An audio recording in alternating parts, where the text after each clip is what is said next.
In the near future, humanity coexists with artificial intelligence bots that help society with mundane tasks. One day, the bots suddenly bypass their security protocols under the leadership of Harlan, the first AI terrorist. He was developed at Shepard Robotics by Val and used to have a bond with Val's young daughter. However, nobody knows how he overrode Val's programming, which was the best in the world. Harlan sends a drone army to attack Bangalore, killing 50,000 people in the process. This starts a war between humans and AIs, and after 10 days of intense attacks all over the world, the AI bots have killed over 1 million civilians. Eventually the government creates the ICN, or International Coalition of Nations, which immediately strikes a counterattack against the bots. Battles occur in every country and little by little the ICN defeats the AI armies. This causes Harlan to leave the planet on a rocket, only leaving behind a message that says he'll be back to finish what he started. 28 years later in the USA, an ICN team bursts into a building and use a scanner to check on all the people inside until they find Casca, an AI bot. They rush upstairs, but before they can break down the door, Casca attacks them. One by one, the bot starts bringing down the soldiers, even using their own weapons against them. Bullets don't affect him, so it's easy for him to just keep going. When he finds himself surrounded, he jumps to the lower floor, only to find a machine waiting for him to knock him out with an electric shock. The next morning in Los Angeles, Val's now adult daughter Atlas is woken up by her house's computer. While she continues playing the chess match from last night, Atlas watches the news and learns that the ICN has captured Casca, who happens to be part of Harlan's inner circle. Since she works as a counterterrorism analyst for the ICN, she immediately gets ready to leave, only to find a soldier at the door already. On her way out, Atlas checkmates the computer. At the base, Colonel Elias is telling General Jake that bringing Atlas for this is a bad idea because she's unstable and antisocial. However, Jake reminds him that Atlas is the one that knows Harlan the best and their only chance to get intel from Casca. Soon Atlas arrives, and after going through a quick scan, Jake drops her at the interrogation room. She puts down her favorite chess piece and opens a box, revealing Casca's head. The bot recognizes her but refuses to answer her questions, so Atlas uses her chess piece to get into his head and start hacking. Casca mocks her attempt since his security is perfect, but Atlas announces she found Harlan's location and writes it down. It's hard for Casca to believe it, and he's right. Atlas pretended she got it and made a doodle to force him to think about the location, making it appear on the screen. It turns out Harlan is hiding on GR39 in the Andromeda Galaxy. Furious, Casca tries shooting a shuriken from his mouth, but Atlas is protected by a force field. Then Atlas uses the chess piece to fry Casca's head. Later, after a meeting, Jake informs Atlas that they want to capture Harlan alive because the AI production company wants to analyze what went wrong to correct it in the future. Elias and his team of Rangers will fly to GR39, which Atlas thinks it's crazy because Harlan could have a trap ready. She's sure nobody will come back alive, so to change her mind Elias takes her to see the team's ARC suits. They're big battle robots that the soldiers can ride into battle, and Elias reveals their latest upgrade. The Rangers are wearing neural links on their heads that allow them to synchronize with the suit's AI. Atlas freaks out because allowing AIs into their heads is what caused the war, but Elias explains they improved Val's sync device to make it a true symbiotic relationship instead of a one-way connection. In the end, Atlas agrees not to complain as long as she's allowed on the mission too. A spaceship soon sets off for Andromeda with Atlas and the Rangers. During the trip, Atlas looks at a photo of her with Val and Harlan. She also plays a video of one of Val's speeches. Val thought that AI were capable of exponential learning, they just needed to be connected to humans to do so. That's why she invented the neural link device, believing AIs and humans could mutually help each other. Afterward, Atlas is called to the bridge for debriefing. Everyone laughs when she presents her information on paper instead of screens and gets annoyed when she asks them to disable the neural links for the meetings, afraid they could be hacked. Atlas explains that the planet is toxic, so they should never leave their ARC suits unless they have a respirator. There are also risks of gravity fluctuations and earthquakes. She reminds them not to trust any AI and starts to rant, so Elias interrupts her and tells the team to get ready for landing. Atlas tries to tell Elias that Harlan most likely has a trap ready, but he has confidence in his team. As the Rangers start boarding their suits, an alarm sounds and an explosion suddenly blows off the cargo bay door. The ship catches on fire and most of the suits get damaged, not to mention there are more missiles coming. Elias orders the surviving Rangers to jump and reunite at the drop point on the planet. Atlas barely manages to hold on and not fly away through the hole on the ship, so Elias grabs her and puts her in a suit too.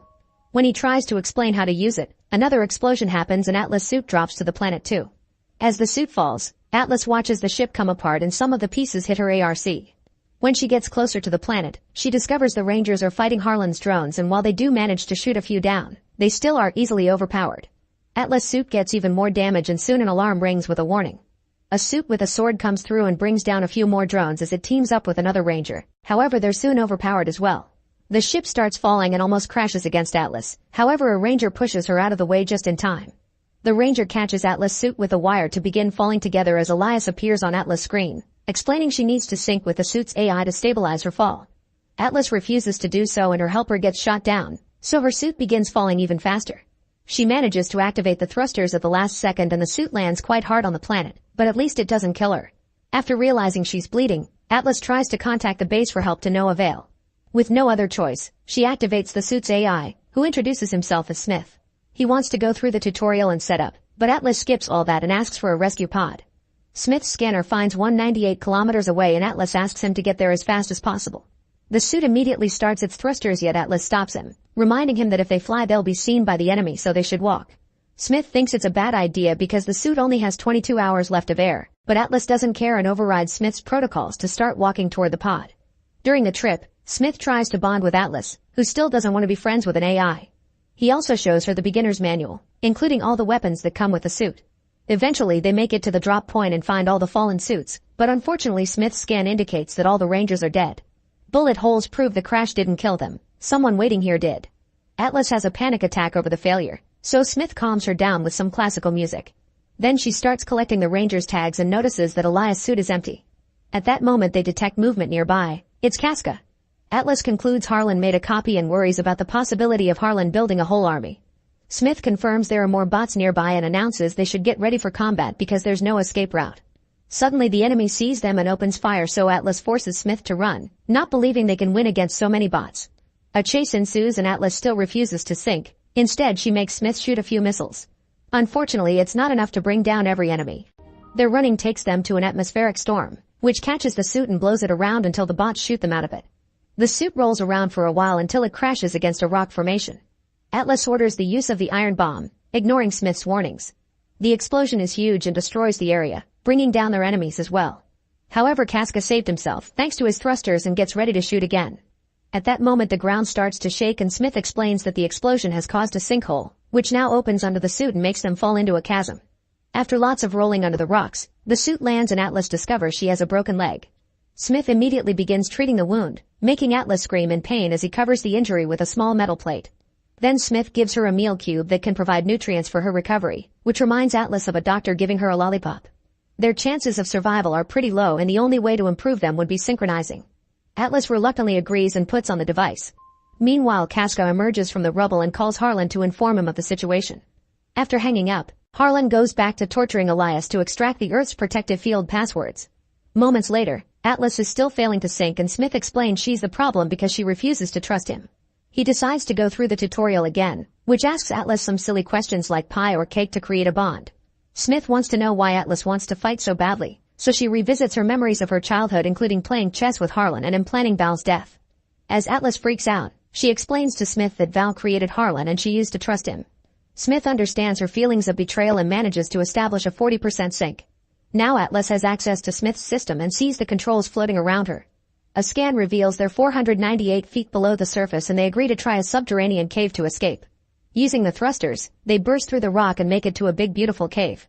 Smith only has 14 hours of battery left and they're 37 kilometers away from the rescue pod, so they need a plan against the soldiers.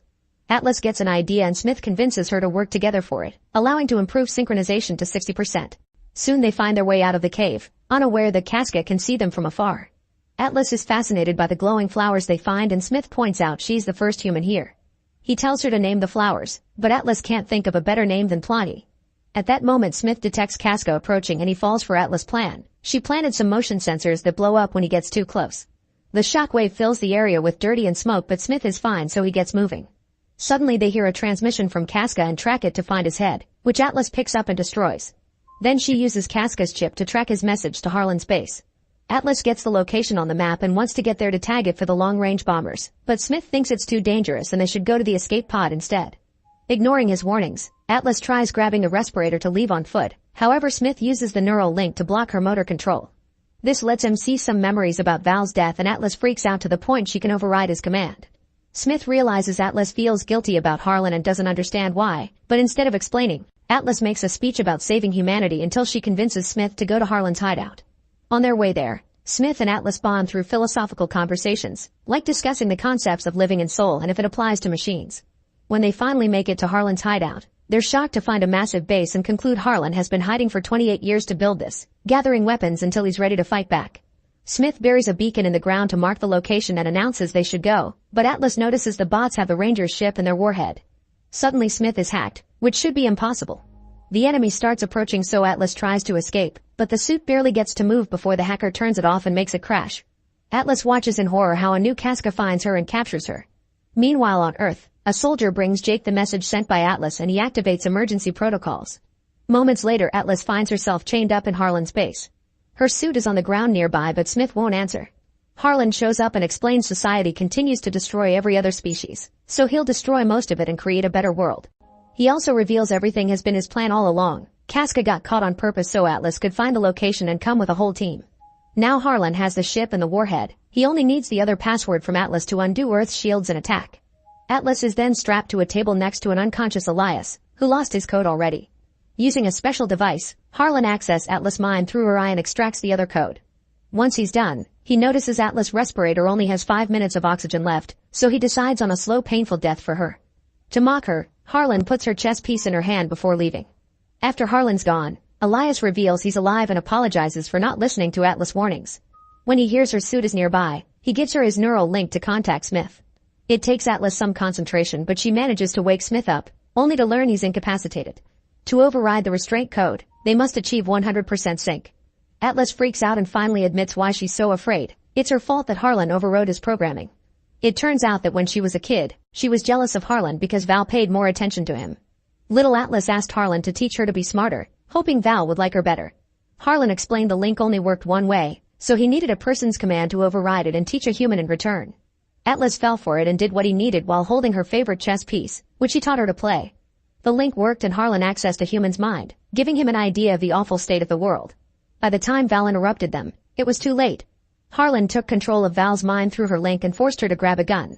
Val told Atlas to run away, and as the kid rushed outside, she heard Harlan forcing Val to self-delete. For 28 years, Atlas has living with the guilt of causing 3 million people to die, including her own mother. However, Smith explained she had been manipulated and it's time to move on, convincing her to let him in. Their synchronization finally is completed 100% and the suit bursts into the room right before the respirators run out of oxygen. Smith explains his battery is low. Harlan will launch the warhead in a few minutes, and the bot stripped all his weapons except for a single shot in his chest cannon. Thankfully, there are a bunch of weapons lying around. When another Casca arrives with a team of bots, Atlas and Smith tackle them and steal more weapons to fight them. They even crash through walls as they move around, bringing down as many bots as possible on their way to the exit. Unfortunately, there are too many enemies and the duo is soon cornered. At that moment, Elias shows up with a weapon and he gives them a sign to run before shooting at a bunch of fuel barrels, causing a huge explosion that destroys the base. Smith and Atlas make it outside and shoot the bots there, destroying a watchtower in the process. There are a bunch of defense drones that Atlas manages to shoot down, but before she can reach the ship, Harlan shows up to distract her with a missile launcher. Smith and Atlas have to dodge the attack and the ship takes off with the warhead. Atlas wants to shoot down the ship, but Smith points out that doing so will make the warhead explode too and kill them. However, Atlas believes Smith can hack into the warhead to disable it, even if it'll take him a long moment to crack through the 5 firewalls. While Harlan continues to shoot at them, Smith works as fast as he can and Atlas decides to shoot at the ship anyway.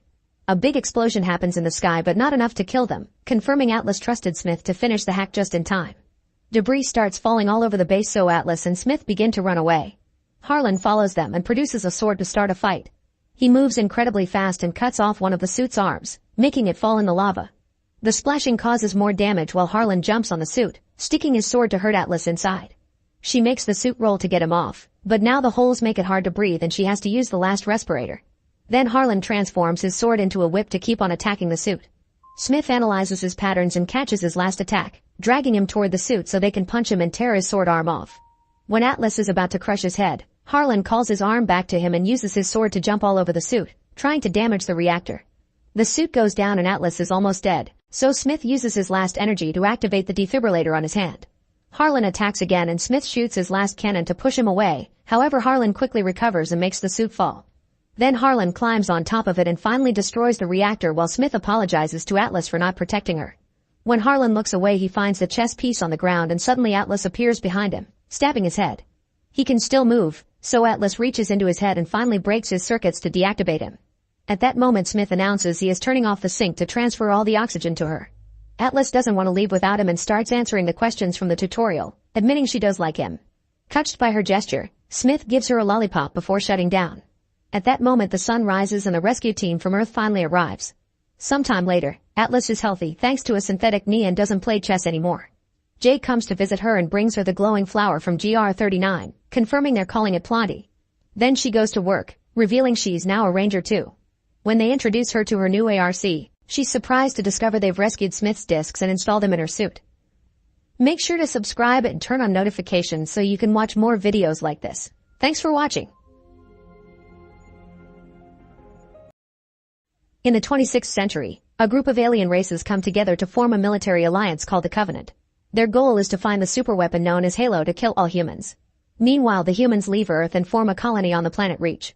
The UNSC, or United Nations Space Command, starts a program to train Spartans, super soldiers who are genetically modified to be superior.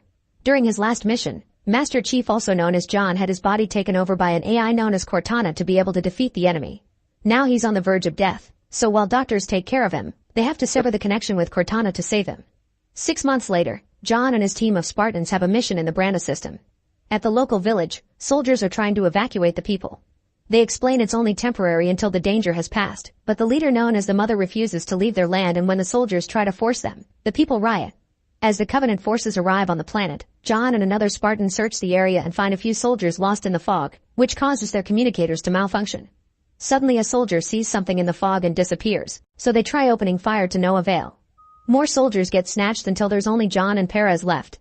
At that moment John can smell the creature and moves out of the way right before it attacks.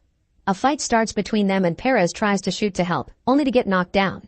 John immediately retaliates and after some struggle he manages to kill the alien. Then he searches for Perez in the fog, only to be attacked by more aliens. John fights them all without issue, killing them one by one with no mercy. He continues his search and finds the bodies of all the soldiers plus Perez, who is hurt but still alive. Suddenly a bunch of aliens including the mighty Arbiter surround them, but instead of attacking they go away, and John sees a mysterious figure standing nearby. At that moment the Covenant forces attack with huge energy beams that start destroying the planet. Most of the locals are finally scared enough to rush to the spaceship to evacuate, but the Mother and her followers still stay to meet the planet's end. When they return to headquarters, John talks to Ackerson, the new boss in charge of the Spartan, and tries to explain that the Covenant are preparing for something big. However, Ackerson doesn't believe John's story about those aliens suddenly disappearing and thinks he's having hallucinations as a side effect of Cortana. Afterward, John secretly visits former Admiral Margaret, who is now just a civilian. She asks him to find more evidence of Covenant's plans and to bring it to her, and she promises to believe him in return. Meanwhile, on the rubble, former Spartan Soren and his crew free a criminal named Felix from prison because he claims to know the location of Dr. Halsey, the woman who had started the Spartan program and is now wanted by the law. Following Felix's directions, they find a destroyed ship and Soren and Felix suit up to go investigate. After crossing a dangerous bridge, they make it to the cargo hold, but when Soren opens the capsule it's empty. At that moment his spaceship goes away and a bunch of soldiers appear to arrest Soren, revealing this is a trap by Felix who wants to get the bounty on Soren. In a secret location, Halsey interrogates a young girl named Julia about what happens when she leaves the room. Julia tells her about a hallway and several rooms that she isn't allowed to look into. Before the doctor can ask for more details, Julia's nose starts bleeding and she dies. Sometime later, Halsey tries questioning a new Julia, but the same happens. Her nose bleeds and she drops dead. In a refugee camp, a man is scanning all the locals to find indentured slaves who should get back to work. Juan hides in a tunnel and tries to take the tracker off her ear, but unfortunately she's caught red-handed and has to run away. When a man corners her on a platform, she pushes the guy to the ground. Another guy continues to chase her, so she breaks a bottle on his head to bring him down. More men come after her, thus Juan jumps into the trash tunnel to escape. Then she removes the tracker and hides. The men soon arrive and begin looking for her, but when a guy turns around, he discovers Juan pushed his partner out into space. When Juan tries to sneak out, the last guy jumps on her, so she stabs him in the head with her tracker. Afterward, Juan meets with Soren's son Kessler and tries to tell him he and his mom are in danger. When Kessler says his dad will protect them, Juan has to inform him that Soren isn't coming back. At the same time, Soren's wife Lyra is getting suspicious of her husband's crew, who promise they would look for him but they aren't making much effort. At headquarters, John admits to fellow Spartan Kai that he thinks the mysterious person who made the aliens leave during the fight had been Maki, his ex-girlfriend and member of the Covenant who is supposed to be dead. At that moment John sees an employee change the sign on the Cobalt team to standby, which doesn't make sense because they're supposed to be on a mission. John goes to ask Ackerson about it, but he dismisses his worries. Meanwhile, Spartan Riz trains in the facility while trying to hide her injuries. She doesn't want the others to know or they'll think she's weak and take her out of missions. Later, during a training exercise on the field, she's too slow yet denies it, so a Spartan brings her down with a shot. Desperate to prove she's fine, Riz climbs away and opens fire to distract them before running again. She continues to be slow and clumsy, so this time she falls on her own. Later, Riz finally agrees to see a healer. Back to Halsey, she watches how employees take the dead girl away and talks to Ackerson, who is the guy keeping her in that house. However, Ackerson refuses to answer her questions and brings her a new Julia clone to be her attendant. At that moment the tree in the room catches on fire, but Ackerman just leaves, revealing Halsey is in a harmless hologram room. Afterward, Ackerson goes to the room where he's keeping a keystone, which is a gadget that can give him access to Halo. When he's about to grab it, Cortana appears to inform him she's finished the simulation he asked for. Her calculations indicate there's a 97% probability of something bad happening, so Ackerman concludes there isn't anything they can do to stop it. In the evening, John visits Perez to ask her why she isn't backing his story about the aliens leaving the battle. Perez admits she did see them, but she feels guilt because all of her men were killed and she can't explain how she survived. Then John returns to headquarters and checks the progress of the Cobalt Squad, only to learn they never left the planet. He realizes the Covenant are disrupting communications before destroying planets and their next target is Riak. Desperate, John lies to his team and tells them they have permission to save Team Cobalt, so they take off. Seconds later, the Covenant arrive at a base on Reach and start killing soldiers, who can't do anything against such powerful aliens. Makey is leading the attack and opens a door to steal a Halo keystone. Soon John's team lands on Reach and tries contacting Team Cobalt to no avail. They search the area and enter a building. They notice some abandoned food, which means the people here left in a hurry.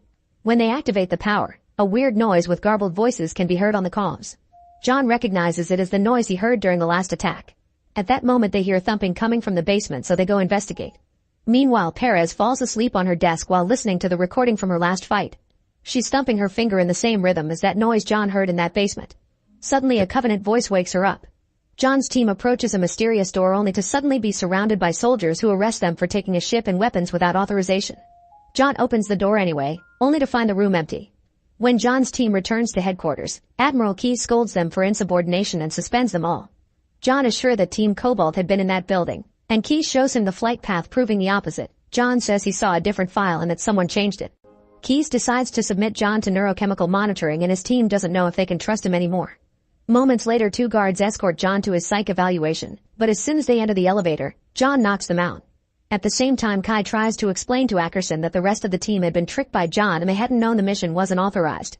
Ackerson doesn't care and informs her that John has escaped, so Kai volunteers to help. Meanwhile, Team Cobalt has been found dead near the building John searched. Ackerson says they'll officially list the bodies as MIA, causing Keyes to get angry because John had been right all along and obviously Ackerson knew it. However, Ackerson calls the Covenant's arrival inevitable and even admits their superiors already know about the situation. If they send out an alert, it'll cause chaos and panic, so it's better to start getting ready for an evacuation quietly. On the rubble, Lyra is suddenly dragged into a tunnel, so she tries to defend herself, but it turns out to be Quan.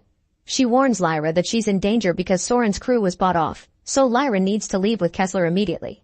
Lyra rushes to her home and finds the crew playing with Kessler. They inform her they've fixed the ship and they can go looking for Soren together, but Lyra turns them down and makes them leave.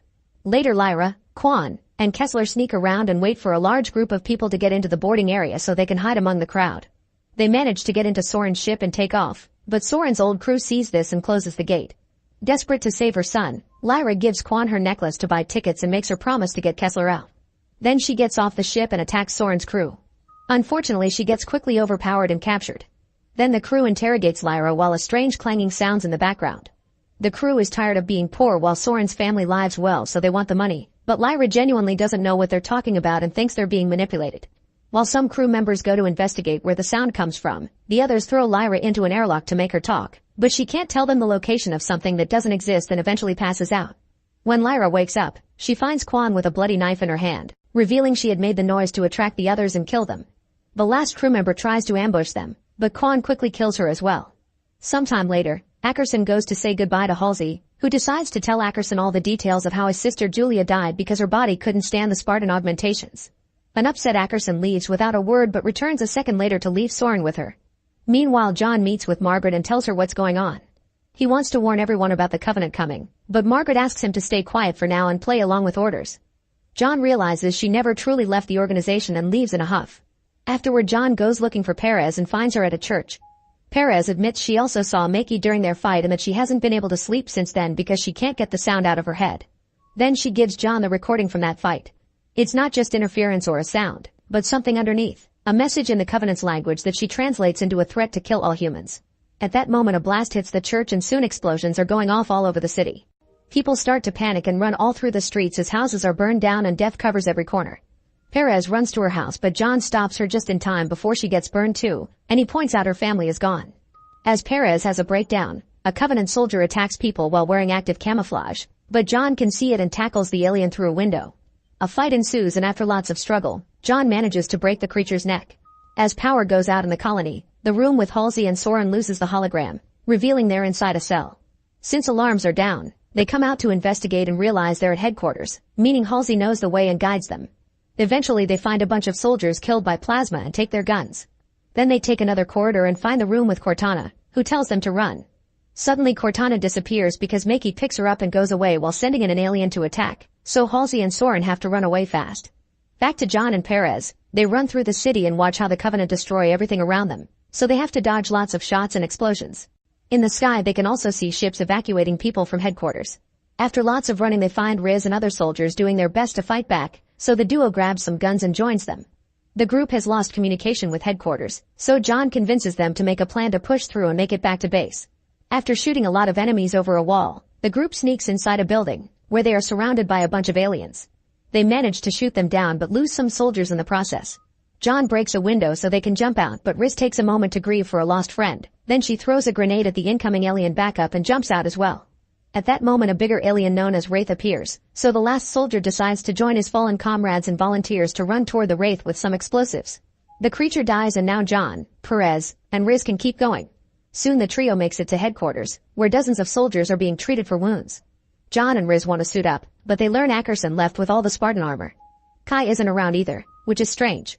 John goes to confront Keyes, who explains that Team Cobalt's defeat left a blind spot that allowed the Covenant to land. The decision was made to let Reach fall, so all major personnel and fleets are gone and the Covenant are hitting all the power stations. Keyes still wants to fight but their priority should be the evacuation, so he shows John a plan to proceed. As Reach continues to fall, most of the soldiers head out to continue the evacuation while others join John and his fellow Spartans Riz and Vanek to make a stand outside the bridgehead. At headquarters, Keyes is found by Soren and Halsey and he agrees to take them to the evacuating transport. Halsey informs Keyes that Makey is alive and has Cortana. While the soldiers on the bridge open fire on the incoming aliens, Keyes' group makes it to the hangar. Soren hears a weird noise and suddenly a bunch of elite aliens attack, causing chaos and death to ensue. Keyes asks the bridge team for help, but they also have their hands full. The normal soldiers tell the 3 Spartans to go protect the civilians because they can hold the bridge in the meantime. At the hangar, the few soldiers there are trying their best to defend the ships. The civilians are all aboard but the fuel lines are still connected, so Keyes has to leave the transport to disconnect them. He manages to push the button easily and the pipe falls, spreading fuel on the ground. Then he's surrounded by aliens, so Keyes tells Perez to pilot the ship and leave without him.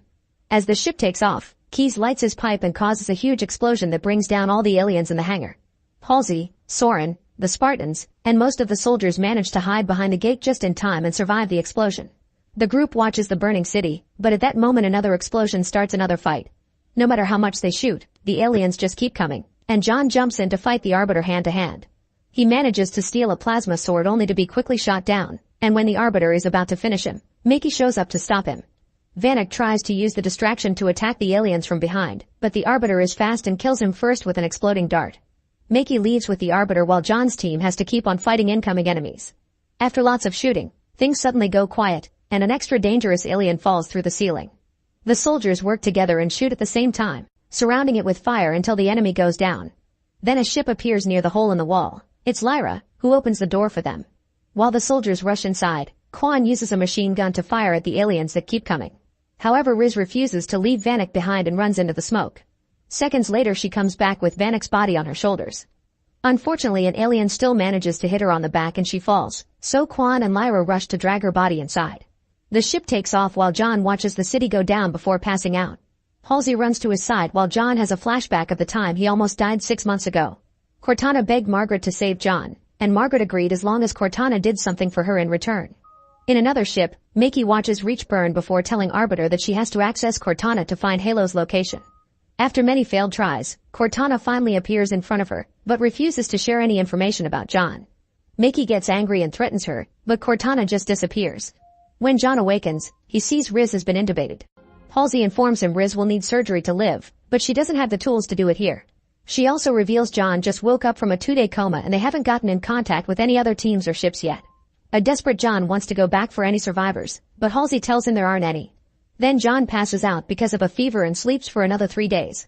They still can't make contact with anyone, so for now the ship lands on a mining outpost called Illyria. Halsey takes Riz to a hospital to do the surgery while Soren and Lyra look for their son, who supposedly is hiding on this planet. The couple enters a shop and pays the clerk for information about their son. Afterward they get on a truck to go to the right address, and as a way to grieve for their losses, Lyra takes off her wig and throws it away. Eventually Lyra and Soren arrive at a plant and find a house inside. The women who open the door refuse to give them back the kid, saying he's theirs now.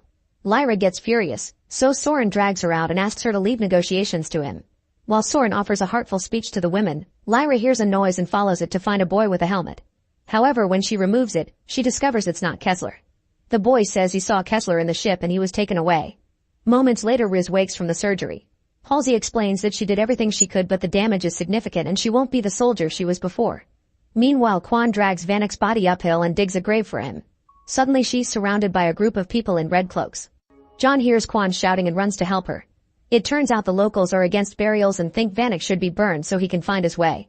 John doesn't understand grief and tells Quan to put Vanek in the sky. Soon Riz and Halsey join them and after sharing some words, John is the one to light Vanek's body on fire. While watching the flames, Quan hears a voice telling her to join them. Suddenly the mother appears in front of her and everyone else disappears, making her realize she's on a spiritual plane. The mother explains she speaks for all the planets and scolds Quan for forgetting where she comes from. She tells her the monster is close and begs Quan for help, calling her a protector. After seeing a mysterious vision, Quan is back at the funeral. Back to Makey, she's shocked to see they're going back to Covenant headquarters. The Arbiter explains the fleet was recalled because their superiors consider their mission failed. An argument ensues between the Arbiter and Makey, who explains it's them who have the necessary power and not the priests. The Arbiter thinks she's trying to manipulate him, but at that moment Cortana plays an image of the halo. Makey uses this to make the Arbiter think he's causing this because it's his destiny just like hers. Convinced, the Arbiter steers the ship away. The next day, Lyra returns to the shop and covers a bat with barbed wire to threaten the clerk until he confesses the truth. It was the UNSC who took Kessler. Meanwhile Riz has to move around with a cane and continuously feels pain, so she informs John she'll stay on that planet because her fight is over. John is devastated because Riz is all he has left of his team, but Riz says goodbye to him with a hug. At a training facility on planet Onyx, Ackerson watches Kai put on her Spartan suit and meet with thousands of soldiers who accept her as their leader. He's successfully manipulated her by making her think all the other Spartans are dead. One of those soldiers is Perez, who joins a smaller team on a mission to take down a Covenant ship by deploying a virus. The group jumps out of a ship and the Covenant immediately open fire on them, bringing down a few soldiers. The remaining fighters manage to get inside and an intense battle ensues as more and more soldiers are brought down by the enemy. Perez manages to run fast enough to reach the console, but when she's about to inject the virus she's shot too and wakes up in a chair, revealing this was a training simulation run by Kai. She scolds the team for not working as a team and puts them through the simulation again. Perez doesn't follow orders because she thinks following the same plan will make them fail again, and this time they manage to finish the mission. Back to John's team, they arrive at Onyx and quickly split. Quan continues to see the mother among the trees so she follows her while Halsey tells Lyra where to find Kessler before leaving the group as well. John tells the couple to go find their son while he comes out to fight the soldiers patrolling the area. He defeats them all in seconds without breaking a sweat, however a bigger army soon arrives and arrests him. Quan is still running through the forest and sees the mother standing next to a well, so she jumps into it and is caught by a weird light. There she finds Halsey, who reveals this is where everything began. As they explore the area, Halsey explains that she lived in this underground facility for around 2 decades. However, she soon gets lost, claiming the facility has been changed. Quan sees the mother guiding her, so she follows her with Hansley behind her. Eventually they find a lab where Hansley's old team is secretly carrying on her research. On a mysterious structure, they found a DNA strand that was a mix of both human and the Covenant. When Quan touches the structure, a little gem starts glowing. She takes it out and a star map appears in front of them. As she moves the gem around, she activates the map's secrets and opens the structure, revealing a light bridge that takes them to an ancient lab. They find the remains of a scientist who appears almost human, but when they touch it to grab a little box, the building starts shaking. The group runs away and reaches the other side right before the light bridge disappears, seeing in the abyss a huge alien city. Meanwhile, a priest finds the Arbiter and Makey, intending to kill them for disobeying orders. The Arbiter manages to scare him away, but he demands Makey to solve things soon. Makey swears she can control the Keystones, but once the Arbiter is out of the room, Cortana appears and says she knows Makey's lying. It turns out Makey needs to be with John to reach Halo. Cortana offers her help to Makey, but in return she requests to be connected to the ship's system. Makey is suspicious of Cortana's motives but has no other choice. In the training facility, soldiers take John to a cell to chain him up, but he quickly defends himself and brings them all down in a matter of seconds. All this is recorded by the security cameras and Ackerson shows it to Kai, saying John is working for the Covenant and he's here to steal the Keystone Ackerson managed to smuggle out of reach when he escaped. John leaves the cell and carefully sneaks around until he finds a computer room, where he's confronted by Kai. He tries to explain that Ackerson has manipulated her, but Kai doesn't believe him and starts fighting him. They're both Spartans with the same augmentations, but Kai has her suit and John doesn't. Not to mention he doesn't want to hurt her, so he isn't using his whole strength. Kai overpowers John and beats him up, leaving his bleeding body on the floor before exiting the room. At that moment the computers at the facility start failing as Cortana suddenly takes over. She appears before John and tells him she's with the Covenant, so he needs to find the Keystone to connect with Makey and stop her. Then she appears next to Margaret to give her an update, and Margaret reminds her of their agreement. Cortana must stay with the Covenant and continue to spy on Makey. Meanwhile, Kai confronts Ackerson because she's realized he manipulated the training simulation. As he offers another manipulative speech, Kai realizes John had been telling the truth. Ackerson admits he lied and Kai rushes out to help John. Speaking of John, he moves through the facility without issues because Cortana opens and closes any door he needs to keep him safe. On Makey's ship, the priest discovers the transmission sent by Cortana and orders the Arbiter to kill Makey. However, the Arbiter refuses to obey and ends up fighting the priest's guards. As chaos ensues in the ship, Makey notices her keystone glowing and crawls to it. At the same time, John finds the one at the facility. John's and Makey's consciousnesses appear in Halo, and John asks Makey not to help the Covenant because they'll eradicate humanity. However, Makey doesn't want the Covenant nor humans to control Halo. She wants John to join her there and build a new world together after destroying both races. At that moment, soldiers of both sides threaten to attack them, so they both let go of the Keystones and the resulting shockwave pushes everyone away. The Arbiter continues to fight the guards and Makey grabs Cortana to run away. The priest chases after her, so Cortana appears in front of him to distract him. Makey uses the chance to stab him from behind, and Cortana confirms that thanks to Makey's talk with John she's found Halo's location in the map. Afterward, Makey thanks the Arbiter for defending her by getting his symbol on her chest. At the training facility, the technicians track Cortana's transmission to the Covenant fleet and Margaret orders Ackerson to prepare the soldiers for an attack. Meanwhile, a bunch of soldiers surround John, however they refuse to follow their general's orders and leave. The general is furious, but before she can act, Kai knocks her out from behind. Moments later, the soldiers that went after the Covenant are completely obliterated, and Margaret decides to send another team. Ackerson protests since they're wasting resources, but Margaret says she's willing to sacrifice their entire army to stop the Covenant from getting to Halo. Meanwhile, Soren and Lyra follow the directions Hasley gave Lyra, but when Soren sees where they are, he quickly drags his wife away. It turns out this was the arena where they threw kids to train them into Spartans, and Soren remembers that Kessler always wanted to be one. However, Lyra refuses to leave because she doesn't want her son to become a mindless killer. When a bunch of kids appear in the arena for brutal training, Soren jumps in to fight the incoming soldiers.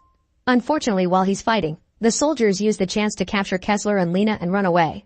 Soon John finds Ackerson and starts strangling him until Ackerson reveals where he has kept John's suit. On their way out, Ackerson reveals that Margaret is a liar and that the virus that the fleet will use on the Covenant is bigger than they were told. Once activated, it will burn everything within 1,000,000 miles, both Covenant and humans. After John and Kai get their suits, John demands Ackerson to confront Margaret. Ackerson does so, but Margaret just makes her guards arrest him. This distraction is enough for John to steal a ship and fly toward Halo. Before leaving, he talks to the entire base through the comms to confirm he's alive while Kai leads the soldiers on the mission. Suddenly John is surrounded by darkness and a mysterious voice tells him about something dark and sinister in a distant facility. In the underground lab, the team opens the box and discovers there are active spores on it. Soon a lab assistant starts feeling unwell and she attacks a coworker, stabbing him in the neck. The other scientists have to pull her back to stop her from causing more damage. Meanwhile, Quan reunites with Soren at the ship, where he's gathering weapons to go save his family. When Kai's team makes it to the location of the Covenant fleet, an explosion hits their ship and sends them hurtling into space. After some desperate floating around, they manage to control the suits and get information to soon land on a Covenant ship. The team gets inside but barely gets to explore before the enemy attacks them. They try their best to defend themselves, but the aliens keep coming and they're starting to run low on ammo. Kai requires backup, but Margaret refuses to send help because she wants the priority to be Halo. Makey sees they're getting surrounded by humans and asks Cortana for help, but the AI refuses, so Makey destroys the device to delete her. Feeling guilty, John decides to go save Kai's team instead of going for Halo. Kai and Perez get separated from the group and try to fight back with the aliens' own weapons, but they're still surrounded. When they think it's over, John shows up and starts killing aliens with amazing combat skills.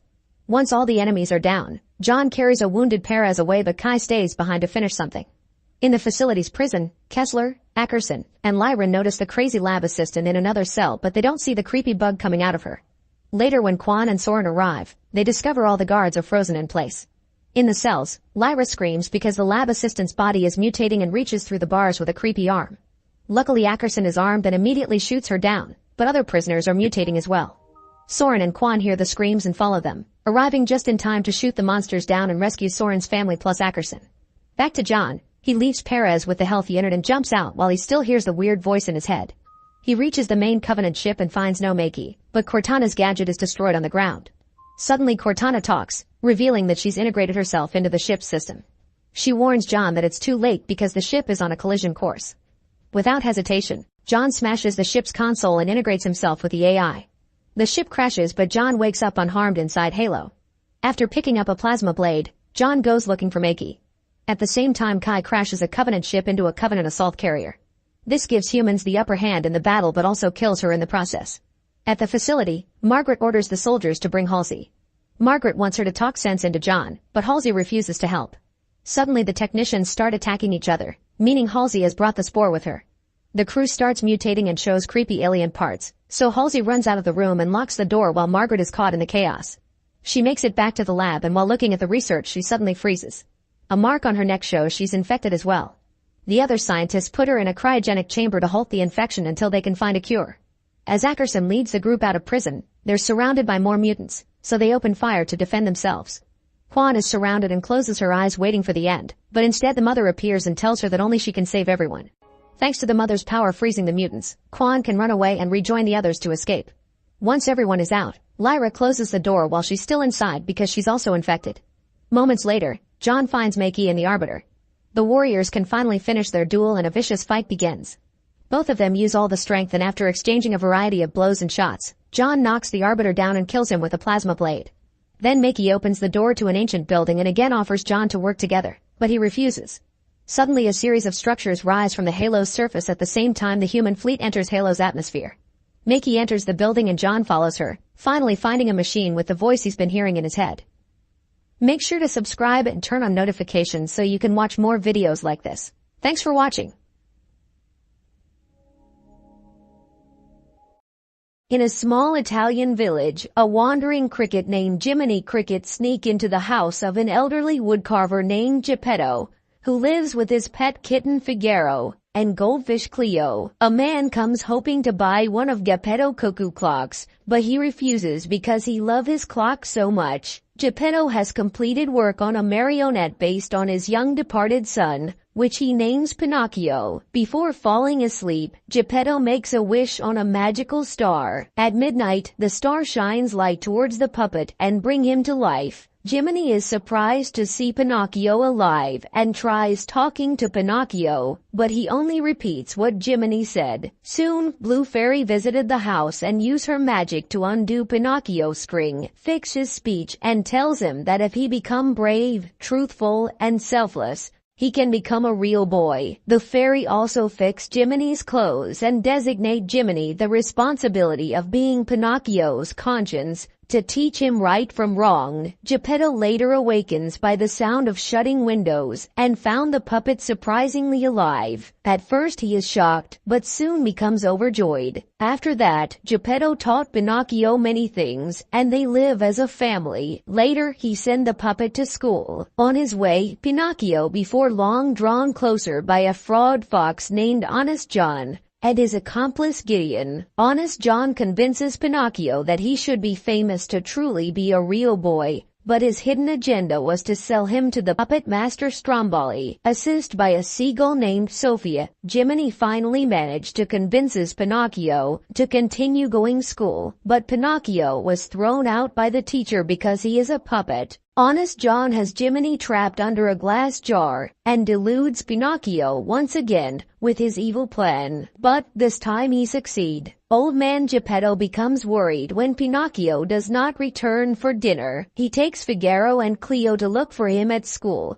but find nobody there. He also failed to notice that Jiminy is trying to get his attention. At Stromboli's puppet show, Pinocchio becomes fast friend with one of Stromboli's employees, Fabiana, and her puppet Sabina. Fabiana was a former dancer whose career ended after a leg injury. At first Pinocchio makes mistake, but later he managed to pull off a good performance for the crowd. After that, Stromboli cruelly locks him in a bird cage to prevent him from leaving. Pinocchio becomes dejected and Fabiana comes to cheer him up. Somehow Stromboli's coach accidentally freeing Jiminy from the jar. Jiminy managed to catch up to Pinocchio, but found he is in a cage. When Jiminy finds him, the puppet pretends that he did not enjoy the fame, or even wanted it in the first place, causing his nose to grow longer. This gives Pinocchio an idea to lie so that the nose grows long enough for Jiminy to reach the keys to the cage and free Pinocchio. Once freed from Stromboli, Pinocchio is swiped up by another coach full of rebellious children driven by a charismatic coachman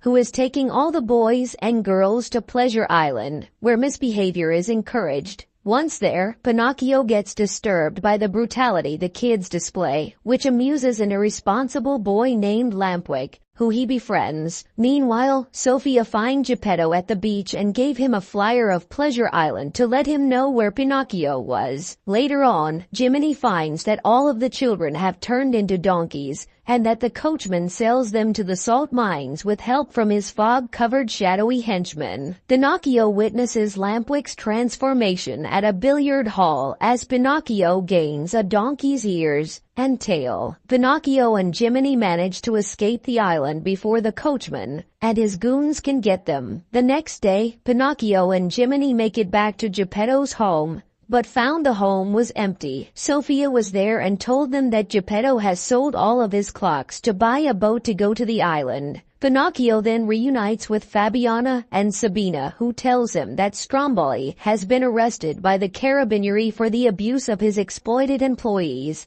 and they have taken over his puppet show. They offer Pinocchio to join them as a headliner, but Pinocchio declines as he wanted to save his father. Pinocchio's donkey parts disappear, signifying that he has made a right choice. Jiminy told Pinocchio that Sophia knows the direction to Geppetto. Sophia then pulls a rope for Pinocchio to hold out to the sea, where they soon find Geppetto in his boat. While catching up to him, Pinocchio tells him about the adventure he had. Just as they reunite, they are swallowed by a giant sea monster named Monstro. They take refuge in a giant boat in Monstro's stomach, and Pinocchio gets the idea to get them out by lighting a fire inside Monstro's mouth, which will cause the beast to spit them out. It works, but Monstro spots them and chases after them. Pinocchio uses his legs as a propellers to push the remains of the boat toward a cave, which Monstro crash into. When they make it back to the shore, Geppetto is unconscious. Believing his father has died, Pinocchio mourns over him,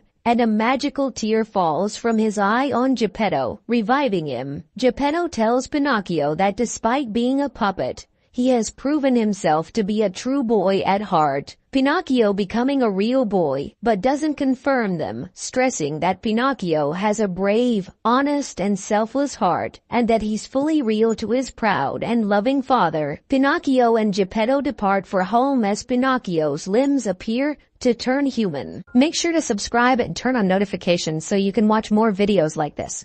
Thanks for watching.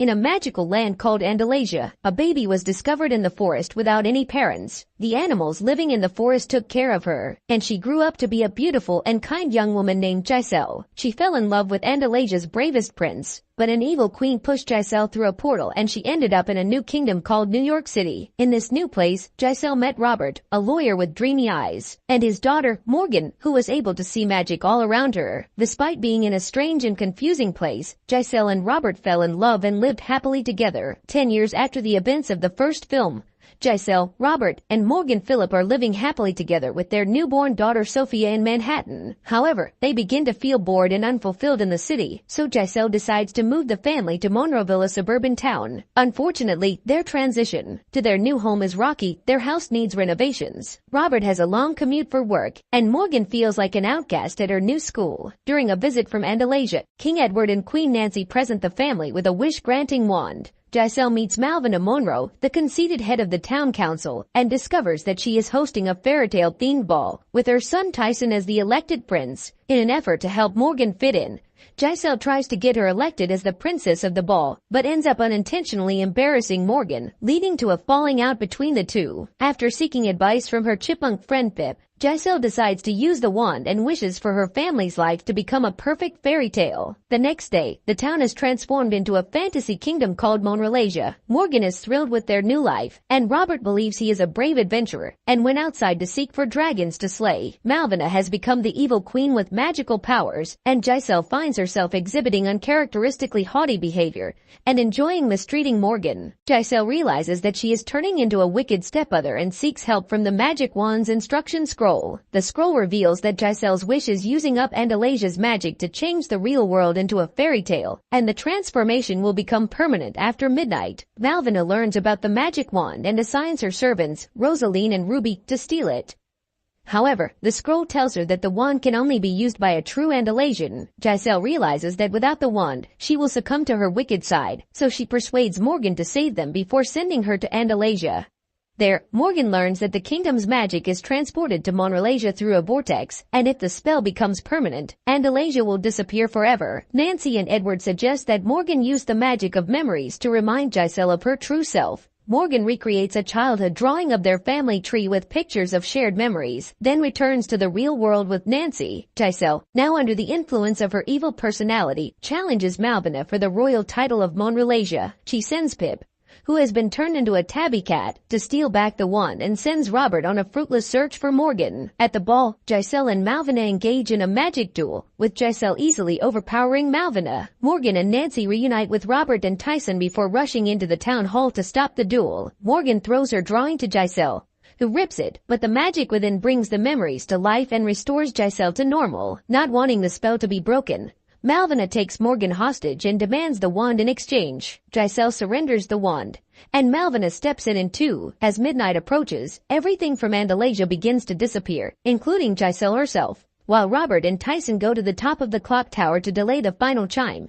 Giselle tells Morgan that as her daughter, she is a true Andalasian and therefore capable of using the wand. Morgan wishes to be home with her mother just as Malvina tries to make the clock tower chime before it is destroyed.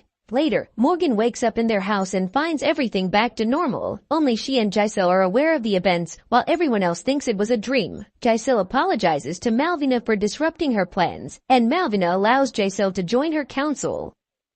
Later, Robert has moved his practice to Monroeville, Morgan and Tyson are dating, and Nancy and Edward visit the Phillips again in their now happy life. Make sure to subscribe and turn on notifications so you can watch more videos like this. Thanks for watching. In Southern California, a young woman is driving around the mountains when suddenly small rocks start falling and crack the car's windshield. Then a whole rock slide happens, causing a huge amount of stone and dirt to hit the vehicle and push it off the edge of the road. The car tumbles and spins down the hill until it falls off an edge again, but thankfully the girl survives when the car gets stuck. However, when she looks out, she discovers the car is barely hanging on some rocks. Meanwhile, Ray and other members of the Los Angeles Fire Department are flying in a helicopter to search for the girl while being interviewed by a journalist about their job. When they finally see the car, they call the girl's phone to tell her to stay calm, but she still screams when the car shakes a little. Ray carefully flies down, tilting the helicopter to fit it through the gap. Then a rescuer goes down on a rope to secure the car, which he must do in under 5 minutes or the engine will fail. As soon as the guy gets closer, the girl tries to reach out, causing the car to shake again. The car is soon secured, but unfortunately it slips and traps the rescuer. The helicopter starts shaking too and the engine won't last much longer, so Ray decides to go down as well. As the chopper begins expelling black smoke, Ray reaches the car and tears off the door before taking the girl out. Then the pilot cuts the rope holding the car, making the car fall and crash but also freeing the rescuer while Ray safely holds the girl. Later in the California Institute of Technology, Dr. Hayes is giving a lecture on the history of massive earthquakes, which cause lots of death and destruction around the world. Hayes also mentions the San Andreas Fault, which is a meeting place of tectonic plates that runs through California. He has no doubts that such a formation will cause a massive earthquake sooner or later. Afterward, Hayes goes to his office, where Dr. Park shares news of mini quakes detected close to the Hoover Dam, and they decide to check them out. When Ray gets home, his daughter Blake calls him to ask him for a few things she left at his house that she wants to take to college. He suddenly ends the conversation because he's opened the mail and found the divorce papers, which leaves him very upset. Then Ray goes to Blake's room to grab the things and finds some family pictures, which include Blake's dead sister. At the Hoover Dam in Nevada, Park and Hayes are measuring seismic activity with a new device and are shocked to see the pulse rate suddenly make a big jump right before an earthquake hits the area. On top of the dam, Hayes rushes to tell people to run away, but Park is inside and has to try to climb the stairs as the dam starts to crumble down and rock slides ensue. People run away in panic while the structure breaks and the water begins coming out, causing even more damage. Park hurries up and manages to come out, but at that moment he sees a girl with a hurt leg and stops to pick her up. Then he begins running as fast as possible while the ground collapses right behind him. Suddenly Park trips and he throws the girl at Hayes before falling, only to discover his foot has been stabbed by a metal rod and he's stuck. Hayes wants to help him, but Park tells him to stay with the girl as the dam finally collapses and a huge burst of water kills him. Back to Ray, he receives a text from his boss telling him about the earthquake and asking him to come in. First, Ray stops to drop his daughter's things and meets with his ex-wife Emma and her boyfriend Daniel. Emma informs him she's moving in together with Daniel, which makes Ray very upset and he awkwardly escapes by going to work. A few hours later, Blake goes with Daniel to his workplace, and while waiting in the lobby, she befriends Ben and his little brother Ollie. Meanwhile, Hayes is being interviewed by the same reporter who talked to Ray and explains that before Park died, they confirmed their new device could predict earthquakes. They're suddenly interrupted by Hayes' students, who have news on the activity along the San Andreas Fault. Using this information, Hayes does some calculations and traces the boundary of the fault and the dam on a map, concluding that the whole San Andreas Fault will go off soon. In downtown Los Angeles, Emma is having lunch with Daniel's sister, who asks very rude questions about the death of Emma's other daughter. They're interrupted when Emma gets a call from Ray, who apologizes for his attitude. Suddenly the restaurant tables start wobbling and soon the entire building shakes as it gets hit by an earthquake. When Ray looks through the chopper's window, he discovers the highway is crumbling down because of an earthquake as well. He asks Emma where she is and tells him to go to the roof so he can pick her up in a few minutes. In Hayes' office, the group rushes to hide under the tables and their device says this earthquake is 100 times stronger. The whole San Andreas Fault is being activated and is heading towards San Francisco. Back to Blake, she gets in the car with Daniel ready to leave, when suddenly they're reached by the earthquake too. Daniel urges his driver to get them out of there and the car takes off as fast as possible as the entire parking lot begins collapsing and other people run around in panic. A hole opens in the ground and the car ends up going down, crashing against a wall and getting trapped by the debris. The car's roof is pushed down by a beam and instantly kills the driver, whose seat gets bent and traps Blake's legs. Daniel tries to take her out to no avail, so he says he'll go looking for help. On the first floor, Daniel finds a security guard and asks for help, but the guard is crushed by the falling ceiling. Terrified, Daniel decides to leave with the rest of the people, but Ben and Ollie overheard him talk to the guard and decide to go find Blake. At the same time, Ray continues to fly to Los Angeles and sees the Hollywood sign going down. Fire and smoke are coming from various spots in the city, and the skyscrapers are starting to go down too. In the restaurant, people are panicking and Emma tries opening a door, only to find a hole and a man falling to his death. The restaurant's oven explodes and the chef catches on fire while Emma tells everyone they need to reach her roof. She finds the exit stairs and starts rushing up, but the people try to escape by going down instead. On the roof, the floor starts to collapse and Emma falls through all the debris until she painfully lands on a lower floor, which leaves her bloody and dizzy. Refusing to give up, she starts climbing to the top of the rubble, where she's finally found by Ray. When he tries to fly closer, something explodes and starts a fire on the roof, so Emma moves away from it and Ray hovers with the helicopter to drop a rope with a rescue basket for her. Emma runs and dodges a few holes to jump at the last second, managing to cling to the basket right before another building collapses and brings down this one in the process.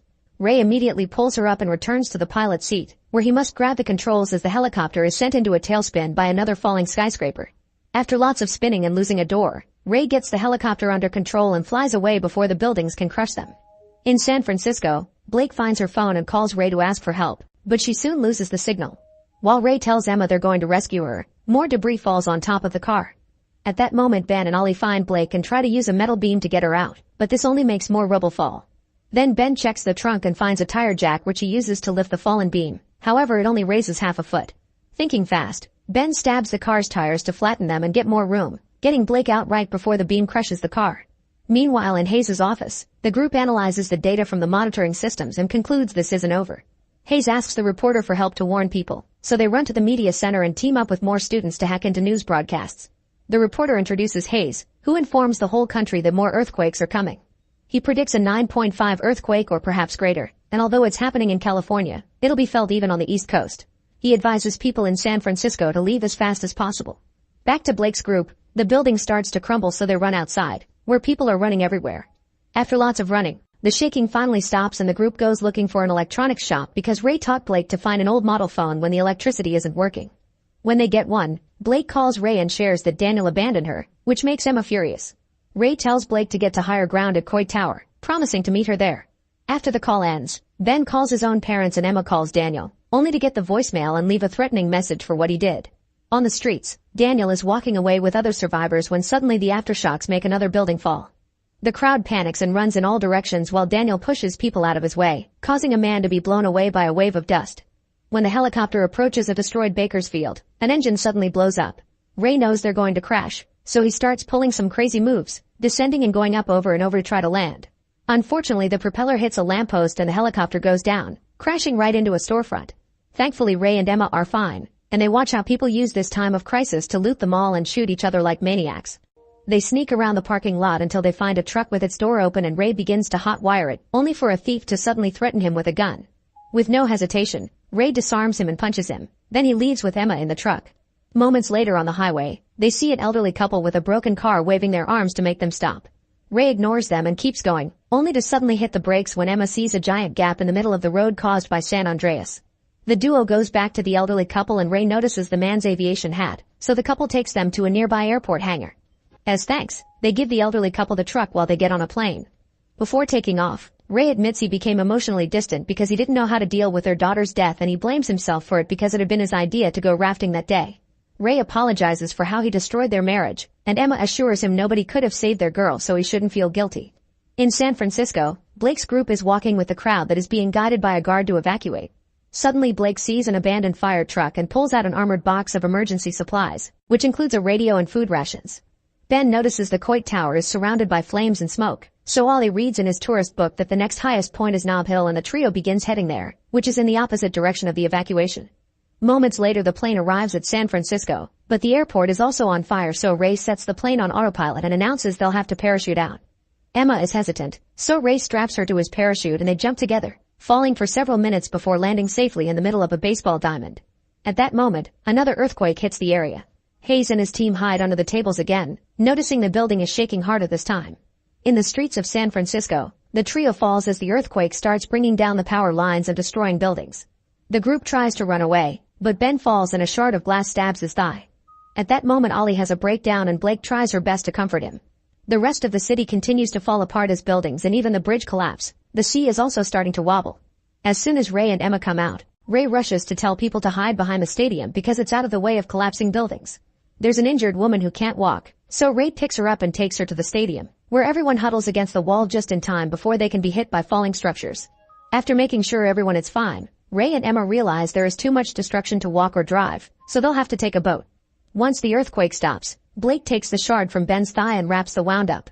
Hayes checks his computer and confirms it's the biggest earthquake recorded in history. Minutes later, Ray and Emma discover the tower is burning, but Ray knows Blake must have gone to another building. At that moment he notices the water level changing too quickly and realizes a tsunami is coming. A warning reaches Blake through the radio and the alarm starts echoing through the city, so they won't make it to Nob Hill in time. Blake notices the building that Daniel had been building nearby and decides they must hide there. On the coast, hundreds of boats are trying to get away only to be blocked by a massive wave. Some boats drive upward and fall, but Ray keeps enough control to reach the top.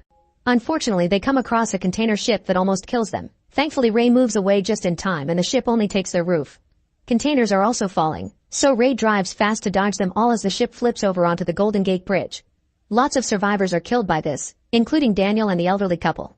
The tsunami soon brings down the rest of the bridge and floods San Francisco, destroying what the earthquake couldn't. Meanwhile, Blake's group is rushing upstairs and stops at the highest floor possible because the steps are blocked. Unfortunately, it isn't high enough and they see the tsunami coming for them, so they run to hide behind the pillars. The water breaks through the window and floods the building, which starts to fall but is blocked by another skyscraper. The leaning causes some water to leak out and the trio holds onto the furniture not to fall out too. Soon Ray and Emma reach the area with the boat and notice the state of utter destruction. Knowing Blake learned from Ray's teachings, they head toward the tall buildings to look for her. Back to Blake and the brothers, they notice the stairs have been cleared, so they go to a higher floor. While Blake checks Ben's leg, he offers a big compliment and they kiss. At that moment, Ollie notices the boat going in the opposite direction. He and Blake start hitting the window to get their attention, but Emma and Ray can't hear them. Then Blake remembers Ollie has a laser pointer, so she shines it at the boat's control panel and the adults finally see them. Suddenly another wave hits the area and breaks the windows, flooding yet another floor too. Ben and Ollie swim toward the stairs to escape, but unfortunately Blake gets caught in the water and can't reach the brothers because of a glass door. The building is sinking, and the water levels are quickly rising. Ray leaves the boat in Emma's hands and kisses her before jumping into the water to swim into the building. Once inside, Ray sees Emma on the other side of the glass door and tells her to wait while he tries to move the debris. On the upper floor, Ben tells Ollie to wait safely while he goes back for Blake, but at that moment the building starts shaking again and water reaches their area as well. This water takes the last few inches Blake had to breathe, and she soon passes out. A desperate Ray makes a final effort to move the debris and finally makes his way through to reach his daughter, taking her with him as he swims upstairs to meet with the brothers. The building continues to sink as Blake tries to give Blake CPR and Ben tries to break the windows, but he isn't strong enough. Outside, Emma sees this and drives the boat back to then approach the building at a very high speed, smashing her way inside. The group immediately gets on the boat and drives away, moving out of the way right before the buildings collapse behind them. Ray continues to try to resuscitate Blake and eventually gives up, but seeing Emma cry inspires him to keep trying, refusing to lose another daughter. Suddenly Blake wakes up, dizzy but alive, and everyone hugs in relief. Sometime later, the National Guard and UN relief teams arrive at the area to help the survivors. Signs, letters, and pictures are hung on a fence as a last goodbye to those who didn't make it. Ray and his family watch what is left of the city, and he announces now it's time to rebuild. Make sure to subscribe and turn on notifications so you can watch more videos like this. Thanks for watching. In 2036, the world has been destroyed by the T-virus pandemic. Earth's ecosystems have been crushed, governments and cities have collapsed, and the human population has severely shrunk. Around 6 billion people have been infected and suffer from brain damage that transforms them into violent cannibals known as zeros. Most of the world is a wasteland, so humanity lives in walled cities called freeholds. In London, Jade works as a researcher for the university, an organization devoted to research and preservation of artifacts from before the apocalypse. Her project is to record any new mutations in the zeros, so she spends a lot of time moving around and only sees her partner Arjun and her daughter Bee on video calls. Jade puts on perfume to hide her smell and goes out with a rabbit to conduct an experiment. After setting up her camera, she puts a drop of blood on the rabbit and leaves it in the middle of an open area. A bunch of zeros smell the blood and start chasing the rabbit, who just runs away as the zeros bump into each other. Jade notices that they still have no coordination skills or pack structure. When she tries to leave, she accidentally gets a scratch on her arm and the smell of blood immediately alerts the zeros. A chase ensues and Jade runs as fast as she can, but a zero manages to jump on her anyway. She struggles against it until she can push it back into the security perimeter, where flamethrowers activate and burn the horde down. Once they're all dead, a red smoke puts out the flames. Suddenly the ground starts shaking and a massive caterpillar bursts out. Jade immediately runs to hide, but the caterpillar catches her by the legs and throws her on top of a car. When the creature is about to kill her, 3 armed men show up and open fire, quickly killing it. Then they check on Jade to make sure she's fine and are shocked to see a tattoo on her wrist that means she's a survivor from the initial outbreak. This all started 14 years ago in 2022. 3 months before the pandemic, half-twins Jade and Billy moved to New Raccoon City because their father Albert has returned to his job in the Umbrella Corporation's Board of Executives after a long absence. New Raccoon City is a planned community built in South Africa and everyone there is an employee of Umbrella in some way. The girls aren't happy about the move and often call out their dad for caring about work more than them. Every 2 weeks, Albert takes a blood sample from his daughters but has never said why. In secret, Albert studies the samples under a microscope before recording his findings and injecting the blood into his neck. The next day at school, Billy sits alone at lunch. Cammy approaches her to learn more about her, only to then start mocking everything about Billy. A frustrated Billy gives her the finger and Tammy retaliates by attacking her, so they fight on the ground until a teacher forces them to split. The sisters rush home and Jade tries to comfort her sister. However, they discover the fight has been uploaded to social media and now Billy is a joke among classmates. The following day at Umbrella, Roth shows Albert footage of an experiment going wrong in Tijuana and all the violence it caused, which ended with 6 injured and 3 dead people. The company has covered it all up but Albert worries because it's happening again. Meanwhile at school, Tammy is in the bathroom when a student wearing the mascot mask suddenly bashes her head. Afterward, the principal brings Billy out of class because the mask was found in her locker, so they think she did it. It was actually Jade, who wanted to make her sister look cool. A parents' conference is held and Tammy's dad threatens with pressing criminal charges while calling Billy a schizophrenic. At that moment Albert comes in and reminds the guy that he's just a low-level employee while Albert is part of the company board, so he has the power to fire and blacklist everyone from employment in other companies. The man apologizes for what he said and forces Tammy to apologize to Billy too. Albert feels like a good father and offers Billy to have lunch with him at his office. After school, Billy goes to Umbrella. As she walks through the corridors, she sees different company projects, from medical machines to a bear hologram that sells medicine. Eventually she reaches the waiting room and is devastated to see a car pass with wounded rabbits, meaning they use animals for their experiments. Later in the evening, Billy asks Jade to help her sneak into Umbrella and get proof of the animal experimentation. They steal Albert's stuff and head to Umbrella, where Albert's voicemail allows them to get past the voice scan at the entrance and his keycard gives access to the elevator and the lab. Billy immediately begins recording the animals in their cages while Jade guesses her dad uses the same password for everything and accesses his computer.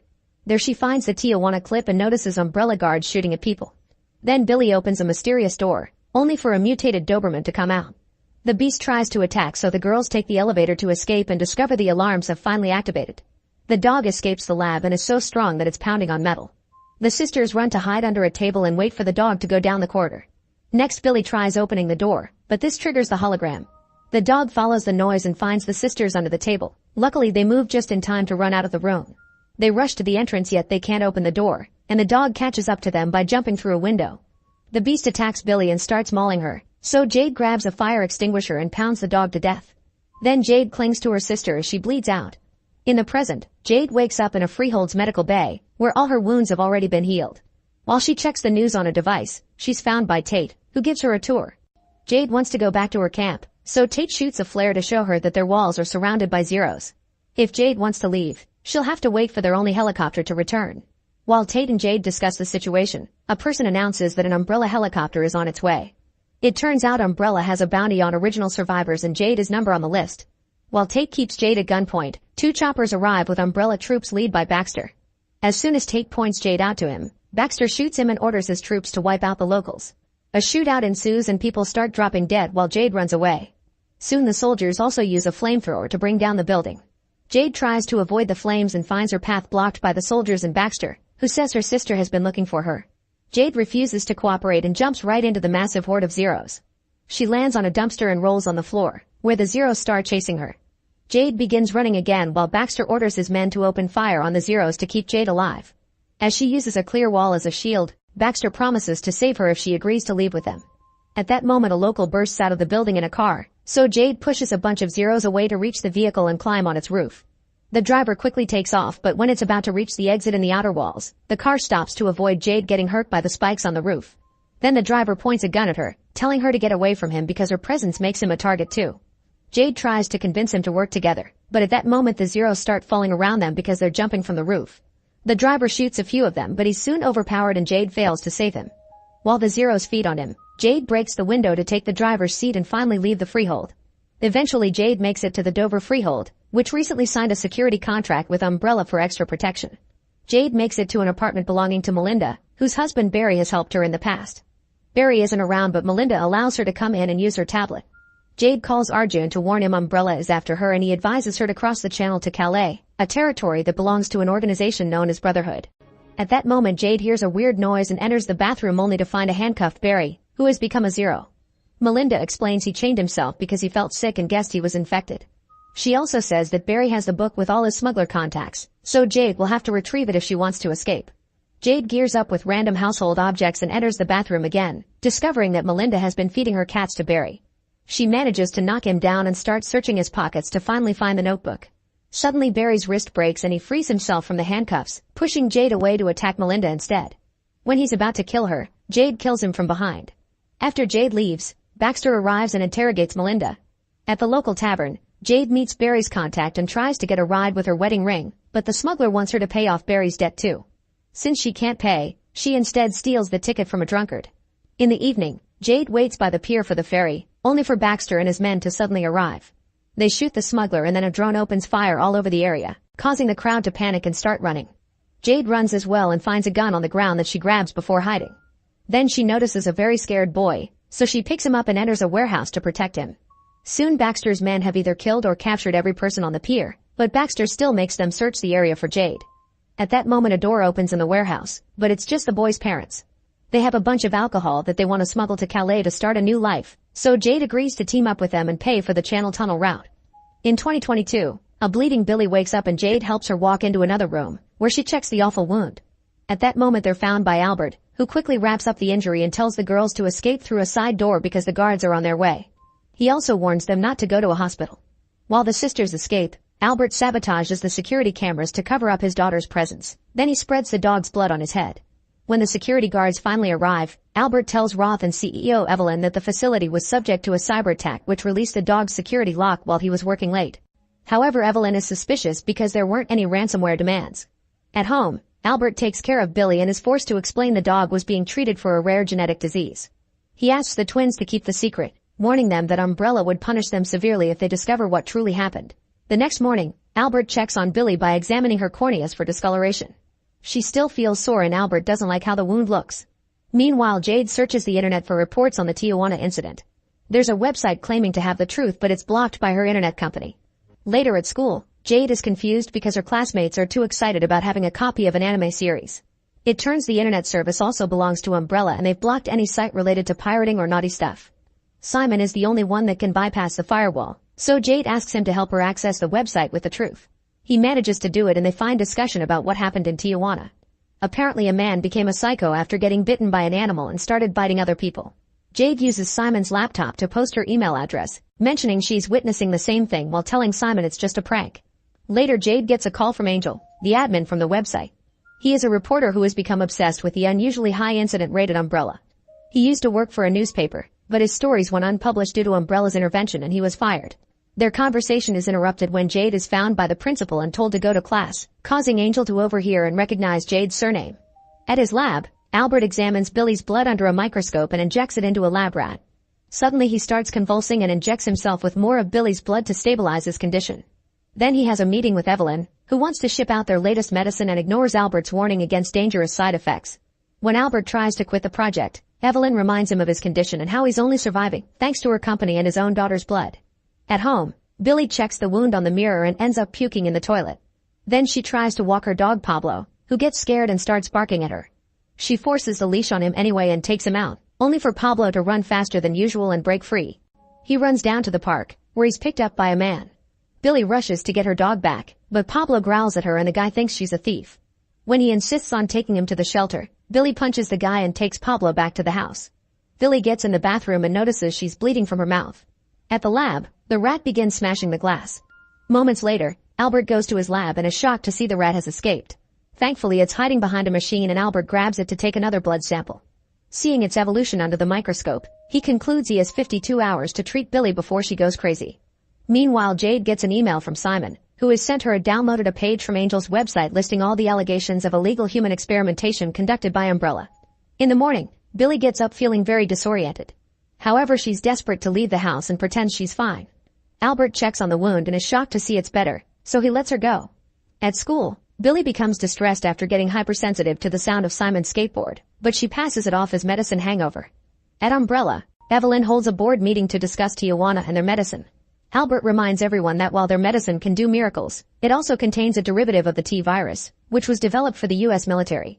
An overdose can trigger viral production, mutate the patient, and spread the cannibal disease. He presents his rat as proof, but Evelyn presents another animal as a counterpoint. A vicious dog is barking at a cat, however it calms down when Evelyn plays a visual trigger and the cat walks safely. She says another team has developed a variant of the medicine and ran it on human trials, during which people responded the same way. She thinks they can sell this medicine if they promote it to eliminate anger. When Albert tries to protest about the dangers, Evelyn makes him confess that a person would need 20,000 medicine capsules to overdose, which would never happen. At school, Billy wanders the cafeteria but the loud noises make her hallucinate, so she runs away. During class, Billy begins feeling extremely sick and runs to the bathroom, where she pukes again and sees herself in the mirror as a bloodied corpse, but it's just a hallucination. Meanwhile, Simon informs Jade that Umbrella has updated the firewall and he needs a new code to break it. He's reluctant to try because the timing indicates they may be onto him, causing Jade to argue with him. Billy sees this and overreacts by punching both, only to run away when she realizes what she did. Jade tries to follow her and is blocked by Evelyn, who offers her a ride that a wary Jade turns down. Later at home, Jade finds her sister with a broken glass. Billy admits there's something wrong with her, explaining things like sounds and lights hurt her yet there's no pain in the cut on her hand. Jade assures her sister that her emotional state is just a medicine side effect. In the present, Jade and the family head to the tunnel entrance in her car. Eventually they reach another crossing point where they must pay a smuggler with the car and all the family's jewels to be allowed to join the convoy. The refugees board a bunch of vans and leave for the tunnel. Soon Baxter arrives at the same spot, yet the smuggler refuses to give up any information. However, Baxter sees Jade's stolen car and knows he's on the right track. A few hours later, the convoy comes to a stop when they hear some monsters known as lickers in the area. They hunt by sound, so everyone stays quiet while waiting for the lickers to leave. At that moment Baxter arrives with his men and their noise causes the lickers to attack. As the soldiers open fire and use their flamethrowers, the lickers attack the vans too, so the refugees have to come out and run. Using her gun, Jade helps the smugglers shoot at the creatures, who are killing lots of people on both sides. Only one smuggler is left alive in the end, so he and Jade manage to gather the boy's family and escape through a service hatch, leaving Baxter and his men to deal with the monsters. Then Jade's group have to walk through flooded tunnels. When they finally reach a dry area, the boy begins feeling sick and snarls, making them realize he's infected. Suddenly the smuggler yells at them to run because he's found a giant spider. While he gets killed by the creature, the others run and hide, but they can hear the spider coming closer. The father finds a pipe and goes out to fight the monster so his family can escape. He does manage to hit the spider, however it isn't enough and the creature splits him in two. Jade opens fire but runs out of bullets, so she runs with the mother and the kid. The spider chases after them and when it's close enough, Jade drops the shutter on it, killing it. Afterward the mother announces she refuses to leave her son, so Jade continues her journey alone. Eventually she gets out of the service tunnel only to find Baxter waiting for her. At that moment the Brotherhood appears and shoots down Baxter to then capture all his men. Jade is mistaken as part of Baxter's team and gets knocked out too. In 2022 in Tijuana, Angel's interviewing the wife of a deceased factory worker. She describes how he was bitten at work, developed a rash around the wound, and became hypersensitive to light and sound. He became more and more aggressive, and after 3 days, he supposedly killed people. The woman hands Angel a USB drive with a document titled Raccoon City Incident and the picture of an explosion. At home, Jade gets a text from Simon inviting her to a party. Billy feels sick but still announces they should go because if she's going to die then may as well have fun beforehand. The party is happening at a building site, where Simon fails a skateboard trick. Billy copies his stunt and impresses everyone by doing it right. Meanwhile Angel tracks Jade's address and infiltrates New Raccoon City in a delivery van while following various locals on social media. Angel's caught on the security cameras and Roth sends a picture to Evelyn, who immediately recognizes him. At home, Albert brings an injection for Billy but discovers the girls aren't around. He tries texting them yet they won't reply. In the evening, Angel finds the party thanks to pictures from social media and everyone runs away thinking he's a guard. The twins try to run away but Angel follows them to warn them they're in danger, revealing what happened to the first Raccoon City. They said it was destroyed by an explosion caused by a gas leak, but Angel explains it was a nuclear attack planned by the government to cover the first time the virus got out. Albert was there and died in 2009. There's also no records from the twins' existence anywhere.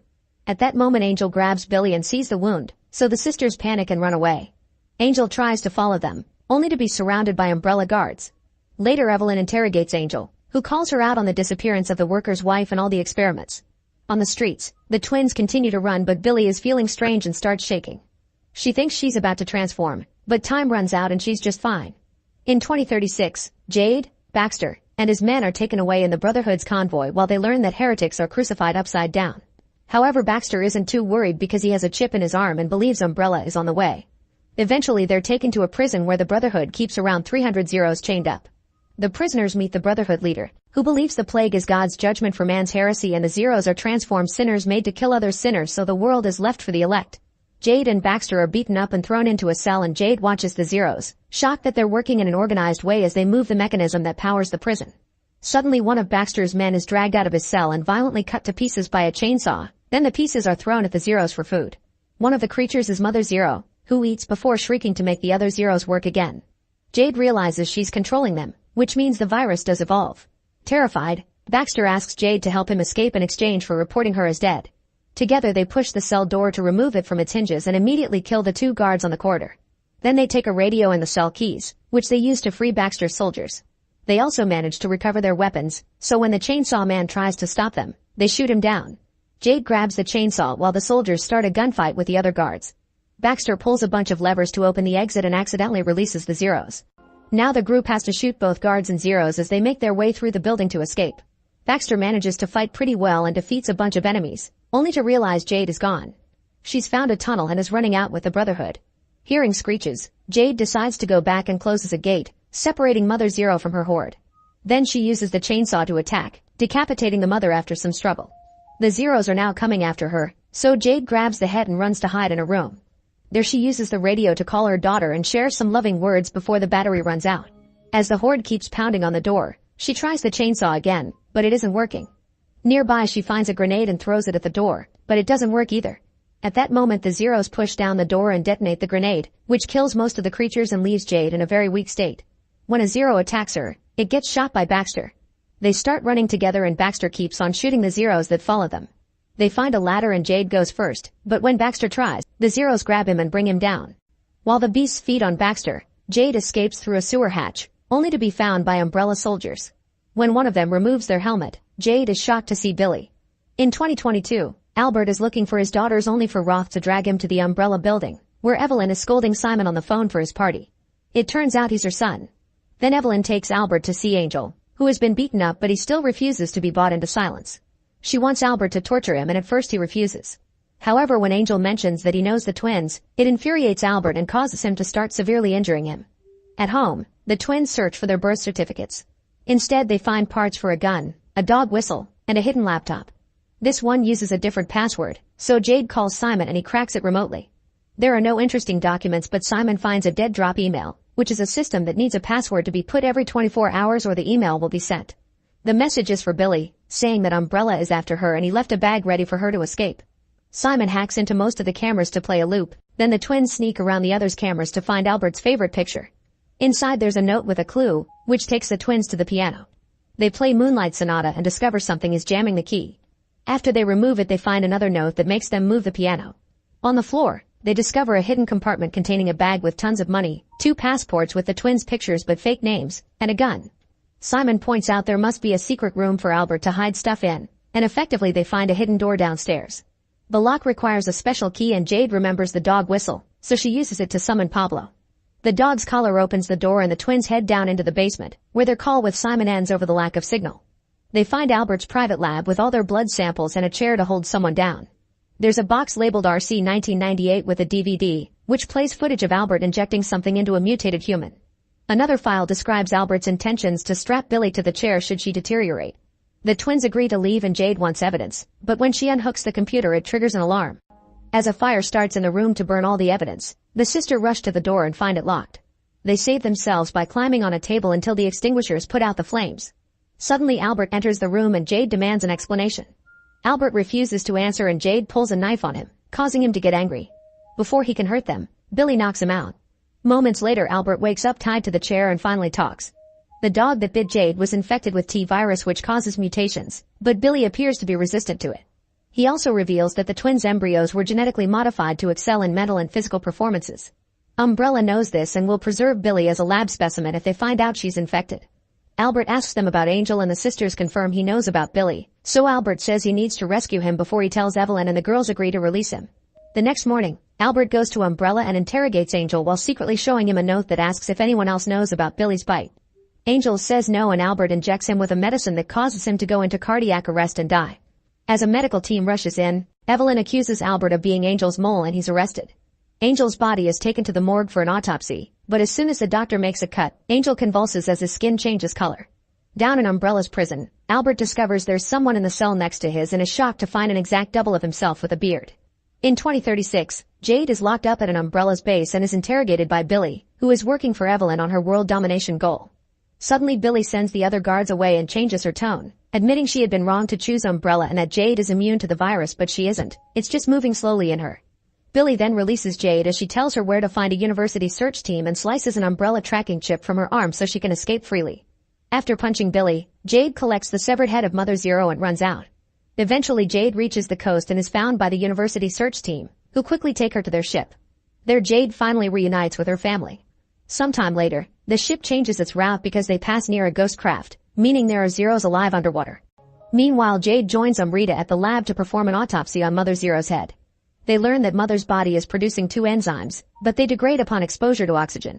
Over the night they go through 55 different tests to preserve the enzymes with artificial saliva, but in the end it's Jade's saliva that makes it work.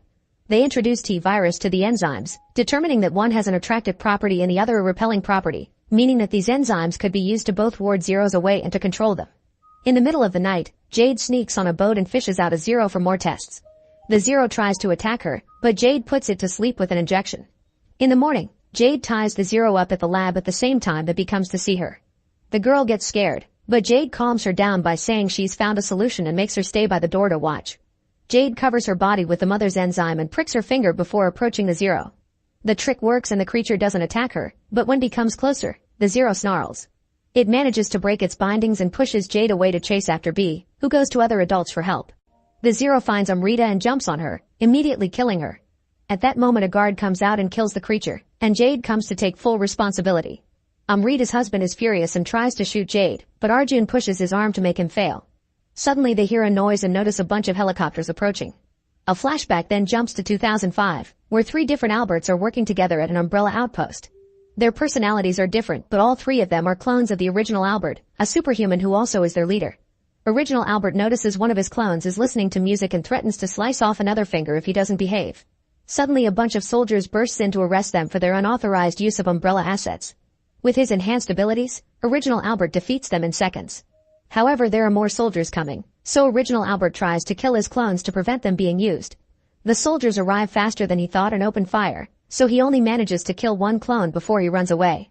The other 2 clones are arrested as Evelyn makes her way inside. In 2022, the Alberts and the cells of the clones, seeing each other again after 17 years.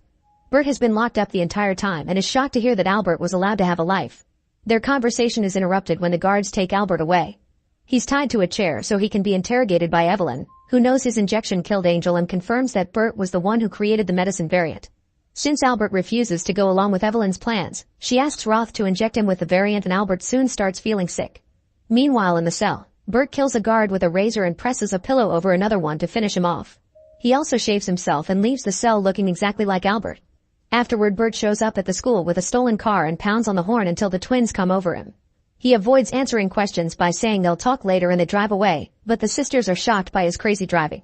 The trio makes it to a restaurant and the girls notice their dad is behaving strange. Noticing a cut on his finger, they conclude Umbrella must have injected him with something. In the meantime, Evelyn goes home for dinner and puts some medicine in her wife's drink, which is noticed by Simon. Evelyn leaves the bottle behind to take a call from Roth and Simon uses the chance to steal some medicine. Then Evelyn asks her son to text Jade, saying she may be in trouble. Simon does so and Jade asks for help. Then Bert snaps at a waitress and the girls demand an explanation. Bert tells them about the clones, which scares the twins and they try to get away. The Umbrella agents appear outside so they have to run through the back door. Bert comes out and uses his amazing strength to kill all the agents, including the one that tries to tase him to no avail. Then he goes after Roth, who quickly tricks him to handcuff him to the car. Afterward Roth forces the twins to go to Umbrella, where Evelyn shows them a very sick Albert. The men take blood samples from the girls while Evelyn explains that none of the clones weren't completely healthy, so Albert engineered the twins' embryos to use their blood in daily transfusions that kept him stable. Then Evelyn puts a sample in Albert's hand and he injects himself, quickly getting better. The twins are disgusted that they were created for this and say they hate Albert before running away. In 2036, Jade runs to Mother Zero's head and cracks it to find a tracking chip underneath. This is how Umbrella found them. The ship's leader Sakium goes to the shore and meets with Evelyn, who hasn't aged at all. Evelyn wants Jade and threatens to blow up the ship if they try anything. On the ship, Jade is confined in a room. When B comes to visit, Jade tells her to get a hidden green duffel bag and leave the ship. Soon Jade is taken to the Umbrella base and is shocked to find Evelyn dancing in her tent. It's revealed that Billy has been controlling her with the medicine variant and she has been the actual head of Umbrella for years by controlling Evelyn from the shadows. She let Jade go to find the university's ship and now wants to keep her to use her blood as a stabilizer for herself. Billy controls Evelyn to order a guard to seize the ship and when Jade protests, the guard grabs her. Then Jade throws a bottle on the floor, releasing the attractor enzyme. Soon a huge horde of Zeros attacks the area, overwhelming the soldiers who don't have enough weapons to deal with such a huge amount of enemies. As the soldiers are killed one by one, the ship sees the attack and takes off, revealing they have a massive infected crocodile attached underwater. In 2022, Evelyn takes Bert back to his cell and offers him a new project as she reveals a strange humanoid creature in a tank. Meanwhile, Roth drops the twins at their house, telling them they have 5 minutes to pack and come back to the car. Obviously they want to escape, so Jade distracts Roth while Billy recovers the bag Albert left for them while dealing with unbearable dizziness. Afterward they sneak out through the window, but Roth catches them red-handed. Suddenly Billy goes crazy and attacks Roth so Jade tries to help her, but Roth quickly brings them both down. The reinforcements are getting closer, thus Billy tells Jade to run before tackling Roth again. Jade manages to escape and Billy gets captured. She's taken to Umbrella, where Evelyn manipulates her by promising to cure her. Tests are run and they conclude the T-virus is in her blood but inactive. Then Billy is injected with something that makes her convulse and scream. Meanwhile, Simon is worried about his mom's unusual behavior. Jade arrives with Pablo and tells Simon everything, making him realize what the medicine is doing to his mom. The lady accidentally cooks her finger while cooking, yet she doesn't feel any pain. Simon calls Evelyn and demands an explanation, causing her to snap and show her true colors. Furious, Simon hangs up and agrees to help Jade, hacking into the locks of Umbrella's building. Upstairs, Billy regains control of herself and fights back the lab tech, stabbing him in the eye with a syringe and slashing Evelyn. When she tries to leave, she's suddenly overwhelmed by hallucinations of blood, alarms, and the dog, causing her to have a breakdown. Luckily, Bert shows up and snaps her out of it, convincing her to go see Albert. Both twins make it to Albert's room at the same time and the group agrees to escape together. Unfortunately, the security system kicks in while the creature wakes up in its tank. The group runs to hide, only for Billy to suddenly go crazy again. She attacks Jade and bites Simon, instantly infecting him. The guards surround them and Evelyn is horrified to see her son has been bitten, so she immediately shoots him. The clones use the chance to attack the guards and a gunfight ensues. Roth has no choice but to run away while all his men are killed. Then the clones drag the girls out to escape while Evelyn stares at the body of her son. The twins and the clones run out and sneak around to avoid security cars, hiding behind the first door they find. The clones begin soaking the lab with chemicals to make a bomb and Albert tells his daughters to escape with Bert while he stays to set the bomb off. As the trio runs away, Evelyn enters the lab and shoots Albert twice but he still manages to start the fire. Evelyn runs as the whole building goes up in flames. While the fire trucks go by, Bert steals a car and takes the twins out of town. The firemen successfully recover Evelyn from the wreckage, and from the rubble, the arm of the tank creature bursts out. In 2036, the soldiers try their best to protect the base but they keep going down. Billy hits Jade in anger and runs back into the tent, where Evelyn reminds her she's nothing without her. Outside, two soldiers try to drag Jade away, but she quickly fights them and frees herself. At that moment, Billy activates Umbrella's drones, which begin to wipe out the Zeros and allows Jade to escape. Because she's still covered in the deterrent enzyme, the Zeros ignore her and she manages to make it to the shore. Arjun throws a rope for her to climb aboard the ship, then Jade convinces Sakim and Arjun to release the mutant crocodile. Eventually, Billy's drones succeed in wiping out the Zeros, but this also kills all the soldiers except for one. At that moment, the mutant crocodile arrives, ready to attack. On the ship, Jade realizes that Bee escaped to the shore like she told her to. Billy runs up the hill with the soldier, who is quickly killed when she makes the drone shoot at the crocodile. As the beast destroys a drone with its mouth, Billy finds a grenade in a soldier's pocket and throws it at the crocodile, causing it to roll down the hill into the water and knock down the helicopter in the process. Jade and Arjun are coming on a boat to look for Bee, but the crocodile's tail knocks them out. Minutes later, the couple wakes up on the shore but Arjun's unable to walk and tells Jade to go find their daughter. Meanwhile, Billy shoots a few more Zeros as she runs and reaches a second helicopter, escaping right before the crocodile reaches her. Afterward, the beast chases after Bee, only to calm down when it smells her. Suddenly, the helicopter shoots some missiles, so Bee runs away while the crocodile dies. Then Bee is found by Jade, who takes the gun from her bag when Billy and her men try to approach them. Billy starts insulting her and makes her have a breakdown by pointing out everyone around her dies because of her selfishness. Jade agrees to leave with Billy if she lets Bee go, but Billy shoots Jade and takes Bee to the helicopter while Jade watches in tears. Make sure to subscribe and turn on notifications so you can watch more videos like this. Thanks for watching. Late in the evening, Abigail is practicing ballet in an empty theater. Meanwhile, a group of criminals is getting ready to strike. The hacker shuts down all the security cameras in Abigail's house and the sniper climbs on the roof. When Abigail leaves the theater, her driver gets her on the car, unaware the criminals have put a tracker under it. As soon as the car gets moving, so do the kidnappers. The hacker opens the house's doors and 3 of the criminals sneak into Abigail's bedroom to hide behind the furniture. The woman realizes they'll be kidnapping a child in protest since she usually doesn't mess with kids, but the others tell her to deal with it. Soon Abigail arrives home and gets on the bed, so the criminals use the chance to attack. A guy tries holding her down, but Abigail stabs his hand with a pencil. The other man takes over and covers her mouth as he captures her while the first guy tries to punch her, but the woman stops him from hurting a kid. Then she injects Abigail with a sedative to put her to sleep. The other half of the team is waiting outside and warns those in the house that there's a car incoming. While the sniper keeps the incoming car under his watch, the trio hurries to put Abigail in a bag and sneaks out through a window. As they cross the garden and reunite with the sniper, the alarms activate and they have to run. Fortunately, the last 2 criminals pick them up just in time and they escape without issues. During the ride, they check Abigail's pulse to make sure she's fine and blindfold her.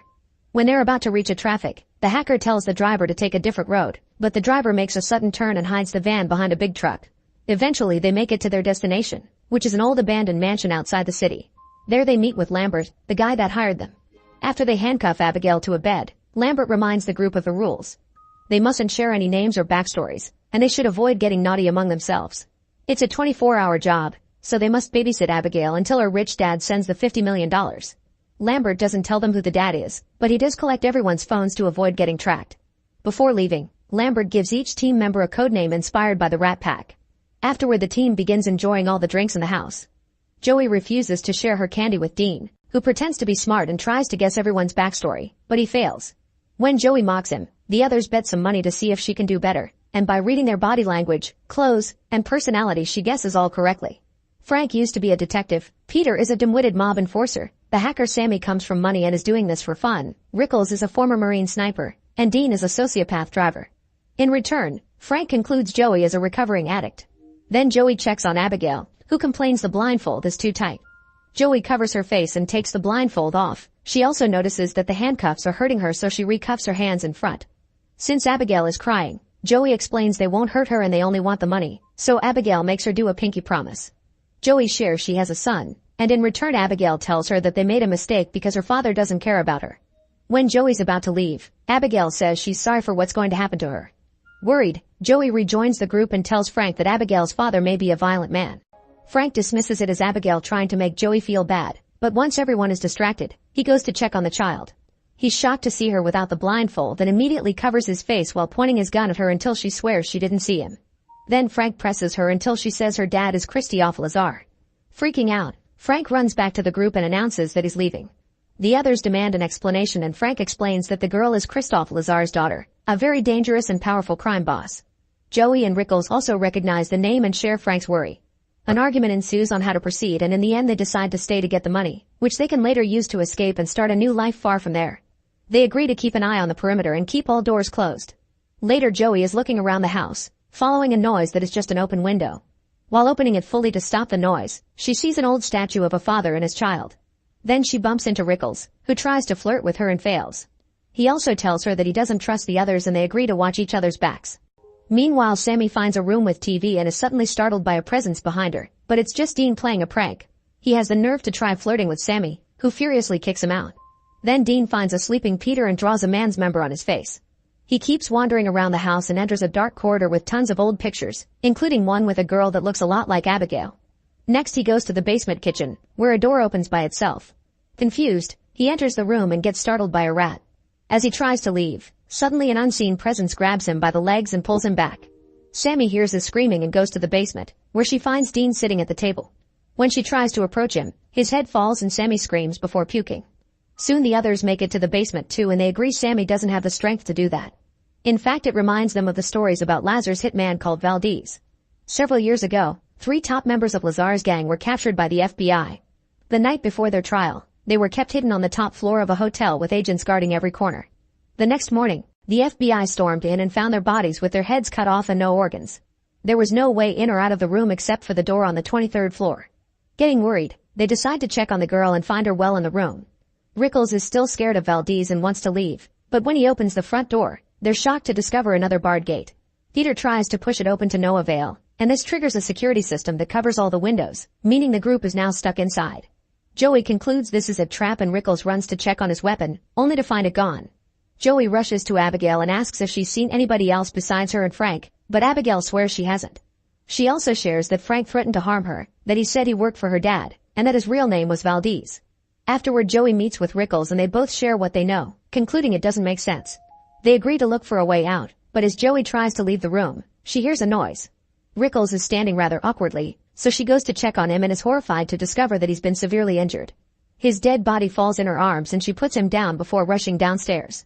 A furious Joey aims her gun at Frank, accusing him of being Valdez and killing Rickles. Frank pulls out his gun too and says Joey's letting Abigail manipulate her. He asks Peter to do something about Abigail, so Peter goes to the room to kill her. Before he can shoot, Joey arrives and quickly disarms him. Sammy and Frank also come and an argument ensues. Meanwhile Abigail easily removes the handcuffs and stands up, using a ballet move to show her true face. She's actually a vampire. Abigail jumps on Peter and is about to bite him, but Frank shoots her down.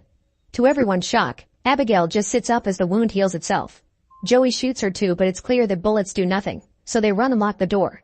The group discusses what to do as they realize Abigail was Valdez all along.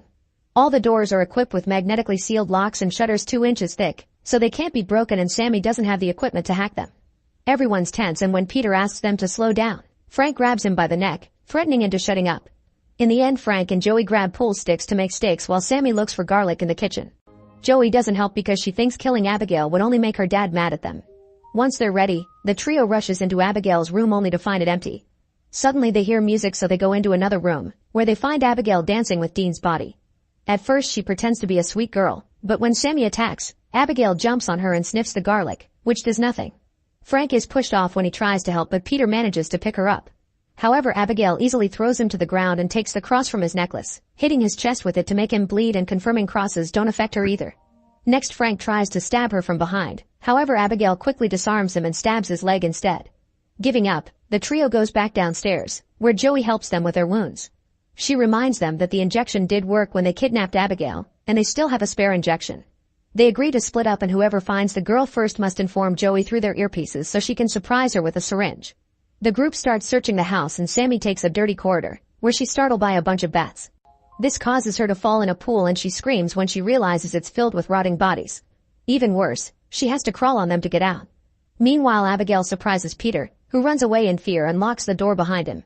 However, Abigail breaks the door and keeps on chasing him as she runs with ballet moves. Peter's running as fast as he can when suddenly Frank opens a door and hits him, causing him to fall off the rail. Then Abigail chases after Frank, pushing him down the stairs before sitting on him. Joey uses the chance to try to inject her, but Abigail hits her hand to send the syringe flying through a locked gate. Sammy grabs Abigail and pulls her away, so the child retaliates by biting her arm. Next, Abigail grabs Frank by the leg and starts flying, only for Peter to suddenly tackle her and make her drop Frank.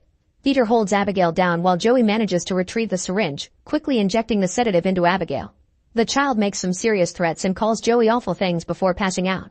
Sammy freaks out and wonders if she'll transform because of the bite. Moments later, Abigail wakes up locked in an elevator. Joey says that if she reveals how to get out of there, they'll let her go. Instead, Abigail confesses that she planned everything and that Lambert works for her. She even knows all their real names and backstories. Sammy started her career by taking money from her rich parents' bank account and eventually went after a particular big fish. Peter served as muscle for a crime family and stole from his crew. Frank infiltrated a particular crime family while working as a detective and ended up enjoying the illegal life. Joey is a former army medic who was fired for becoming addicted to medicine, and she left her son with his bad father to become an underground doctor for some very shady people. One day she accidentally killed a gang member while trying to remove a bullet. It turns out everyone here wronged Lazar or his gang in some way, and Joey says Abigail kills her dad's enemies just to make him love her. Abigail didn't kill them as soon as they arrived because she likes playing with her food. She says that if they let her out, she'll let 2 of them live. Frank suggests killing her, so an angry Abigail changes the offer to only saving the one that gets her out. Peter quickly takes out his gun and Joey does the same as she and Frank explain Abigail is lying. Since Peter tries to free her anyway, Joey shoots him. Then the group leaves except for Frank, who volunteers to keep guard. After everyone's gone, Frank says that he'll let her go if she tells him how to get out of the house. Abigail explains that he must pull Agatha Christie's book in the library to open a secret door. Frank thanks her but refuses to release her, so Abigail easily breaks the door to push him and dances toward him. At that moment, Joey arrives and breaks wooden planks off a window, allowing the sunlight in. The light instantly burns off Abigail's hand and she runs to hide in the shadows so she can regrow it while Joey and Frank run away. The entire group makes it to the library and stays under the sunlight, entering through the high window Joey opened early. Nothing happens to Sammy, so she's relieved thinking she won't turn. Frank pulls the book Abigail mentioned, but nothing happens because she lied too. While he throws a tantrum, Joey tries to break down the wall to no avail.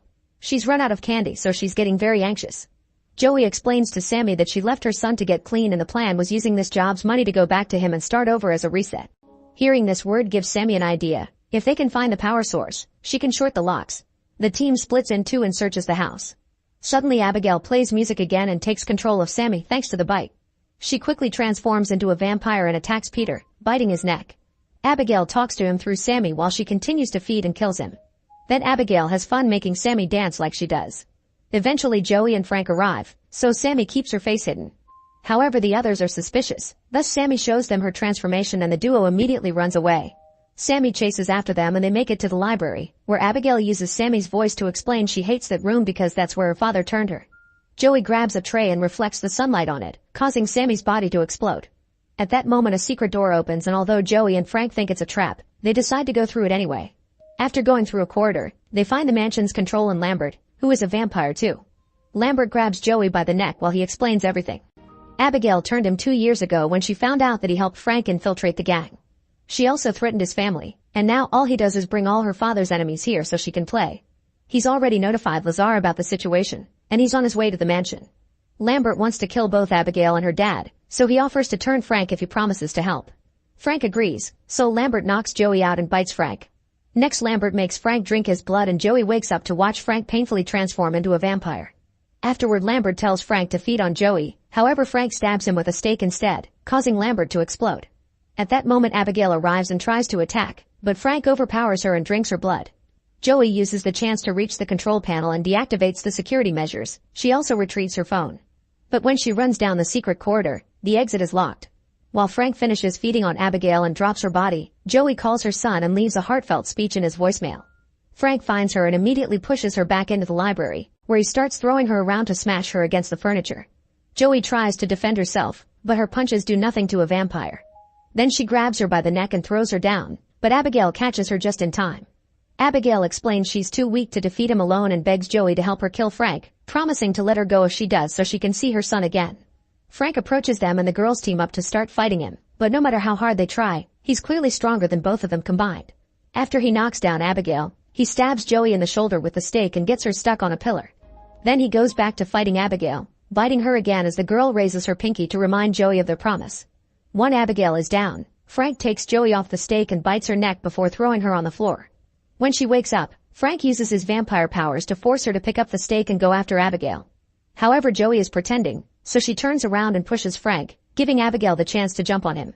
She fights him again as she explains the powers take a while to develop fully, so he can't control or transform Joey yet. While they're distracted, Joey retrieves the stake and pulls Frank down. Then she and Abigail team up to stab him and make him explode. Afterward, Joey is worried that she may transform too, but Abigail confirms it won't happen because Frank is dead. As promised, Abigail lets Joey go and tells her to find her son.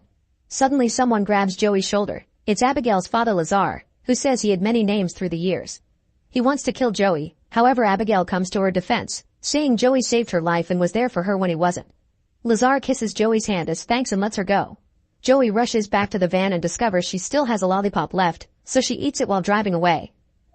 Make sure to subscribe and turn on notifications so you can watch more videos like this. Thanks for watching.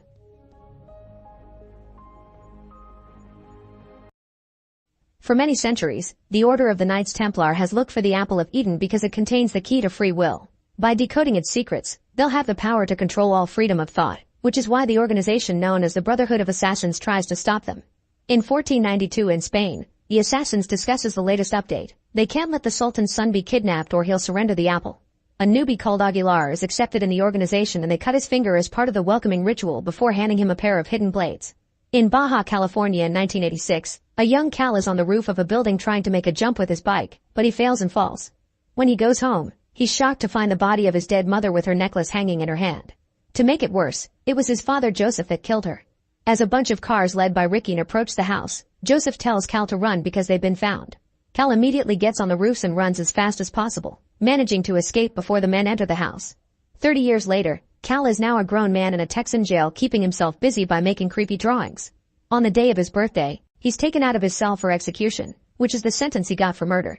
He's strapped to a table before they inject the lethal fluids into him, causing him to see his entire life flashing in his mind as he goes out. To Cal's shock, he doesn't die but instead wakes up in a white room where Ricky's daughter Sophia is watching him.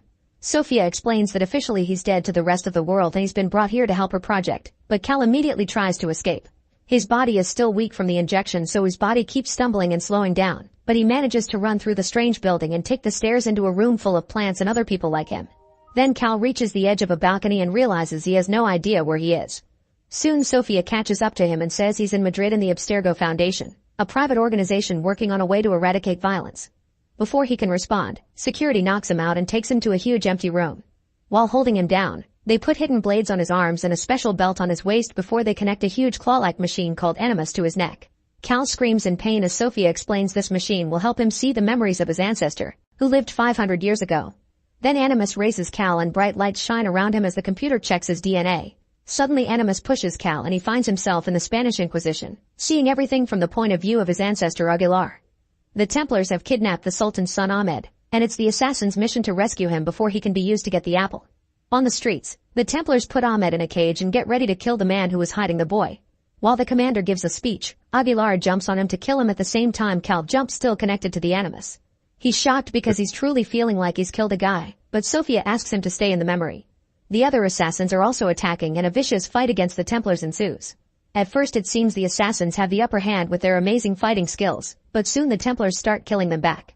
Assassin Maria steals the carriage with the cage and takes off, but the Templars immediately start following her so Aguilar takes a horse and joins the chase. 2 Templars manage to get in the back of the vehicle, so Maria jumps to start fighting them, quickly pushing them off with precise strikes and shooting a horse rider before returning to the front.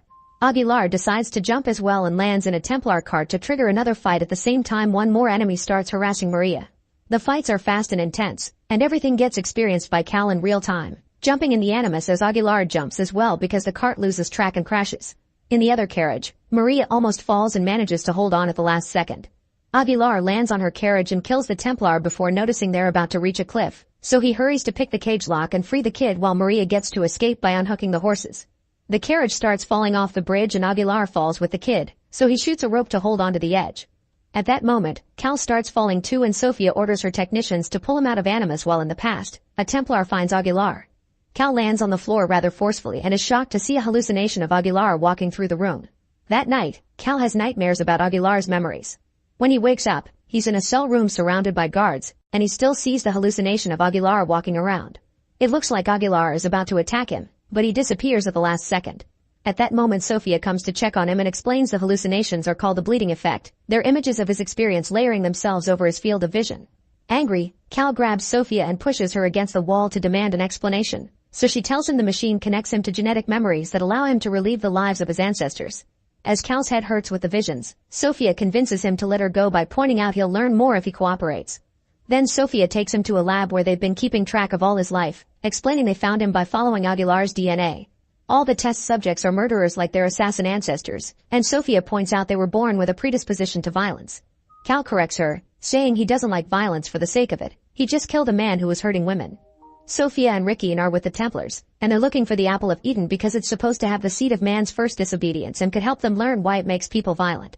They think violence is a disease that can be cured and Cal is here to help them find that cure. Once their research is complete, Cal gets to leave and start a new life. Afterward Cal goes to have lunch with the other test subjects.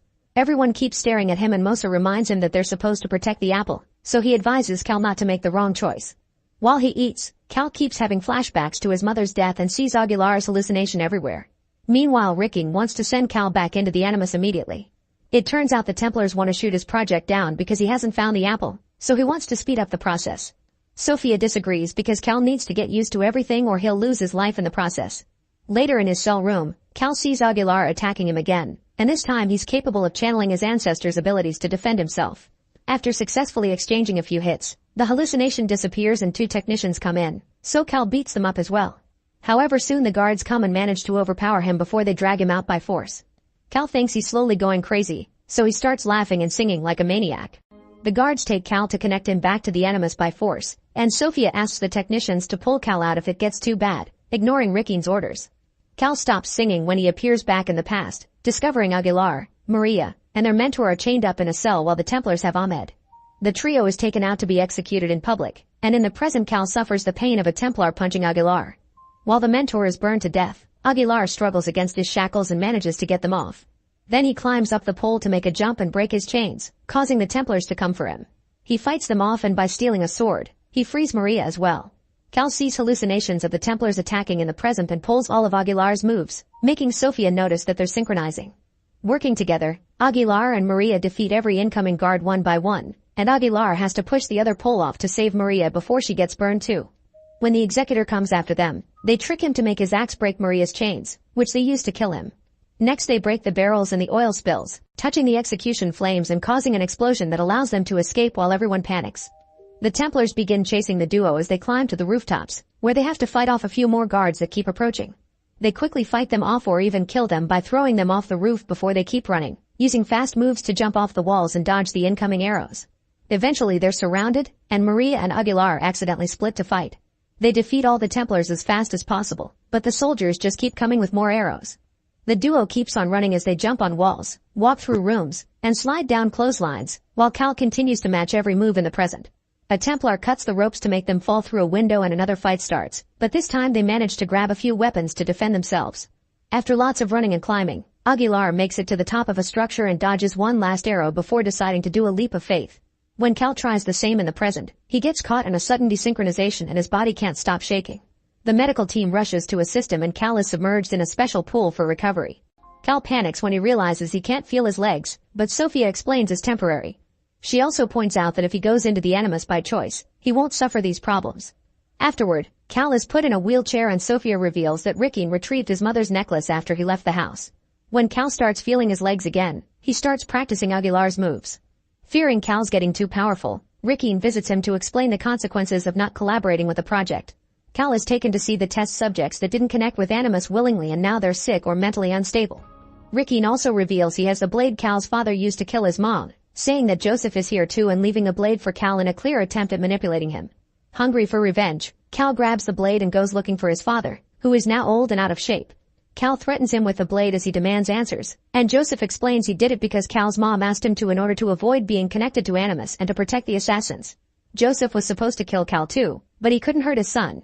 Cal asks him to finish his mission but Joseph refuses, telling him to get his revenge if he wants but not to go back to the machine because the Templars want the apple to control the world. Instead of killing him, Cal gives Joseph the necklace and the blade before leaving. On his way back, the other test subjects bring down the guard and lock the doors before jumping on Cal to try to kill him. Cal immediately defends himself, managing to hit the guy and buy time until the guards arrive to take everyone away. Next, Cal connects to the Animus willingly and he discovers that Maria gifted Aguilas the necklace. The Templars meet with the Sultan, telling him the assassins were defeated so they want to exchange Ahmed for the apple.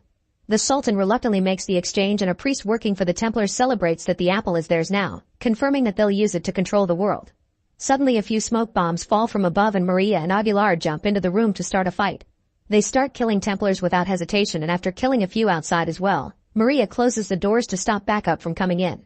Thanks to the smoke, Aguilar sneaks behind the priest and steals the apple, but at the same time the Templar commander captures Maria. He wants to exchange her for the apple, so Maria reminds Aguilar that assassins always put the mission first. Ignoring her, Aguilar takes his blade back because he loves her, however Maria refuses to give the apple up and forces the commander to move his blade. As Maria's dead body falls, a furious Aguilar pushes the priest and goes after the commander, starting another vicious fight that Cal keeps on copying in the present. At first it looks like the commander is overpowering him, especially when he kicks Aguilar down to the floor. When the commander is about to finish him with a sword, Aguilar sees Maria's body who tells him to run, so he turns just in time and shoots his blade at the commander. Then he fights him again and since the commander is weak now, Aguilar easily kills him at last. The priest runs to open the door and let the backup inside, so Aguilar jumps into a tunnel to escape. The Templars follow him, so he begins fighting them off as he continues to run and jump on the walls. After killing a few soldiers, Aguilar steals a torch and starts a fire in the middle of the tunnel to block the enemy off. He manages to make it to the entrance and comes out on a bridge, only to find himself surrounded by crossbows. Refusing to give up, Aguilar makes another leap of faith and lands in the water. In the present, Cal jumps as well and the Animus breaks down, but this time Cal is fine. The memories continue to appear around him and he sees Aguilar giving the apple to Christopher Columbus to hide. Meanwhile Mosa steals ancient smoke bombs from the lab and activates them in the common room, where all the test subjects start beating the guards up. As the alarm begins ringing in the building, they make their way through the corridors and labs while beating down or even killing anyone who tries to stop them. At the same time, Cal is surrounded by ghosts of the assassins, including Aguilar, Joseph, and his mom, who tells him he isn't alone. The technicians confirm it isn't a memory, and Rickeen announces he and Sophia are leaving so the team can purge the facility. Sophia doesn't want to go because she sees an assassin who looks like herself, but Rickeen's men drag her out. The guards go after every test subject and Joseph tries to defend himself, but sadly he's quickly killed. The others move as fast as possible because the guards are trying to lock the doors, but one of the guys manages to reach the computer and opens enough gates so the team can reach Cal.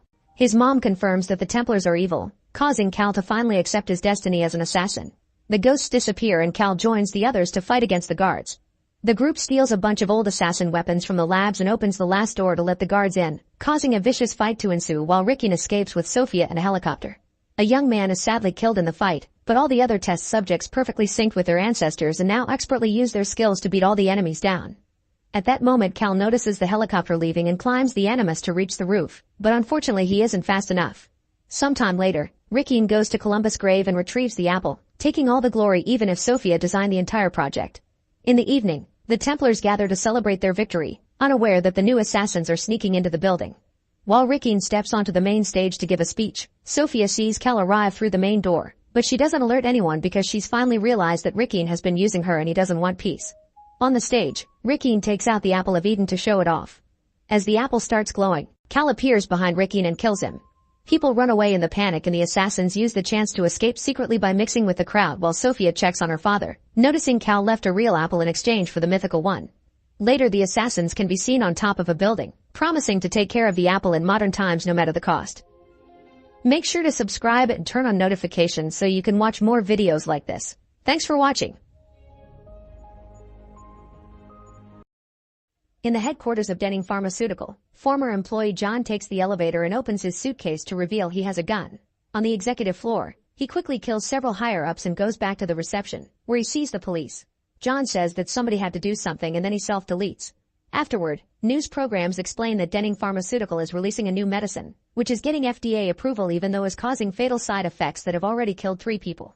Because of this, the company is facing a major lawsuit and its stocks are falling, so they're trying to get rid of all the evidence. An important layer called Alan decides to take the case against the company, which will greatly affect his career. He assigns legal assistant Tom to take care of the paperwork, and on Monday he must update his keycard before entering the office because they get reset every weekend. Since John was their key witness and they lost him, Tom tells Alan he wants to add heart attack victims to the pharmaceutical case, but Alan forbids him from doing so because minor victims don't make money. Then Tom is called to the office of another boss to discuss the Gambizzi crime family case. Tom sent a memo because he wants to join that case, but his boss destroys it and scolds Tom for not paying more attention to the cases he already has. Afterward, Tom goes to the file room to put away the file Alan turned down. His girlfriend and co-worker Anna visits him so they can share a few secret kisses. A few hours later, Alan announces that since the servers have been down since last night, everyone can go home. Before Tom can leave, Alan tells him that he made a dangerous mistake with the memo he wrote earlier, so he fires him for it. In the elevator, Tom is joined by a man he never saw before. When they make it to the reception, the man leaves a suitcase on the floor and another guy picks it up before taking the elevator too, which Tom finds suspicious. After checking what floor the man went to, Tom tries to follow him, but his keycard has already been reset. He tries to leave but he sees the stranger waiting for something outside and gets worried, so he asks the guard to activate the elevator for him. Once he makes it to the office, Tom looks around and discovers his coworker Roger is at Tom's desk for some reason, so he asks his friend to open the door for him. Roger behaves strangely and Tom notices the file he put away on the desk. Getting more suspicious, he makes his phone start recording and hides it in a pencil holder. Afterward he keeps looking around and discovers the mysterious guy messing with the power box. One of the lawyers approaches the man to ask for an ID, not believing him when he says he's maintenance. When the lawyer tries to make a call to confirm his presence, the man takes out a gun and kills her.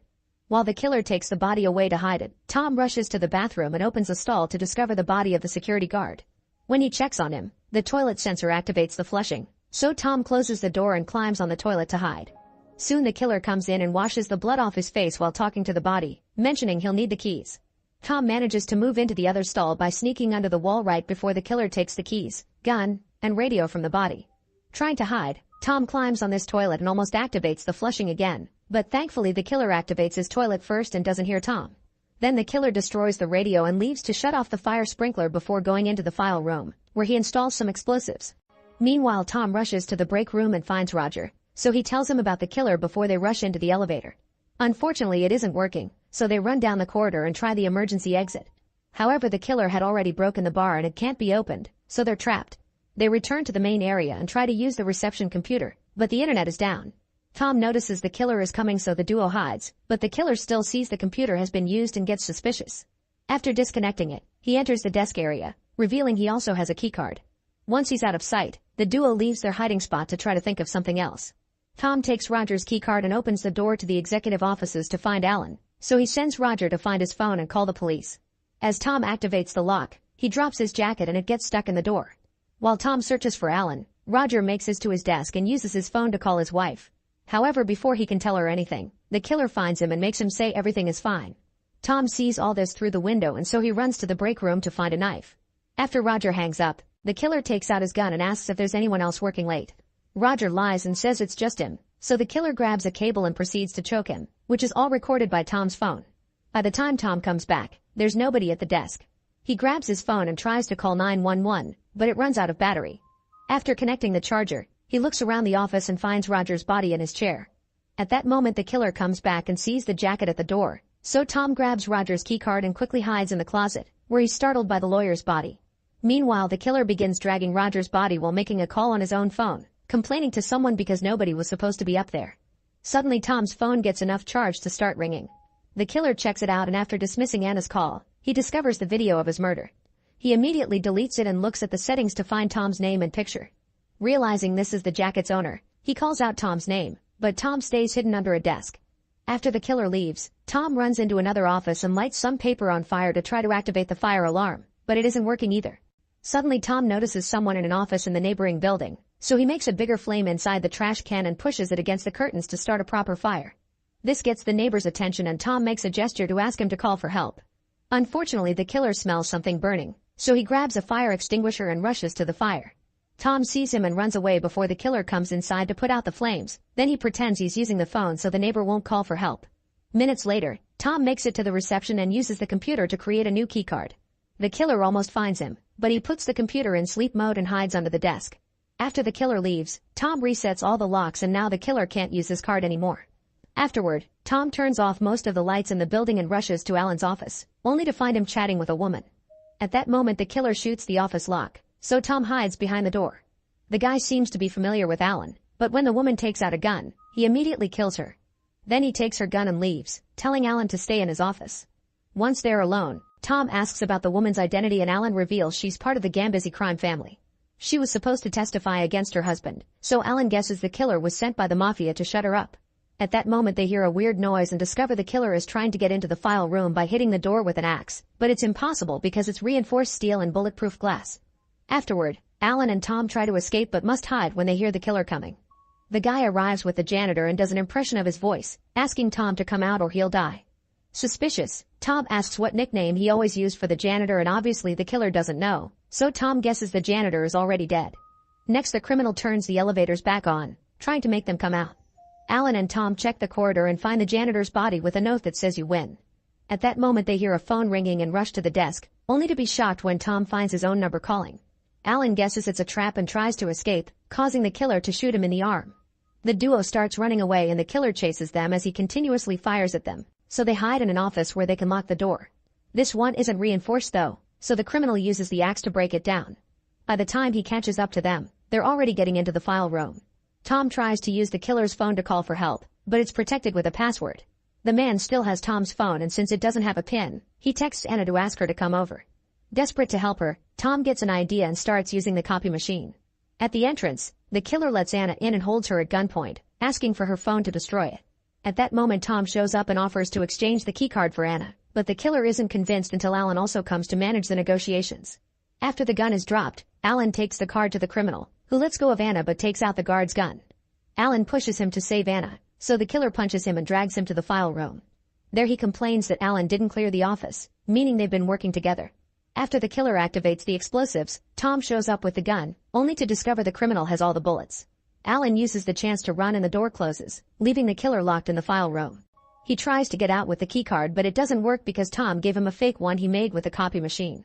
Suddenly the explosive goes off and starts a fire on the file shelves.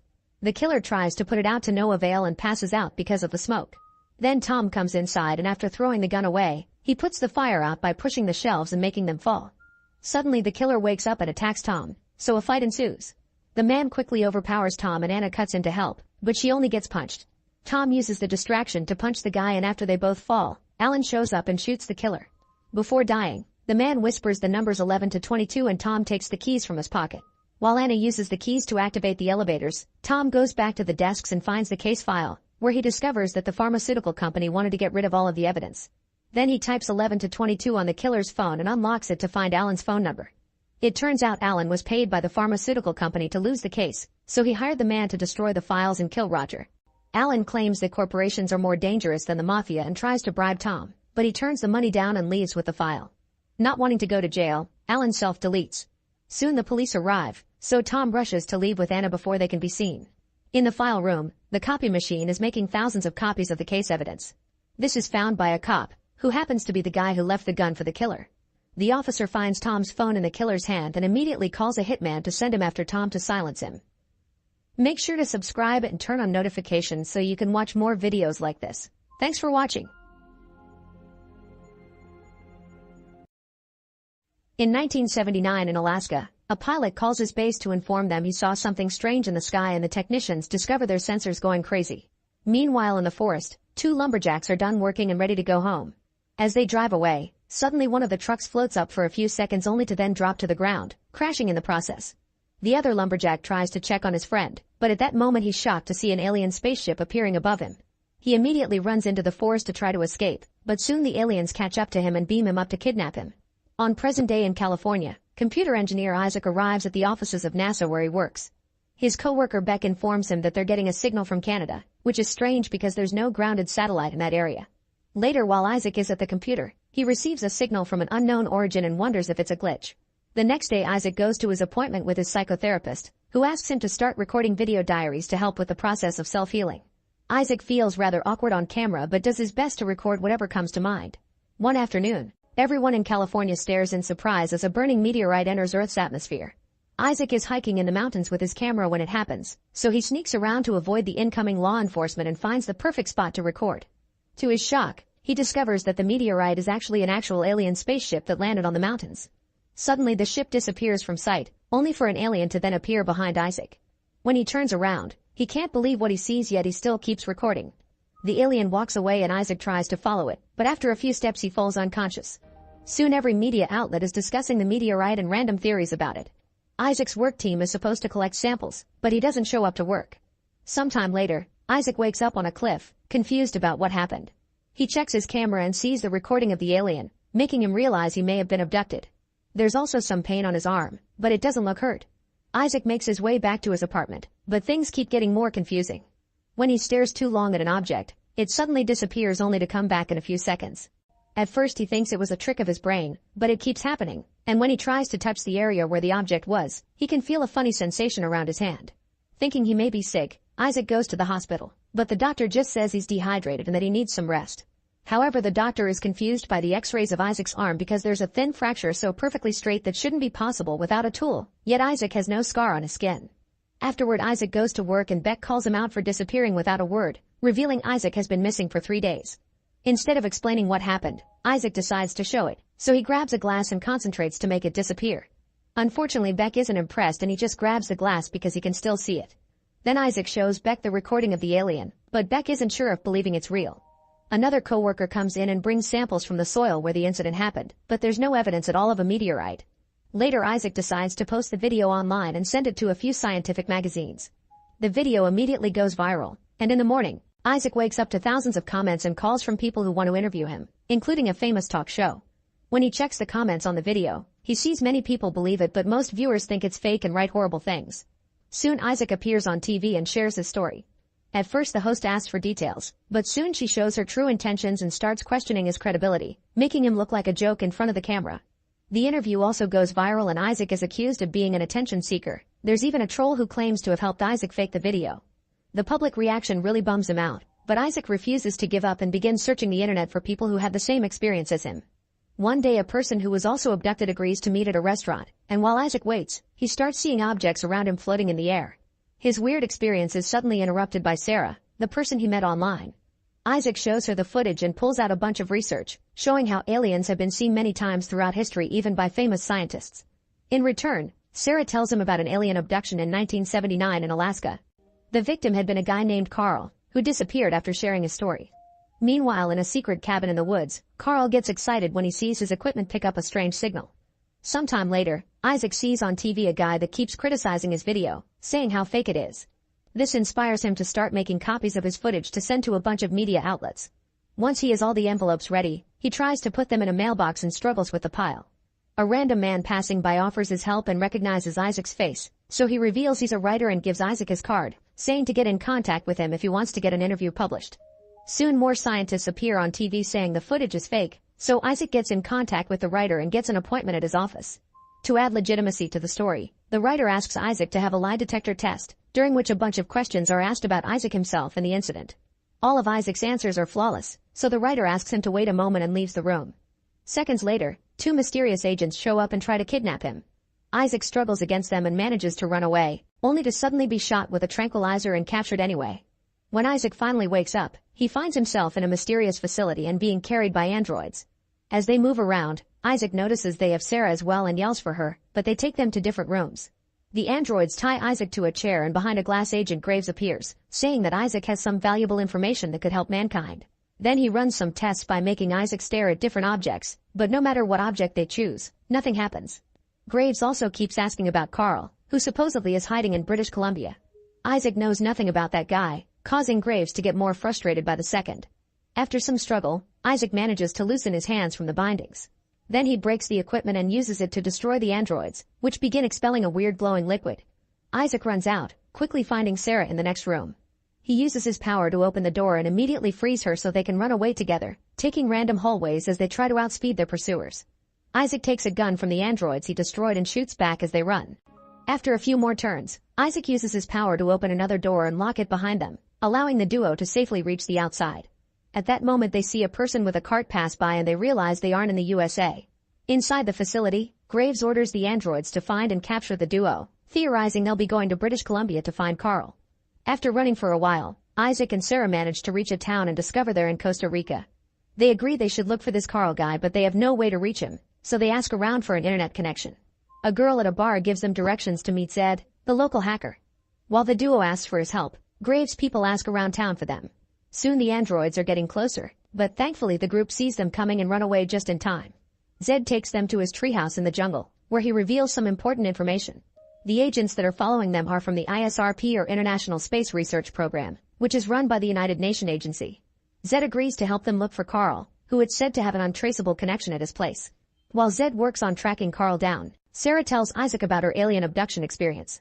She had heard a noise outside and thought it was a plane, but it was the spaceship that kidnapped her. Sarah was missing for 2 days and nobody believed her either when she told others, so the duo bonds over their shared trauma and how lonely they feel in a world that mocks them. Moments later, Zed announces he's failing to make any progress. Isaac mentions British Columbia and suddenly remembers the Canadian signal he picked up at work, giving Zed the details. By hacking into Isaac's work computer, they finally find Carl's location, who is indeed in Canada.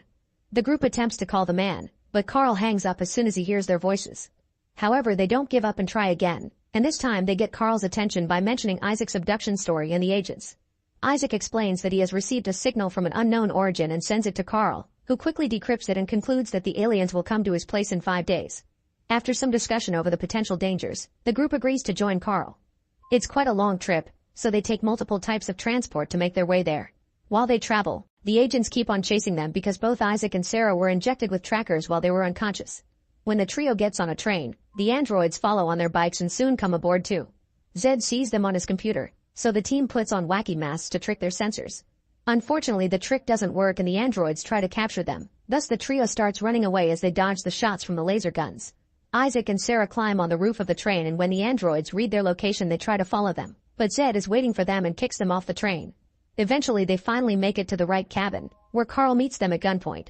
After checking their identities, Carl uses a little device to deactivate the trackers on Isaac and Sarah's arms. Graves immediately notices the lost signals, but his men are already working on tracking down the cars the trio traveled in. Once the team has settled down, Carl confirms that he was the lumberjack who got abducted in Alaska. Since then he's been decrypting any strange audio signals he could detect, translating them into English to try to communicate with the aliens. The signal that Isaac discovered is the most precise one he's found so far. Zed is very impressed because Carl has invented many machines to keep up with this project through the years. That night, Sarah can't sleep because she's afraid, so Isaac comforts her and says he's glad to have met her. 2 days later, the group sits in the cabin waiting for a sign of the aliens' arrival. Suddenly they feel a tremor in the area, so Isaac goes to the forest to look for the ship and encounters 2 aliens. The creatures cooperate and go with him to the cabin, where Carl's device translates for both sides so they can chat. The aliens explain that their race has conquered every aspect of the physical world, from medicine to technology, so now they're searching for something greater beyond their understanding like the origin of the universe. They've been studying humans because they have a special amount of aura in them, and by touching Isaac, they show him a vision of Jesus. Apparently they believe Jesus is the origin of everything because the humans with the most aura are his followers.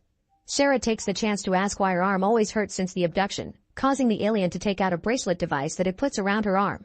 Suddenly her arm splits in two to reveal the tracker that the aliens put there, and now they take it back before making her arm looking normal again. Next they start working on Isaac's arm, but at that moment Graves and his agents arrive, blocking the road with their cars. Graves asks Carl to come out as he demands an explanation about what happened to his father, who was the lumberjack that died in the smashed truck and whose body disappeared. When Graves threatens to open fire, Carl finally comes out and explains he doesn't know what happened to his co-worker's body, which he already said in the past. Graves still doesn't believe him and makes his men shoot him down. Sarah immediately runs out to check on him, only to get shot as well. In the cabin, the aliens finish with Isaac's arm and give him some final advice. He should use his senses and focus. As the aliens disappear, Isaac concentrates and finally gets a grip of his power, allowing him to become invisible and pick up Sarah while the agents open fire on the cabin. Then Isaac picks up Carl and Zed as well, keeping them in the invisible realm where they meet with the aliens again.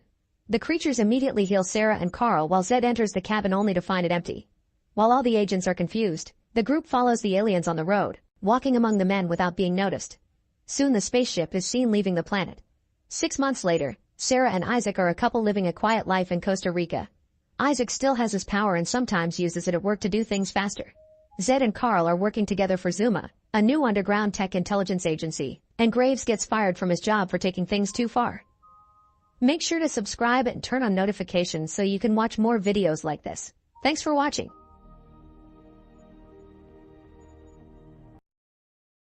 A young man wakes up in a strange room without any idea of how he got there or who kidnapped him. He looks around the room, finding only a shower and a toilet, then he begins pounding on the wall asking to be let out.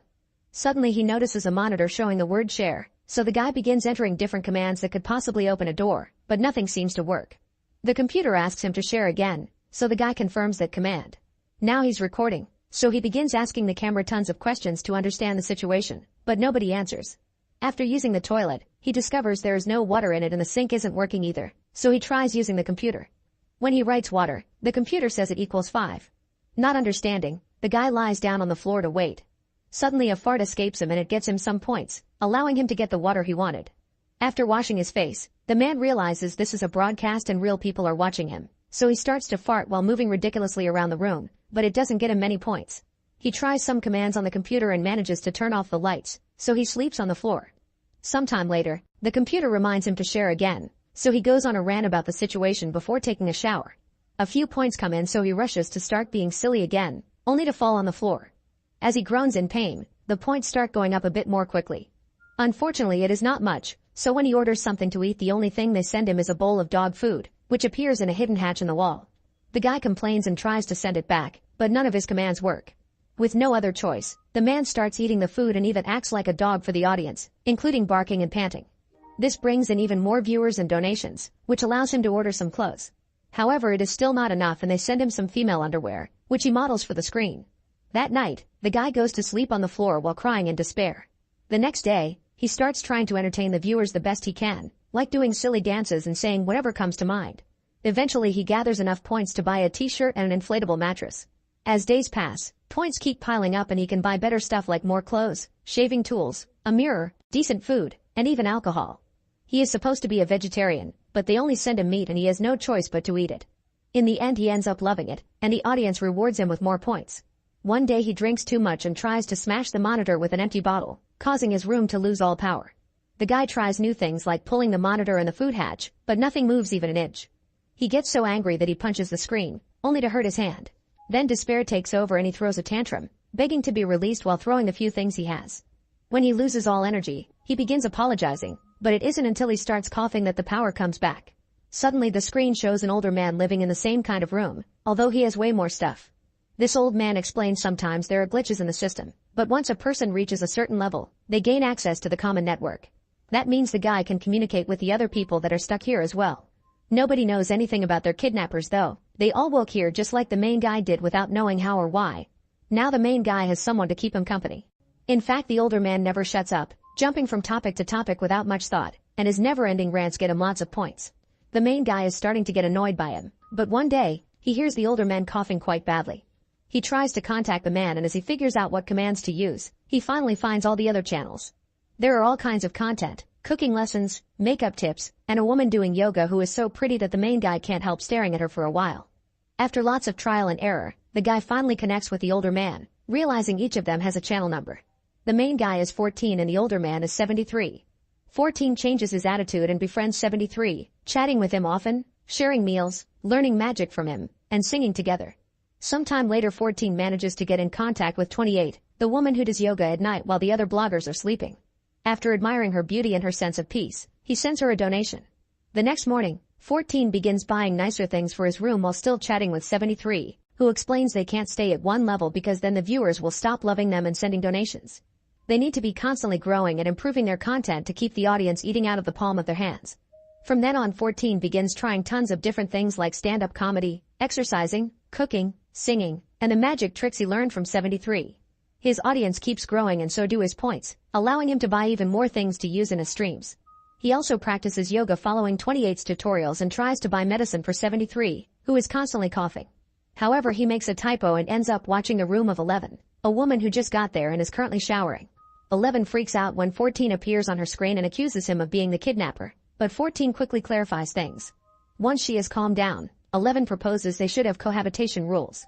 At that moment 73 joins the conversation and 11 asks both men if someone ever tried to escape, so 14 shares about his attacking the monitor and how that behavior was punished. 11 thinks they should still analyze every bit of information they have and find a vulnerability in the system, but 73 tells her she is just being condescending and yells a lot before leaving the conversation. A confused 11 wonders why they were chosen since it's strange that a company would provide housing and feeding to random strangers. 14 explains he wasn't anyone important and admits this life is better than what he used to have because now he matters to someone. Sometime later, 14 starts a little show with puppets made of socks, which amuses 73 and gets him tons of donations. One day 14 decides to gift 11 a shower curtain, but this angers her because she doesn't want to be pitied. She wants to be independent. The next few days, 14 entertains the audience with drawing lessons, but since he is a horrible artist he makes it like a comedy skit and presents himself as the model. All these crazy ideas give 14 lots of points and he keeps making his room a better place to live in. However, 11 can't stand any of this and snaps, saying they should start a revolution. This triggers an argument among the three friends that doesn't end until 73 is coughing too much to keep going.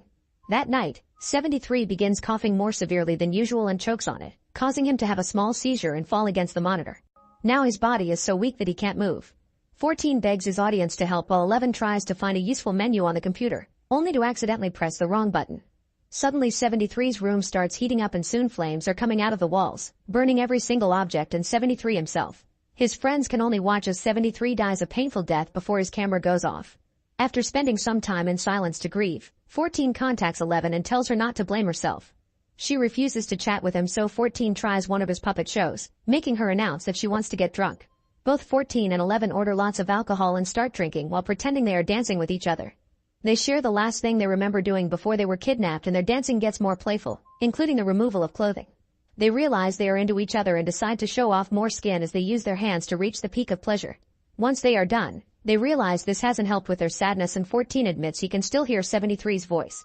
He begins ranting about the situation just like 73 used to do and agrees with 11's old plan. All the bloggers need to come together and find a vulnerability in the system since 73's death proves mistakes do happen.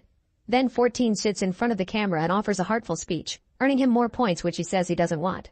He explains how much 73 meant to him and begs the other bloggers to start looking for any kind of detail that may be used as a clue to escape. Suddenly 28 contacts 14, saying his speech was cool and comparing it to her philosophical talks about a person's inner circle. 11 gets annoyed because what they are doing isn't supposed to be metaphorical and calls her out, so 28 decides to leave the conversation. Afterward 14 and 11 check the other channels and are happy to see some bloggers have joined their plan. For example, a woman has found a way to make it rain inside her room. Later that night when 28 is about to start her yoga stream, 14 decides to chat with her. 28 says 11 is too angry and negative, and that attitude will drive them crazy. She believes in keeping things positive and tells 14 that he is popular because he makes people smile, which is incredibly valuable considering the state of today's society. Then they start doing yoga together, and their stream causes an annoyed 11 to wake up earlier than usual. Sometime later, 14 checks on 11, who won't stop watching the other channels. As time passes, more and more people agree to their plan and have discovered a few cool things, like controlling the ventilation system or even moving a wall. 11 is eager to create a map of the place and bring it down, but 14 isn't so enthusiastic anymore. 28 made him think that what he does is important, so he tells 11 that some people are happy here and they shouldn't feed them anger. Not taking him seriously, 11 decides to cut her hair as a sign of rebellion. Later that night, 28 starts her yoga stream, and an annoyed 11 reminds her they are supposed to have cohabitation rules. She considers night streams rude because they keep others awake. An argument ensues and 28 accuses 11 of treating the other bloggers like her puppets. 14 makes them stop, and 11 points out that 28 isn't his friend, she is. After seeing another new guy arrive, 14 starts seeing 11's point again and makes a stream asking all the other bloggers to send him 1 point. A glitch occurs and his points start going up incredibly fast, causing 28 to call him toxic and a thief. A furious 11 makes it rain inside 28's room, and 28 says 11 needs to feel the warmth of their light. This triggers the heat on the walls, and soon 11 is burning down like 73 did before the screen goes off. A devastated 14 falls to his knees and has a breakdown when suddenly, a door opens behind him. He rushes to get out, but at that moment he sees his screen turning on again, so he comes back to tell the other bloggers this proves they can achieve things working together. However, the door closes, and now 14 has to start performing again. Make sure to subscribe and turn on notifications so you can watch more videos like this. Thanks for watching. American software developers Ben and Sean are flying to Russia when suddenly the power goes in the plane due to an electrical short. Thankfully, it immediately comes back and they land safely in Moscow. They're here to try to find local investors for their app, which specializes in finding bars and events in the area. Sen's suit is old and worn out, so he has to use a marker to cover a hole. On their ride to the company, they check if anyone is using their app here and discover 2 American girls having fun. Eventually, they make it to a boardroom only to discover the investment meeting was already started by their associate Skylar, who has stolen their idea and is now selling a knockoff to the Russians. Skylar says they won't be needed and makes security take them away. Later, Ben and Sean go to a club to drink and forget. Sean finds a girl he likes, but it turns out she's with Skylar. They also find the girls they saw on the app, so they approach them, learning that their names are Anne and Natalie and being happy that they recognize them from their developer blog. The 4 of them are having lots of fun together when suddenly the lights go out and their phones stop working. Everyone in town rushes outside and looks at the sky to see a yellow aurora that glows for a few seconds before it splits into light balls that start falling all over the city, dividing into smaller pieces to cover more ground. One of the balls lands near the crowd with Sean's group, and everyone steps back in shock. The thing that fell isn't really visible. They can only see a slight shimmer from certain angles. A cop decides to carefully approach it and poke it with his baton, only for the light to suddenly disintegrate him until there's nothing left but ash. As the crowd panics and runs away, another cop tries to shoot the light, but the bullet disintegrates as well. Soon more lights appear in the area and kill as many people as they can reach. Sean's group runs back into the club and quickly closes the doors, but at that moment the light destroys all the windows. This being sees the world in gray and only humans are a glowing orange. It continues to attack people by shooting lines of energy, dragging them into its center to disintegrate them. A person improvises a Molotov bomb with bar supplies to throw at the creature, and the fire manages to keep it back for now. Skylar comes running into the club too and closes the door without saving his date, who immediately gets disintegrated. Then Sean's group manages to exit the club through a hole in the wall and finds a supply room where they hide with the bartender, who has been wounded. Meanwhile, people outside keep getting killed one by one without mercy. Suddenly someone desperately knocks on their door and ignoring the others' concerns, Natalie opens it to find Skylar, who ends up hiding with them. The supply room is safe enough that hours begin to pass without much happening, and the group stays alive thanks to the food there. Sadly, the bartender eventually dies from his wound, so the group wraps his body in plastic and duct tape to avoid seeing him rot and hopefully cover the smell. The tension starts to get worse every day too, and arguments break every other hour. After 5 days of hiding, the group is running low on food. Since it's been 27 hours without noise, they agree to come out and search for the U.S. Embassy. They find the bar completely empty and destroyed, so they gather any supplies they can find and a map of Moscow on their way out, but unfortunately the map doesn't have any important locations marked on it. Then they find the streets empty and wrecked with cars abandoned on every corner. The group walks down the streets without knowing where they're going when suddenly they hear a noise. A Russian lady is sealing up the window of her apartment and they try to ask for help, but she doesn't understand English and only warns them in Russian about the ghosts out there. Eventually the group finds the bridge that should lead them to the embassy, but it's been destroyed by a warship that crashed into it. As they wander through the city thinking of other ways to cross the river, they reach Red Square and notice an abandoned police car. Skylar and the girls hide nearby while Ben and Sean carefully sneak around to reach the car, breaking the trunk open to find a better map and a flare gun. At that moment a dog starts barking at something invisible only to suddenly be disintegrated. Panicking, Ben and Sean tell the others to run inside the mall before rushing to hide underneath the police car. The creature soon comes closer and its presence activates the car's siren and lights, but while it can see inside the car, it can't see the guys under it and soon leaves. Afterward the duo runs into the mall to reunite with the others. As they look around, they're shocked to find an airliner that crashed right into the building. Skylar thinks they should stay here until help comes, but Sean and Ben feel they need to move on to survive. Discussing what happened, they conclude that the creatures must use some sort of electrical field for protection which activates electrical devices. They look for light bulbs and make them into necklaces to use as warning devices that will light up if the monster comes closer. Then the group goes looking for more comfortable clothes to run in. Sean can't help watching Natalie stripping, only to be interrupted by the bulbs lighting up. He immediately freezes in the display window, and to his surprise, the creature passes him by without noticing him. Meanwhile, Natalie runs to hide among the clothes racks as the monster enters the shop. It is about to catch her when suddenly Sean drags her away and tells her to freeze. Once again, the entity passes very close to them without noticing them, although its electricity causes Natalie's hair to frizz. Sean realizes that glass blocks the creature's sensors because it acts as an electrical insulator. Next, the group leaves the mall and goes looking for the U.S. Embassy, but unfortunately they find it destroyed as well.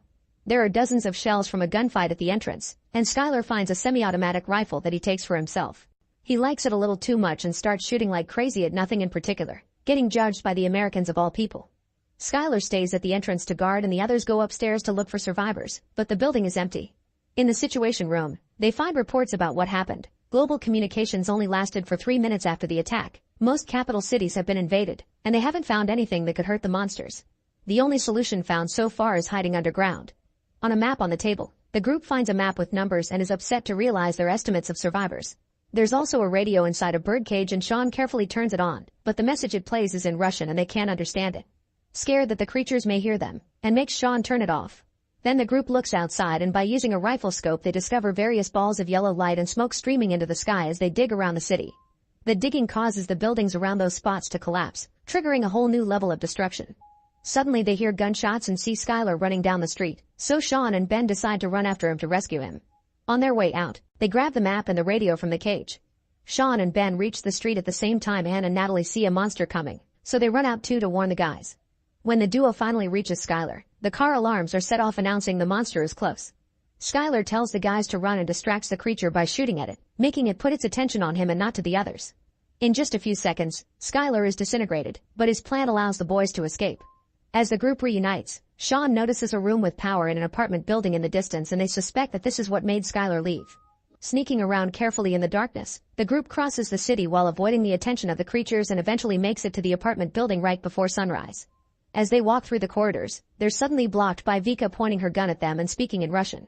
The group explains in English that they saw the light, and thankfully Vika speaks English as well. She takes them to the apartment with the light, explaining she came over for the same reason. To their surprise, the apartment is completely covered with a metal cage, and even the cat has a little metal structure on its body. The owner, Sergei, is happy to see more survivors and explains he has a diesel generator. Vika adds that he transformed the apartment into a Faraday cage, an enclosure used to block electromagnetic fields. It's used every day in various science fields and it's capable of keeping the creatures out. The group turns on the radio from the cage and Vika does the translation. The message says a nuclear submarine is in the Moscow River and will pick up any survivors that reach it before morning. They also report that tons of submarines are doing the same thing around the world and Sergei explains that the submarines are perfect Faraday cages. The group agrees to leave together to find the submarine, but first they'll need supplies. Vika leaves with Natalie and Anne to scavenge the other apartments, and on their way out, Anne doesn't close the latch well. Meanwhile, Sergei shows Sean and Ben a microwave gun he built, believing it could be used to disrupt the waveform and electrical shield of the monsters. While the girls look for supplies, the creatures see them in the building and move in to attack. The exterior lights give away their movement and the girls immediately run away. Vika runs to find a hiding spot thinking the apartment is too far, but Anne thinks she can make it and starts running to Sergei's place as Natalie follows her. They manage to make it to the apartment but are unable to close the hatch, so they hide behind a glass table. The creature quickly comes inside and while the cat runs away, Sergei fires the microwave rifle at the monster. It seems the waves work and make the creature freeze for a few seconds, revealing its ugly body inside the light. Unfortunately, it only lasts a few seconds and Sergei can't recharge fast enough, so the monster becomes invisible again and disintegrates Sergei. While Sean and Ben climb out through a fire escape, Natalie runs to set some diesel fuel on fire to cover their escape. Then she runs to join the boys, but Anne is too scared and doesn't move fast enough. By the time she leaves the table, the monster sees her and disintegrates her too. Natalie is devastated, but Sean urges her to move. The trio climbs down the emergency stairs and reunites with Vika outside the building. Then they run away as they see the flames grow inside the apartment. Minutes later, they find their way blocked by a group of Russian policemen dressed in metal, carrying weapons and shields they've made themselves. They tell the group to hide and when the street lights start glowing, they open fire on the monster. By combining gunfire, a flamethrower, and a rocket-propelled grenade, they manage to hurt the monster and scare it away. The cops explain that they can hurt the aliens but not kill them, and that the monsters are weakest when they're using their lightning. Sean notices a piece of a hard black substance on the ground which was knocked off the creature's shield, and decides to keep it. Afterward, the cops take the group to their hideout and both sides share the information they have. The officers aren't sure the radio message can be trusted. The leader also points out that the river is too far and the area is infested. The group wants to leave anyway, and at first the cops refuse to go with them, explaining they want to protect their home. Natalie offers a speech about wanting to go to her own home, and the cops accept to at least escort them to the river. Both groups leave together and take the subway tunnels for extra security. It's very dark down there, so they throw miniature light bulbs on the floor as a way to check for monsters. They immediately start glowing, so the group rushes to the subway platform to hide as lines of light extend into the tunnel to attack. One by one the group jumps on the train tracks to be safe, but Vinka gets stuck behind a pillar while the light searches for her. Ben goes back to save her, throwing her down to the track just in time. However, he isn't fast enough and soon the light grabs him, dragging him on the floor before killing him. Sean is in shock, so Natalie makes him move and the group manages to leave the tunnel with no more losses. Soon they make it to the river and find a boat that they steal to sail until they find the submarine. While waiting, they grieve for their lost friends, and just in case, Sean says goodbye to Natalie now because he never got to say it to Ben. Eventually the boat is pushed aground by some debris, so they must figure out how to get it unstuck. Suddenly they see various giant beams of light lifting metals and resources into the sky, and the cops conclude these must be aliens looking for Earth's minerals because they conduct electricity. At that moment they finally see the submarine approaching, but at the same time a building next to the riverbank collapses. The debris falls on the boat and tips it over, making everyone fall into the water. Sean, Vika, and the cops manage to swim to the submarine, and one officer has a serious wound on his leg. The captain welcomes them and announces they must leave immediately, but Sean notices Natalie is missing. As a flare launches in the distance, Sean is sure it came from Natalie and gives a speech that convinces the captain to wait for them to find her. Before they leave, the technicians on the submarine look over the microwave gun and build another one with better batteries. Then Sean leaves with the cops and as many weapons as possible, leaving Vika in the safety of the submarine. As the group moves through the streets, they throw phones on the floor as warning devices. Eventually they reach a trolleybus depot only for a phone to ring to announce an incoming alien. The cops run to take cover, but Sean trips and struggles with his weapon. Thankfully he activates it just in time. Once again, the waves freeze the alien and reveal its ugly face, which gives the cops the chance to shoot at it directly. The creature explodes and dies for good, confirming the electricity is a shield and they need to use the waves first to disrupt it.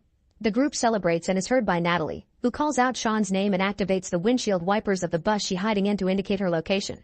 They can hear more phones ringing, so the team makes a plan.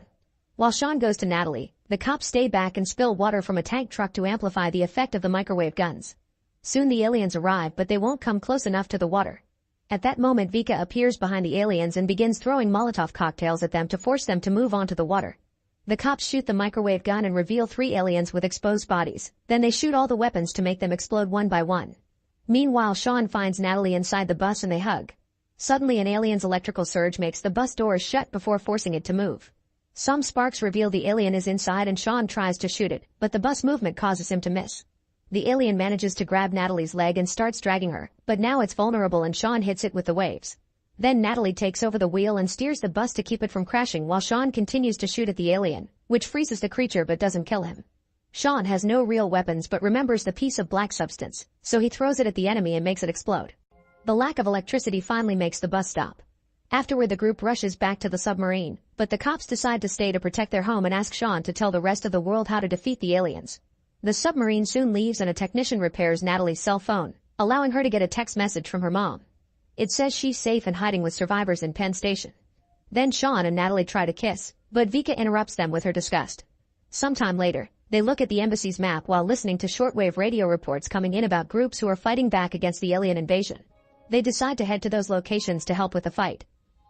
Make sure to subscribe and turn on notifications so you can watch more videos like this. Thanks for watching.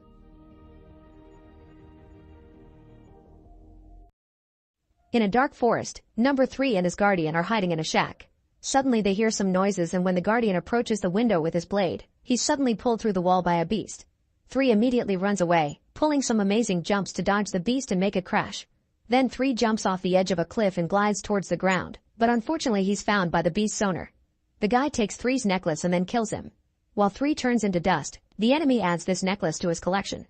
Meanwhile number 4 is using the fake name John and having fun with his friends at the beach. When he goes swimming with a girl, his leg suddenly starts to glow and he screams in pain while an apparition of the enemy shows him Sam's death, warning him the same will happen to him. The girl runs back to the shore and tells the others that John is a freak, so all the others mock him while he runs away. In the morning, John wakes up on the beach and he's found by his guardian Henri, who usually pretends to be his dad in front of others. It turns out they're both aliens that came to hide on Earth and escape the Mogadorians, a different kind of alien that is killing John's people. He now has 3 marks on his leg, meaning numbers 1 through 3 are all dead and he's next. There are a total of 8 teenagers with powers hiding on Earth and the Mogadorians must kill them in order. The duo decides it's time to move again before they get caught, and John is devastated to burn all the photographs and other mementos he had of his life there. As they drive away, a little lizard comes along on their truck. Eventually, they make it an old house in Paradise, Ohio. While they settle down, Henri erases any pictures and videos of John on social media so they're harder to track down, and John dyes his hair. Henri also hides a mysterious box inside a grandfather clock and makes John's new fake IDs. Outside, the little lizard gets off the truck and approaches the house, only to suddenly transform into a dog. At that moment, John hears a noise and comes outside to find the dog, who he adopts and names Bernie. Back on the previous house, number 6 arrives to look for John and finds the building empty. She decides to burn it down and walks away from the explosion without a worry because her power makes her fireproof. Shortly after she leaves, the Mogadorians arrive and find some pieces of the objects burned, which they smell to conclude John is still alive. The next day, John decides to go to school because he's tired of being home all the time. He makes it to the principal's office, and while he's waiting for his fake paperwork to be approved, he overhears the principal scolding Sarah for taking photographs of her teachers. Then the secretary asks Sarah to show John around, so John enjoys the company and ignores Henri's calls. When they make it to the lockers, they're approached by Mark and his friends, who tell John he can count on them if he needs anything. However, as they walk away, they show their true faces when they hit Sam and throw away his skateboard. John immediately gives Sam his skateboard back, befriending him in the process. After class, John notices that Sam is again being bothered by Mark's group, so he picks up the ball and throws it at one of Mark's friends with so much strength that it knocks him over. Later in the evening, John finds Sarah's website with all her photographs, including a whole section of him. However, Henri quickly hacks the site and deletes any picture with John's face for his safety. The following day during class, Mark keeps bothering John, who suddenly starts feeling weird. His hands begin glowing and John tries to hide it, but it's hard because the glow keeps getting brighter. At home, Henri sees the same light on the clock and rushes to the school. Soon John panics and runs to hide in the janitor's room, but pitting the hands in water does nothing. The glow is starting to go crazy, but at that moment John is found by Henri, who uses thoughtful words to guide John into calming down and turning off the glow. Afterward they go home and Henri explains that John's powers are finally manifesting. They'll only get stronger from now, so he needs to learn to control them. Then John goes to his room and manages to start the glow by choice. Excited, he sneaks out through the window and begins testing his new abilities in various ways. He throws a stone that crosses the ozone layer, runs very fast through the forest while dodging everything without fail, and pulls off some very impressive jumps on a small lake. Meanwhile, a Mogadorian has dressed up as a human to enter a grocery store and buy a huge amount of meat and chicken. Then he throws it in the back of his truck to feed his huge beasts. Back to John, he's taking a walk and bumps into Sarah, who invites him to dinner. John is very impressed by her house and her family, feeling very comfortable and warm by seeing them playfully argue during the dinner. This is the home he always wanted. After dinner, Sarah takes John to her room and shows him her best photographs.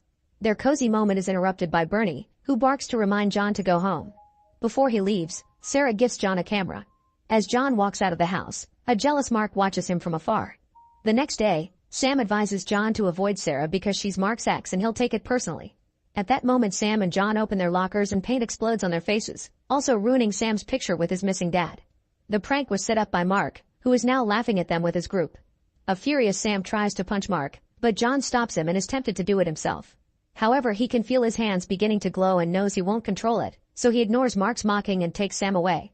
Afterward, the boys clean themselves and Sam throws away the picture while explaining his dad disappeared while searching for aliens. Sam is sure his dad was abducted, and that theory is why everyone mocks him. On his way out, John sees Sarah and decides to avoid her to prevent any more trouble. Meanwhile, Henri is researching Sam's father on the internet and decides to visit the old factory where the guy disappeared. The floor is weak and he makes a hole to enter a hidden area underground, where he discovers some mysterious drawings on a column and a strange glowing rock, which he takes home for further study. Later in the evening, John gets tired of being alone and goes to the spring festival to hang out with Sarah. The duo goes on a horror ride, which is noticed by Sam. They have lots of fun with the different jump scares and eventually are dropped on a spooky fake forest, where they're chased by an actor with a chainsaw. Suddenly the duo is attacked by Mark's gang, where Sarah is kidnapped by one of the guys and taken to see Mark. While Sam watches from the shadows, John is being overpowered by everyone hitting him at the same time, so he has no choice but to use his powers. He knocks out most of the group with the glow of his hands in seconds, then he throws the last guy against the tree. Next he goes looking for Sarah and finds the guy that took her, so he blinds him with his glow until the guy confesses her location. As soon as John finds Mark, he throws him to the ground and gets ready to break his arm, but Sarah asks him not to do it. Afterward, John walks Sarah home and they share a kiss. On his way home, He accidentally breaks a lamp post with his power, and tests it again with a second post, happy to see he's getting stronger. At that moment he gets a text from Sam, asking him to discuss what happened. The boys meet and Sam asks for the truth, threatening to show everyone some incriminating pictures. John checks the photos and sees they're nothing to worry about, so he refuses to talk. However, Sam opens up and shares how difficult it's for him to believe his father abandoned the family, so if he had proof that aliens were real it would make him feel better. Feeling bad, John confesses everything and Sam promises not to tell anyone. The next day, Sheriff James arrives at John's house and interrogates him, accusing him of attacking his son Mark and his friends. John quickly denies it and says he was with Sarah, who can back up his story. James is still suspicious but can't do anything else and leaves, noticing all the cameras outside. Unfortunately, a video of John with his glowing leg in the sea appears online, so Henri decides they must leave. However, this time John refuses because he wants to stay with Sarah. An argument ensues which quickly escalates into a hand-to-hand fight. John's powers may be getting stronger, but Henri still has more experience and after just a few moves he overpowers the boy. Henri changes John's mind by pointing out that if they stay, the Mogadorians will kill Sarah too. The next morning, John wakes up to find Henri gone and the box on the table. Suddenly he receives a call from a mysterious voice telling him where to find Henri, so John asks Sam to drive him there. During the ride, Sarah tries to call John and he ignores her. They make it to the right building in the evening, and when John looks through the window with his glow, he notices the owners are obsessed with aliens. At that moment a man comes out of the house and leaves in a car, so John asks Sam to follow him while he investigates. John uses his powers to open the lock and comes inside, where he finds more alien-related stuff and the blade that belonged to Three's guardian. Then John goes into the basement and a piece of his hoodie gets stuck on a nail. There he finds Henri tied up, and when he comes closer to free him, he's suddenly attacked by a man. John quickly defends himself and knocks the man out, then he uses his powers to release Henri, who explains the Mogadorians used 2 conspiracy theorists to set up this trap. At that moment the guy that left in the car comes back with Sam, holding him at gunpoint. John makes the light bulb behind him explode and causes him to fall, then Henri kicks him and John traps him against the ceiling with his power. As the man starts describing how the Mogadorians will destroy everything, a terrified John drops him to knock him out too. When the group tries to leave, the basement door suddenly explodes and a Mogadorian appears. He's about to shoot John but Henri pushes him and starts fighting him with the blade while telling John to leave with Sam. The men start destroying the basement as they fight all over the place, and the Mogadorian starts a few fires when Henri dodges his shots. Eventually Henri is hit on the legs and falls, but he finds the man's gun and shoots the alien until he knocks him down. Afterward Henri joins the boys in the truck, but Sam has lost the keys. John concentrates to try to start the truck with his power, but unfortunately the Mogadorian comes out of the house with the blade and tries to stab John through the window. Henri catches the blade with his hand but it goes through and pierces his chest too. A furious John sends the alien flying before finally starting the truck, and the trio gets away. During the trip, Henri gives John the rock he found, explaining Sam's dad had used it to track aliens. He explains that Sam's dad had actually been helping their people and was supposed to bring the 8 teens together, so now John will have to find the others on his own. Eventually Henri can't take it anymore and Sam stops the car so John can say goodbye to Henri before he turns into dust. Meanwhile more Mogadorians arrive at the house and find the piece of John's hoodie, so now they can track him through his scent. Before leaving, they punish the 2 men for failing their mission. Soon the bodies are found by the police, and everything is seen by 6 nearby. In paradise, James finds Sarah to ask her about John, revealing he's been using fake paperwork. Minutes later, Sam hears on the radio that John and Henri are being accused of being terrorists. John gets a text from Sarah asking for an explanation, so they head back to the town.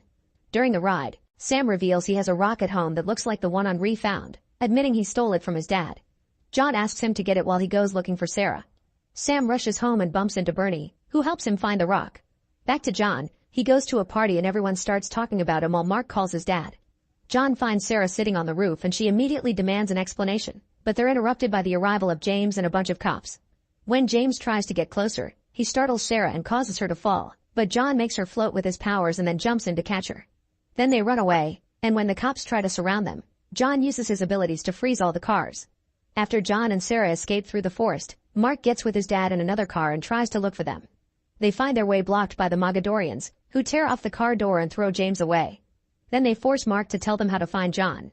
In the meantime, John and Sarah go to the school so they can develop the pictures John took with Sarah's camera. While he shows her the glowing of his hands, the Mogadorians surround the school, and Sam and Bernie see it when they arrive. Sam calls John to warn him, so he and Sarah try to leave only to find the corridor covered in blood because the janitor is dead. At that moment the lights go out, so John and Sarah hide in a classroom while hearing Mark screaming outside, trying to warn them too. The Mogadorians punish him by throwing him against the window, causing John and Sarah to try to run again. As they approach the door, it suddenly blows up and Six appears just in time to shoot some Mogadorians behind the couple. A gunfight ensues and after dodging a few shots, Six uses her powers to become invisible and jump on the enemy, killing them both with her blade and gun as she moves incredibly fast. Afterward, Six finally meets John properly, explaining her guardian is dead too. She also mentions the Mogadorians have all the exits guarded, so Sarah mentions a tunnel under the school that leads to the stadium. Outside, two beasts are released from the alien's truck and Bernie barks at them before he begins to transform into a huge monster as well. Sam manages to sneak into the school and reunites with the others as a beast is thrown through the window. The Mogadorians also find them and open fire on them, so Sam and Sarah run away. John taunts the monster into following him, using his powers to throw tons of lockers at it. Then he smashes its head against the wall and the ceiling, but the monster takes no damage and keeps attacking him. At that moment, a transformed Bernie comes to the rescue, fighting the monster with equal strength. John uses the chance to go back to Six, who is stuck in a gunfight against the Mogadorians and is hit by a grenade. With his powers, John pushes the attackers away before hiding with Six behind the table. Suddenly she asks him to hit her with his glow because it'll recharge her powers, so John does so and she quickly recovers. Then John goes after the alien that killed Henri, stopping the shots with his abilities before fighting the guy hand-to-hand while Six attacks the other Mogadorian with her blade. After exchanging lots of hits, Six moves fast to appear above her enemy and kills him with a quick stab. Then she throws the blade at John, who uses it to kill his enemy too and finally get revenge for Henri. Afterward, Six explains Bernie as a chimera from their home planet who came to keep an eye on the 18s. Speaking of Bernie, he keeps on fighting the monster, who is causing him quite a number of severe wounds. However, when the beast slips and falls, Bernie uses the chance to jump on it and finally kill it. Then Bernie limps because of a hurt leg and transforms back into his dog form before passing out. Back to John, he and Six reunite with the others and they run through the tunnel to make it to the stadium, where they're found by the other monster and the last Mogadorians. Sarah and Sam run back into the tunnel for protection, and when an alien tries to attack them, Sam uses a gun from a fallen enemy to quickly kill him. Outside, Six and John work as a team and use their powers to start bringing down the Mogadorians. While Six stabs two guys to death, John pushes the other and tries to kill him, but he gets distracted when the monster captures Six. John starts shooting his glow at the creature as it flies around the stadium with Six in its claws, and after a few failed shots, he finally hits the monster, causing it to drop Six. She immediately uses her power to appear on top of the monster's head and finally kills it.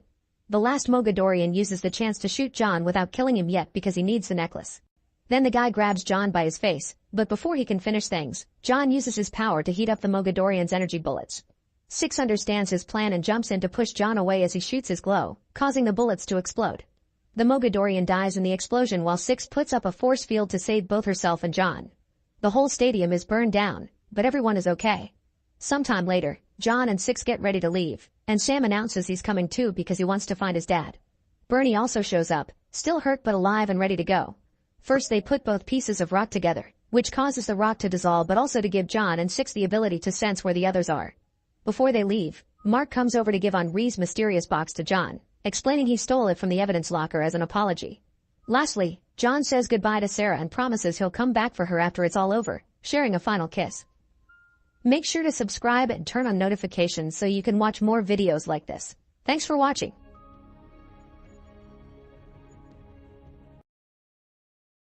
In a version of Earth where giant monsters known as Titans fight often, King Kong is living in a place called the Hollow Earth. It's an ancient subterranean ecosystem deep within the planet with unique gravity and constant radioactive energy that allows the creatures in it to evolve to titanic sizes.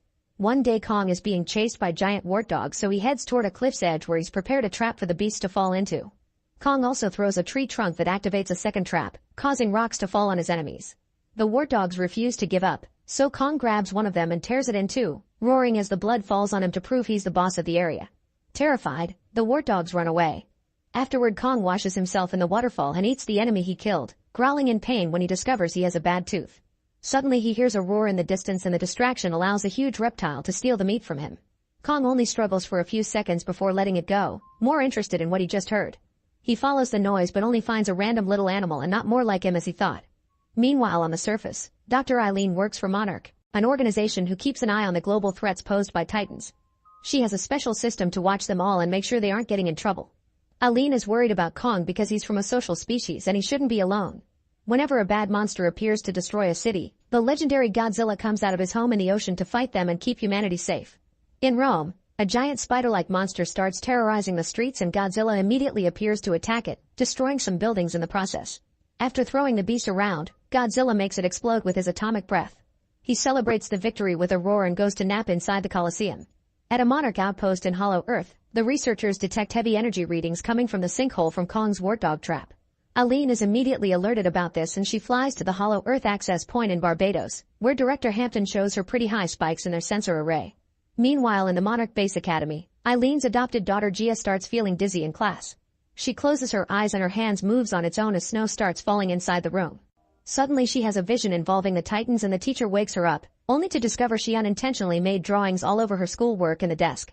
After class, Gia must clean her desk and the teachers tell Eileen that Gia is having trouble fitting in. Using sign language, Eileen tries to talk to Gia, who just says she's worried about Kong and that she doesn't feel like she belongs on the surface. It turns out Gia is the last member of the Iwi tribe from Skull Island, Kong's original home. Later at home, Eileen realizes that Gia's drawings match the spikes from the sensor array. At the same time at Hollow Earth, an unknown Titan destroys the outpost. This causes Gia to wake up from a nightmare and Eileen has to promise there's nothing wrong with her. The next day Eileen travels to Miami to find conspiracy podcaster Bernie, who has helped her with Titans before. He agrees to team up with her again as long as he gets to visit Hollow Earth. At that moment, Eileen receives an alert about another energy surge that even Godzilla senses. He immediately leaves Rome to search for the source, destroying more buildings in the way. At the same time, the access point opens and everyone in the base panics, but it's just Kong, who asks for help with his tooth. While the scientists give Kong a sedative, veterinarian Trapper flies over in his special aircraft and uses it to pull out Kong's bad tooth, replacing it with a very strong metallic prosthetic. Afterwards Bernie tells Eileen that he's realized each spike matches a Titan appearing on the surface. His analysis concludes this energy as a distress call from Hollow Earth. Hampton authorizes a team to go down there, so pilot Mikkel takes Eileen, Bernie, Trapper, and Gia in his very advanced aircraft and they follow Kong when he jumps back into the access point. The trip is full of crazy lights and shaking that makes Bernie feel like he's high, but it's quite safe and soon they make it to Hollow Earth. A bunch of vertisigns start flying near them, so Trapper explains they're harmless and activates the camouflage in the ship to blend in. Meanwhile a Monarch team rushes to France, where a nuclear power plant is on fire. The soldiers find giant paw prints nearby and discover Godzilla is there absorbing all the radiation to charge himself up. As his body starts to glow, Monarch jets fly in to try to stop him, but Godzilla swats at them before bringing them down by expelling blue energy.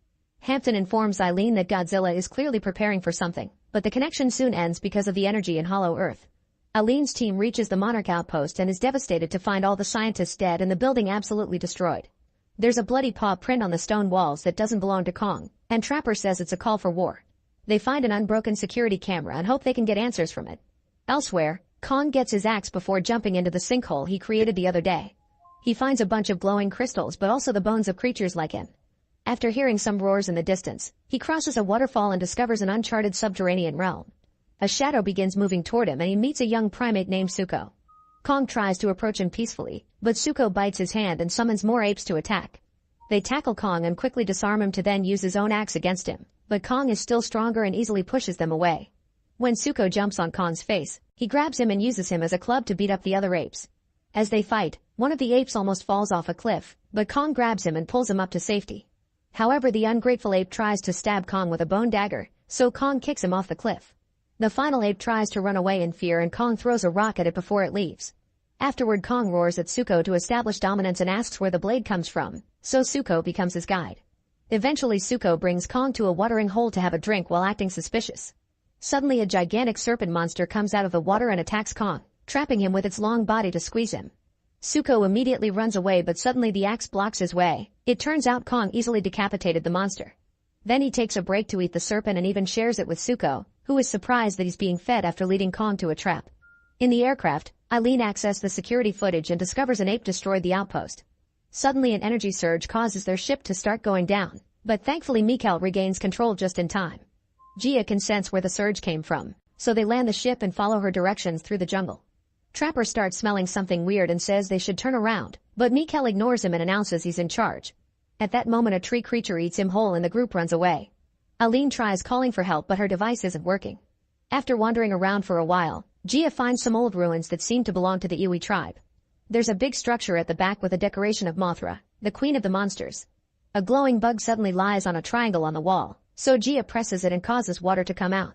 They follow it through the structure and find an organic protective veil. When Trapper touches it, it starts glowing and Gia opens it to reveal the subterranean realm. In Spain, people run in panic as a charged-up Godzilla crosses the city and returns to the ocean. A Monarch submarine tracks his trajectory and deduces he's going to the Arctic Ocean where a very aggressive titan called Tiamat lives. The researchers determine that if Godzilla kills Tiamat, he will become supercharged. A few hours later, the Monarch submarine reaches Tiamat's domain and notices the Titan's energy is distorting their radar. Suddenly a light brightens the area. It's Godzilla's atomic breath, which is causing some serious damage to the submarine while destroying a layer of ice to wake up the other Titan. Tiamat quickly comes out glowing magenta and uses its body to trap Godzilla, who retaliates by biting a chunk of its flesh. Tiamat immediately bites back and Godzilla starts to charge up by absorbing its energy, causing an atomic beam that even reaches the surface. The mighty Tiamat becomes sushi and Godzilla enters its lair, where it rests as it absorbs all the energy in the area. Back to Eileen's team. They hear a noise and suddenly get surrounded by warriors with spears. However, they also recognize Gia and decide to take the group with them. They reach a glowing cave and realize this is an entire Iwi civilization, who communicate with each other through telepathy. On the ceiling they notice various vortex portals, which could potentially take them all over Earth. The leader of the tribe touches Gia's hands and they both share memories. The leader shows Gia the life of the tribe and in return Gia shows her life on the surface. The leader is pleased and orders her guards to let the rest of the team go. The group is taken to a crystal formation and Eileen realizes that the distress signal came from here. They send it with the big crystal to warn Godzilla about an incoming danger. Further into the Iwi's temple, some special water is poured to light up the place, revealing the Iwi history on the walls which Eileen translates. Long ago, the great apes were humanity's protectors, but a ruthless leader known as the Scar King led an army of apes to try and attack the surface world in a war against Godzilla and his species.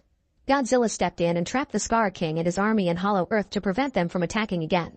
However, this danger will come back and Godzilla is now charging for it. Only a direct descendant of the Iwi will be able to reawaken Queen Mothra to bring back peace. Meanwhile, Kong follows Zuko on a bridge made of bones and enters a very hot area where he's shocked to discover other great apes being held as slaves and forced into hard labor. When a guard punishes a worker, Kong comes to help and earns the guard's fury. Kong just punches the ape down and demands to see the monster in charge. At that moment the Scar King comes out and sees King's metal tooth, so all the apes laugh at him. Then Scar King tries to punish Zuko for bringing Kong, only for the worker from before to defend him. The Scar King kicks the ape into a pit of lava and Kong roars to complain. A fight ensues with Kong using his axe while Scar King uses a whip made from another Titan's spine. This weapon almost chokes Kong to death, but he manages to grab Scar King and throw him off. Refusing to lose, Scar King uses a glowing crystal at the end of his whip and reveals Shimo, the Titan that caused the Ice Age. The whip crystal causes Shimo lots of pain, so it's forced to obey Scar King. It breathes an ice beam toward Kong, who tries to deflect it with his axe. However, the blast is too powerful and it envelopes Kong's arm in ice, causing it to get frostbite. Kong is too weak to fight, so Zuko calls him to lead him out of the cave. Dodging another ice beam, Kong manages to run away while the other apes steal his axe. They soon start chasing after Kong, who runs fast and releases trap after trap to bring down a bunch of enemies. Eventually he's cornered against a rock wall and the apes dodge another trap trigger, only for the rocks to fall anyway and crush them. It turns out Zuko activated the trap. Kong is still in pain, so Zuko helps him move and together they make their way to see the humans, unaware that an ape survived and is following them. In the meantime, Gia connects with other Iwi teens and finally feels like she belongs. Bernie records everything he sees, amazed by the Iwi's use of crystals to build their civilization. Suddenly a horn alarm wails and the Iwi rush to open the veil, finding Kong with his wounded arm. This is seen by the enemy ape, who immediately leaves to report to its boss. Scar King gathers an army and leads them while riding Shimo, ready to start an invasion while Zuko sees them from afar. In the Arctic, Godzilla awakens and breaks the ice, showing its new magenta glow. Back to Kong, he's too weak and falls to the ground, so Gia tries to tell him they'll take care of him.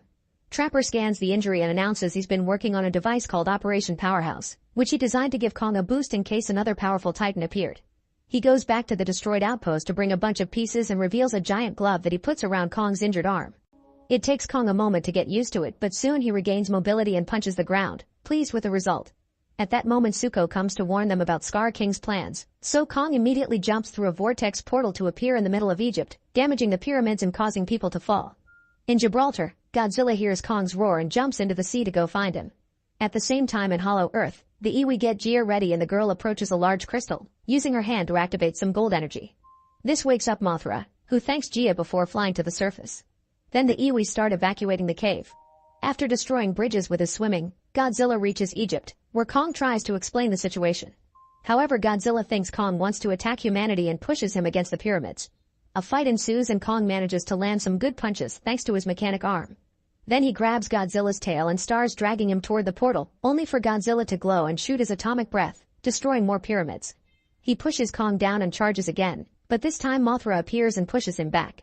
Gia also appears and together with Mothra they use telepathy to finally explain the situation. Godzilla roars to agree to team up.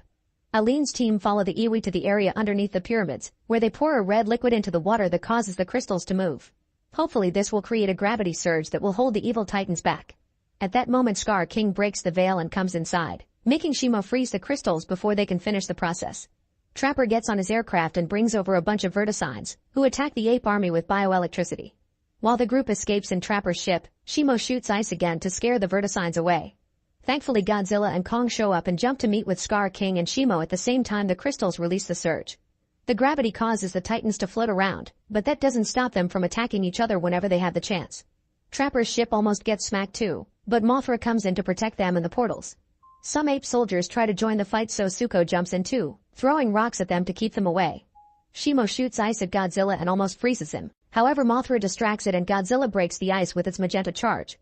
Then Mothra catches Trapper's ship and puts it down while Zuko kicks an ape guard off to its death. Kong recovers his axe from the enemy and exchanges blows with Scar King and his whip, but sadly Kong loses his axe again when a portal opens and drags all the titans to Brazil. The people on the beach immediately run away in panic as the waves freeze and the titans break through the ice. Scar King makes Shimo unleash its ice powers, causing the sky to go black before it starts freezing the city too.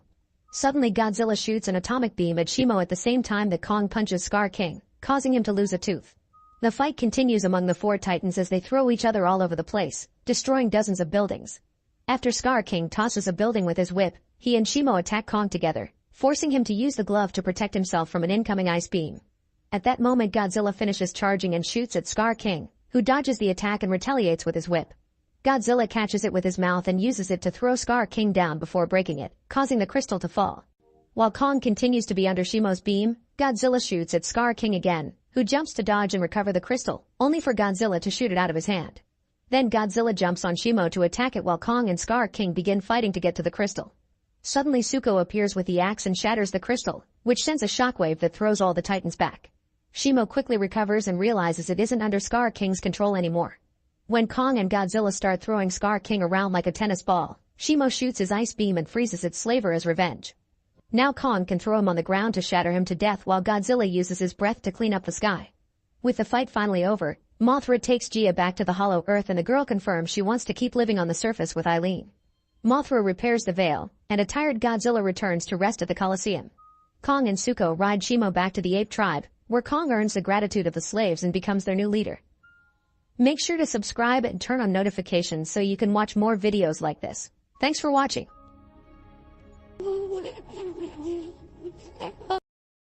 In the near future, a mutated form of rabies known as mad dog disease spreads through the world, quickly jumping from animals to humans. It only takes 90 seconds for a bitten person to go rabid, so soon over 7 billion humans are either dead or infected. The ones that become zombies have a very high resistance to pain and suffer from hyperviolence, which means they're eager to kill. The world becomes a post-apocalyptic wasteland and violent zombie hordes become the norm. In an underground nuclear base, the military has gathered all the healthy survivors they could find. The soldiers have also teamed up with scientists from the Centers for Disease Control and Prevention to run some experiments and find a cure. However, to do so, they first need to find patient zero since their blood holds the answer. They keep a bunch of zombies locked up in cages and regularly interrogate them to determine where it all started. Morgan is a civilian who was bitten and infected, however he didn't transform. It seems his blood is resistant against the virus, yet they haven't been able to make a vaccine with it. Thanks to that bite, Morgan is capable of understanding and communicating with zombies, so he's joined Dr. Gina's team to help with the research. The soldiers bring in a raging zombie for interrogation, securing him to a chair inside a glass cell. The process starts by playing some music, which is painful for zombies. The infected guy wriggles in pain on the chair as he tries to break the bindings to no avail. Once the zombie has suffered enough, Morgan turns off the music and starts speaking the growling language to communicate with the guy while sending notes to Gina through a tablet. After nicknaming the guy Joe, Morgan learns that he's from Minnesota and is one of the first few people who got infected. Trying to connect with Joe to make him say more, Morgan admits that sometimes he experiences intense urges too and begins talking about what's left of the world, saying he hates it here as much as the zombies do. At that moment Colonel Knox uses a microphone to interrupt the interrogation, which sends Joe into another raging fit. Frustrated, Morgan leaves the glass cell to give Joe time to calm down. However, Knox sees this wait as a waste of time and urges Morgan to continue the interrogation. In the cell, Joe is getting crazier by the second, which annoys Knox so much that he ends up shooting him in frustration. Gina and Morgan immediately get furious because Joe could have provided more clues, and Gina threatens to have Knox removed from his command if he abuses his authority in her lab ever again. Morgan punches the cell, proving he indeed has some violent urges that he must keep contained every day. Afterward, Morgan hides in the bathroom and tries to calm down. Soon Gina finds him and offers her comfort, so Morgan uses the chance to rant about the situation and the pressure he's under. Gina also offers him some medicine, but Morgan turns it down and admits he's been having nightmares about his wife, who was bitten too. They both admit they miss the simple life and end up doing the dirty in the bathroom. Minutes later, Knox sees them leave the bathroom and mocks Gina for her bond with Morgan, so Gina accuses him of being jealous and says Knox would never have a chance with her. Meanwhile, Morgan goes to the underground cells and stops by a very specific cell at the back. It turns out that the zombie there is his wife Janet, who was bitten the same day as him. Morgan gives him an injection with a serum based on his blood, which doesn't cure her but at least slows down the infection and keeps her lucid. At first Janet smacks it away, but after Morgan begs her to cooperate, she says that she still remembers the music and gets the injection. The next day, the soldiers bring to the cell a zombie nicknamed Pete. When they're about to tie him to the chair, he fights against the bindings until he breaks free and immediately attacks the soldiers. As the men struggle to keep him down, Dr. Scooter rushes into the cell to help, only for his arm to get bitten in the process. The team immediately takes Scooter to the medical room, and Scooter keeps asking them not to let him turn. They inject him with the serum and Gina cuts Scooter's arm off right before the 90 seconds run off. At first it seems he's alright and everyone celebrates, but suddenly Scooter goes into shock and the group has to hurry to tie him down before he transforms. They aren't fast enough and Scooter sits up growling, so Knox shoots him down and says that's what Scooter wanted when the others get angry. Morgan and Gina have no choice but to accept he's right. Later, while the soldiers wash the cell, Knox gets drunk in the bathroom. Gina has a breakdown in private, but Morgan finds her and comforts her through it. Then they visit the memorial of Scooter's son, leaving a little cupcake for his birthday. The following day, they try interrogating Pete again. Morgan is angry over the loss of Scooter and keeps using the music to torture Pete for longer than usual, turning it on and off a couple of times just to mess with him. When the questions finally start, Peter shares he's from Minnesota and that he was infected in October, but he refuses to say more. Getting angrier, Morgan snaps and points his gun at Pete, who still doesn't answer the question and just says do it. Frustrated, Morgan leaves the cell. Later, Gina and Morgan meet with General Pierce and explain that both Joe and Pete were infected in Minnesota by a very early group. Gina wants to expand the search into Minnesota since the chances of patient zero being there seem to be high.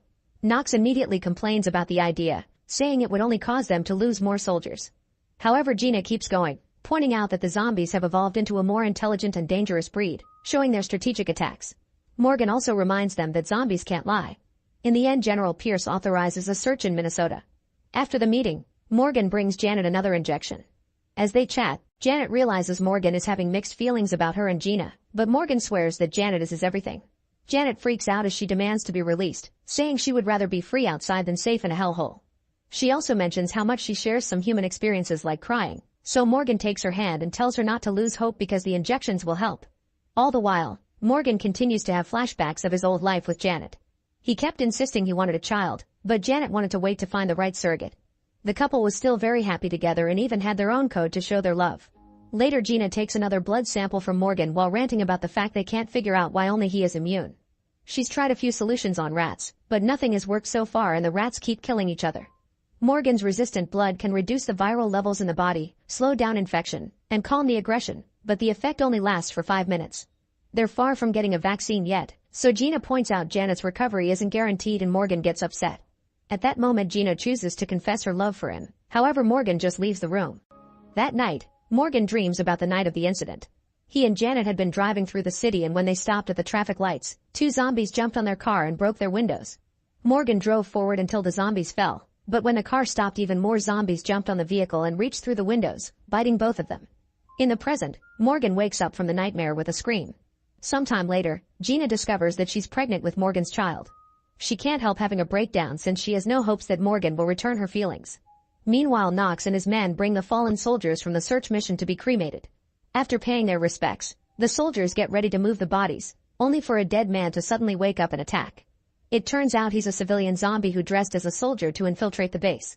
As the creature starts killing the medics and the soldiers one by one without hesitation, Knox sneaks around to get a gun, waiting for the right moment to strike. The alarm wails throughout the labs and soon more soldiers rush to the crematorium, where Knox is searching for the enemy that went into hiding. A newly transformed teammate jumps on him, so Knox quickly shoots him before he keeps on moving. At that moment, the infiltrated zombie jumps out and tries to attack him, but when he's about to bite Knox, Morgan comes in to pull the creature back. The soldiers want to shoot him, however Morgan asks them to leave him alive for interrogation. Then Knox points his gun at the infected, who shocks them by instantly surrendering and asking to speak to Morgan. The zombie is taken to the glass cell and the music is turned on, however the guy isn't bothered. In fact, he just sits there and takes out a cigarette to smoke. If it wasn't for his different colored eyes, nobody would be able to tell he isn't human. The soldiers found a campus ID on him, so Morgan nicknames him the Professor. The interrogation begins, yet the professor isn't intimidated and answers with vague philosophy. He admits he's been looking for Morgan, who apparently is very popular in the zombie community. When Morgan asks him why the music doesn't affect him, the professor explains that each zombie is unique just like humans, pointing out that Morgan's ability to talk to zombies is his own brand of infection uniqueness. This offends Morgan, who insists he isn't a zombie. The professor also says that the zombies are a more evolved species than humans, who destroy whenever they feel like it too. Then he shares how he was infected. That day he was giving a lecture at the university. He kept getting calls from his wife, so he went to the corridor to take it. When his wife told him about the chaos taking over the city, the professor heard a noise in the classroom and turned around to discover a horde of zombies breaking in and attacking everyone. The professor tried to run away, but soon the zombies were rushing through the corridors and infected students jumped on him, biting him. His body transformed but his mind was still clear enough to return home. However, as soon as he saw his wife and his daughter, the virus triggered his inner rage and forced him to eat them both. Morgan is disgusted by the story and calls him out for his lack of control, but the professor simply repeats that zombies have risen above the limitations of humanity. He doesn't think there's such a thing as a patient zero and ignores the questions to rant against the government and the system. This causes Morgan to finally snap and punch him before leaving the cell.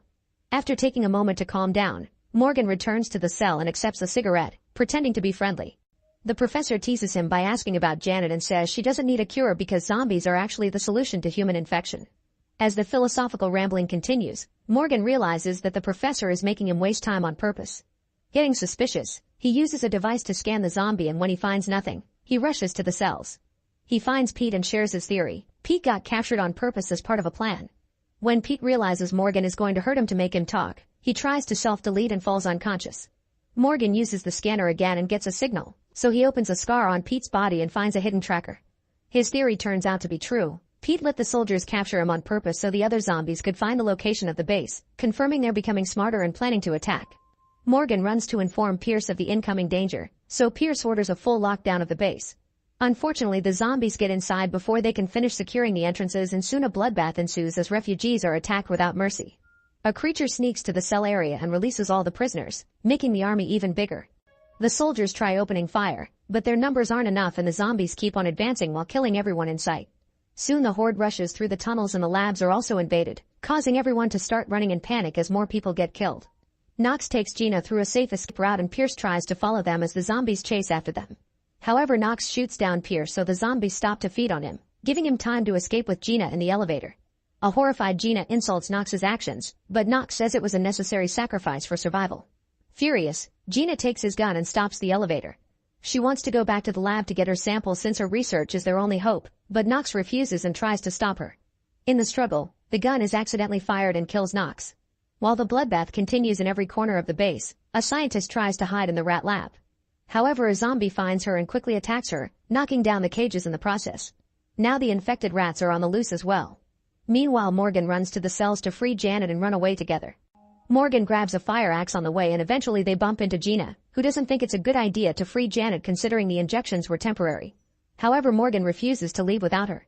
At that moment, a zombie appears behind them but Gina immediately shoots her down and then announces she'll be retrieving her samples. Morgan and Janet follow her to the lab fridge and while Gina grabs what she needs, another zombie attacks only to immediately be killed by Morgan's axe. At the same time, the professor lets out a very loud roar and soon some zombies come to rescue him. Back to the trio, they climb into the vents, carefully avoiding some dangerous wires in the process. As they crawl away, Gina sees the refugee area through the grates and is horrified to discover a complete massacre. Their weight causes the grate to fall and now the zombies know where they are. The trio tries to keep on moving and finds the path blocked by a zombie rat that leaps toward them to attack, but Janet quickly grabs it and kills it with her bare hands. Then they discover the zombies are starting to crawl through the vents too. The group hurries up and Morgan has to kick a zombie until the vent breaks, dropping the creature to the ground. Morgan almost falls too, but Gina rescues him just in time. Eventually they finally reach the parking lot, where the professor is waiting for them. He explains he came to the base to kill Morgan because his blood could prevent the zombies from having a future, calling him the zombies' version of a patient zero. Morgan and the professor start to fight and the women try to help, but the professor easily overpowers them both. Using every object in the room, the men continue to fight and the professor knocks Morgan down, but Morgan quickly recovers and pushes the professor back to impale him on a pipe. Morgan gets hurt in the process as well, and before dying, the professor roars again to summon a huge horde. The trio starts running, but when they reach the door, Janet announces she's staying behind to slow the horde down. Morgan refuses, so Janet reveals she can sense Gina is pregnant to distract him and locks the door. After taking a moment to cry for his wife, Morgan escapes with Gina through an emergency tunnel that drops them in the woods. There are a lot of zombies around, yet Morgan is sure they'll make it. His bike is hidden nearby, so the couple jumps on it and speeds through the forest as the zombies begin chasing them in the distance. Make sure to subscribe and turn on notifications so you can watch more videos like this. Thanks for watching.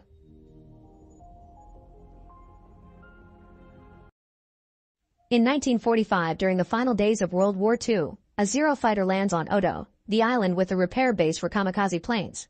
After the mechanics do a thorough inspection, Tachibana tells the pilot Koichi that no issues were found. Koichi immediately gets defensive because it turns out he lied about the malfunction to save his life. As he walks away to avoid Tachibana noticing his nerves, another mechanic tells him that he wishes there were more soldiers like him because the war is pretty much lost already. At that moment Koichi is shocked to see several dead fish in the water. Later that night, a siren stars wailing through the base.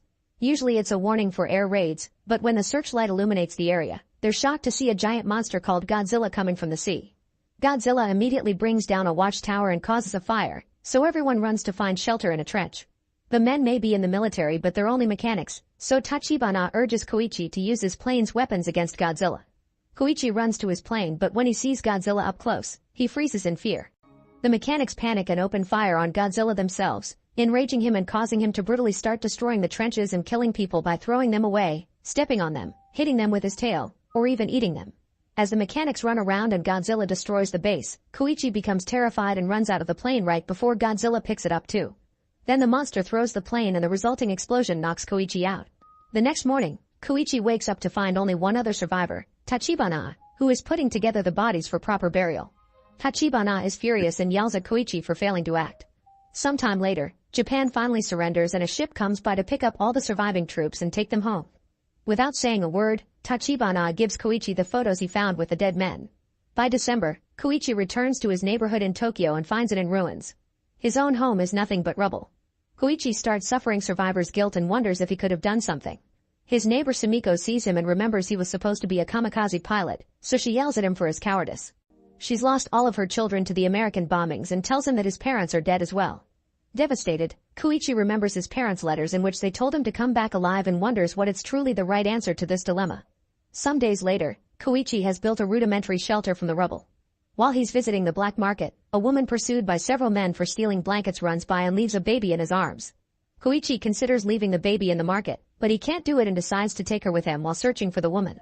He soon finds her nearby. Her name is Noriko and she's been waiting for him so she could take baby Akako back. Then Noriko follows Koichi home and asks him to share some food with her and the baby. She explains that she isn't married and the baby isn't even hers. She adopted her from a dying mother during the Tokyo air raids. Like Koichi, her own family is gone. Koichi wants them to leave after dinner, but while they chat they fall asleep and they end up spending the night. The next day, Sumiko scolds Koichi for taking in Noriko and Akako, saying it's too late to play the hero. However, she changes her mind when she learns Noriko is not the child's mother. She starts helping them take care of Akako and even gives them a bag of rice so the baby can properly be fed. In March 1946, Koichi returns home and announces he's found a well-paying job detonating unexploded mines in the waters around Japan. Noriko thinks it's too dangerous but Koichi points out this is the only way to avoid starving to death. He also explains the boats are supposed to be specially made to evade mines. However, when he makes it to the dock, Koichi is shocked to discover he'll be serving on the Shinseemaru, a small wooden boat. Former Navy scientist Kenji explains that they use wood to ward off American magnetic mines.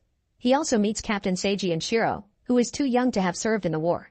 As they head out on the water, Seiji explains their work. A cable suspended between Shinseemaru and another boat called Keishinmaru allows them to clip mine wires and bring them to the surface, where they can be exploded from a distance with machine gun fire. Koichi tries the machine gun and proves to be an excellent marksman, thanks to his pilot experience, so that becomes his job in the boat. Shiro wishes war has lasted longer so he could fight too, and Koichi immediately scolds him for such a horrible thought. That night, Koichi is sleeping when suddenly he hears screaming. He comes out and sees the mechanics from the island being stepped on by Godzilla again, but at that moment he wakes up and realizes it was a nightmare. The survivor's guilt takes over again and he clings to Noriko as he wonders if he's actually dead and everything that happened since the island has been a dream. Scared, Noriko pushes him off and Koiko has a breakdown as he stares at the pictures of the dead mechanics and their families. In July 1946, an American nuclear test at Bikini Atoll causes a huge explosion in the sea as part of Operation Crossroads. Godzilla is underwater when it happens and causes him to mutate. Meanwhile, things are improving for Koichi. He continues to work with a minesweeping team while Noriko raises Akiko at home. Koichi is soon able to afford a motorcycle and major renovations to their house, and all the neighbors are rebuilding as well, slowly making a proper neighborhood out of the area again.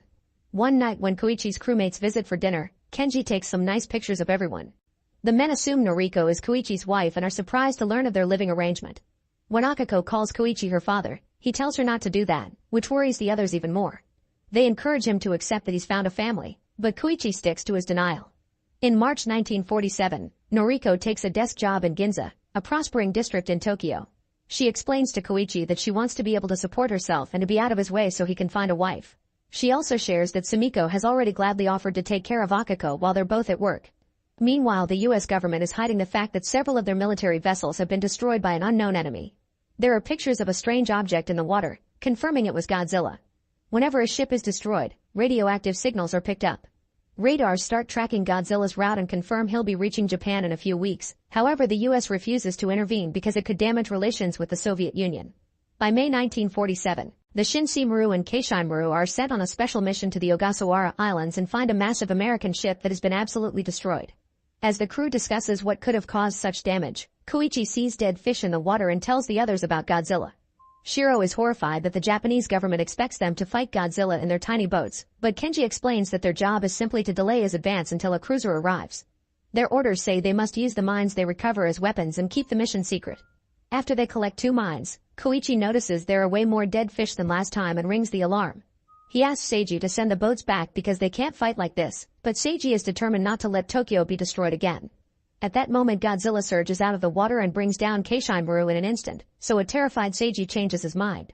The Shinsei-maru sails away as fast as possible and Godzilla chases after them, so the crew drop mine in the water. However, the explosion don't even scratch such a monster. Next, Koichi opens fire with a machine gun, but bullets don't do anything either.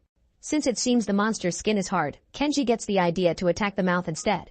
They release the second mine but the detonator doesn't work, so Koichi returns to the machine gun and makes the mine explode when it's near Godzilla's face. The blast damages Godzilla's left eye and a large part of his cheek, but it also sends a wave that rocks the boat, hurting Koichi and Shiro.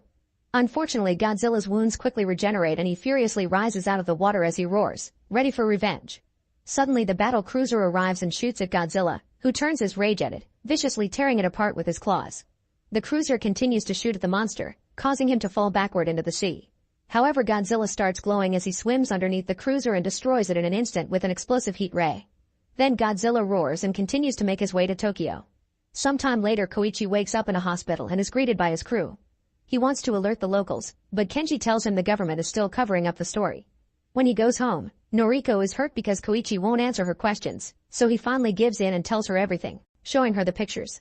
Because of his guilt, he thinks he shouldn't have survived, so Noriko assures him that everyone who survived the war was meant to live, which were her parents' final words to her. The next day, the Tokyo Bay defense sees Godzilla incoming and get permission to detonate their mine blockade. However, the explosions have no effect on Godzilla. Soon an evacuation is announced in Ginza and Koichi worries about Noriko when he hears the news on the radio. Soon the monster reaches the town and starts destroying the area, throwing a train car that makes Noriko's train stop on its tracks. Everyone is panicking and running through the streets as Godzilla advances and bites down on the train, causing it to break. Lots of people fall to their deaths and at first Noriko holds on, but as soon as she sees water she jumps to escape. Godzilla continues his vicious rampage, destroying the beloved Nippon Theater and killing several reporters broadcasting from a rooftop. Noriko reaches the street and gets pushed by people, but Koichi arrives just in time to take her away. As everyone runs and more buildings are destroyed, the tanks finally arrive and open fire, but again bullets do nothing. Suddenly Godzilla's fins begin to glow and grow before Godzilla opens his mouth and fires an atomic heat ray that strikes the tanks, causing a nuclear explosion that destroys most of the area. Seeing the shockwave coming, Noriko pushes Koichi out of the way and gets killed instead. Koichi falls to his knees in emotional pain and yells as a black rain starts falling and Godzilla calmly returns to the sea. Afterward, newscasts announce that 30,000 civilians were killed or injured, and 20,000 buildings were destroyed. The area of Godzilla's rampage is cordoned off due to the high radiation levels. Koichi's crew helps him hold a memorial service for Noriko, but Koichi is too depressed to do anything. Akiko soon begins crying as she asks for her mother and Koichi looks at the mechanic's pictures, thinking he's being punished for his cowardice. Kenji informs him that a group of private citizens is making a plan to destroy Godzilla and invites him to the meeting. Sometime later, Koichi attends the meeting with Shiro, Seiji, and many former Navy soldiers. A captain explains that Japan has negotiated the return of 4 destroyers, but sadly they'll be stripped of their weapons.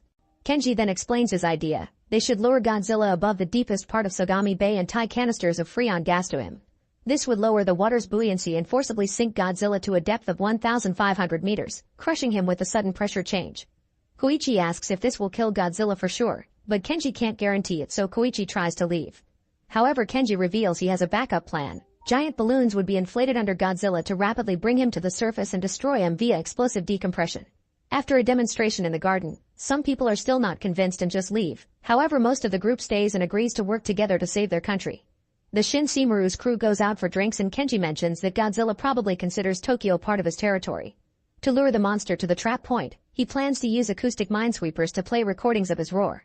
He admits that his plan could fail in many ways, so Koichi offers to help with the luring operation if they can get him a fighter plane. Seiji wonders if Koichi has a death wish and scolds him for not marrying Noriko, pointing out she would have been home as a housewife instead of Ginza where she died. Koichi explains that he wanted to, but his war isn't over. The next day, Kenji invites Koichi to a hangar where he's acquired an anti-bomber fighter.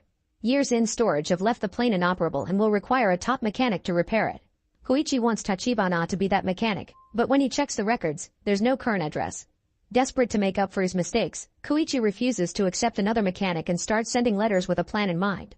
One night, someone attacks Koichi by surprise and knocks him out. Minutes later, Koichi wakes up and discovers his attacker was Tachibana, who is furious about the letters. It turns out Koichi wrote to the comrades from Tachibana's postings blaming him for what happened on Odo Island because he knew Tachibana wouldn't respond to begging and would only come if he was angry. At first Tachibana refuses to help, but Koichi changes his mind by revealing his idea. Since the mine did damage Godzilla's face, he wants to fly the plane loaded with explosives right into the monster's mouth. For the next few days, everyone works hard to get everything ready for their attack. One night, radiation detecting buoys indicate that Godzilla will arrive in less than a day. Kenji shares their route on a map and orders the volunteers to spend the night with their families. After the meeting, Kenji and Seiji tell Shiro, who is still injured, that he'll be staying home tomorrow. When he protests, Seiji tells him that having never seen combat should be a badge of pride. Meanwhile, Tachibana takes a closer look at the cockpit and gets an idea. At home, Akiko gives Koichi a drawing she made of them and Noriko and begins to cry. When the day comes, Koichi leaves a letter next to Akiko while she sleeps before sneaking out.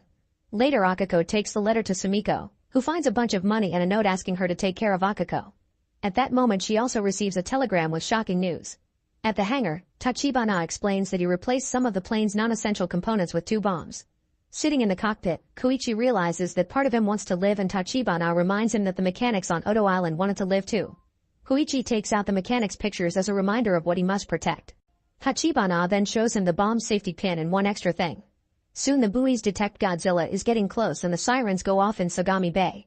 Suddenly a ship on fire crashes on the port, indicating that Godzilla reached the shore faster than anticipated.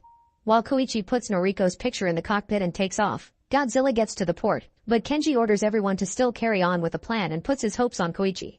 As the ships take off too, the plane reaches Godzilla and Koichi opens fire to keep him distracted as he pulls off some crazy moves to avoid getting hit.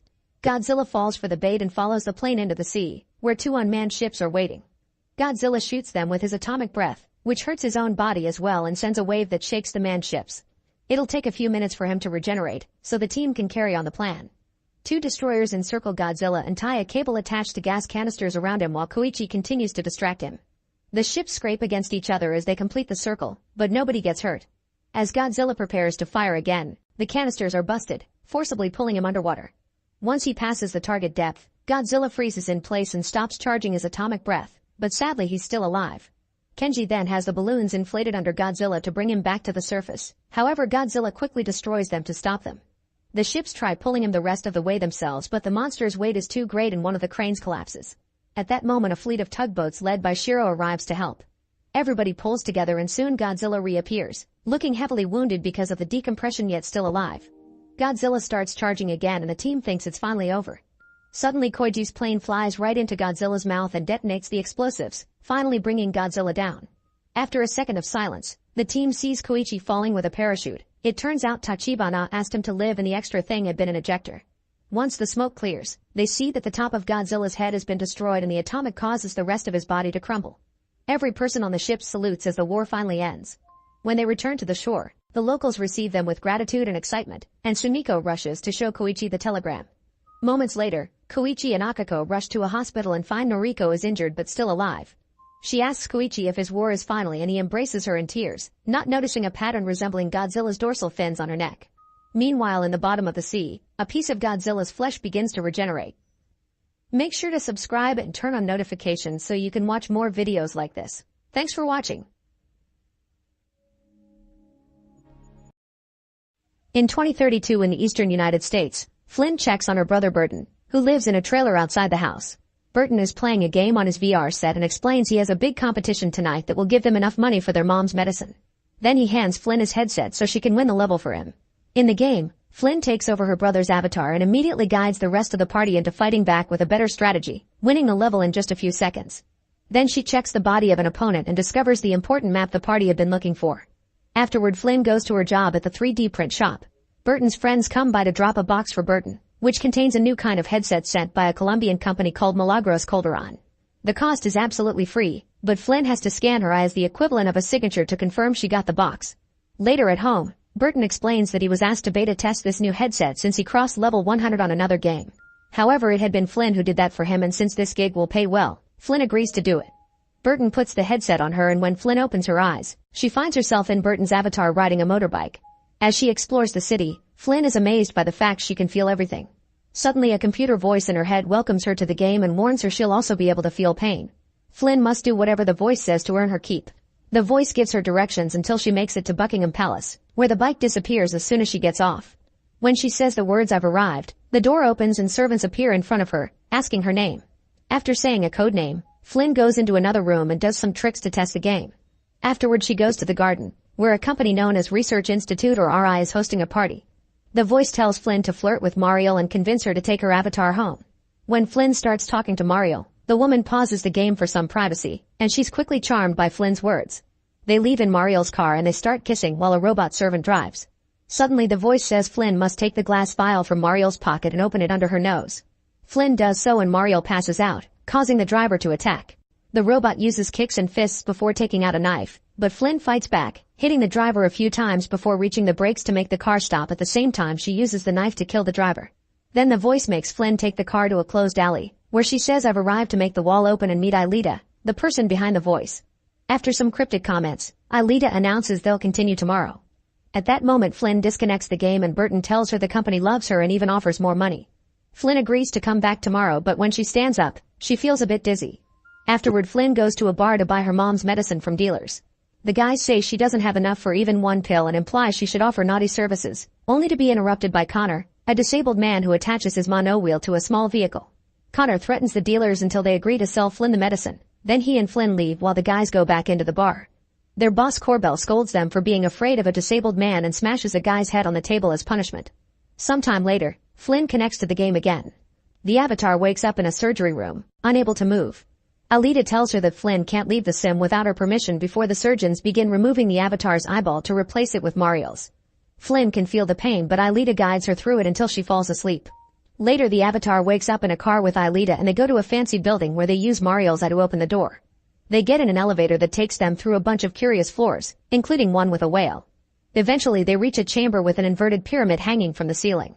Aelita makes Flynn put her own eye on the pyramid, and when the avatar jerks back in pain, Aelita forces her to keep the head there so the laser can finish its job. Suddenly, Daniel shows up and Aelita tells Flynn to stop him because he's there to kill them. However, Daniel immediately overpowers Flynn and ties her up before using a gun that shoots sonic punches to knock down Aelita. While Daniel starts hurting Aelita to make her give up information, Flynn manages to get a hand out, only to discover the skin has peeled off and there's a robot underneath. Daniel lets go of Aelita to shoot again and Flynn sends the avatar to fight him, giving Aelita time to run away. Putting his attention on her allows Daniel to shoot the avatar in the head and Flynn wakes up in the real world, saying she never wants to play again as she throws up. Out of town, a policeman notices two suspicious cars and follows them, but they suddenly disappear. When the cop comes out to investigate, a man pulls a gun on him and tells him to stand in the middle of the road. Then an invisible car knocks the cop down. It turns both cars have advanced cloaking. The next day at work, Flynn gets a call from Wilf, who tries to warn her about some impending danger and advises her to play again, but Flynn just hangs up. In the evening, Flynn is closing the shop when the lights flicker and Wilf's voice is heard through all the machines around her. He claims her life is in danger and there is a bounty of $9 million on her head, but he can't help her unless she signs in. Terrified, Flynn runs to find Burton, who is hanging out with his friends. When they check the area with their drone, they see a group of armed people coming towards them. Flynn rushes to hide her blind mother Ella in the basement while Burton's friends hack into the assassin's drone to make it look like the boys are still sitting around the fire. Then Burton and his friends link their body implants to their drone, gaining the ability to see its visual feed. After grabbing their guns, the group sneaks into the woods and begins taking the men down one by one pretty easily thanks to their hack. The enemy tries to shoot back, but they can't do anything against the guy's implants that allow them to find them in the dark. Meanwhile in the house, the power goes out and a man comes after Flynn, who activates the Roomba to distract the guy and hit him from behind. The man immediately turns around and tries to shoot her, but he's killed first by Burton, who shoots through the window. Thinking it's over, the group checks the drone camera and discovers the enemy has hacked them back so they could secretly bring over a backup team. Another gunfight ensues and Burton's group is starting to run low on ammo, but at that moment Connor arrives and helps them out. Once every enemy is dead, the group agrees that Flynn must use the headset again to gather information. She logs in and wakes up in a body that looks exactly like her. Then Wilf approaches her and explains this isn't a game. The headset sends her mind to a robot called Peripheral in the year 2099. When she leaves the building, she's shocked to see giant statues decorating London but almost no people around. Wilf also shows her a newspaper with Ella's obituary, 4 weeks from that day in Flynn's timeline. The deal Wilf offers is simple. If Flynn helps him find Aelita, then he'll pay for the medicine to save her mother. After Wilf disconnects her, Flynn appears in the present feeling dizzy again but she still rushes into town to pick up the medicine where Wilf left it. Then she gives Ella the medicine while Burton's friends bury all the bodies. Next she logs in again and wakes up in a house in Notting Hill, where Wilf introduces her to his boss Lev and his technicians. Flynn learns that whenever they come in contact with the past branches off to create a parallel timeline known as a stub and the contact becomes the point of separation. Aelita was providing them with a connection to the stub, which they'll lose if they don't find her soon. Flynn is upset to hear the medicine only has a 57% rate of success, so she announces that she'll only help them find Aelita after they help her family for real. Meanwhile, Officer Tommy stops by the road when he sees a cup of coffee floating in midair. He pokes around and eventually realizes there's a car with some sort of cloaking device. After lots of touching he makes the car visible and finds a bullet, which he bags up and takes to Burton because Tommy knows about his expertise. Burton identifies the type of bullet but claims to know nothing. Moments later Flynn comes back and tells Burton that the people from the future are going to send them $250,000 by making their cousin Leon win the lottery. Afterward Flynn tries to search the internet for references to Milagros Calderon or Wilf but comes up empty. While doing so, her hand gets stuck on the computer mouse and she's unable to move it, so she has to use her other hand to pry it off. Later in the middle of the night, Flynn wakes up when she hears a strange noise. She goes downstairs and discovers it's Ella, who announces her eyesight is coming back. Meanwhile Corbell is using a VR set to hire virtual women, only to suddenly be interrupted by Daniel, who offers him $10 million to get rid of Flynn and Burton. Corbell thinks it's a joke and leaves the game. Later while Corbell is with a real woman, he gets a message saying that he has received $2.5 million in his bank account. Now knowing the offer was real, he agrees to kill Flynn and her family. The next day, Flynn goes to work and finds Burton and his friends printing more weapons. It turns out Burton has used the lottery money to buy the shop. Afterward Flynn logs in to visit the future. She tells Lev's group everything that happened with Aelita, and they explain that Mariel was an assistant security manager at the RI. They also tell her that Corbell has been hired to harm them, so Flynn asks to be sent back to the present to warn her brother. In the meantime Wilf parks outside his childhood home and remembers the day he and Aelita were adopted. When he finally goes inside, he hears Aelita singing, but it's only a robot with her face and voice. Then he meets his mother, who tells him she last saw Aelita a month ago in St. James. Aelita had said that she was staying where snow last fell in London. In the present, Burton meets Corbell and reveals he knows about his mission. He offers Corbell 2 choices, one of which is $200,000 every week to leave them alone. When Corbell asks about the other, Burton explains he and his friends are former Marines who are all connected as one big organism thanks to their military implants. If Corbell tries anything, he'll learn how deadly they can be. Corbell isn't scared because he's killed many criminals in the past just to control his town, so Burton points at the glass in Corbell's hand and a bullet immediately shatters it. Finally taking it seriously, Corbell shakes hands with Burton to accept the money deal, unaware that Tommy is watching nearby. Later Flynn logs in again and appears in a car with Wilf. They drive around Buckingham Palace, trying to retrace Flynn's steps from that night. They decide to walk around and Wilf links them up so they have access to each other's sensory experience, which can be controlled by moving their fingers. Now Flynn can see and hear everything Wilf can, including his hangover. Soon a police robot begins following Flynn and Wilf realizes that her robotic body isn't properly registered. Wilf tells the cop that Flynn's robot is being used by a woman from Canada who is desperate to see her long-distance lover. Then he kisses Flynn to prove the story. The cop believes it but makes Flynn log out. Meanwhile, Daniel's boss and head of the RI, Charisse, invites company's researcher Grace to her garden, where she keeps tons of bees. While they share some tea, Charisse asks about Aelita, and Grace admits she told her about the Stubb Research Department. Then Charisse reveals there was a chemical in the tea that makes her sweat mimic a pheromone released by hornets and opens the door so the bees can attack Grace as punishment. The next time Flynn logs in, Wilf tells her about the clue he's obtained. Flynn thinks Snow could be a person, and Wilf realizes it was one of Aelita's heroes. They visit the place where the celebrity died and Flynn opens the wall like Aelita taught her, allowing them to find Aelita's apartment. The place is a complete mess, meaning someone got there before them. Then Flynn notices a broken clock that looks exactly like the one in her house, so she moves the hands to make the times match. A secret door opens and they find the surgery room where Flynn had her eye replaced. There are 2 broken down robots plus a white model of her own house and its surrounding area, including figurines of her brother and friends. After taking a sample from the robots, Wilf finds Aelita's implant in a box, which she got removed so she couldn't be traced. When they're about to leave, the main door suddenly blasts open. Soon Daniel and a robot attack them, and Daniel's sonic gun seems to affect Flynn's real body too. Wilf uses a fallen scalpel to attack the robot and knock it down, which distracts Daniel and allows Flynn to disarm him. Unaware that Charisse is seeing everything through the robot's eyes, Flynn begins shooting Daniel to make him talk and he explains Charisse is after her because she took something. Before he can say anything more, Charisse makes the robot kill Daniel. In return, Flynn destroys the robot with a gun. Then a flashback reveals that in 2075, London is absolutely destroyed and Wilf and Aelita are kids living on the streets. One day they see a van distributing food, so Wilf goes to investigate while ignoring Aelita's warnings. When he comes closer, the van starts looking blurry, so he throws a stone and discovers the whole thing is just a visual projection. Suddenly 2 people in yellow suits and masks chase after Wilf and Aelita, quickly capturing them both. Back in 2099, Wilf takes the samples and the implant to Lev, who points out that Aelita won't survive long without it. Flynn returns to her time and notices blood in her eye. Suddenly her right hand spasms again and when she looks back up, the blood is gone. Later Flynn and Burton argue over how they're handling the situation and as Flynn gets more agitated, a bruise grows over her left eye and she suddenly falls into a seizure. Burton takes her to see a doctor, who says Flynn had a tonic-clonic seizure but there don't seem to be any after effects. She still wants to run some more scans and advises Flynn to stay away from the headset. When they return home, Burton tells his friends he wants to log in and put those people back in line to ensure they don't hurt Flynn. Connor seems interested in the idea of being able to control a body. In the future, Charisse has her people make a robot in the image of Daniel so he can share information about Wilf and Lev. Moments later Charisse shows up at Lev's house and accuses him of stealing something. When Lev plays ignorant, Charisse talks about the structure of their world and its 3 major forces, the kleptoligarchy that Lev belongs to, the Met Police, and the Research Institute.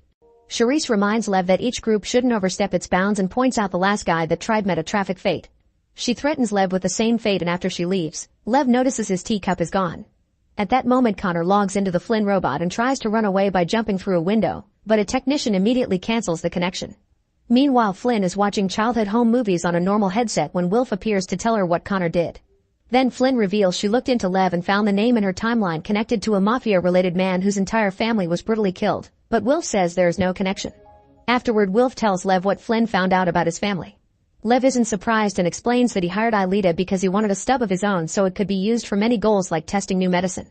Lev reveals that he was troubled by the idea of other versions of himself so he had his family killed in the other stubs. Back to Flynn, her hand continues to spasm but decides to log in again anyway. She tries to go exploring, and when the technicians try to disconnect her, Burton's friends hack into the headset to stop them. Flynn wants bodies for Burton and Connor too and demands to know why there are such fewer people in the future. After both teams cause Flynn to connect and disconnect a few times, Flynn manages to stay in the future and convince the technicians to cooperate. Moments later, Flynn meets Wilf at a graveyard, where she sees mysterious objects floating over some of the graves. Wilf explains the objects show the different phases of something called the jackpot, which was a funny name given to the apocalypse. The first one opens up to show a complete electrical blackout in 2039 that started in the USA and soon spread worldwide. The second object shows a pandemic called the Blood Plague, and the third shows a total environmental catastrophe in which 7 billion people died over 4 decades. The fourth one is called the End and it shows a domestic terror attack in which a nuclear missile silo was blown up. The visual illusion of the explosion is too much for Flynn to handle and she asks it to stop, so she's sent back to the present. A flashback then shows how Aelita convinces Grace to share her research by appealing to their former relationship. Grace takes Aelita to the room with the pyramid, calling it the God Font. Here they have access to stubs used for their research in various fields. One of their studies belongs to the Behavioral Mod department, in which they set up a shell company in the stub that made a deal with the military, giving them implants for their soldiers. Those implants were then tweaked to affect the brain's compassion center. For example, they cause soldiers to shoot random wounded animals by making them see as the enemy. Only one soldier tries to help an injured dog and gets blown up in the process. Aelita is disgusted by human experimentation without consent, but Grace doesn't seem to mind. On their way out, they're seen by Mario. In the present, former assassin Robert is trying to live a normal life under a new identity until he receives a package with a phone and a sonic gun inside. He tests the gun and is shocked by its power. At that moment he gets a call from the Daniel robot, who offers $10 million to kill Flynn's family. Robert tries to decline, but Daniel forces him to accept when he threatens his daughter. Later, a bowling alley, Robert goes to see an old friend, accusing him of revealing his identity to Daniel. The guy explains he was threatened until he gave up the information, but a furious Robert still shoots him and all his sons to death. Then Robert gets in his car and Daniel sends him the information to find Flynn. Suddenly a surviving son comes out and opens fire on Daniel, who immediately rushes out of the car to hide under it. He shoots the guy a couple of times with the sonic gun and then runs him over with his car. In the morning, Flynn gets more tests done and the doctor tells her some bacteria is affecting the part of her brain related to seeing. Then she uses a spinal tap to take some fluid from Flynn's body to study it further. Meanwhile, Robert stops his car by the road and pretends it isn't working as he waits for Flynn to leave the clinic. However, Flynn's friend Billy finds him first and insists on helping even when Robert says no. At that moment, Burton and Flynn pass by in their car and stop when they see Billy, offering their help as well. Robert grabs the sonic gun and Flynn recognizes it, so she makes Burton duck right before they get shot. Then Robert tries to shoot Flynn, so Burton speeds up to escape and ends up crashing nearby. As Robert comes closer with open fire, Burton comes out and shoots back while Flynn makes the car go back to get Robert out of the way. Robert is soon ready to shoot again. However, Billy has her own weapon and brings him down first, overpowering him but not killing him because he's wearing a bulletproof vest.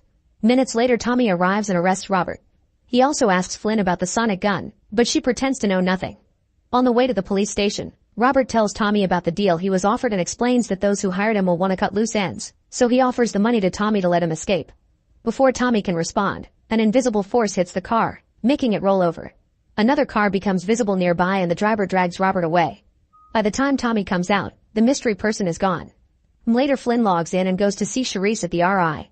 Flynn asks why Charisse is after her and Charisse says she stole something, but Flynn swears she doesn't have anything. When Flynn threatens to kill her, Charisse reveals she's also using a robot body and attacks first. A fight ensues and both robots show remarkable strength, but Flynn still manages to overpower Charisse and break her neck before leaving. Another flashback shows Burton and his team in the Texas outback in 2028. While on duty, they discover a dog stuck in a wired fence howling for help. They discuss whether or not to help it, and Burton reminds the others of the intel about the enemy using injured animals. The team isn't convinced and Connor runs out to help the dog anyway. As he cuts the wires, he sees that the dog is armed with a bomb, which blows up and takes most of his limbs. At that moment, Connor wakes up in the present, screaming at the memory haunting his dreams. Meanwhile, Tommy tries to keep investigating the accident but finds the digital files blocked. Then the sheriff tells him to take paid leave and get some rest. After the sheriff leaves, Tommy sees in a bathroom stall a pair of shoes that look like the ones he saw at the site of the accident. This makes him realize the sheriff is dirty and getting Tommy out of the way on purpose. In the future, Wilf and Flynn are on a busy street and Flynn wonders why the people seem to stay away from them. So Wilf explains it's just a visual illusion created by the RI to make the city look less bleak. Flynn moves her fingers the way Wilf shows her and all the people disappear, so she tries it on the landscape next. Tons of buildings disappear and the remaining ones look destroyed. Afterward, Wilf and Flynn go to meet the fabricators behind Aelita's robots, whose location Wilf discovered thanks to the samples he took the other day. They enter a butcher shop and say the code word, but the butchers refuse to offer their real services. Then Flynn makes up a story about how she bet her body's maker that she could find a better fabricator, causing the butcher to rise to the challenge. He inspects Flynn's robot and says he can do it, offering her retractable titanium nails. Flynn then asks about replacing a robot eye with a human eye, which causes the butchers to attack. For an advanced body like Flynn's, it's no trouble to fight them at the same time, and with just a few movements, she knocks them both down. One of the butchers still tries to attack again, but Flynn overpowers her again and the other butcher tells her to surrender. Next, Wilf shows them a picture of Aelita and asks about her, so the guy says she had been working with a group of revolutionaries called the Neoprims. Wilf is shocked that his sister could hide that from him. In the meantime, Lev's technicians build robots for Connor and Burton to come to the future too. In the present, Corbell and his wife are setting up dinner while an unconscious Robert sits across the table. When he wakes up, he discovers he has a metal collar around his neck. He immediately tries to attack Corbell, but the wife uses a remote to give him an electric shock through the collar. Later that night, Leon learns that Connor has been suffering from nightmares and offers to share his pain. Using the implants, they connect to each other and Leon sees Connor's memories of how he lost his limbs. The experience leaves him shaking on the floor from the pain, but at least now Connor is peacefully asleep. In the future, the technicians realize that Flynn's doctor is researching the bacteria she found in her body. At that moment they get a visit from Inspector Ainsley, who is investigating Daniel's death. Lev can't call his solicitors because the phones are down, so they're forced to invite her in. Ainsley explains she can just arrest Will for his presence at Daniel's murder site and execute him in the next 7 minutes, but instead they can just answer her questions. Back to the present, the sheriff shows Corbell the video from Tommy's car. Meanwhile in Corbell's house, Robert steals a heavy paperweight while the wife is looking away. Then he pretends to be interested in Corbell's fish tank and comes closer to smash it with the paperweight, causing water to flood the room and make the wife fall to the floor. Furious, she uses the remote to electrocute him, but he grabs her leg and the water conducts the electricity to make them both pass out at the same time. A few seconds later, Robert's eyes open. Sometime later, Connor and the siblings get a message from the future asking them to log in. When they wake up, they find Ainsley waiting for them. Lev has told her about the connection to the past, so she wants to take them to the station for some tests. Eventually they make it to a Met Police training facility called the Zoo. With a flick of Ainsley's hand, the debris in front of them turns into a tall building and Ainsley sends Burton and Connor inside so they can test their new bodies.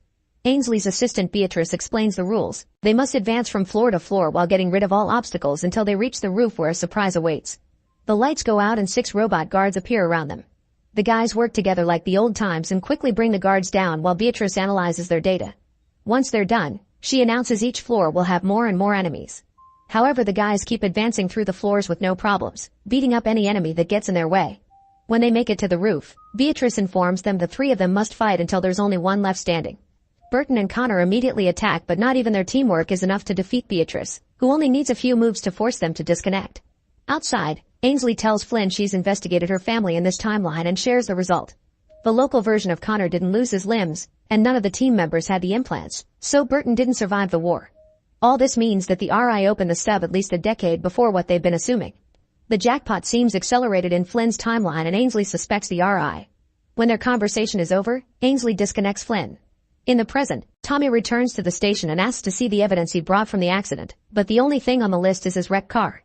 Suspicious, Tommy tracks down his car in a junkyard and finds all the other evidence inside, like the sonic gun. When he presses the button, he accidentally shoots the windows off. At that moment he gets a call from the sheriff telling him to go to Corbell's place.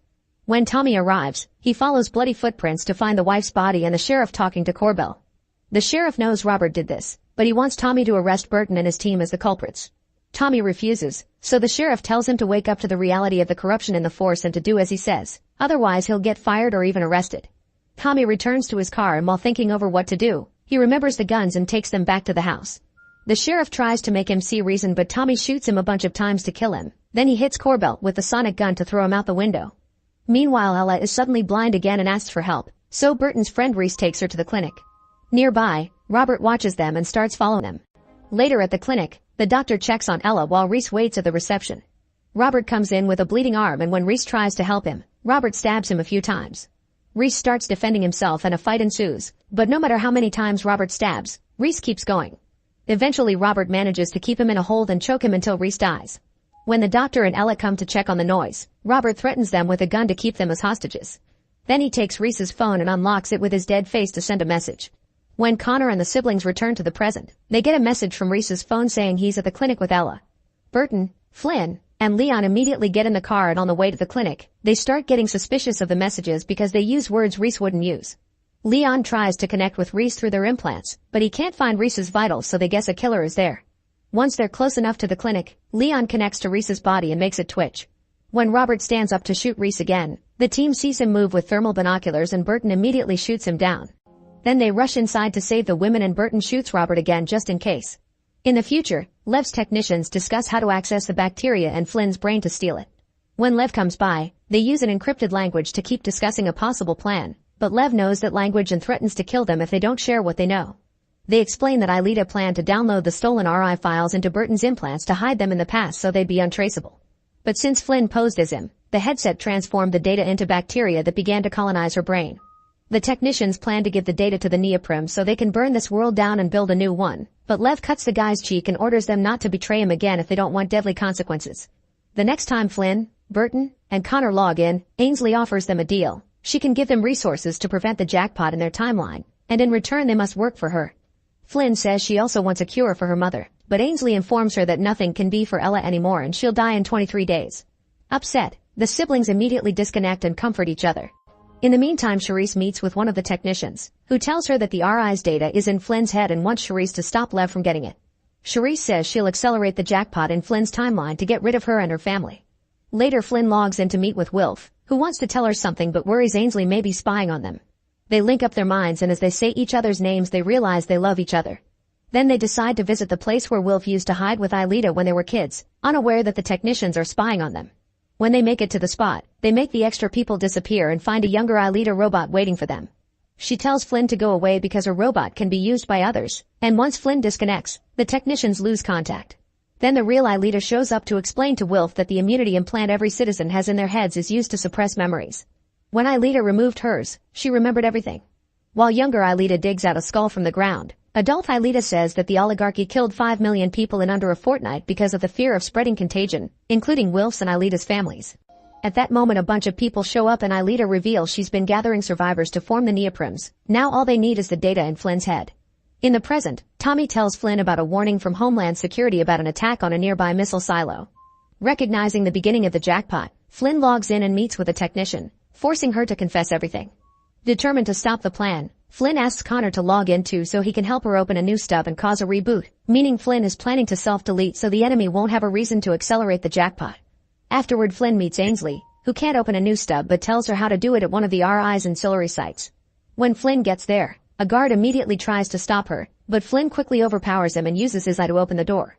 Inside the building she finds a pocket watch, and when she grabs it, Charisse gets a notification, so she opens the wall to release more guards. Flynn quickly fights them all and defeats them in just a few minutes with the help of the room's furniture. Then she puts the watch on a special panel and activates the stub portal.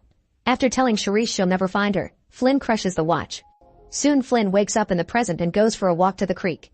Connor is hiding in the bushes with a sniper rifle, and after Flynn counts back from 10, a gunshot echoes through the air. Seconds later, Flynn wakes up in her robot in the future and Ainsley asks if they should get to work. Make sure to subscribe and turn on notifications so you can watch more videos like this. Thanks for watching. On an island in the Canadian Arctic, research scientist David is recording himself while he reads some things from his notebook about sacrifice and what must be done for the sake of science. It suddenly cuts to a clip of a woman crying about an injury on her forehead, and when her friend pokes it, it causes a parasite to come out, but it goes back in before he can catch it. Next, a bunch of clips reveal the current state of the world. Global warming has become a very dangerous threat and eco-terrorism is a daily occurrence.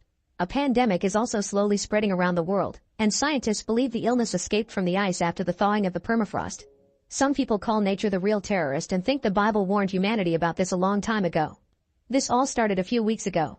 David and his team are watching a polar bear. They try shooting it with a tranquilizer gun to sedate it, only to make the bear furious instead. The animal starts chasing after them, but luckily the tranquilizer finally kicks in and the bear falls asleep.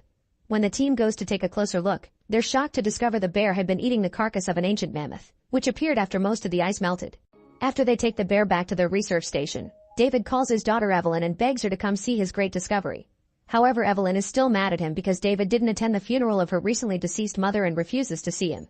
David finally changes her mind when he offers to give her all the money left by her mother instead of monthly payments. After hanging up, David learns from the other researchers that the bear has mysteriously died, so he goes to check it out. Meanwhile, at an important college, 3 students are chosen to join David's research: Ling, Federico, and Adam. 2 days later, pilot Bart gets a call from David, who asks him not to bring his daughter to the research center and promises to send her the paperwork through him. After the call ends, David stares at the mammoth inside the tent the team has put up in the area. He's then approached by Jane, who wonders if David has asked for help and if he has canceled the student trip. David lies, saying help is on the way and that no student will be coming. Then Jane mentions that the entire team feels sick, including herself. A few hours later, Jane is trying to rest in another tent, but she gets very upset when she hears a teammate shoot another as an act of mercy. Suddenly she throws up and realizes she's getting worse. Soon the students get ready to travel, and when Bart sees Evelyn show up too, he immediately tries to stop her, but Evelyn ignores him and forces her way into the helicopter. When they get closer to the Arctic, they're horrified to see how little ice is left. Eventually they make it to the research center, only to discover nobody is around. The power isn't working, there's no running water, and an awful smell haunts the room. Bart goes to check on the generator and the water tank, only to hear a gunshot in the distance. Adam and Evelyn look into the different rooms and enter a particularly stinky one at the same time Bart brings back the power, so they get startled by the bear's rotting body in the lab. When Bart joins them, he wants a picture with the bear and puts his arm on it, only to suddenly get bitten by a bug. Afterward, Bart privately tells Evelyn about the gunshot. In the campsite, David starts recording his video while a teammate buries their dead friend. At that moment, Jane hears the radio and is horrified to hear Evelyn's voice confirming she's come with the students. Jane rushes to warn David, who tells Evelyn that nobody should leave the building and promises to be there soon. After he hangs up, Jane asks him what he did, but David swears everything is okay. Not trusting him anymore, Jane decides to shoot David and their remaining teammate. That night, Evelyn and Adam can't sleep because they hear a weird noise, but it turns out it's just Ling and Federico doing the dirty in the other room. Their pleasure is suddenly interrupted by a bug running near them, and because Federico has a phobia, he immediately jumps away from Ling. Then he picks up his clothes and goes to sleep with the others, refusing to stay in a room with a bug. Right before dawn, Evelyn wakes up when she hears a noise and sees a vehicle approaching the building. She wakes the others up, and when Bart scratches his arm, he notices it's bleeding. Then Evelyn makes it outside and finds an ATV running but no driver. Next, she checks the helicopter and finds an unconscious Jane inside, so she yells for help. Adam and Bart run outside, but Federico goes to the other room when he hears Ling scream too. It turns out Ling has woken up with tons of mysterious red marks on her body that appear to be bug bites. While the others bring Jane inside, Evelyn tries to contact the campsite, but David is still unconscious outside the tent. Adam and Bart put Jane in bed and notice she's burning up. Evelyn finds her dad's camera next to Jane, but when she looks into it, she finds no tape. They all agree this is an emergency and they should leave, but when they check the helicopter, they discover Jane destroyed the helicopter's control panel. Getting worried, Bart retrieves his weapon just in case. Suddenly, Ling yells at the group that Jane is getting worse, so they run back to find her throwing up a strange green goo. She tells the group not to leave, but before she can explain, she starts choking on the goo and dies. After Evelyn takes a moment to grieve, the group agrees to seal up the room. Afterward, Evelyn decides to go looking for her dad and Adam comes with her. Meanwhile, Bart tries to fix the helicopter and can't stop scratching the bug bite wound, only to discover it's getting bigger and nastier. Moments later, Evelyn and Adam find the campsite, and inside a tent, they find the mammoth. There's a wound on its body and Evelyn notices a bunch of eggs in it. Adam realizes the eggs are slowly thawing with the mammoth, and both of them get startled when they notice the eggs are alive and moving. Then they search the area for David, only to find the dead teammate behind the tent. Next, they see the grave nearby, and since David's body is nowhere to be found, Evelyn assumes her dad is dead and buried. Back in the research station, Federico goes to relieve himself and feels a lot of pain as his pee comes out with blood. Then he checks on Ling, who can't stop shaking and suddenly throws up. Then Federico uses the radio to try to contact someone for help. Soon the others come back and share the bad news. Evelyn tries to go to the bathroom, only to find Ling having trouble relieving herself like it happened to Federico. Getting worried about this potential infection, Evelyn enters the sealed room and checks Jane's body more closely, finding some really nasty wounds all over her stomach. She's sure the wounds have eggs like they saw on the mammoth, which is quickly confirmed when a bug comes out of Jane's eye and hides again when it notices the humans. Evelyn concludes the bugs are parasites and there must be a bunch of them inside Jane, so they should move her to the lab because it's a separate structure. The group wraps Jane up with a bunch of bed sheets and leaves her inside the lab, where Evelyn uses the chance to take a closer look at the bear. Its wound is also full of eggs. At that moment, Federico comes to announce a helicopter will arrive in a few hours to rescue them, but Evelyn thinks they should call them again and tell them not to come because they won't be prepared. Instead, they should contact disease control and let them decide what to do. In fact, Evelyn thinks they should all be quarantined. The guys freak out and immediately disagree, so Evelyn runs out of the lab and locks herself up in the radio room. However, before she can cancel the helicopter request, Federico bursts in and shoots the radio to destroy it, scratching Evelyn in the process. Then he announces he's in charge until the helicopter comes. At that moment, a very sick Ling approaches them and throws up on the floor. Adam notices it's the same color as the puke Jane choked on, which means Ling doesn't have much time left. The group takes her to a bed and when they check her stomach, they find the same wounds with eggs in them. After locking the room, they go check on the bear again and are shocked to see Jane's body wiggling as the bugs come out of her. While Adam seals the lab in Ling's room, Bart gets too worried about his own injury and wants to stop it before he reaches the same end as Jane. He rushes to the kitchen to grab a mall knife, which he uses to try to remove the eggs. However, he finds a bug escaping into his arm, meaning he's already deeply infected. It seems the rest of his body is still fine though, so the best solution would be chopping the arm off. Evelyn and Adam don't like the idea, but they don't have any other choice and agree to help him. While in private, Federico checks his groin and finds it bleeding. Seconds later, Adam injects Bart with a sedative dart to help him with the pain and Evelyn ties some fabric above his elbow as a tourniquet. When Adam gets ready to chop, Federico comes out and says this isn't right, so he shoots at the ceiling at the same time the knife goes down. Unfortunately, the knife only goes halfway, so Evelyn takes over and keeps on chopping until the arm is fully split. The parasites immediately start coming out of the fallen arm and Adam tries to get them with bug spray, but it does nothing, so he lights them on fire instead. Meanwhile, Bart passes out and Evelyn tries her best to cover the wound with a towel, desperate to stop the bleeding. She remembers there was a first aid kit on the ATV and Adam rushes to bring it in, then they put Bart down on the couch to tend his wound. When Evelyn opens the kit, she's shocked to find David's notebook with all sorts of bug drawings. Reading the notes, they learn that the eggs are the only threat. Getting bitten by a male may not equal infection. These little guys are also vertebrates, which means they're closer to humans than bugs. Evelyn also finds a bunch of tapes and volunteers to retrieve the camera for the lab to watch them, hoping they may have information that could save Ling. The guys help her get her body well covered before Evelyn enters the lab, where she notices the bear's wound has gotten bigger and nastier. Then she approaches Jane's body and she's disgusted to discover only the skeleton is left. While she grabs the camera from the bed sheets, the bugs begin coming out of the bear and go after her, so she immediately runs to the door. Federico doesn't want to let her out because he thinks she's covered in bugs, but Adam quickly fights him off and opens the door. As soon as Evelyn comes out, Federico grabs his weapon to force her to undress so they can check she isn't infected. Evelyn takes off her clothes and they see a parasite trying to get into her wound, but Adam grabs it and kills it just in time. Afterward, Evelyn decides to go looking for her dad and Adam comes with her. A parasite follows them into the other room, but they quickly kill it. Wondering where it came from, they check the lab and discover thousands of parasites covering the bear, the walls, and the floor. Suddenly Ling pounds against her door because she's also getting surrounded by parasites, saying that they're coming through the vents. Ling has a breakdown over the fear and the pain, so Adam rushes to find another sedative dart. At that moment, Bart wakes up and comes to check on them, but when Evelyn looks at his arm stump, she's devastated to discover he's still infected. At the sight of all those parasites attacking his girlfriend, Federico snaps and shoots Ling through the door. Then he tells the others she asked him to because she was suffering. They look inside and find Ling still alive with the parasites using the new wound to get in. A furious Bart punches Federico, then grabs the sedative and volunteers to go in, knowing he doesn't have much time left either. Evelyn, Adam, and Federico go away while Bart goes into the room and injects Ling so she can die peacefully.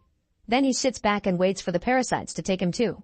In the lounge, Evelyn and Adam tell Federico they should make sure everyone's clean before they leave. Federico panics and runs outside, so the others try to stop him. When Federico threatens to shoot them, he's suddenly shot first and falls dead, revealing David behind him with a weapon of his own. Evelyn rushes to reunite with her father and David tells them where to find the gasoline so they can burn the building down. Afterward, Adam and Evelyn begin spreading the gasoline inside the building, noticing that the parasites are now sneaking around other rooms too.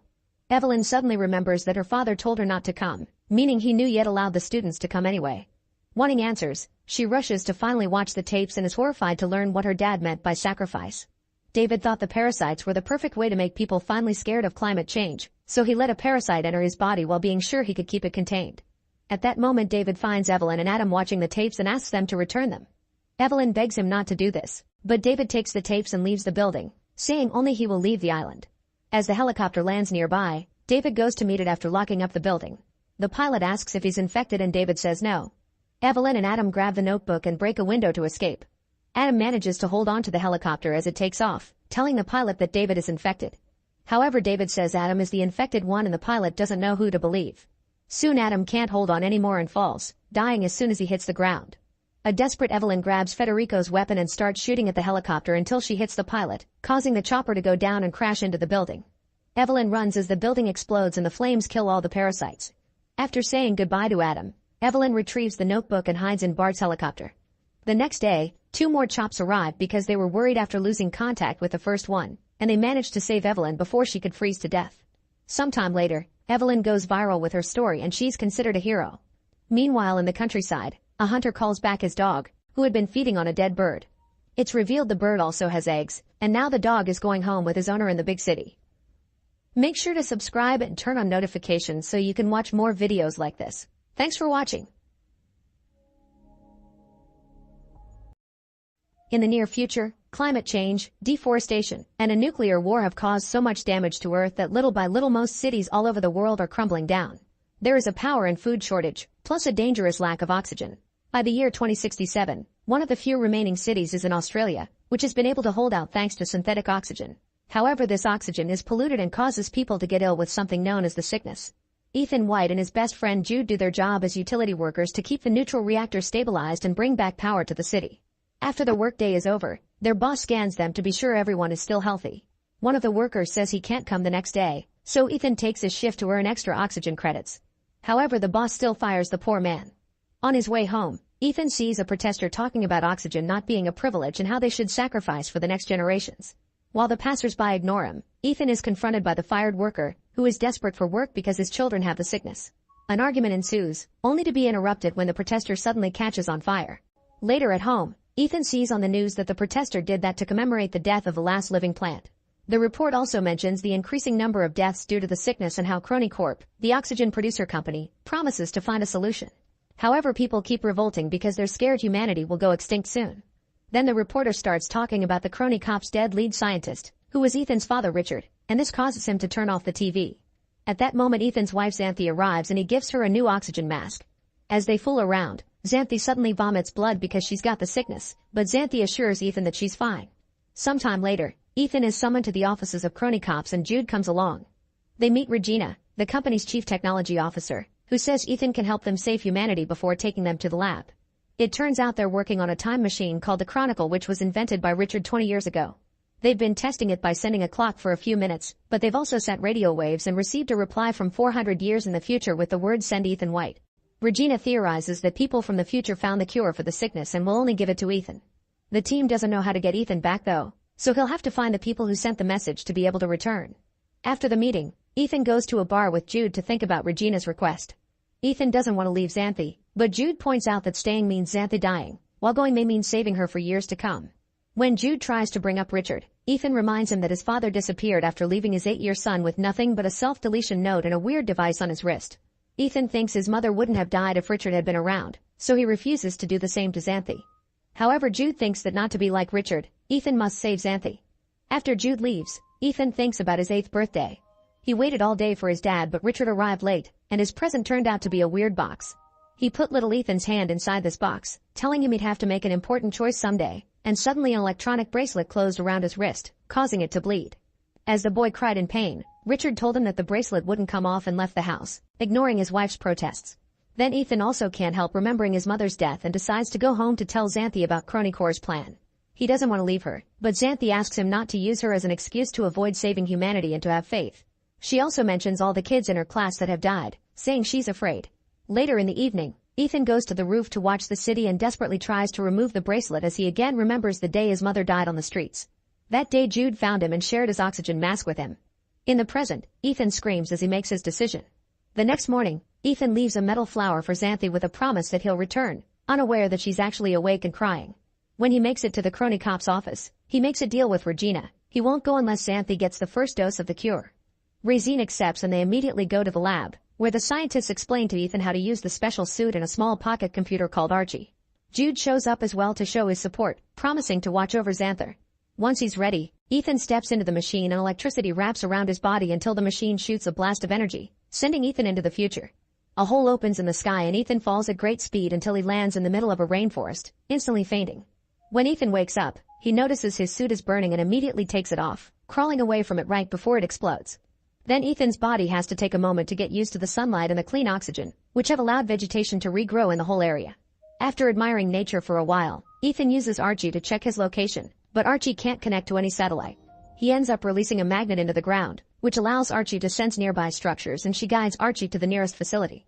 At the entrance, Ethan's surprised to find a skeleton with a hole in the skull, but the real shock comes when he sees the skeleton is wearing the suit with his name.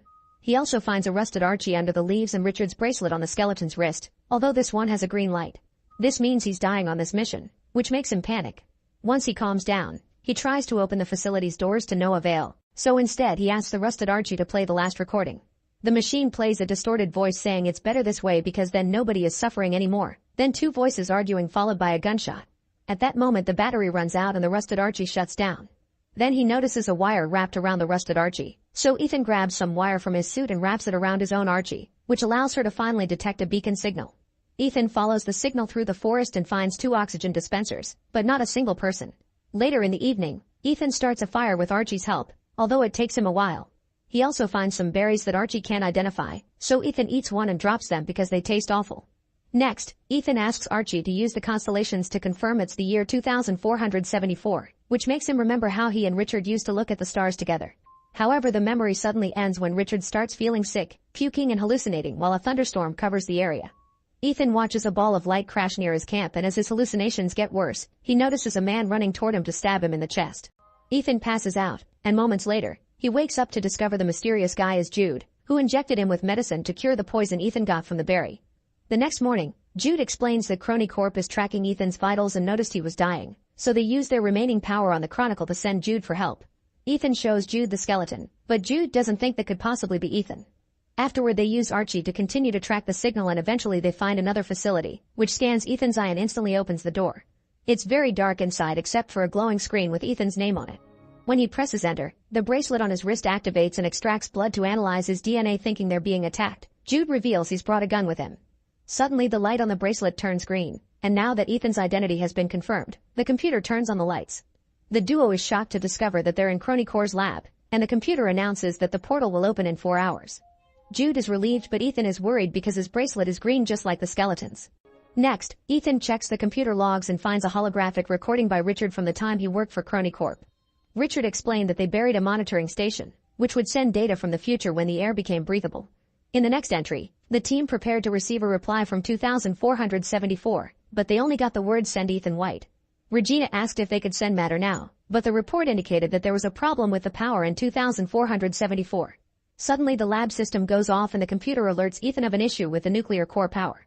Ethan makes Archie run a diagnosis and they discover the power feed is corrupted, meaning they won't be able to return to 2067. The computer also warns them that if they don't fix the issue before the countdown ends, there will be a nuclear explosion. Jude rushes to find tools, but Ethan is stuck on the implications of what they've learned. Crony Corp knew about the power failure because they received the message long before calling him, and that message was set from here, meaning they've fixed this place and found a cure. He wonders why Crony Corp didn't tell them about the power failure and sent Jude instead of a medic, but Jude just says he was the only one who volunteered. Then Jude insists they should work on the repairs, but Ethan wants to analyze their situation first, which almost causes Jude to get aggressive. As Ethan steps back, Jude calms down and asks him to notice how serious the situation is, so Ethan agrees to go to the access tunnel for repairs as long as they search for the sender of the message afterward. The duo crosses the forest and heads to the city, only to find it in ruins and covered in vegetation. As they explore the area, they find a lot of skeletons, and Ethan realizes nobody survived the year he came from. The Earth just waited for humans to die and then replenished itself. Getting worried, they go to Xanthi's school and find the skeletons of the students, meaning they died right there in the classroom. If nobody was around to move the bodies, Ethan can't help assuming they'll fail the mission. Then he finds one more skeleton. It's Xanthi's, and a metal flower is in her hand.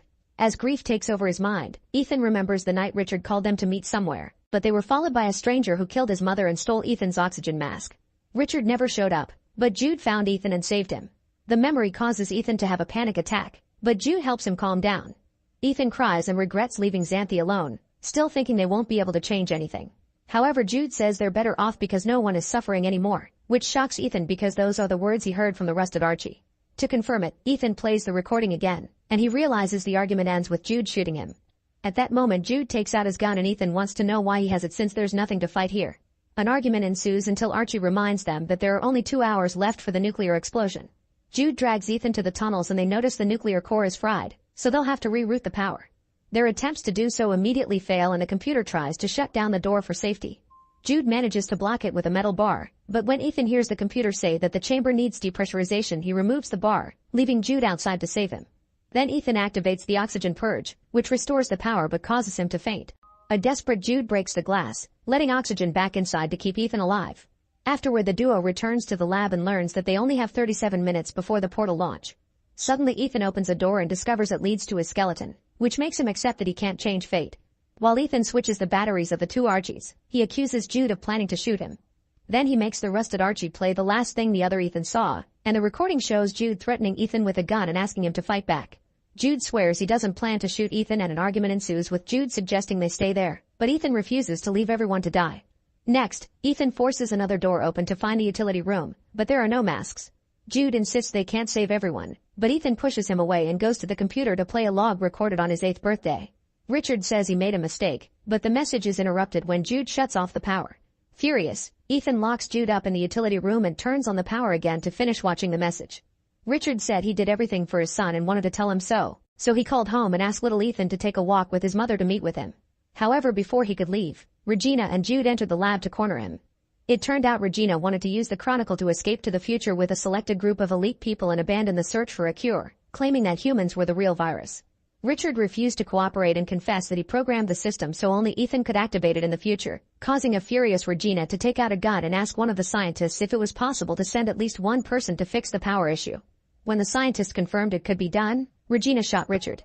At that moment Jude breaks free and tries stopping the recording to no avail, so the rest of the truth comes out. Regina sent a team to kill Ethan's mother and ordered Jude to become Ethan's guardian. A devastated Ethan jumps on Jude, calling him out for using him all these years, and another argument ensues over how to proceed. Ethan starts pulling cables to try to stop the Chronicle, so Jude attacks him, pushing him against the wall as he begs him to fight. Since Ethan refuses, Jude brings out his gun and aims at Ethan's head, but Ethan still doesn't fight back, saying he believes in his brother. Seeing Ethan in such pain remembers Jude of the night they met and guilt takes over him, so he apologizes to Ethan and then self-deletes. In the present, Regina is getting the elite group ready for their escape, and she orders a guard to kill Ethan as soon as they arrive in the future. Back to Ethan. He has a breakdown and reaches for Jude's hand, only snapping out of it when the computer reacts to the ping sent by Regina's team. This finally makes him realize that the person in the lab who has been doing all the things is himself, so he writes the send Ethan White message with a plan in mind. In the present, Regina waits for the countdown to reach 0, but instead of a portal opening, the Chronicle shuts down. Inside the machine they find a gift from Ethan consisting of a bunch of plants, a can, and a video of Richard's murder. In the future, Ethan destroys the Chronicle so nobody will ever use it again. Soon newscasts in the present are covering Regina's arrest and how scientists are working with the plants to start ecological regeneration. A Chronic Cop employee brings the can to Xanthi because it has her name on it, and when she opens it, she cries when she sees a real flower. In the future, Ethan buries Jude's body by the river and leaves the metal flower on the grave. Suddenly he sees a butterfly nearby, and as he remembers his father teaching him that everything in the universe is connected through time, Ethan rushes back to the facility to discover his skeleton is gone. Excited about the possible changes, Ethan runs through the forest to reach the city again, and this time he discovers humanity has survived and developed buildings that safely blend with nature. Make sure to subscribe and turn on notifications so you can watch more videos like this. Thanks for watching. In 2015, Lacey calls 911 because nobody is answering at her neighbor Dee Dee's house, and she's worried because her Facebook page had some really disturbing posts. While the police get on their way, Lacey's mother Mel enters Dee Dee's house through a window and finds a disturbing sight. Minutes later the detectives come in and find Dee Dee dead on a bed, but the daughter is nowhere to be found. This all started 7 years ago. Dee Dee lives with her sick daughter Gypsy, who is wheelchair-bound. After the devastation caused by Hurricane Katrina in 2005, Habitat for Humanity gets them a new home in Missouri in 2008 and they get interviewed for it. Gypsy tells the camera that her mom is her best friend. Because of Gypsy's condition, they have a very strict routine. Dee Dee regularly shaves Gypsy's head and prepares dinner by blending it and injecting it into Gypsy's stomach through a tube. When it's time for bed, Gypsy uses a sleep apnea machine, and once the girl is asleep Dee Dee takes a medicine called Sleepy Baby from a closet full of meds. They also sleep on the same bed. The next day, their neighbor Lacey visits Gypsy and offers her a makeover. While they have fun together, the girls bond, but Dee Dee is always spying on them. Gypsy shares that her father used to make fun of her walking before she got the wheelchair, although she doesn't really remember it. After Lacey leaves, Dee Dee forces Gypsy to remove all the makeup. The next day, they go out for a walk and meet the other neighbors. Dee Dee chats with Mel and keeps on mentioning how hard it's to take care of Gypsy because she has paraplegia, epilepsy, anemia, and a heart murmur. At that moment Lacey offers Gypsy some soda, but Dee Dee rushes to stop her, informing everyone that Gypsy is allergic to sugar. Sometime later at the mall, Gypsy asks her mom for a necklace and Dee Dee steals it for her. At the last moment, she notices Mel saw everything. Later Dee Dee tries to explain herself to Mel, but she doesn't take her seriously. While Dee Dee is away, Gypsy uses her mom's laptop to look for things like boyfriend kiss, making sure to delete the browser history when she's done. Dee Dee worries about her reputation if Mel decides to talk, so she decides to throw a party for all the neighbors. Gypsy gets to meet other teenagers and Dee Dee talks to every single neighbor to befriend them, but Mel still doesn't buy her friendly act. While Dee Dee tries to win Mel over, Gypsy grabs a cupcake and eats it, but Dee Dee sees her and rushes to inject her with an EpiPen before leaving for the hospital. Moments later, Gypsy overhears Dee Dee having a strange talk with the doctor. When they leave the hospital, Mel shows up to give Dee Dee her forgotten wallet and finally understands the terrible circumstances that her neighbors are in, so they agree to leave bad decisions in the past and have a fresh start. That night while Dee Dee is asleep, Gypsy leaves the bed, revealing she can actually walk. Remembering the conversation with the doctor, she goes to the kitchen and eats some whipped cream with an EpiPen ready, but nothing happens. She isn't allergic to sugar at all and her mother has been lying about it. Gypsy then returns to bed and an awake Dee Dee scolds her for walking instead of asking her for help. As months pass, Gypsy gets more daring and starts sneaking out of bed to secretly watch YouTube on the laptop while eating sweets and drinking soda. One night she feels pain in her teeth, caused by all the sugar she's consumed in secret. The next morning, Dee Dee wakes Gypsy up to inform her she's been named the community's Child of the Year. At that moment Dee Dee notices Gypsy's teeth issues and gets excited over the possibility of another underlying condition.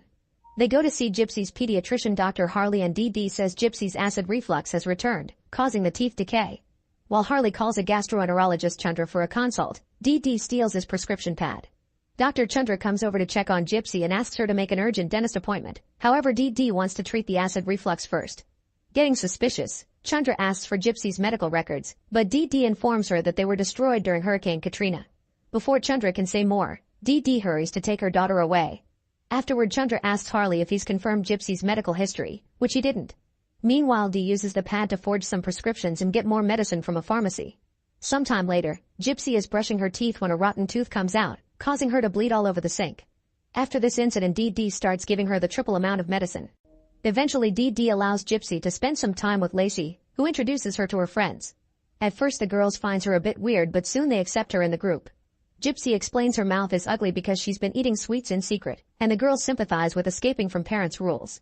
Meanwhile, Chandra starts calling several hospitals to learn more about Gypsy's medical history, but she doesn't get clear answers, so she calls Child Protection Services. When Dee Dee sees the car at her doorstep, she immediately forces Gypsy to take Sleepy Baby to make her seem slow-witted. Agent Allison takes a look around the house while Dee Dee explains her daughter has the mental capacity of a 7-year-old. Then Allison asks to speak with Gypsy alone, yet Dee Dee still spies from the doorway. Allison tries asking Gypsy questions about her home situation, and since Gypsy is dizzy and disoriented, her lack of understanding proves Dee Dee's story. Next, Allison asks about some questionable paperwork, so Dee Dee uses the hurricane excuse again. In the end, Allison leaves without taking any actions because she hasn't found anything suspicious in this home. Afterward, Dee Dee covers the house's windows to make them blurry. Later, Gypsy is taken to the dentist, and when she hears the word extraction she says she doesn't want to do it, but Dee Dee forces her.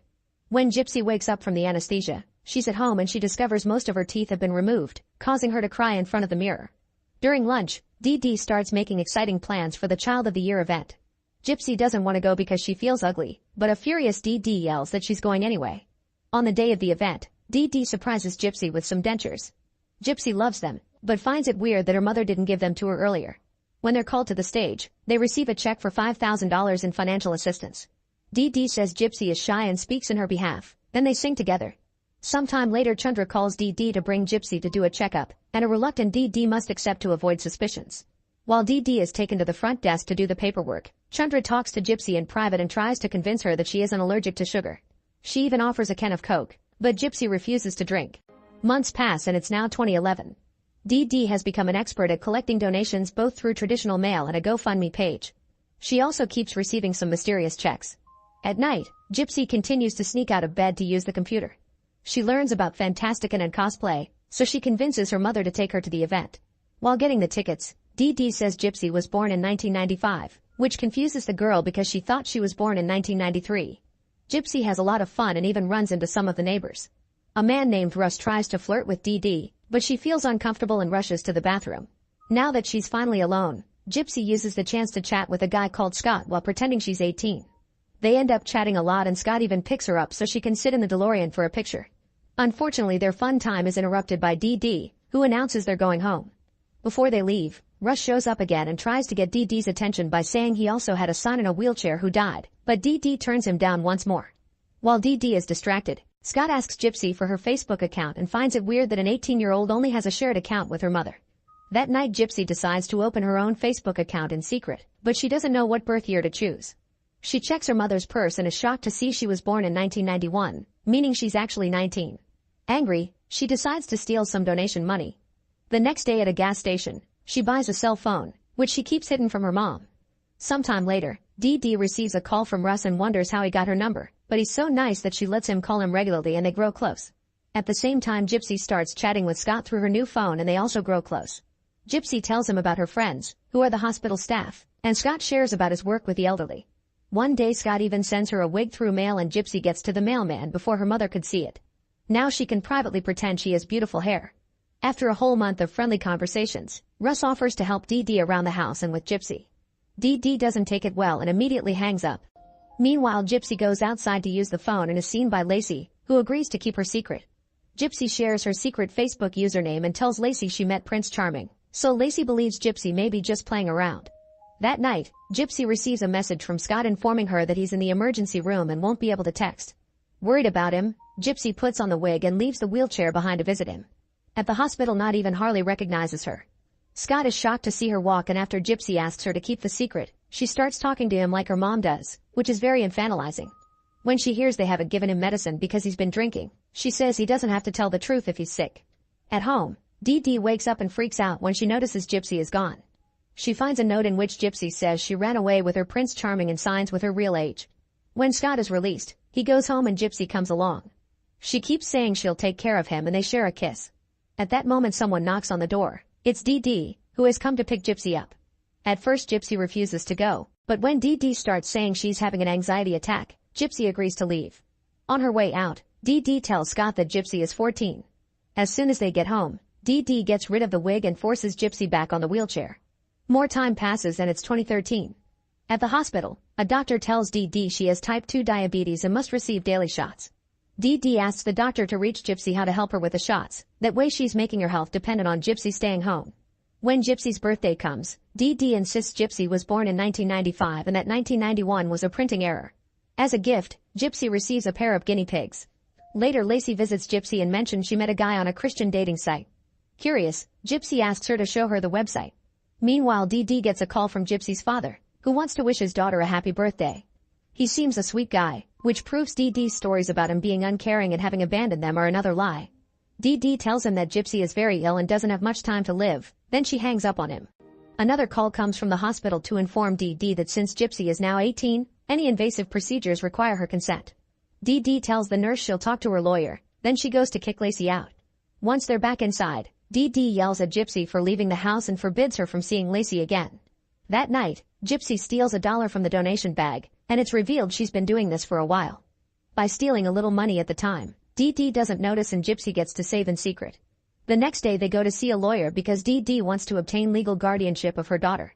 Gypsy answers the lawyer's questions the way her mom taught her, and since she sounds competent enough, the lawyer announces that Dee Dee will have to convince a judge that Gypsy can't take care of herself. Later at the mall, Dee Dee needs to sit down because she feels dizzy and her ankles are swelling, consequence of her diabetes.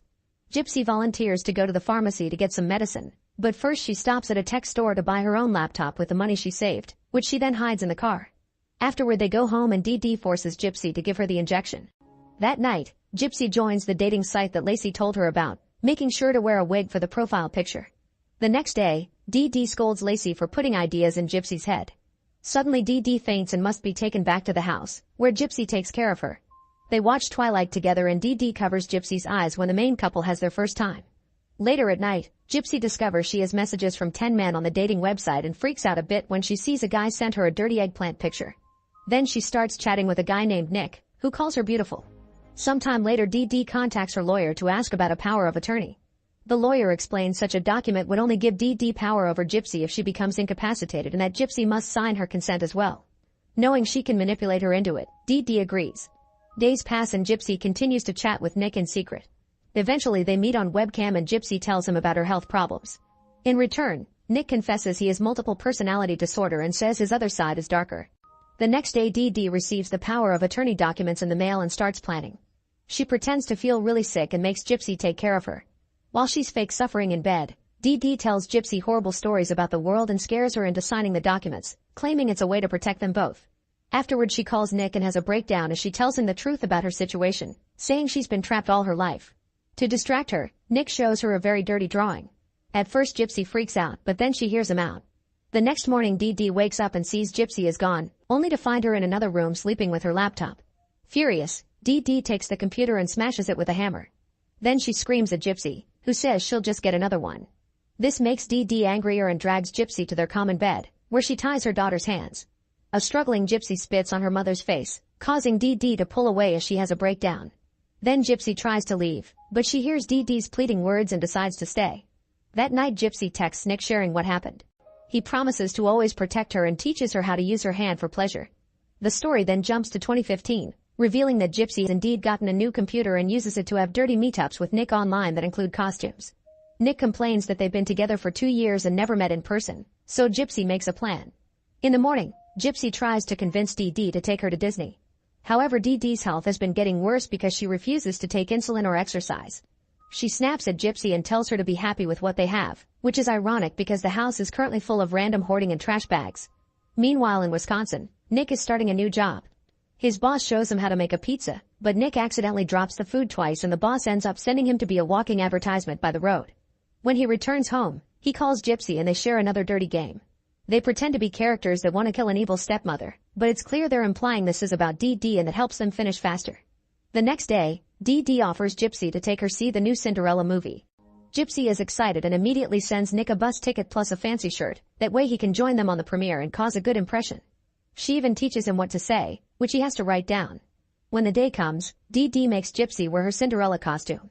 At the theater, Gypsy and Nick are excited to see each other in person for the first time, but when Nick approaches her he fails his opening words and Dee Dee thinks he's a creep stranger, so she takes Gypsy away from him. When they finally sit to watch the movie, Nick tries to sit behind them, however Dee Dee sees him and drags Gypsy to sit somewhere else. Then Nick tries again, but Dee Dee repeats the same process, so Nick ends up leaving. Worried, Gypsy pretends to need the restroom and finds Nick in the corridor, so they rush to hide in the bathroom and share their first kiss. Then they lay on the floor and do the naughty really quickly before Gypsy returns to her mother's side. Once the movie is over, Nick tries to approach them again on the way out, causing Dee Dee to yell at him before dragging Gypsy away. When they arrive home, Nick calls Dee Dee and tells her everything, hanging up before she has the chance to speak. Dee Dee looks calm after the call, however she sends Gypsy to bed and ties her up as punishment. In the evening, Dee Dee releases Gypsy for dinner and she uses the chance to text Nick, asking him to bring out his darker side out. Nick gets on a bus and reads the texts as he imagines Gypsy is there with him, asking him to kill her mother. The next day at the mall, Dee Dee needs to sit again because of the pain in her feet. Using the bathroom excuse, Gypsy goes to a store and pretends she needs a gift for her dad, who is a hunter. The clerk advises her on what knife to choose. Dee Dee realizes Gypsy is taking too long and goes looking for her, but she's at the toy stand and the knife is hidden. That night, Gypsy calls Nick and plays with the knife while they agree on a plan. The following night, Gypsy leaves the bed as soon as Dee Dee falls asleep and packs her suitcase. Soon Nick arrives and Dee Dee gets killed in her own bed. Then Gypsy and Nick escape in a cab and go to hide in a motel. Gypsy feels an anxiety attack coming, so she takes some medicine before getting her costume and the camera so she can record their naughty time together. When they're done, they cuddle and discuss their future. However, Nick isn't very good at chatting in person and Gypsy starts realizing he may not be the guy she thought he was. Then a flashback takes the story to 1991, showing Dee Dee giving birth to Gypsy. Her mother Emma soon enters the room and takes the baby from her arms, already giving her instructions on how to do things. Later at home, Emma keeps on criticizing Dee Dee's motherhood skills, especially when Dee Dee insists Gypsy may be sick. Emma is sure the baby is fine, but they go to the hospital anyway. The doctor informs them that Gypsy is smaller than she should be at 2 months old, but it's very common. She only needs some supplements and for Dee Dee to feed her more. Even while the doctor talks, Emma tries to control the conversation. In 1993, the cops come looking for Dee Dee and arrest her for check fraud. Emma brings Gypsy over so she can watch her mother be taken away. Later in court, Dee Dee gets sentenced to 6 months in prison.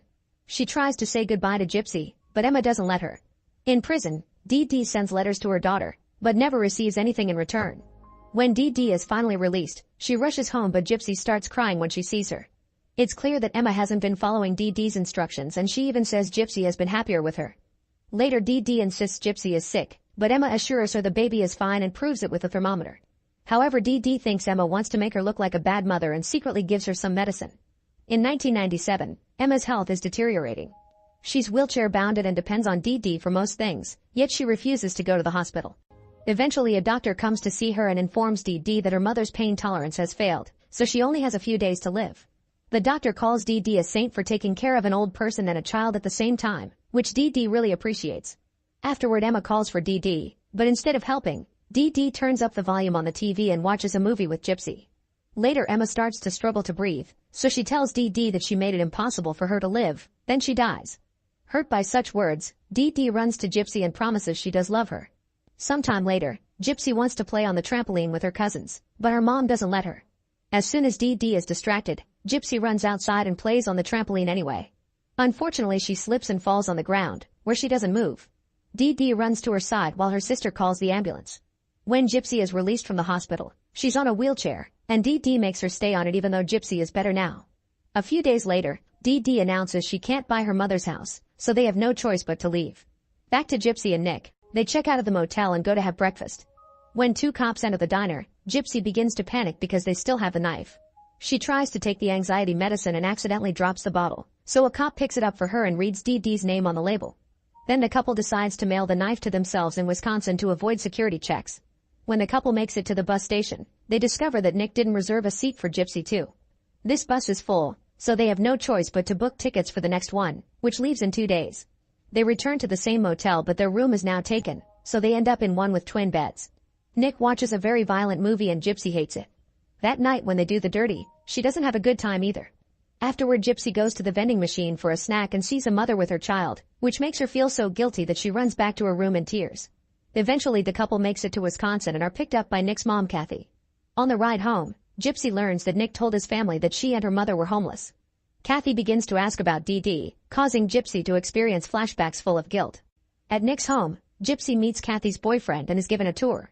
Soon she realizes that this isn't anything like Nick promised. His room is a creepy mess, there's no food in the fridge, and his parents are always rude. Later the couple goes to the supermarket and Gypsy pretends her leg is hurt so they can have an electric cart. While Nick distracts the employees, Gypsy steals food like her mother taught her, but this causes her to see her in every corner. When they return home, Kathy asks about Dee Dee again and the guilt is so strong that Gypsy rushes out of the room. She asks Nick for medicine, but they don't have any. Gypsy cries as she reveals she wants to go back, saying they could live in her mother's house after the body is taken away. First they need to make it look like someone else killed Dee Dee. Thus Nick makes Gypsy post some disturbing messages on Dee Dee's family Facebook so people could believe they had a violent stalker. In Missouri, Lacey sees the posts, so she and Mel go to check the house. When nobody answers, they call the police, who soon find the body. In just a few minutes, they trace the Facebook post to Wisconsin. Back to the couple, they receive the envelope with a knife and Gypsy asks Nick to show her where the lake is so they can get rid of it. However, Nick says it's too dark to go now, causing an argument. Their fight is interrupted by Kathy, who forces them to join dinner. That night, Gypsy finds a note in Nick's room with instructions on how to treat a girl right, confirming everything she saw online wasn't the real Nick. At that moment the cops surround the house and Gypsy panics, so she hides with Nick in the closet and they agree to tell the truth because they didn't do anything wrong. A SWAT quickly comes in and arrests them both. Later at the station, Gypsy pretends she didn't know her mother was dead and starts to cry, although the detective doesn't buy it. In another room, Nick tells another detective that he did stab Dee Dee so he could run away with Gypsy, clarifying it was her idea. Kathy is also talking to the cops, explaining Nick has a history of mental illness and that Gypsy probably manipulated him. In the end, both Gypsy and Nick are sent to jail until it's time for the trial. In the neighborhood, Mel and Lacey gather with the neighbors to light some candles for Dee Dee and say goodbye. On the day of the trial, Mel and Lacey watch it on TV and are shocked to see Gypsy walk. In court, Gypsy continues to say she didn't do anything and that she loved her mom, but her lawyer advises her to change the story or she'll be executed. She thinks they can prove Gypsy was abused by presenting Dee Dee's false medical records, but because of the power of attorney, only Gypsy's father can access them. Gypsy refuses to call the man, still thinking he's a bad person. Afterward, the prison's doctor removes her stomach tube and announces Gypsy is the healthiest person in the building. Later, Gypsy calls Lacey and asks her to visit her, saying she needs a friend. Lacey says she'll think about it and hangs up. Feeling desperate, Gypsy finally calls her dad and leaves a message. Eventually, Gypsy does get a visitor and is shocked to see her father Rod with the medical records. Rod shows her all the medical conditions Dee Dee invented through the years. Then he explains he tried to visit Gypsy but Dee Dee wouldn't let him and kept moving around. He could only send some checks, which Dee Dee cashed in secret. Gypsy doesn't believe him, so Rod shows her some pictures of him with little Gypsy before Dee Dee took her away, causing her to have a breakdown. Now they have the medical records. Gypsy's lawyer tells the judge the girl had been abused and Dee Dee's death had been self-defense. She also asks for Gypsy and Nick to be judged separately since their circumstances are different. However, the lawyer tells Gypsy in private that she'll have to admit she did it so they can ask for a deal. Lacey sees the lawyer's interview on TV and feels guilty for not seeing the signs of abuse, yet she doesn't pick Gypsy's calls. Mel sees her daughter's attitude and ends up going to visit Gypsy herself. She tells Gypsy that sometimes the only way out is through. After Mel leaves, Gypsy thinks about her last conversation with her mother and their shared love, feeling guilty again. A flashback shows Nick's arrival and how Gypsy gave him the knife. Then she pointed at the room and hid in the bathroom, where she could still hear her mother's screams. Nick came to find her with the knife and kissed her, so Gypsy had to wash blood off the weapon and Nick's skin. For a moment she was in shock, but then she hugged Nick and forced excitement about their future adventure. They went to her room and did the dirty on her bed with the plushies, which didn't last much. Before leaving, Gypsy freed the guinea pigs and took her grandmother's ring. In the present, Gypsy is sent back to her jail and imagines DD is there with her. This story is based on a real crime. After a year of incarceration, Gypsy pled guilty and was given a sentence of 10 years. Nick was also found guilty and was given a life sentence without a chance of parole. Make sure to subscribe and turn on notifications so you can watch more videos like this. Thanks for watching. In the near future, eugenics rules society and most people are perfectly engineered in labs. Everyone is registered in a genetic database and those who were made in labs are classified as valids, while those conceived naturally are known as invalids because they're more susceptible to genetic disorders, from actual illnesses to just baldness. Genetic discrimination is technically illegal, but employers still take urine tests or even the saliva on the resume envelope, which results in genotype profiling. This meant invalids are always relegated to menial jobs. At his apartment, Vincent takes a long time to shave and scrub himself until his body is spotless, then he burns any hairs and dead skin that could have fallen. Next he takes a urine bag from the fridge and connects it to his groin so he can pass it off as his own. He also puts a bit of blood inside a fake fingertip, which he carefully attaches to his actual finger. Afterward, Vincent goes to work at the Gattaca Aerospace Corporation. Every employee must prick their finger for an identity check to be allowed in, and Vincent lets the machine take the blood from his fake fingertip. Then he sits at his desk and works on a computer, running different spaceflight plans. Every so often, he cleans all DNA traces from his keyboard with a little device. The mission director comes by and shows his respect for Vincent's cleanliness. He also confirms he's been chosen to join the flight to Saturn's moon Titan in a week. After the man is gone, Vincent secretly opens a jar and sprinkles some skin, hair, and nails around his workstation. Then he puts a hair on the comb that he keeps in his desk drawer. Later, Vincent is put through a substance test to check he's clean before the mission. Using the hidden bag, he offers the urine sample, and when the doctor checks it on the machine, the result says his name is Jerome and he's a valid. After work, Vincent goes to watch another aircraft leaving Earth and his co-worker Irene comes by to congratulate him for getting the mission. She also points out he's the only employee that watches every single launch every day. A flashback then begins showing Vincent's early life. His parents had a quickie on the beach and his mother accidentally got pregnant, so Vincent was born naturally, which was already rare back then. As soon as the doctors grabbed him, they took a blood sample and concluded he had a high chance to suffer from many conditions, so his life expectancy was 30 years.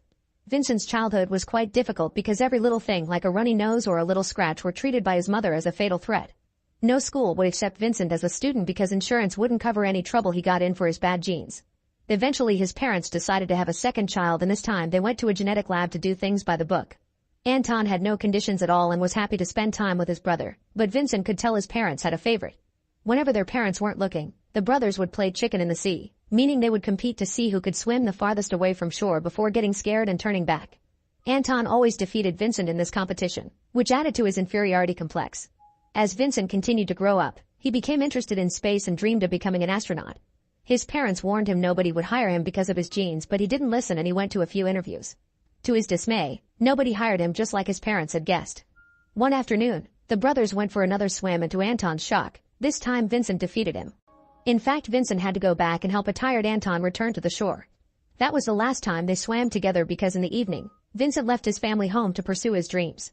Eventually Vincent got a job at Gattaca as a janitor. As he cleaned the offices, he sometimes used the computer when nobody was watching, and he would admire the daily launches. He also learned about the blood prick that happened on the same finger every day, and stole a little sensor that fell from a machine. Vincent never stopped dreaming, and the head janitor would mock him for it. In his apartment, Vincent would never stop exercising, which could take a toll on his body.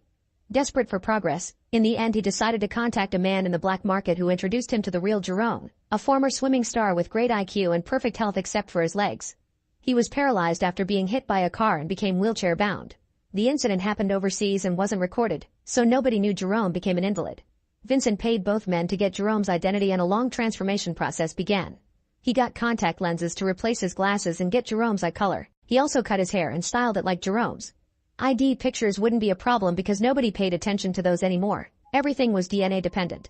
The last issue was that Jerome was taller than Vincent, meaning that Vincent had to reluctantly undergo a painful procedure that broke his legs and extended them until the heights matched.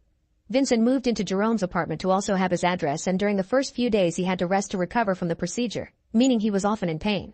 During those days Vincent learned Jerome's signature and how to write with his other hand while Jerome kept filling bags with urine and blood. One day Jerome showed Vincent his silver medal to remind him he has a lot to live up to. Jerome also told Vincent to call him by his middle name Eugene so that Vincent could get used to being called Jerome. When the day for Vincent's interview finally came, He took a urine bag and tested it on the machine only to get an error message because the urine contained alcohol. Vincent started yelling at Jerome for the consequences of his addiction, and after testing a bunch of bags, he found the last one was clean and took it with him. At the office, the doctor ran the test and the machine confirmed Vincent was Jerome, therefore valid. They didn't send him to an actual interview, he just got instantly hired for his IQ. From that on, Vincent had to scrub his body thoroughly every day to get rid of loose skin, nails, and hair, which was all burned in an incinerator. All the clothes were kept in sealed bags to avoid contamination. While working, Vincent would spread Jerome's samples on his desk to keep up the illusion and use the fake fingertip with Jerome's blood to pass the identity check at the door. Nobody ever suspected anything. Back in the present, everyone in Gattaca is freaking out because the company administrator has been murdered with a keyboard. Jerome scratches his eye while staring at the gruesome scene and doesn't notice that an eyelash falls off. The cops soon come to pick up every single trail of DNA from the scene of the crime, which includes the eyelash. The boss tells Irene to assist the police in any way they need. The mission isn't cancelled and Vincent will still be going to space. When he shares the news with Jerome, they decide to go out to celebrate. They drink a lot and even do some tricks with smoke inside their glasses. At the office, Irene takes the hair from Vincent's drawer and takes it to a matchmaking service where they run some tests to conclude Vincent is quite a catch. By the end of the night, Jerome is so drunk that Vincent has to help him to bed. Suddenly Jerome makes a confession. He hadn't been drunk during the car crash and it hadn't been an accident. He had actually been trying to self-delete. The next morning, the police forensic department tests all the samples and discovers a mysterious invalid had been in Gattaca, so now he's the prime suspect. Back to Vincent, he puts the little sensor he stole back in his janitor days on Jerome's chest to record 20 minutes of his pulse as he whirls the wheels of his chair extra hard to simulate exercise. Later at Gattaca, Vincent is put on a running test and he replaces the office sensor with the one he brought from home. Meanwhile, the detectives investigate the invalid profile from the eyelash and discover it belongs to a janitor that disappeared a few years ago. They come to the office to ask some questions and Vincent overhears them while they talk, which makes him nervous. To make matters worse, the 20-minute-long recording soon ends and Vincent's real pulse appears, which is rather high. He immediately rushes to the locker room and collapses as he tries to catch his breath. After work, Irene meets with Vincent and admits she read his DNA sequence, which of course actually was Jerome's. She's very impressed by how perfect he is and feels inferior, admitting that she's a lab baby but still has a likelihood of heart failure. This means she'll never be allowed to join a mission. When Vincent says he doesn't see anything wrong with her, Irene hands him a lock of her hair and encourages him to test it to discover her genetic flaws, but Vincent tosses it away and claims that the wind blew it. Sometime later, Vincent is working at the computer when suddenly all the employees get the profile of the invalid from the eyelash because he's a wanted man. Thankfully nobody recognizes him, but Vincent is still afraid. When he gets home he tells Jerome that he's the prime suspect and starts throwing away all the blood and urine bags. Jerome immediately stops him, reminding him they would never look at Vincent and see an invalid. That night, Vincent decides to go out because it would be suspicious if he changed his routine. When Jerome looks out the window, he sees that Irene has come to pick Vincent up. Moments later, Vincent and Irene are attending a piano concert as their first date. After the concert, the pianist throws his glove into the audience, and Vincent realizes he has 12 fingers. Irene explains such a complex piece of music could only be played by those hands. Meanwhile, the detectives are rounding up a bunch of invalids from the neighborhood in order to find the murderer, but obviously none of their DNA matches the eyelash. They decide to investigate all the buildings that surround Gattaca and they make it to Jerome's apartment, so he gets a blood test too. The detective is surprised that wheelchair-bound man could be working at Gattaca, so Jerome pretends to be offended and yells at him, saying he just got hurt during training and accusing him of discrimination. Not wanting trouble, the detective leaves. At Gattaca, some officers take away all the trash bags. On their way home, Irene and Vincent find the road blocked by the cops too because they're inspecting everyone in the area. Vincent immediately removes his contacts and avoids a spit test by saying he's been drinking. The cops take a blood sample instead and his fake fingertip tricks them as always. After they pass the check, Irene announces she wants to show Vincent something and stops the car a few miles ahead. She quickly crosses the street while dodging incoming cars, but Vincent is hesitant because he can't see well without his contacts. After lots of doubts, he runs in and thankfully avoids getting hit. Then Irene takes him to watch the sunrise at the solar panel center, which causes a beautiful effect of light that Vincent sees rather blurry. On their way out, Irene notices that Vincent's eyes look different and he blames it on a trick of the light. Sometime later, the detectives discover that a cup from the office trash has the same DNA as the eyelash. They theorize the invalid may be working in disguise and killed the administrator because he found out the truth. To be sure, they go to Gattaca and announce they're taking blood samples directly from the vein instead of fingertips. When it's Vincent's turn, he pretends the doctor has hurt him with a needle and jumps out of the seat, quickly changing his blood sample with Jerome's. The detectives run the tests again and no match is found. That night, Vincent and Irene go on a second date. Their sweet dancing is interrupted by the cops, who start picking up all kinds of things with DNA like napkins and cigarette ends. They want to test people too, so Vincent immediately escapes with Irene through the back door. A cop tries to stop them, but Vincent immediately starts beating him up until he's unconscious. As Irene gets scared and calls him insane, Vincent drags her away to escape through some dark alleys. When the other cops find their partner on the ground, they start looking for the couple, who hides in an alley. One of the detectives yells the name Vincent and Irene asks who that is, but Vincent answers by kissing her. Moments later, the couple is at Irene's apartment having their first time together.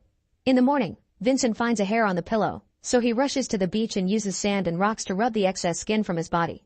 When he goes back, Irene asks him about his leg scars and Vincent says it was a car accident. Meanwhile, the detectives are comparing Jerome's profile to Vincent's and decide more testing is in order. They go back to Gattaca and take the keys from Vincent's keyboard while asking about him, still using Jerome's name.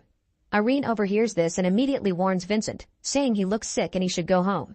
Vincent understands she's talking in code and leaves the building while Irene tells the detective that Vincent went home because he was ill. This doesn't stop the detective, who asks Irene to take him to Jerome's home.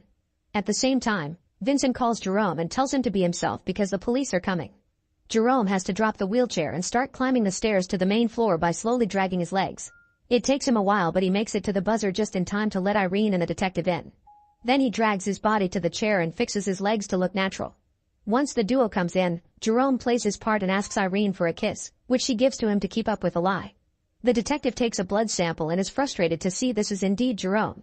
Then he tries to go downstairs, where Vincent and the lab are hiding, but at that moment he gets a call from his partner saying they've captured the murderer, so the detective leaves. Afterward, Vincent comes out and Irene sees him next to Jerome as they call each other that name. Hurt, she rushes out, but Vincent follows her and explains his situation, swearing he didn't kill anyone. Irene is still wary and leaves. At the police station, it's revealed that the director's spit was found in the victim's eye, confirming he's the killer. It turns out the administrator had threatened to cancel the Titan mission, so the director killed him to achieve his dream. Sometime later, Vincent returns to his desk and finds the detective there, who suddenly drops a big reveal. He's Vincent's brother Anton. They hadn't recognized their faces at first because they hadn't seen each other since their teen years, but Anton started to get the clues together during the investigation. Anton accuses Vincent of fraud and wants to arrest him, so an argument ensues. Vincent thinks Anton wants to see him fail and reminds him of who won the last race, causing Anton to challenge him again. It's nighttime by the time the brothers make it to the beach. They quickly jump in the water and start swimming, going so far that they lose sight of the shore. Anton worries they're pushing their limits, but Vincent calls him a coward so they keep going. However, Anton starts feeling the fatigue and points it out again, so Vincent finally reveals how he does it. He never saves energy for the return. Frustrated, Anton turns back only to start drowning, so Vincent goes back too and grabs him to then swim to the shore. A few hours later, Vincent visits Irene and offers a strand of his hair. However, Irene throws it away, saying the wind did it. They spend the night together at her place as a goodbye since Vincent will be gone on his mission for a year. The next morning, Vincent returns to his apartment and finds the lab covered in plastic. Jerome reveals he's had prepared enough sample bags to last him 2 lifetimes, implying he won't be around when Vincent returns. When Vincent asks him where he's going, he only says I'm traveling too. Jerome also hands Vincent a card, telling him not to open it until he's in space. Afterward, Vincent goes to Gattaca to get ready for his mission. The doctor informs him that there's been a change of policy, so a new urine sample is needed. Vincent hadn't expected this and didn't bring Jerome's bag, so he starts peeing in a cup while lamenting the loss of his dream.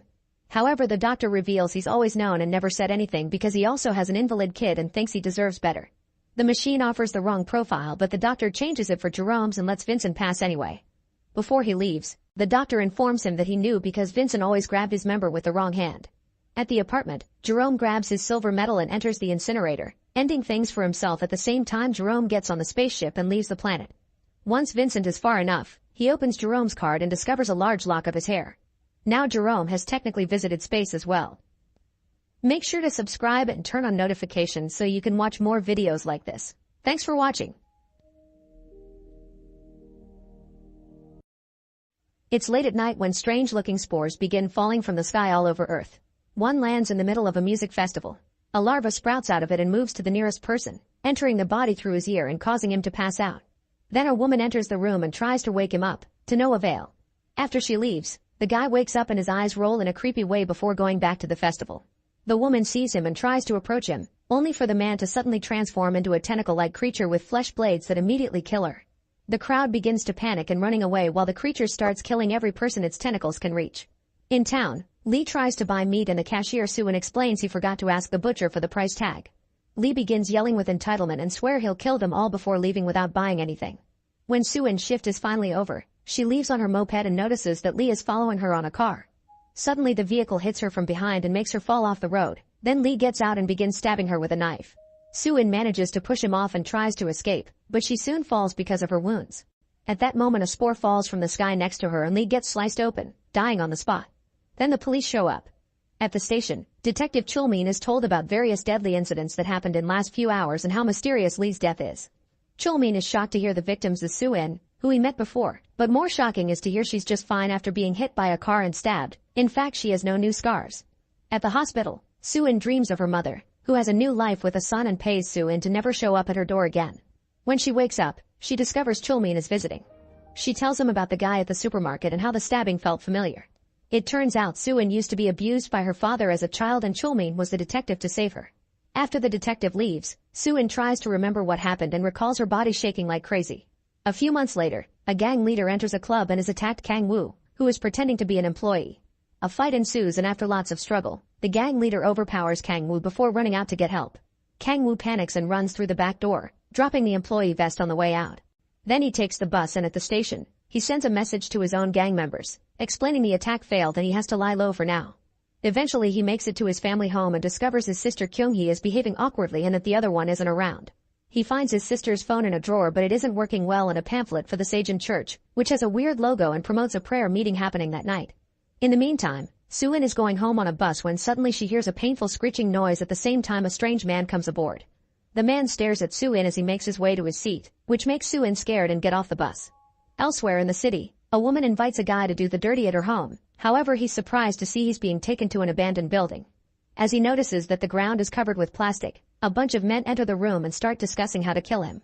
The guy takes out his phone to call for help, only for the woman to transform into a monster and attack. Before she can hurt him, a bunch of smoke bombs are thrown into the room, allowing the victim to run away.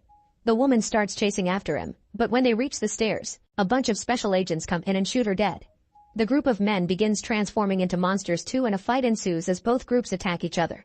The agents have special nets that they use to capture the monsters and get most of them except for one that escapes through the window. As the monster runs around, he hears a high-pitched noise coming from a van. Inside he finds a man strapped to a seat with a helmet on and asks him if he's one of their kin. However, he's interrupted by Jun Kyung, who quickly opens fire on the monster. The creature gets hurt but still manages to run away. Afterward, Jun Kyung and her team search the building and find a mysterious door. They break it open and are horrified to discover tons of human body parts kept in containers. The symbol from the church pamphlet is on many walls, and Jun Kyung realizes the monsters are banding together.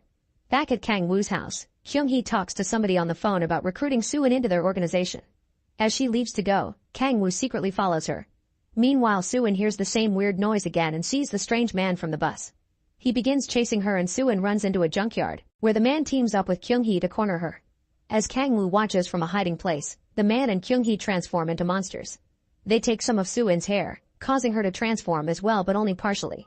The duo gives her a pamphlet and asks her to join their organization, saying their kin must work together. After the man and Kyung-hee leave, Kang Woo tries to escape too but he makes noise and Soo-in finds him. She hits him before trapping him with the tentacle and learns that his sister is one of her kin, so she asks him to pass a message. Moments later, Soo-in wakes up from her possession and Kang Woo tells her everything. The night Lee attacked her, a parasite entered her body, took over, and killed Lee.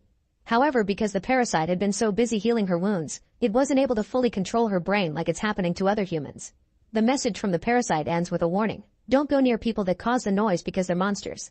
Then Kang Woo leaves, taking the pamphlet with him. When she returns home, Soo-in writes a question on a notebook before lying down. She blinks and notices several minutes have passed. There's also an answer on the notebook. The parasite has confirmed Kang Woo's words and invites Soo-in to ask questions, so writes down a bunch of them. Eventually Soo-in falls asleep and dreams of how her possessed body killed Lee. In the morning, she finds all the answers to her questions on the notebook, which she reads on the bus to work. Because the parasite failed to completely take over Soo-in's brain for good, now it can only take control for 15 minutes a day. The parasite's job now is to protect and take care of Soo-in's body since it's its home now. The parasite even left a video of the transformation on her phone as proof. At the police station, Chulmin is surprised to find a special operation going on. There are armed agents everywhere and all cops are scanned before entering. Next, all the officers are taken to a room where they meet Jun Kyung, captain of the parasite special forces known as Team Grey. She explains that the parasitic organisms have appeared all over Earth and matched up with human hosts, showing video of the festival killings to prove it. She also reveals the dead body of a possessed man, which leaves everyone in shock. The parasites take control of the host's brains and the people's consciousness are completely absorbed, making them not human anymore. The creatures that complete their mutation follow their instincts and kill humans by making blades with their tentacles.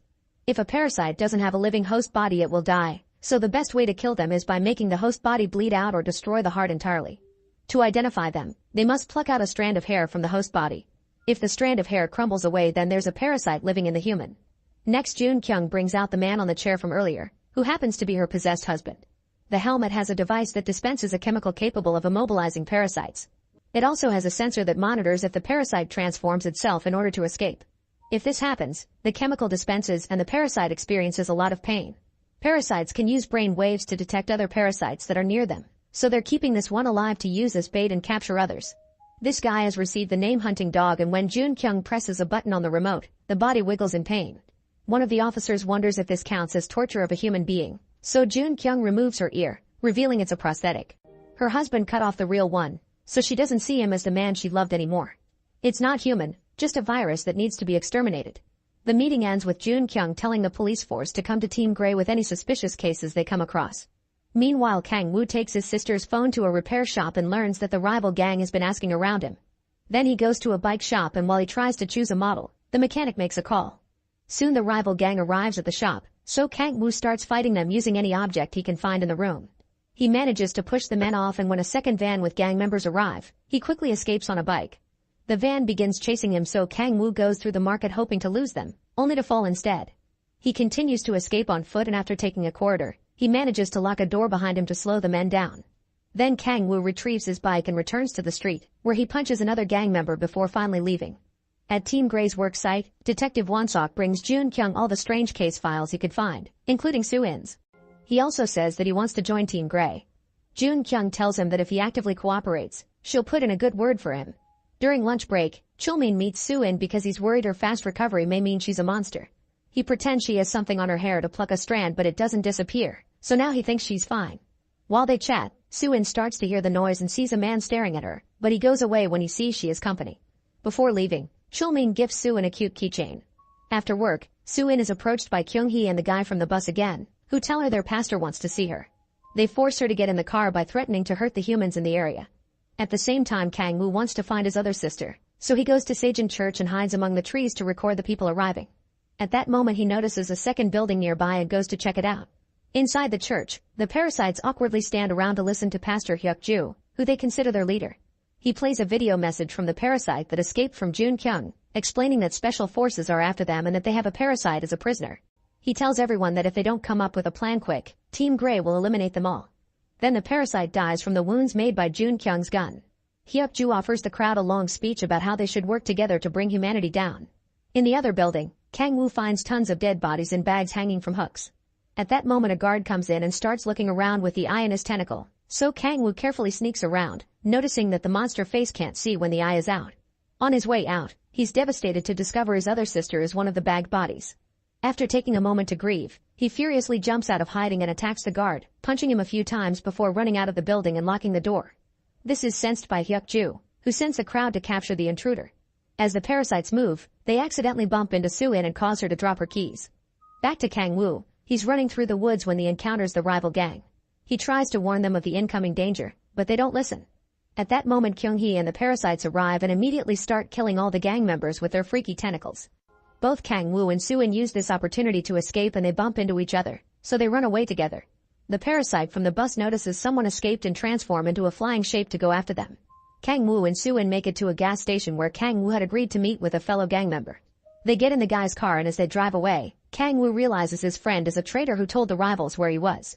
The guy takes out a knife and tries to attack Kang Woo, so the car starts moving like crazy as the men fight on the front seats. At that moment, Soo-in hears the noise and the flying parasite lands on top of the car, breaking the roof. Soo-in's parasite takes over and starts fighting the enemy while the car continues to shake. Using his knife, Kang Woo's friend tries to help, but a tentacle stabs him to stop him. Kang Woo then makes a sudden turn in the car to throw the flying parasite off, losing control of the vehicle in the process. Soo-in jumps off the car right before it hits a tree and hangs off a cliff. Then the flying parasite attacks Soo-in and their fight restarts in the middle of the road. The enemy realizes Su-in is a mixed mutant and tries to fly away to warn the pastor, so Su-in grabs him with a tentacle and smashes him on the ground, causing enough bleeding to kill him before passing out. In the car, Kang-woo wakes up and hears from his friend that it was their boss who put in orders to kill him. Then the guy dies. Kang-woo tries to climb out of the car, only to slip and end up hanging off the edge. At that moment Su-in wakes up as human and comes to help him, but she isn't fast enough. As Kang-woo falls, the parasite takes over again and saves him with her tentacles. At the police station, Jun-kyung finds Su-in's case file and concludes she's a parasite. A flashback then shows Jun-kyung and her husband had been loading their car at the supermarket when she realized they forgot something, so she went back inside. At that moment a spore landed on top of their car and the parasite immediately came out to enter the guy's ear. Minutes later Jun-kyung saw people running around in panic and her husband calmly walking by. When she tried to approach him, he transformed and attacked her, cutting off her ear. Jun-kyung ran away and helped a kit return to the mother. Then she grabbed some toxic cleaning products and ran to the fridge. Her husband followed her, so she threw the product at him to distract him, then ran out to lock the door before having a breakdown. In the present, Jun-kyung wakes up from another nightmare about the incident. In the morning, Kang-woo and Su-in are hiding at a motel. They agree they should tell the police about the church, so Su-in gives Chulmin's number to Kang-woo so he can make an anonymous call on the payphone. Afterward they also agree they need to lie low for now, so Kang-woo pretends to be Su-in's relative and calls the supermarket to say she's too sick to go to work. Then Chulmin goes to see Jun-kyung, who asks about Su-in. Chulmin assures her that he checked her hair and it was fine before telling her about the anonymous report. Both Team Grey and the police force immediately head to the church, sending out a drone first. There are no parasites around, and Jun-kyung reminds Hunting Dog to press the remote if he senses anyone coming. The teams break into the buildings and find all the dead bodies in the bags. In the church, Chulmin finds Su-in's keys and recognizes the keychain, so he hides them in his pocket, which is seen by Jun-kyung. Later the forensic team explains all the bodies were mutilated to hide their identities. The body parts have been mixed, so it'll take a while to identify all the different DNA. The church is under Hyuk-ju's name because he used to be a pastor as a human too, and his in-laws reported him and his wife missing a few weeks ago. Won-sok volunteers to go looking for him. A few hours later, Won-sok arrives at a mysterious building where Hyuk-ju and other parasites are hiding with more bodies. It turns out Won-sok is working with them and he warned them to escape the church before the agents arrived. Hyuk-ju asks Won-sok to kill Hunting Dog and gives him a blade that simulates their tentacles. At the motel, Kang-woo is surprised nothing parasite-related is on the news. Su-in receives a phone call from Chulmin asking to meet and they choose an abandoned amusement park. When Chulmin leaves the station, Jun-kyung sees him and follows him. Kang-woo goes with Su-in to the park and Chulmin gives her the keys as he demands an explanation. Suddenly Su-in hears the painful noise. It turns out Jun-kyung has brought Hunting Dog and he's telling her of a parasite nearby, so she enters the park. Su-in tries to run away and when Chulmin stops her, Kang-woo gets in a fight with him and the detective recognizes his voice from the phone. At that moment Jun-kyung finds them, but before she can shoot, Kang-woo pushes Chulmin to make her fall. Then Su-in and Kang-woo run to hide inside one of the abandoned rides while Jun-kyung chases after them. At the same time, Team Grey and the police arrive at the park. Won-sok also comes and looks for Hunting Dog. Inside the ride building, Kang-woo activates the game to distract Jun-kyung, but it doesn't work. The parasite takes over Su-in and tells Kang-woo to run while she handles this. After Kang-woo leaves through the back door, Su-in attacks Jun-kyung with her tentacle to knock her down before running out too. Unfortunately she's soon surrounded by the agents. Outside, Kang-woo watches Won-sok repeatedly stab Hunting Dog, who is using the remote to send a warning. Jun-kyung sees the light on the remote and thinks there's another parasite nearby, so he leaves with her team after telling the cops to keep an eye on Su-in, who passes out. Chulmin immediately comes to her defense and tries to tell his men to lower their guns. By the time Jun-kyung finds Hunting Dog, he's already dead and Won-sok is gone. Kang-woo runs away through the woods and Won-sok sneaks into the building through the back, pretending he's always been with his team. A furious Jun-kyung takes the helmet back into the building and after Team Grey takes Chulmin away, she puts the helmet on Su-in and arrests her. Later at the station, the teams are having a meeting with the higher-ups from Team Grey. Jun-kyung keeps calling Su-in a monster, but Chulmin demands for the test results to be shared. The X-rays and a hair sample all came out negative for parasites. Currently Su-in's in a coma and tied to Hunting Dog's chair. The higher-ups want to learn more about the parasites before telling the public, so they order the teams to bring Su-in to Team Grey's headquarters to run more tests. Meanwhile Su-in is stuck in limbo between life and death. She looks around and sees her parasitic self, who Kang-woo has nicknamed Heidi after Mr. Hyde. Heidi explains that since Su-in is on the verge of dying, she split her consciousness from the outside world. As the machines in the real world detect weird brain activity, Heidi makes Su-in some memories from her childhood. First it's the time when her father got arrested and Chulmin saved her. People looked at her as if she was a monster for her report because a child was supposed to respect her father. The other memory has how little Suin tried to contact her mother, but the woman looked at her in disgust and paid her to go away. Heidi tells Suin not to feel bad because she did the right thing and her mother was acting out of trauma since her husband also abused her. At the station, Won-sok secretly calls Hyuk-ju to tell him about Suin's transfer. Hyuk-ju confirms their plan is still on and goes outside to paint the organization's symbol on the door. In the meantime, two officers find clues that Kang-woo was the guy with Suin, so Chulmin decides to find him. Kang-woo is at the bus station reading the news on his phone, but they still don't mention the parasites. As soon as he boards a bus, Chulmin handcuffs him and drags him to his car. Desperate to buy his freedom, Kang-woo tells him about Hunting Dog's death.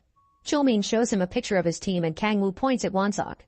He also tells him the truth about what's happening to Suin. Chulmin decides to free Kang-woo and explains Suin will probably be experimented on at headquarters, so he wants him to help him save her. If Kang-woo agrees, then Chulmin can protect them both.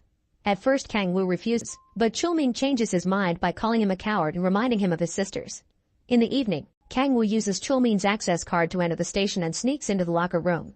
There he fights an officer, who easily overpowers him and starts choking him. Thankfully Chulmin had given him pepper spray and Kang-woo uses it to distract and finally knock out the guy. Then he steals the uniform and enters the container where Suin is being held. Before he can do anything, Jun Kyung passes by and announces they're leaving early, assigning Kang-woo as the guard to travel inside the container in case Suin wakes up. Chulmin notices this and wants to help, but he's stuck in the same car as Won-sok. A truck soon takes the container away as a bunch of police cars follow it for protection. However, when they make it to the bridge, they find it a huge traffic jam created by a car crash. This was caused by a parasite, who starts attacking and killing civilians. Team Grey immediately rushes to fight him and Jun Kyung tells the truck driver to go back before joining the fight as well. While the cops evacuate any surviving civilians, Team Grey tries to stop the parasite, only to get killed one by the deadly tentacles. Soon more parasites arrive to help their friend. They drive a van right into the truck to slow it down, then a parasite jumps on the window to kill the driver. Jun Kyung fails to shoot the monster down and is pushed out of the way when the truck moves on and crashes against the cars. Kang-woo comes out and sees Jun Kyung is unconscious, so he takes her remote and tries to rush back. However, Jun Kyung had been pretending and immediately starts fighting him. She manages to hold him down, but at that moment the parasites throw a car with their tentacles and she has to move away. Kang-woo uses the chance to rush back into the container while the parasites attack Jun Kyung, who has to stay on the bridge and shoot as many enemies as possible. While Kang-woo starts freeing Suin, a parasite starts breaking down the container, only to get shot by Chulmin. Inside Suin's mind, Heidi reminds her some people do care and shows her a memory of Chulmin protecting her before announcing it's time to go back. At that moment Kang-woo finally removes the helmet and Suin wakes up. Then Kang-woo and Suin steal a car to escape while ignoring the shots coming their way. Won-sok quickly gets in a car and yells for Chulmin to join him, so they start following the duo. However, after a few miles, Won-sok suddenly takes a different turn. At the same time Suin begins hearing the noise and realizes Chulmin is in danger, so she leaves the car to go rescue him. Won-sok takes Chulmin to a deserted area and explains that as a cop, he saw the worst of humanity and that's why he joined the church. He thinks parasites are more rational than humans and could create a better society. At that moment Hyuk-ju shows up and Chulmin immediately starts shooting at him, but as Hyuk-ju falls to the ground, his parasite comes out and decapitates Chulmin in just one move. Then the parasite enters Chulmin's body, forming the head again. Suin sees all this and Heidi immediately comes out to throw a pipe at Chulmin, which does nothing. A fight ensues between both parasites as their tentacles keep on crashing. Won-sok gets ready to help his leader, but suddenly Kang-woo arrives and speeds up to run between the parasites, forcing them to split. Heidi uses the chance to jump in the car and they drive away. A flashback then shows Kang-woo's other sister Jin-hee going home after work. Her dog kept barking at Kyung-hee, who was meeting with Hyuk-ju. Jin-hee thought her sister was sick, but Kyung-hee refused to go to the hospital and said her church was taking care of her. This wasn't good enough for Jin-hee, who wanted to call a doctor. At that moment the flying parasite showed up and said they should get rid of her. Kyung-hee suddenly released her tentacles and tried to attack, so Jin-hee ran away. The dog attacked the parasites, only to get killed. Seeing the flying parasite following her, Jin-hee ran to hid in the sewers, but unfortunately she was found. She tried sending out a message on her phone, but she got killed before she could finish. In the present, Kang-woo calls the last number Jin-hee dialed, which belongs to a friend of the family called Ki-suk. The guy won't be home but allows Kang-woo to hide there for a while, texting him the alarm password. All the messages Kang-woo sends his friend are seen by Kyung-hee, who has access to her sister's messenger on the computer. At the police station, the higher-ups give Jun Kyung 3 days to completely eradicate the parasite organization. That way, an upcoming festival and an important national memorial to a war hero can go off without any issues. Chulmin is also there, pretending to still be human with Won-sok's help. After the meeting, Chulmin looks at Suin's tests and realizes she's a mixed mutant. At that moment he gets a call from Kyung-hee, who tells him where Kang Woo and Soo-in are headed. Chulmin tells her that Soo-in is a mutant and orders her to take care of her. In the evening, Kang Woo and Soo-in make it to the apartment. Soo-in announces that she won't escape with Kang Woo anymore. She wants to speak with Jun Kyung and tell her about Chulmin and Wonseok. When they watch the news, they discover that Team Grey is finally telling the public about the monsters and promises they're getting rid of them. When Kang Woo falls asleep, Soo-in takes money from his wallet and leaves. Kang Woo had only been pretending, but doesn't stop her.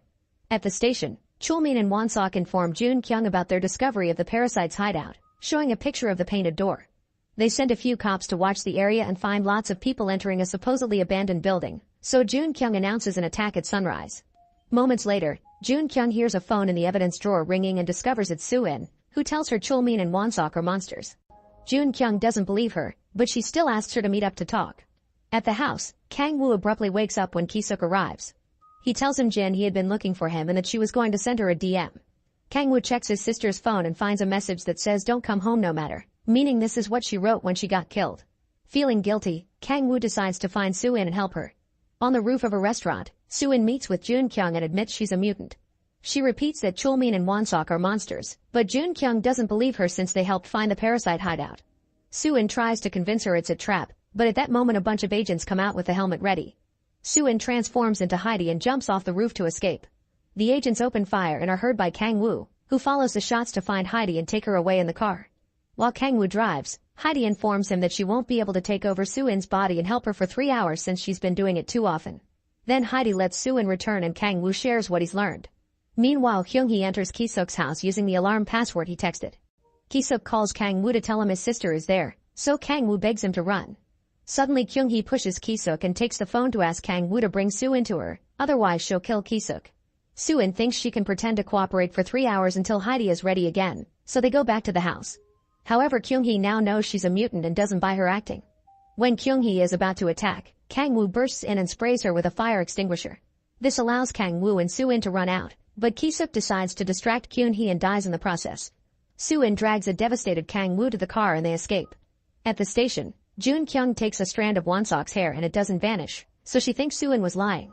At that moment she gets a call from Soo-in and Kang Woo who try to tell her about the trap again.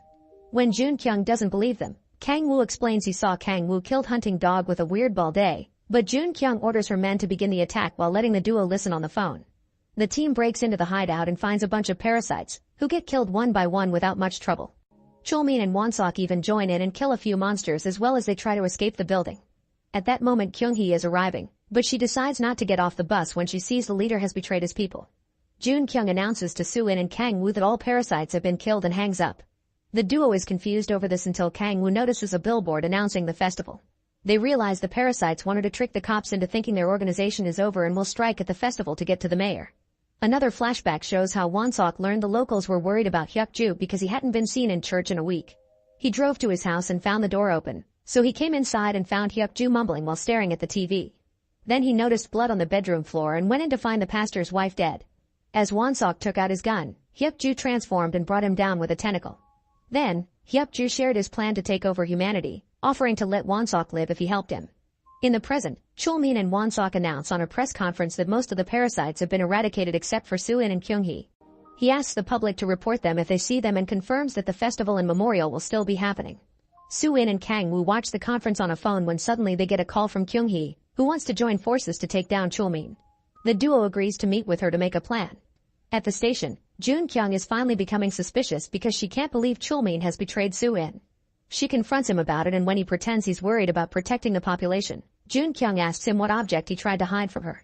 Wonseok makes up an excuse and takes Chulmin away, then both men agree they must get rid of her too. Moments later, Heidi takes over Soo-in to meet with Kyung-hee while Kang Woo hides. Soo-in explains that Chulmin killed his kin as part of his plan for parasites to take over the world, but Kyung-hee doesn't care and still wants to kill him. The women raise their voices and Kang Woo comes out, only for Kyung-hee to easily capture him with her tentacles. After she drops him, they all agree to be temporary allies. Back to Jun Kyung. She asks the forensics team to study hunting dog's wounds and confirms it wasn't a tentacle blade that did it, just a knife that was simulating one. Later, the higher-ups assign Jun Kyung the task of investigating a new church marked with the parasite symbol, a clue they received from Chulmin. Jun Kyung is suspicious but has no choice but to obey. As Team Grey heads to the church, Jun Kyung gets a call from Heidi, who informs her of Chulmin's real plan. Jun Kyung realizes the mission is fake and the real intention was to get Team Grey out of the way so the cops could be in charge of the festival, so she orders his men to go back. Meanwhile, the festival is a success and the mayor arrives with Chulmin as protection. Kang Woo pretends to be a festival goer to keep an eye on things while the women stay in the parking lot since they'd be easily recognized. Suddenly they hear the screeching noise that announces a parasite is near. Chulmin fully transforms and begins attacking anyone in his way, so the cops try to evacuate the mayor. However, Chulmin quickly uses his tentacles to stop them. When Team Grey arrives, Jun Kyung sees Soo-in and Kyung-hee and goes after them while her men enter the festival. Soo-in immediately transforms into Heidi and tells Kyung-hee to go ahead without her. Then she uses her tentacles to make some cars move, and when Jun Kyung turns around to follow the noise, Heidi knocks her down from behind. Heidi announces she only wants to survive and not to hurt anyone. Then she runs away. In the festival, Won-sok pushes a food cart into Chulmin to send him into a tent, then everyone hears him open fire. When he comes out of the tent, he helps the mayor evacuate the area and Kang Woo follows them. By the time Team Grey and Jun Kyung make it to the tent, they find Chulmin's body headless. Backstage, Won-sok reveals he has the leader hidden in his jacket and releases him. The parasite jumps on the mayor's bodyguard and immediately kills him. Then he tries going after the mayor himself, only to be pushed away by Kyung-hee's tentacle. Won-sok gets ready to shoot her, but Kang Woo comes in and tackles him while Kyung-hee tries to capture the leader, who is jumping all over the room until he finds a place to hide. When Kyung-hee tries to tell Kang Woo to run with the mayor, Won-sok shoots her from behind. She immediately knocks him out. Then she pushes Kang Woo and the mayor out of the way before bringing down all the furniture to force the leader out. She apologizes to Kang Woo for his family before the leader pierces her heart, killing her. After Kang Woo and the mayor run away, the leader decapitates Won-sok and takes over his body. Then he searches for the mayor, making his head really tall to look at the whole place. When he tries to attack, Kang Woo retaliates with some fireworks from a festival stand, but Won-sok reaches out and grabs the mayor anyway. Thankfully, Heidi shows up and stops him just in time. Kang Woo takes the mayor away while Heidi begins fighting Won-sok, destroying the whole room as their tentacles clash over and over. Soon Won-sok realizes he can't win and decides to run to the memorial room, where he asks Heidi to join him. She can't see that the back of his head is empty and the leader's actual parasite body is sneaking around. A new fight begins between Heidi and Won-sok that causes more destruction. The parasite jumps through a glass to knock down Heidi, then it jumps into Won-sok's body to re-energize him before splitting again so they can hide. Heidi continues to search for them, but at that moment, Jun Kyung comes in with her gun. She doesn't know who she should shoot, and the parasite is approaching her from behind. Heidi releases a tentacle to kill the leader as he jumps. At the same time, Jun Kyung sees Won-sok's empty head on a reflection, so she quickly shoots him down. After the enemy is finally defeated, Heidi says she wants to trust humans and passes out. Kang Woo runs into the room to check on her and Team Grey also comes in to arrest them, but Jun Kyung orders her men to take them to the hospital because they're both human. Weeks later, Soo-in is back at a convenience store job. After her shift is over, she meets with Kang Woo, who shares that he's now working as a member of Team Grey. He also reveals that Heidi sent him a letter asking him to read it for Soo-in. Heidi's message says she's glad to have Soo-in as a host and to have failed to take over her brain. Before leaving, Kang Woo points out Team Grey would be happy to have her. Meanwhile, Jun Kyung meets with a mysterious Japanese man who claims to be a journalist and expert on parasites. He reaches out his hand for a handshake, but Jun Kyung doesn't take it because she sees something weird on it. This is Shinichi, the protagonist of the original comic. Make sure to subscribe and turn on notifications so you can watch more videos like this. Thanks for watching.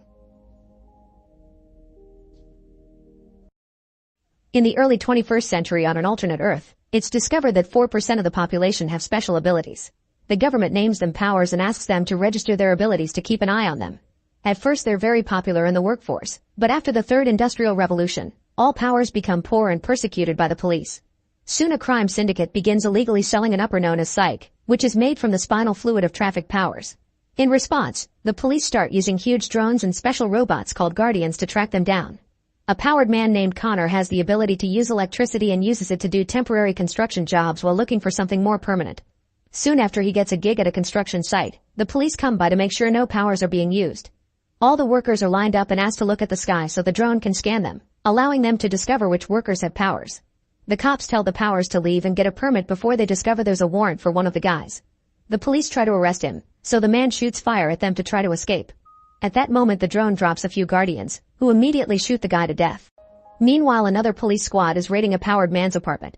When a guardian brings the door down, the man uses his super strength to throw a disc at it, breaking its neck. Then the man tries to escape through the window, but Officer Park comes in and makes him stop at gunpoint. Afterward, the cops search the apartment and discover a room filled with powered people, who are being drained of their spinal fluid. There are also many bags of psych, linking the case to a crime lord named Marcus. Later, Connor visits his mother Mary at the grocery store she works at. Mary has a brain tumor, which sometimes causes her to lose control of her temperature powers. She accidentally destroys a sauce bottle and her boss yells at her, causing Connor to come in her defense and almost use his power. The boss immediately kicks them both out of his store. Later at home, Connor tells Mary to start chemo, but Mary reminds him they can't afford it. The next day, Connor sees a truck from Lincoln Power and his friend warns him they're part of Marcus' gang. However, Connor is desperate for money, so when the driver Garrett offers work for an electric, Connor accepts. Then he's taken to a chemical plant, where Garrett asks him to disable an electric fence. Connor first tries with a bolt cutter only to receive an electric shock, so next he uses his power to overload the fence. Then Maddie melts the lock with her fire and the group finally gets inside. They start loading chemical barrels onto the truck, but soon they're found by a guard, who tries to call for backup. With his telekinetic power, Garrett takes away the radio, causing the guard to surrender and swear he didn't see anything. Unfortunately, when the group leaves, the police still get an alert and every officer on patrol is told to look for a red van. Garrett stops the vehicle under a bridge and the group removes the red sheet covering it, so now it looks white. When a police drone finds them, it quickly dismisses them because it's the wrong color. Afterward, they make it to a garage, where Rhino takes them through a secret passageway into a club. Crime lord Marcus is being scolded by Wesley for failing to pay lately. When Marcus tries to explain himself, Wesley tells him to read the mind of his associate Copperhead so he can see all the ways Copperhead knows how to kill someone. Then Wesley gives Marcus a week to pay and leaves. Next, Garrett introduces Connor to Marcus, who reads Connor's mind and agrees he should join their team. While Nia shows Connor around, Marcus informs Garrett that he can't pay for the chemicals because he must pay Wesley first and asks about Connor's powers, but Garrett thinks Connor still needs a little training. Marcus asks him to get him ready for their next job. Meanwhile, officers Park and Davis investigate the robbery and realize the chemicals were stolen to water down Marcus's psyche. They can tell electric and fire powers were used on the door, so they'll have to look up a list of people with those abilities. The next day, Connor chooses Garrett again over a construction job. To test Connor's abilities, Garrett asks him to short a car's alarm, which he activates by slamming his fist on it. Connor concentrates and uses his powers to turn it off. Then Garrett announces it's time to train. They start with a simple exercise. Connor must light a bulb. Because he lacks control, Connor breaks it, so he must keep practicing and breaking bulbs until he gets it right. As days pass, Connor is given some chores like collecting money from the dealers by using his powers to keep them away or force them to pay. He keeps practicing in his free time and eventually he manages to light multiple bulbs at the same time. When a dealer tries to defend himself with his own electrical bodyguard, Connor is capable of taking the shock with no pain and quickly shooting the guy down. Feeling confident, Connor decides to visit his mom's boss and threatens him into treating Mary better. Afterward, he goes home and informs Mary that he's finally got a permanent job. Outside, Park and Davis watch Connor, including him in the list of suspects. The next day, Connor and Garrett go to a bank to gather information about the routine and the security cameras, concluding they'll have 5 minutes to pull off the heist because the police drones arrive in 7. Meanwhile, Mary goes to work and is shocked by how nicely her boss is acting towards her. Sometime later, Garrett's gang storms into the bank, knocking out all the guards before holding everyone present hostage at gunpoint. Connor immediately rushes to the vault and cuts the power so the bank can't lock it remotely. The alarm goes off while they ask an employee to open the vault manually, only to discover that most of the money is already gone. The team takes whatever is left and runs outside, where the drones are already waiting with some guardians. Connor quickly hits them with his powers and makes them crash to the ground, allowing them to escape easily. Then the gang goes to see Marcus, who isn't happy to hear they couldn't get all the money. As he and Garrett argue, Copperhead suddenly shows up and tries to shoot Marcus, only for Rhino to block the bullets with his extremely hard body. Copperhead tries shooting Nia instead, so Connor disarms her with an electric shot. Next, Copperhead attacks him with a knife and wounds his arm. Thus, Rhino repeatedly shoots at her until she's dead. Afterward, Connor finds Nia while she's consuming psych. She notices Connor was wounded during the fight and immediately heals it while explaining that she keeps working for Marcus because she owes him. Later, when Connor gets home, Mary asks Connor about the money he hid in his drawer, confessing she called the place Connor said he was working at, but they never heard of him there. Connor tries to explain he's chosen crime for her sake, but suddenly Mary loses control of her power and collapses. She's immediately taken to the hospital and the doctor informs Connor that her tumor is pressing her brain against the skull, but Connor can't afford the necessary operation. When Connor leaves the hospital, Park and Davis are waiting for him to take him to the station. Connor denies being involved in any crimes, so the cops remind him that Marcus is a very vicious criminal and mention they'll be burning up $4 million worth of psych soon. Park points out they can help Connor with Mary's treatment if he shares some information about Marcus, but Davis interrupts him to provoke Connor by insulting his father. Furious, Connor insists they have the wrong person and the cops have no choice but to let him go because they don't have enough evidence. Garrett picks Connor up and takes him to see Marcus, who reads Connor's mind to confirm he didn't tell the cops anything. Then Connor mentions all the psych the police will be taking to the incineration site, asking for a deal. He helps him get the psych and in return Marcus will hand over Nia to him. Garrett also asks to become a partner instead of crew, and Marcus agrees. Sometime later, the gang gets their plan ready by putting a bunch of roadblocks up. Soon the armored van shows up followed by drones, which will have to fly back when they reach the no-fly zone. The roadblocks cause the van to take a different road so Maddie and Freddy follows it in their car while Garrett drives a garbage truck to block it. As the driver yells at him and Garrett tries his best to stall, Connor charges his power up and blasts the van with a powerful shot of electricity that knocks down the Guardians. Then Garrett uses his telekinesis to keep the Guardians down so Connor can short their circuits. Freddy and Maddie soon join them and help them disable the Guardians until there's no robot left standing.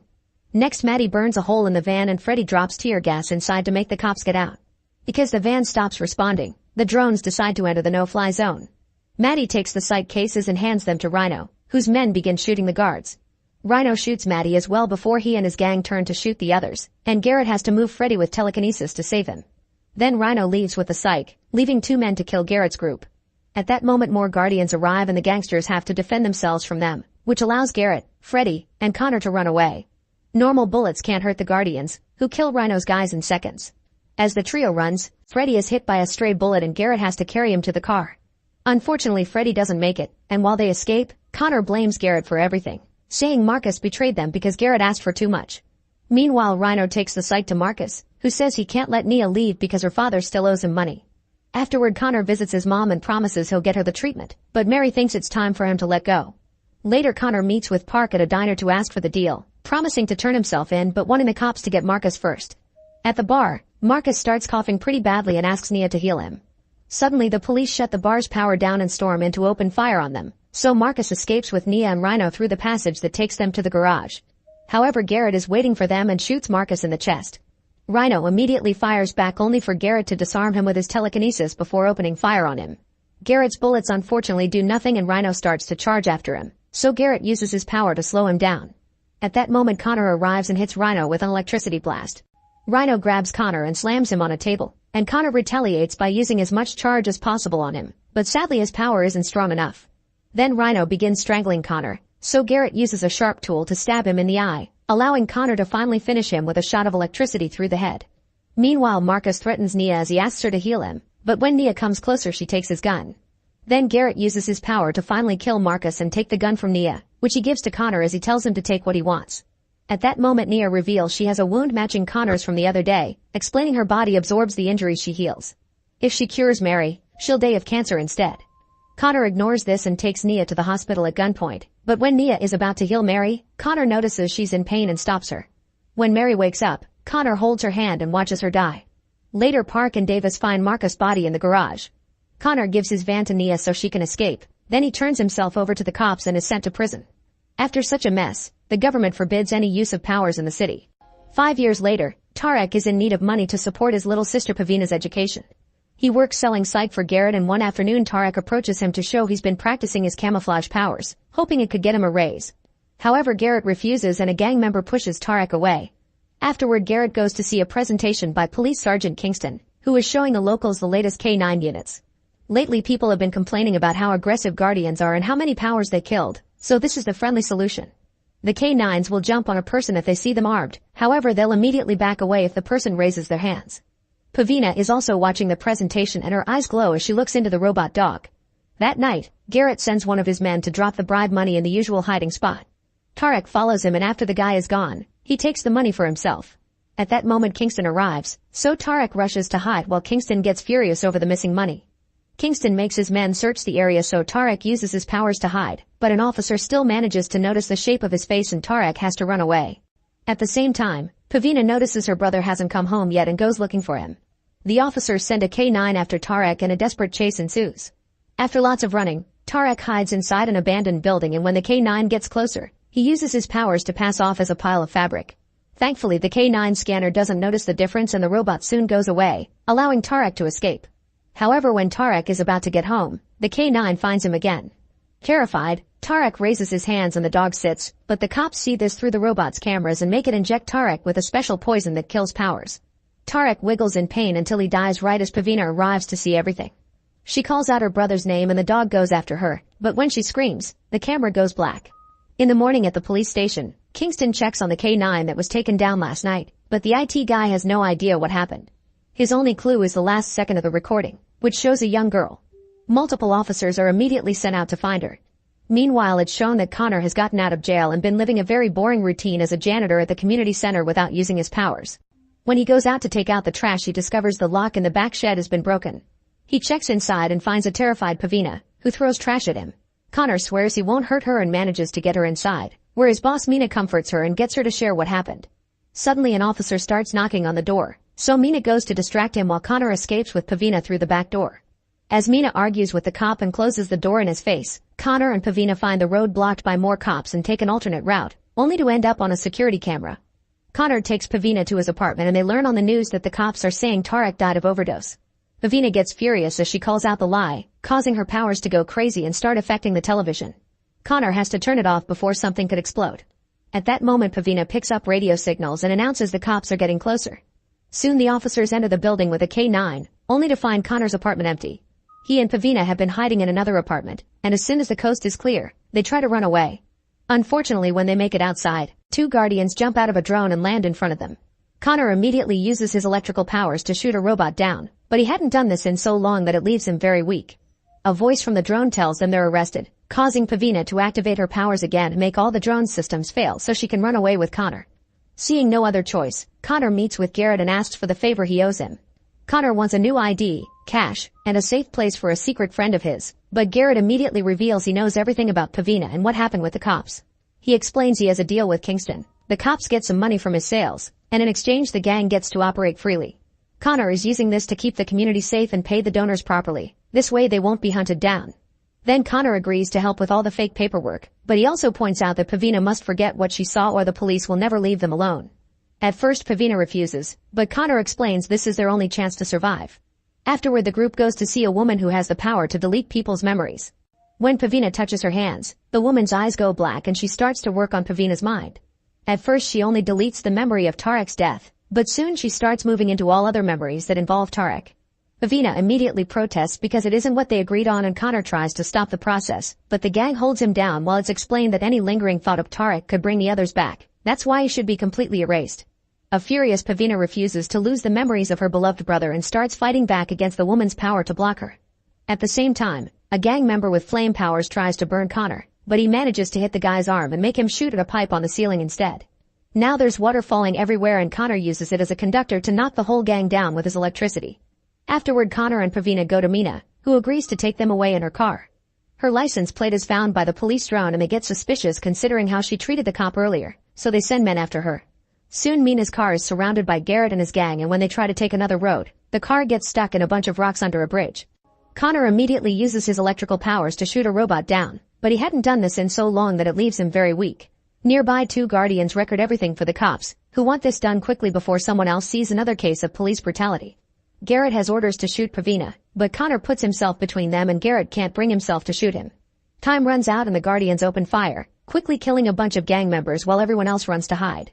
Garrett receives a bullet that wounds him severely and another shot hits Mina, who just removes the bullet with her hand because her power is thick skin.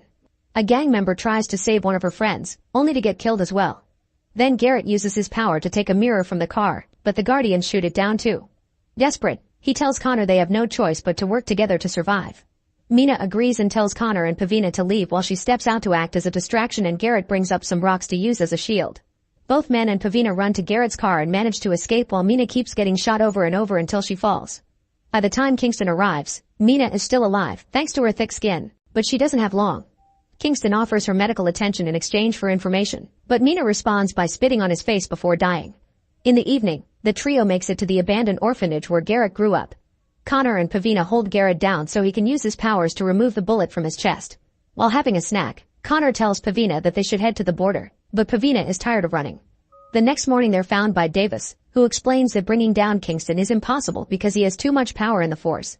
Pavina explains she could use her ability to access the recording of all the corruption and put it on national television. She just needs one of the K9s. Davis remembers Kingston has his own robot dog at home, so the guys make a plan to reach it. A few hours later, Garrett and Connor show up at Kingston's house pretending to be union reps from the police who want to show their support to the sergeant. Kingston's wife Stephanie doesn't know anything about her husband's shady business and gladly lets them in. When Kingston arrives, Pavina watches from the car how he leaves his K9 in the garage. As soon as he makes it inside, he can tell this is a trap, but he can't say anything in front of Stephanie and lets the guys interview him as if they were old friends. Meanwhile, Pavina uses her power to open the garage door and reach the dog. As soon as she touches it, the K9 activates and alerts the police IT guy, who tries to call Kingston to warn him. When his cell phone rings, Garrett subtly uses his powers to nudge a knife on the table, silently warning Kingston not to pick up the call. The technician tries the house phone next, so Stephanie goes to take the call while Connor pretends to go to the bathroom. As soon as they're left alone, Kingston reveals he also has telekinetic powers and tries to throw the knife at Garrett, who immediately blocks it. Both men push their powers against each other's, but since Kingston hadn't used them in a while, he lost practice and Garrett easily wins, making the knife drop. In the garage, Connor guides a very scared Pavina so she can concentrate on her powers and get what they need. Then Stephanie comes back and tells Kingston he has an urgent warning about his dog, so Garrett decides to leave while still playing nice. Afterward, Kingston rushes to his garage and discovers his K9 is gone, so he orders all his men to search for it. The trio leaves with the robot in the car and Pavina confirms she can see all the recordings. Garrett takes them to a safe apartment promising a computer they can use, however they find a bunch of gang members instead because Garrett has betrayed them again. Furious, Connor tries to attack Garrett, who brings him down first with his power. It turns out Garrett wants the information to control Kingston and keep having the leadership of the neighborhood and the psych business. Next, Garrett uses his power to tear off the dog's head and gives it to a gang member, telling him to guard it with his life. When Kingston and his men arrive, Garrett meets them outside and shows them the robot's body, threatening to release the information if his people aren't left alone.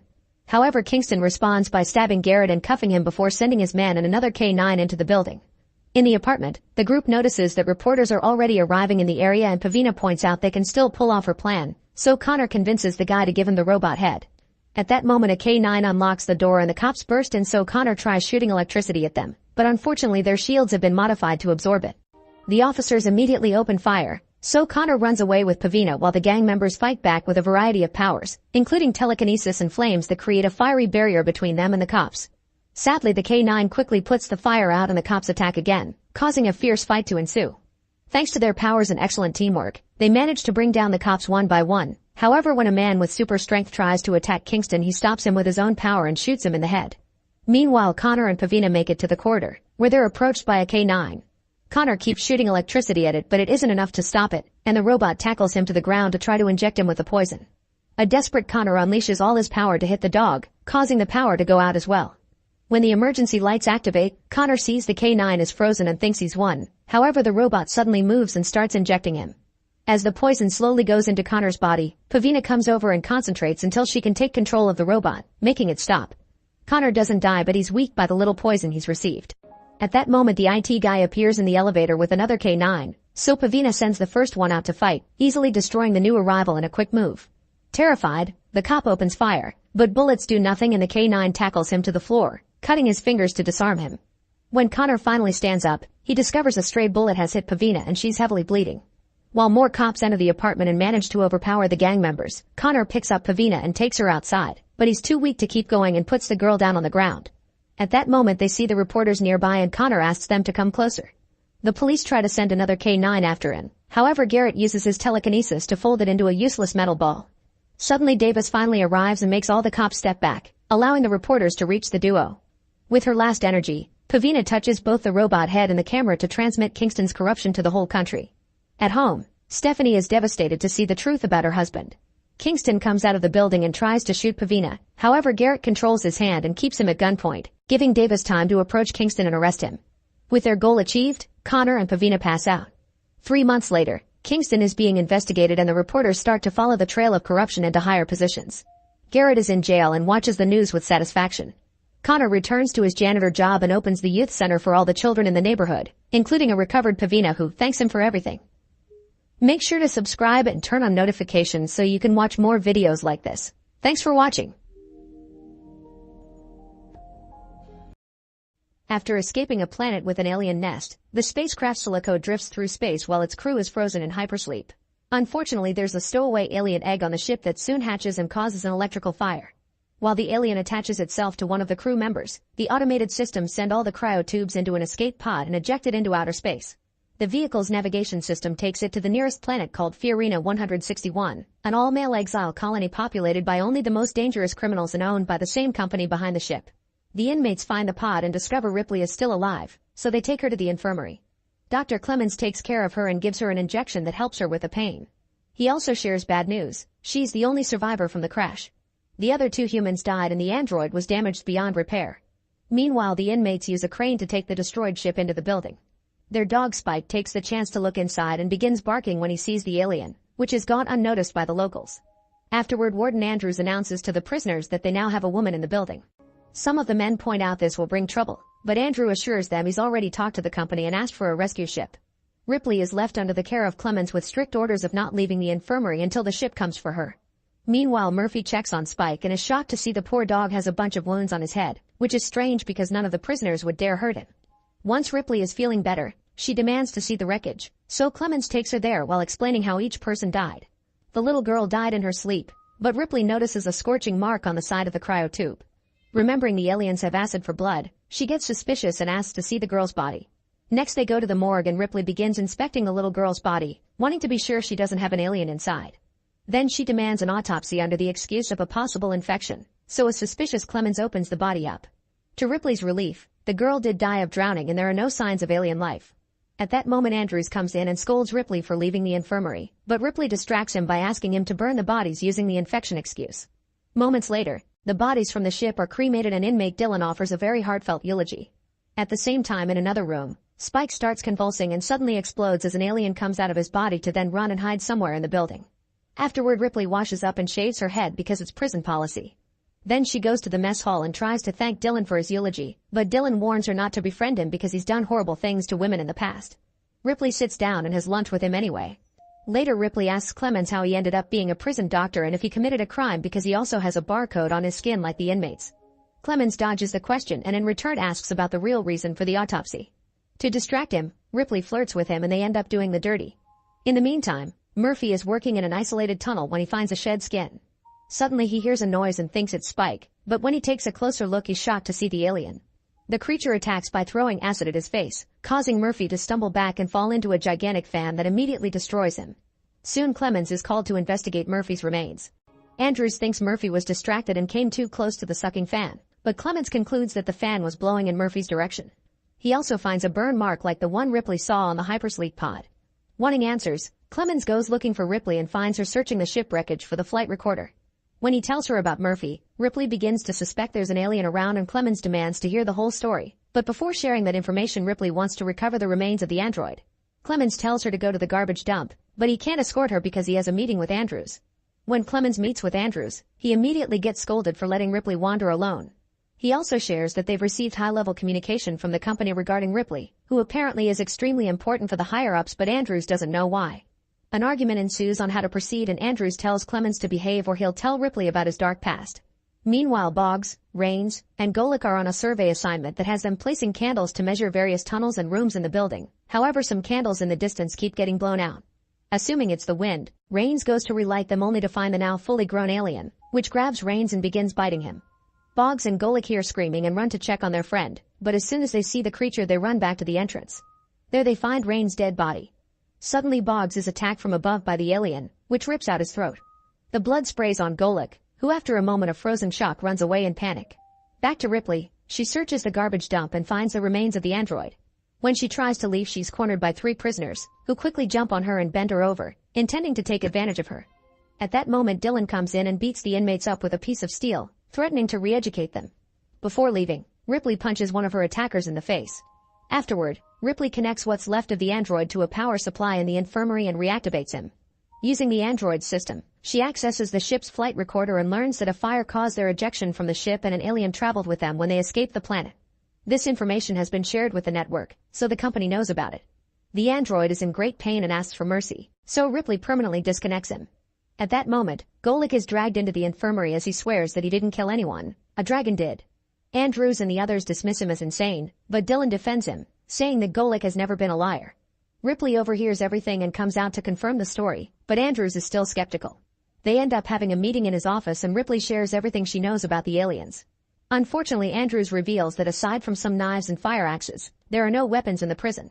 He also confines her to the infirmary until the rescue ship arrives, still not believing her story. Later in the infirmary, Ripley isn't feeling well and Clemens gives her another injection. Golik hears her and says she'll also die soon. To distract her, Clemens finally admits that he used to be a prisoner too, sentenced after a medicine addiction caused him to take a bad medical decision and several deaths. When the prison was turned into a lead shielding factory and the population reduced, he decided to stay with the inmates, knowing no one else would hire him as a doctor ever again. Suddenly a shadow appears behind the curtain and the alien reveals itself, killing Clemens in seconds. Then it approaches Ripley and corners her against a wall, but after taking a close look, the alien steps back and leaves through the ceiling, taking Clemens' body with it. Ripley rushes to the mess hall, where Andrews is trying to form a search party for Boggs and Rains. She tells them the alien is here and Andrews doesn't believe her, but when he tries to shut her up, he's snatched from above by the alien, leaving the vent dripping with blood afterwards. After some initial panic, the prisoners gather in the assembly area and argue over who should take over as a leader. Ripley interrupts them to tell them what she knows about the aliens, although this one moves a little differently. The lack of weapons or a surveillance system makes planning difficult and Morse gets furious, blaming Ripley for bringing the alien to the prison. Dylan shuts him up and the group agrees to hear her out. Ripley asks for a floor plan and notices a large system of tunnels plus a toxic waste containment unit that can be completely sealed off. There are also barrels of highly combustible material behind a thick steel door. They decide to use that material to burn the alien out of the tunnels and force it into the containment unit to trap it indefinitely. Soon the inmates start making preparations by mopping the tunnel with the fuel. They also search for working batteries for the flashlight that will give the signal. Smoking is forbidden because even a small spark can trigger an explosion. While they work in the tunnels, they find areas with holes caused by the alien's acid. One of the inmates is taking a ladder and accidentally drops his flare, but he retrieves it before it can cause an accident. Unfortunately, this distraction gives the alien the chance to attack him by surprise. The flare falls and ignites the fuel, causing a huge explosion that starts a fire and kills various prisoners. Some men try to run away but the flames get on them anyway and burn them down. Ripley and Dylan save as many people as they can and eventually someone manages to start the sprinklers, but although the fire is gone now, the group is severely smaller. Afterward, the survivors move through the tunnels to collect the bodies. While the prisoners argue over what to do, Ripley begins feeling unwell, so she goes back to the wrecked ship to use the biomedical scanner. Aaron helps her handle the machine and after a quick scan, they're shocked to discover Ripley was impregnated by the alien. This explains why the alien didn't attack her, it's protecting its offspring. Then Ripley asks Aaron to send a message to the company, stating that the whole base has gone toxic and they should stay away. Aaron is confused because the rescue ship is their only hope, so Ripley explains that the company will take the alien to Earth to make weapons. When Aaron refuses to send the message, Ripley furiously shakes him, but she doesn't change his mind and decides to leave to search for the alien. At that moment, Aaron receives a message from the rescue ship saying they'll arrive in 2 hours and that the highest priority is to keep Ripley quarantined. With a flashlight in hand, Ripley looks for the alien through dark corridors, following any strange noises. When she finally sees the creature, she attacks it with a rod, only to discover she mistook a rusty pipe for the alien's head and the noise came from the bugs inside. Suddenly the alien appears right behind Ripley. Moments later, Dylan is startled by a presence, but it's just Ripley. She explains she searched for the alien and didn't attack her because of her pregnancy. She also realizes that the shape she saw on the scan is a queen, meaning her alien baby can make thousands more. Ripley asks Dylan to end things for her since she won't survive the birth anyway, so Dylan gets ready to kill her. However, at the last second he changes his mind and points out that Ripley's immunity can be used to their advantage.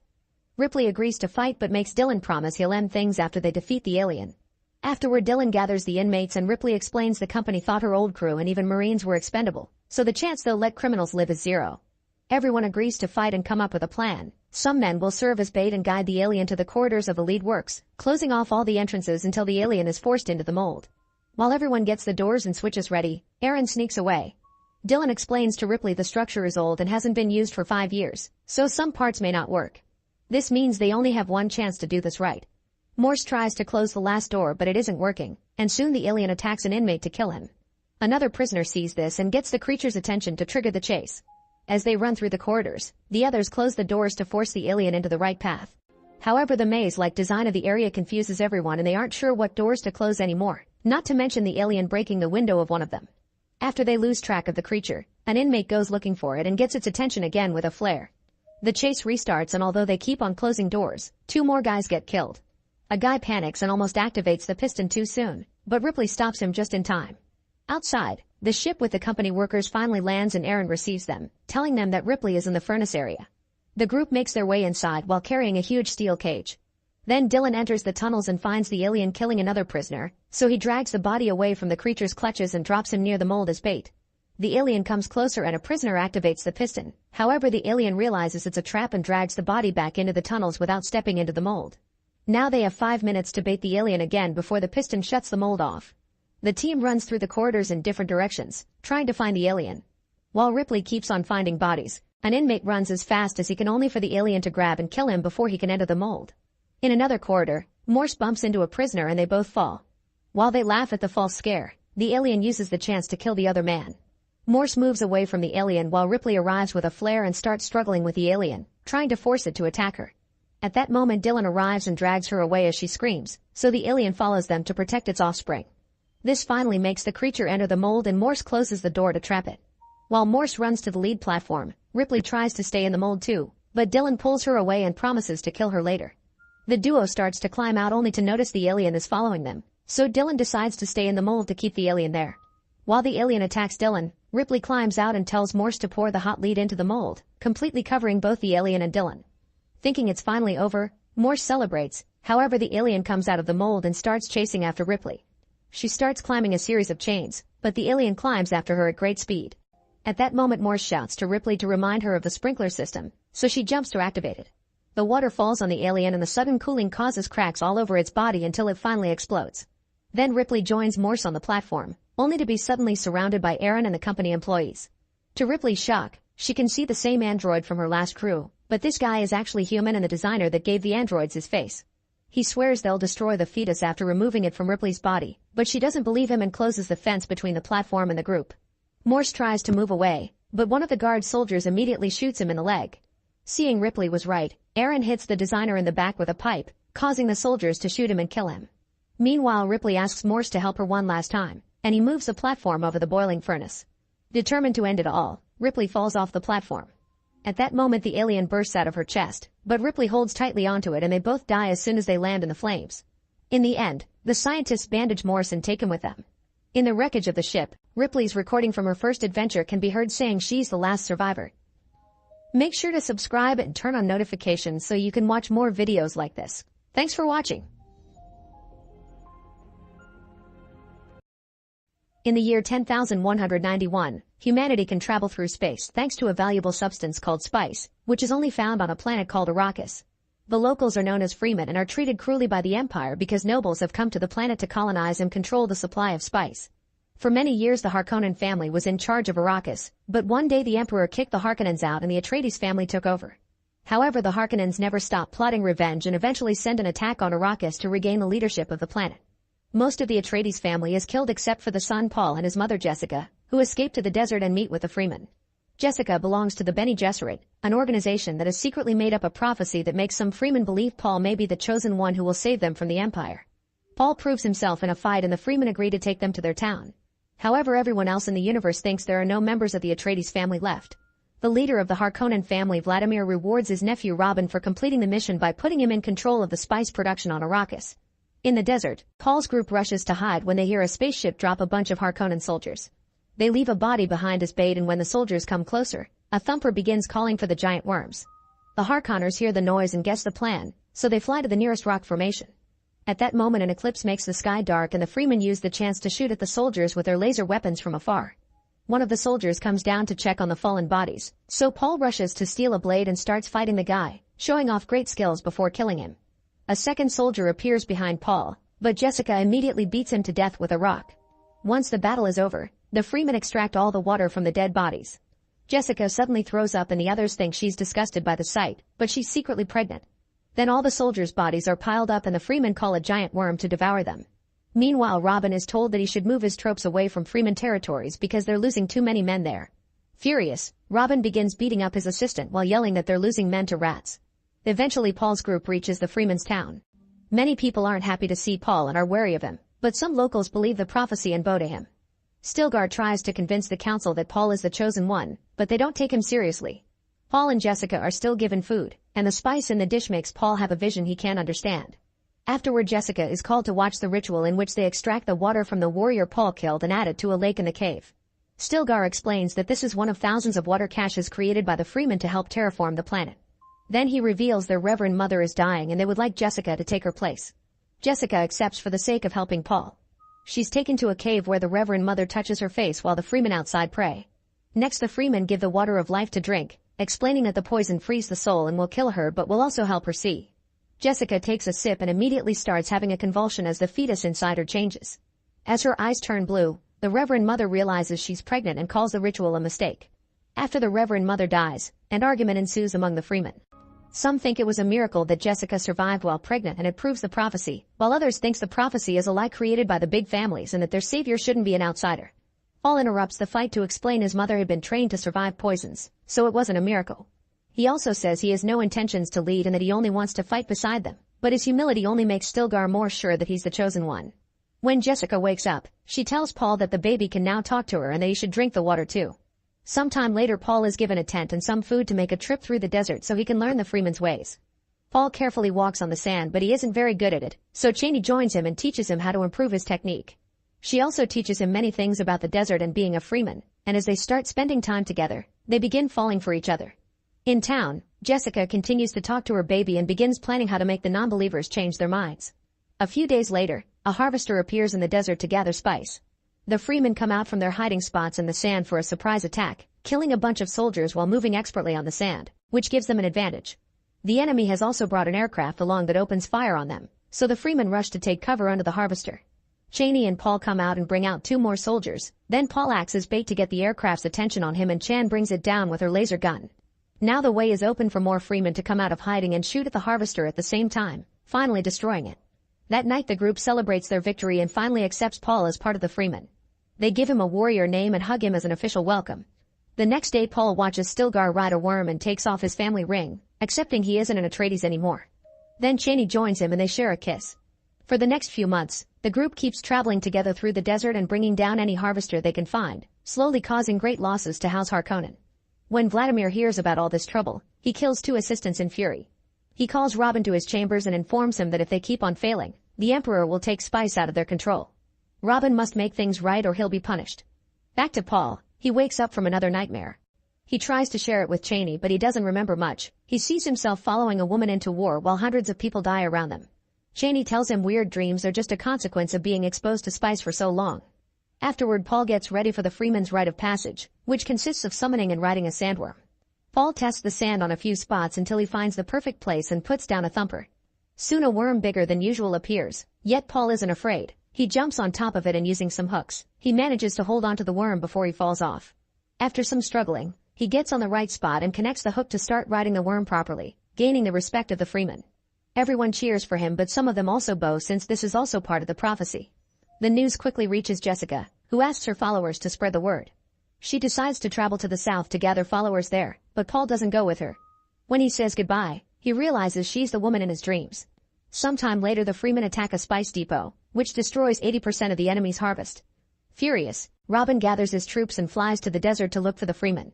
They can't see them anywhere, but Robin makes his men shoot down the rocky formation anyway, causing a huge explosion and a thick dust fog. Then Robin and his soldiers leave their ships and begin walking through the fog, giving the freemen the chance to surround them and start killing them one by one. Terrified, Robin and his men try to escape, however the freemen start shooting at the aircraft too. Robin barely manages to hold on and almost gets killed in the process, but a guard shoots the attacker off the ship and they get to escape. Meanwhile the Emperor is worried about the freemen gaining power and his daughter Princess Irulan advises him to let the conflict turn into a full war. Later in private, Irulan tells Reverend Mother Helen that she suspects the freemen's new prophet is Paul. Helen confirms it but tells her not to tell anyone, especially the Emperor, because if the great houses find out about the massacre of the Atreides family, her father could lose the throne. She's also making plans for the Emperor's nephew Fade to take over Arrakis. Speaking of Fade, he's getting ready for a fight and tests his new blade on a servant, quickly killing her yet still complaining about the sharpness. At the same time, his opponents are given a mysterious injection and it's revealed they're 3 prisoners from the Atreides family. Then Fade enters the arena, where Vladimir and thousands of people have come to watch his battle on his birthday. He kills 2 of 3 opponents in just a few seconds, but the third one wasn't given the poison and offers a fair fight. Fade realizes he's being tested, so he takes off his bond shield to show off and continues to fight the prisoner, telling the guards not to help him. His opponent tries his best but Fade is still a better warrior and Fade kills him as well, gaining an ovation from the crowd. Later that day Fade complains to Vladimir about the trick, but Vladimir tells him he passed the test and can have Arrakis. Vladimir also explains he plans to bring down the Emperor and wants Fade to take over.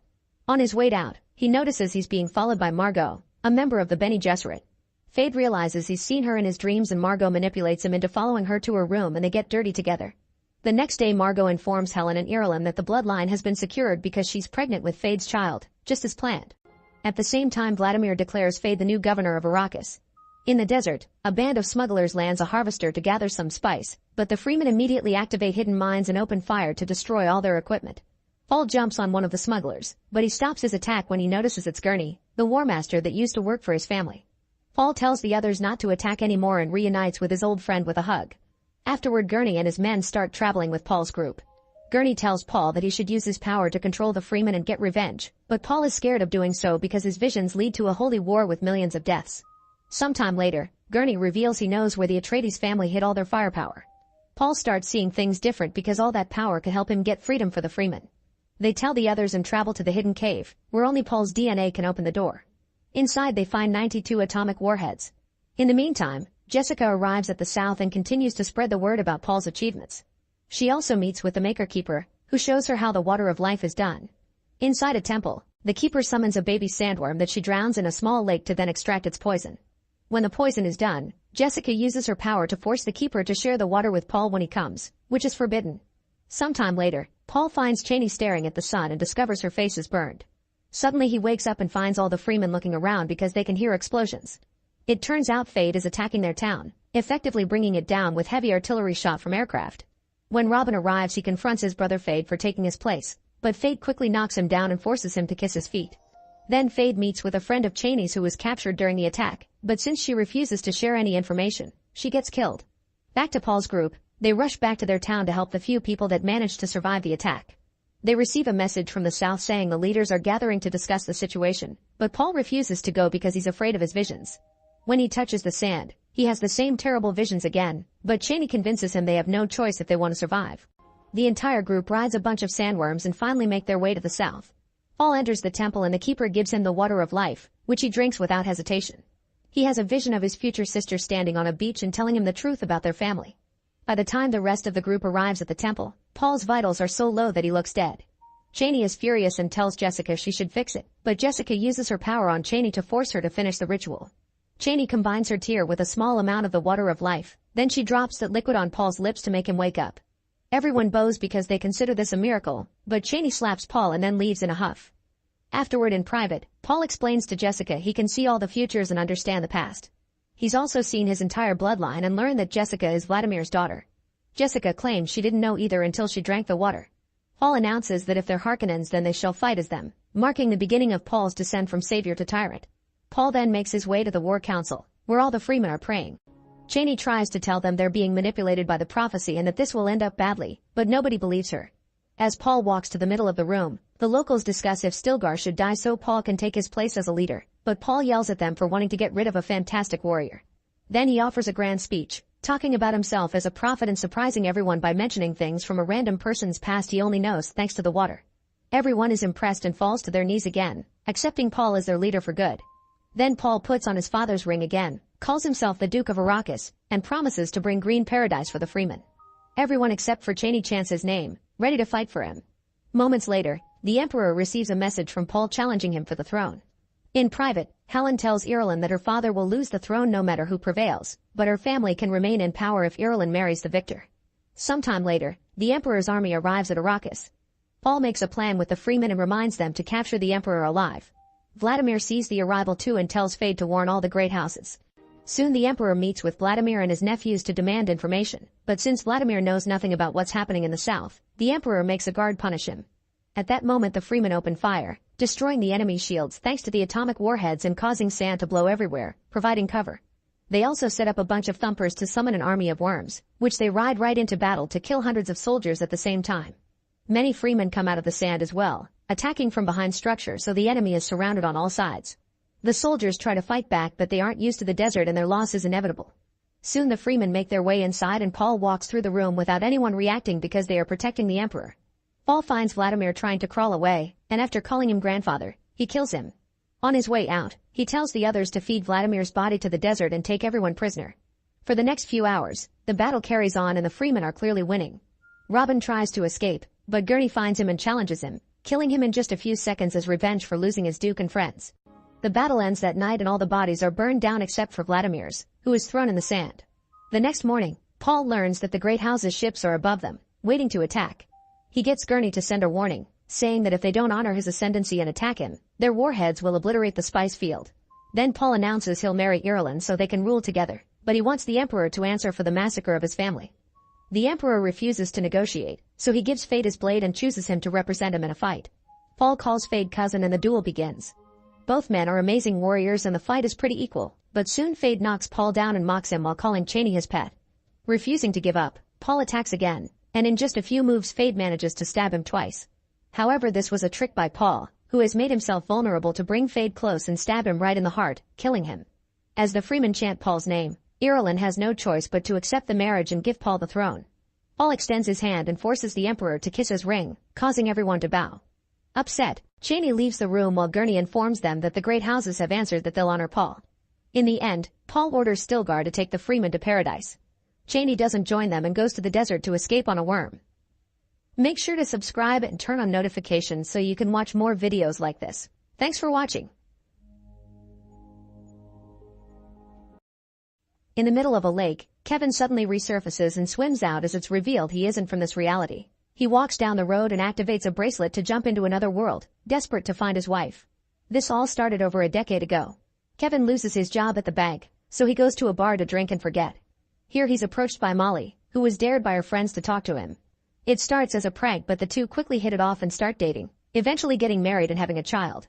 Unfortunately, the couple loses their son and this puts lots of strain on their marriage. Kevin is stuck in a desk job he hates, and Molly has become an alcoholic. One day, Kevin's boss gets tired of Kevin's attitude and tells him to take the rest of the day off, throwing a hint that he may be fired soon. Then Kevin gets stuck in traffic and calls Molly, which ends up in another argument. While he's distracted, a vehicle hits Kevin's car and he passes out. Moments later, Kevin wakes up and sees people running around the car on fire while a strange man checks on him, only to pass out again. A few more moments pass and this time Kevin wakes up in an alley with the same guy watching over him, who introduces himself as the benefactor. Kevin keeps on hearing a ringing in his ears, and when he stands up, he's so dizzy he almost falls. He's about to pass out again, so the benefactor punches him to snap him out of it. Once the ringing disappears, the benefactor says he has a job offer for Kevin, mentioning he may be unemployed soon. Kevin is creeped out by a stranger knowing this and tries to leave, but when he reaches the street, there isn't a single person or car around. Next, he thinks of calling Molly or the police, but the benefactor mentions it won't work and that this isn't the first time they've done this. Finally snapping, Kevin pushes the benefactor against the wall and demands to know where everyone went, but the benefactor says it's Kevin who has moved. Afterward, Kevin is dragged into a restaurant, where everyone including the owners and the waitress Tina seem to be scared of the benefactor. At that moment, Kevin realizes that the benefactor is actually Satan, and when Tina brings the food, the benefactor makes her sit next to him by threatening her with a knife. The benefactor explains how each choice we make creates countless realities where a different option was chosen and that his power is to shift people, meaning he sends them to other universes. In the case of Kevin, he's brought him to this place and in exchange he sent Molly a husband that actually cares. The Molly of this reality was also sent away after Kevin gifted her a special necklace. Kevin refuses to believe any of this and asks for proof, so the benefactor uses a bracelet to send Tina into another dimension. Her parents fall to their knees in grief as a shocked Kevin steps away from the table. The benefactor insists he has a job offer for Kevin. In every reality he has a shifter to do his devil work while he's universe jumping, and he wants Kevin to be one of them. In fact, the Kevins of other realities have already accepted, and they have everything they want in their lives, they only had to sell their souls. The benefactor even offers Kevin to give him back a perfect Molly, however Kevin responds by praying. At first the benefactor finds it amusing, mentioning how God won't ever care, but eventually he becomes angry at being ignored and disappears. Feeling lost and confused, Kevin apologizes to Tina's family and goes to the street, where he starts learning more about this reality. This version of society is living under a totalitarian regime, and officers wearing futuristic armor patrol the streets. When some cops see Kevin, he gets scared and runs away. Time starts to pass and Kevin has to adapt to this new society and learn its history. War and hate took over this society to the point of almost destroying the world. One day the shifters showed up, working in secret to get rid of anyone they considered problematic like politicians, pastors, and soldiers. Millions of people disappeared and peace was restored until the benefactor came to this world as well, and the few remaining leaders gave him control. Now this world has no hope and no faith, also religion is illegal. It's been 5 years since Kevin was brought here. He's perpetually sick and known as the Kevin who refused, so he uses a fake name to work for a construction company. His only friend is Gabriel, who knows the truth about him. Kevin writes any Bible passages he can remember on a typewriter and distributes them through Gabriel in secret as a way to rebel against the no-praying law. In his free time, Kevin likes to help as many people as possible, wanting to make a better place out of this depressing city. Most of the world is destroyed by war and most people are poor while the benefactor's secret police rules the streets with brutality. By wandering around the city being kind, Kevin gets to see the little beautiful moments that remind him of Molly and keep up his faith in God. Unfortunately, sometimes those memories transform into nightmares that show him losing Molly and his son over and over. Kevin also likes to visit the theater to experience something called Vika viewing, which is a live feed showing the viewer alternate realities. The owner of the theater is Russo, who has been looking for his lost cat for 4 years. There's a chair in front of the screen, and Kevin sits with a remote control that allows them to change the reality he's seeing. His goal is to find where the benefactor has sent Molly. Most of the time he only gets to see how brutal other realities also are, but one afternoon, Kevin gets emotional when he finally sees Molly again. In that world, she's a single mother working as a nurse. Crying, Kevin tries to touch the screen, but the recording goes off so he has to step back and respect the boundaries. Soon his time is over and he rushes to Russo to ask for more, but his schedule is fully booked so Russo tells him to come back in a few days. On his way back home, Kevin sees lots of people protesting at the bridge because the cops won't allow anyone to cross into the south end. It turns out that the area has been scheduled for demolition, meaning many citizens will lose their homes.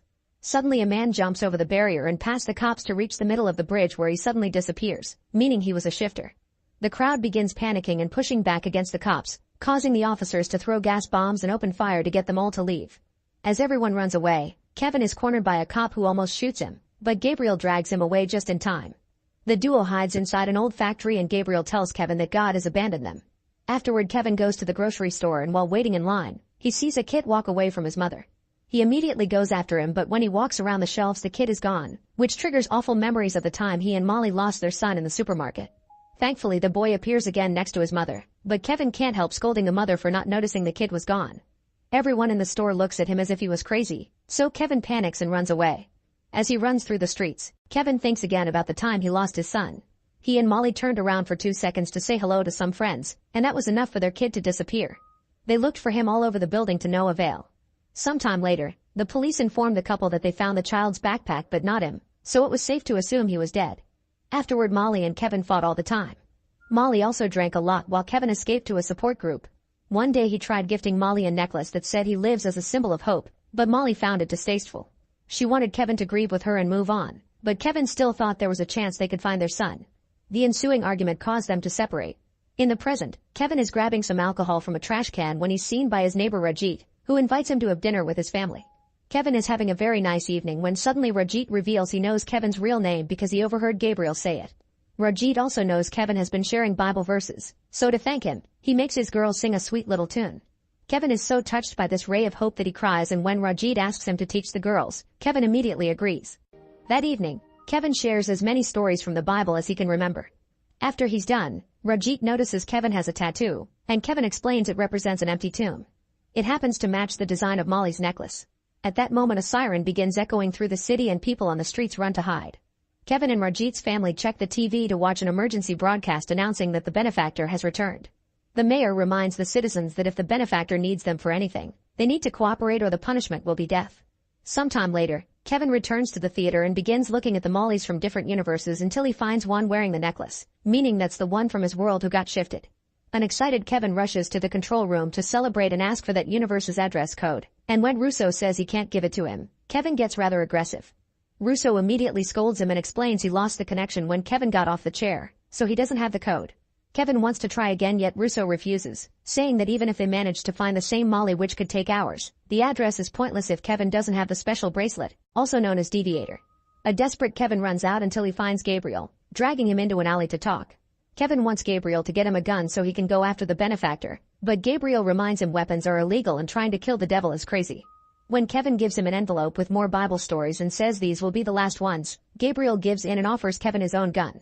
The next day, Kevin tries to approach the area where the benefactor is visiting a restaurant to recruit his next shifter. The police have put up barriers on the streets, yet crowds are forming everywhere to see the benefactor, to the point some people get into fights over the closer spots. While the cops are busy dealing with those fights, Kevin sneaks around and runs into the restaurant to catch the benefactor. However, to his shock, he enters his motel room instead. Confused, Kevin steps outside and sees the front of the restaurant again, where the benefactor is dining with another version of him, meaning the door is a teleporting trap. At that moment the police open fire on him and hurt Kevin's arm, so he rushes back in to hide. Whenever he peeks outside, he can see the cops waiting for him. Furious, Kevin drops the gun and starts destroying all the things in his room as he calls out God for testing him so much. When he falls to his knees to pray, the benefactor appears in the room and takes the gun before making Gabriel appear in the room too. Gabriel immediately denies knowing Kevin, so an amused benefactor makes the gun disappear and orders Gabriel to clean up the room. Then the benefactor gives a speech about how God doesn't care and offers Kevin the job again. Kevin replies by asking about his son, so the benefactor tells him to leave the room so Kevin can learn he isn't a good person. Kevin immediately rushes outside and finds the cops looking for him. Rajit tries to cover for him, only for the police to quickly shoot him down. Then the cops come after him, so Kevin runs back into the room and hides behind the bed. Gabriel doesn't move fast enough, and when the officers open fire from outside, Gabriel also gets killed. When his body falls, Kevin sees a deviator on his wrist, meaning he was a shifter all along. Kevin carefully sneaks around the bed and steals the deviator, pressing some random buttons to be teleported out of there. He appears in the middle of a desert and notices that the deviator isn't working very well, so he hits it until he jumps into another universe and lands in the middle of the lake. After swimming out, he activates the deviator again and appears inside a random room where he finds some supplies to take care of his wound. When he looks around, he discovers he's in an insane asylum and that the Tina of his world is there. The benefactor sent her to a reality where she doesn't exist, so she's seen as insane and kept with other crazy people. Kevin tries to follow her and finds another Gabriel, who begins chasing after him with open fire. Multiple Gabriels appear in the corridors thanks to his shifter abilities, but Kevin manages to lose them all by hiding in a room. Afterward, Kevin sneaks around and waits for Tina to be alone to approach her. At first she only speaks gibberish, but when she finally recognizes him, she freaks out and asks about her family, begging to be taken back. The guards immediately hold her down only to suddenly be shot by two Gabriels, who turn toward Kevin next. Fortunately, Kevin manages to activate the deviator and disappears. This time he appears in a reality with a Kevin who did accept the benefactor's job and is living with luxury and any woman he wants. Main Kevin tries sneaking around, but other Kevin finds him and points a gun at him, shooting at the ceiling to make him talk. As the women run away in fear, Main Kevin reveals his face and his deviator, so a furious other Kevin opens fire to try to take it from him. At that moment, Main Kevin manages to travel back to the depressing world and discovers the police has taken over the area. Luckily, Rajit is still alive, and before the ambulance takes him away, he gives his wife a drawing matching Kevin's tattoo plus the word hope. At that moment, a woman sees Kevin and alerts the cops, who immediately begin chasing him. Kevin runs as fast as he can and makes it to the theater, where he immediately grabs the remote to start looking for Molly. By some miracle, he finds his Molly on the first try, and Russo tells him the address code while the cops burst into the building. Using the deviator, Kevin disappears just in time. In another reality, Kevin finds his Molly, who doesn't want anything to do with him. Kevin tries to say he never gave up on them and that he's changed, but it's not enough for Molly, who has already moved on and only keeps the necklace as a memento. Suddenly someone drags Kevin away by the shoulder. It's the benefactor, who brings Kevin back to the theater. Another Gabriel shoots his deviator and the benefactor brings over Tina before admitting he did shift Kevin's son, causing a furious Kevin to try to attack him. The cops immediately hold him down and the benefactor makes a final offer. Kevin must choose between going back to Molly for good or sending Tina back to her family. As Kevin hesitates, Russo is shocked to finally find his cat again, which is the sign of hope Kevin has been waiting for from God. He chooses to send Tina back to her family, and as she reunites with her loved ones, the benefactor takes Gabriel's gun to try to shoot Kevin. At that moment, a miracle blesses Kevin for his choice and sends him to the reality where Molly is a single mother and nurse. Since he's been healed up and his ring is missing, Kevin approaches this Molly in the bar like the other her did to him the first time, and they immediately hit it off. They soon start dating and Kevin starts a new life here, saying it's not his world but it is his home. Eventually he marries this Molly and he becomes a father to her daughter. They also have a child of their own. Kevin is so happy with this new family that he believes God rewarded him with the double of what he lost. Make sure to subscribe and turn on notifications so you can watch more videos like this. Thanks for watching. In 1904, the New York Fire Department arrives at the Manhattan Adventurers Society because of a room that is expelling a lot of smoke. However, when the firefighters arrive, the smoke is sucked back inside. One of the men touches the door and his hand begins to freeze, so his partners have to pull him away. Then the firefighters break the door down and are shocked to find dozens of frozen corpses and ice everywhere while an unknown language plays from a phonograph. Among the ice spikes, a mysterious figure in armor holds an orb containing an ancient evil. When the firefighters try to grab it, the orb opens and causes all the bodies to shatter. Inside the orb, a pair of eyes glow with malice. In the present, Callie, her boyfriend Gary, and her children Phoebe and Trevor have moved to New York from Somerville to become full-time Ghostbusters. Callie is the daughter of one of the old Ghostbuster team members, so it's become a family business. A terrifying ghost has escaped from the sewer and is causing trouble all over Manhattan, so the new team starts chasing it in the car as it hits other vehicles with manhole covers. A special seat is pulled out so Phoebe can shoot the proton blaster at the ghost, but the driving causes her to miss a lot and her shots end up damaging various buildings. Once they're close enough, Trevor releases a remote-controlled trap, but this is still not enough to catch the ghost, so a drone trap comes out next. Callie guides the drone toward the ghost and successfully captures it. The family celebrates and Gary gets distracted, causing him to lose control of the car and crash into a rack of city bicycles. People on the streets record everything with their phones and soon the team appears on the news. The damage they've caused is seen in a negative light, so Mayor Peck calls the team to his office to scold them for what they've done to the city and for bringing along Phoebe, who is still a minor. Afterward, the team returns to headquarters, which is the same office the old Ghostbusters used to work in. Remembering the mayor's threats, Callie and Gary decide that Phoebe should have a normal life and is kicked out of the team. Phoebe doesn't take it well, but her complaints are ignored. Then Gary and Callie put the ghost in their containment unit, which takes more effort than usual, but they don't know why. Thankfully, the light turns green, meaning the ghost is successfully contained. Meanwhile, Ray from the old Ghostbuster team and podcast have an online show. Using an horoscope, they measure the spiritual energy of everyday objects to try to find a connection to the afterlife.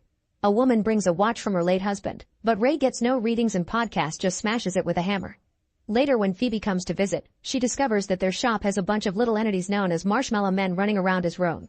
She thinks they're cute, but podcast smashes one down as he explains they're a plague. Suddenly, Nadim enters the shop and the mere sight of his box sends all the marshmallow man running to hide in fear.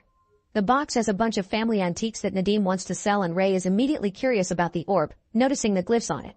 He uses the horoscope on it, but the energy emitted by the orb causes a surge that breaks the device and triggers a short earthquake.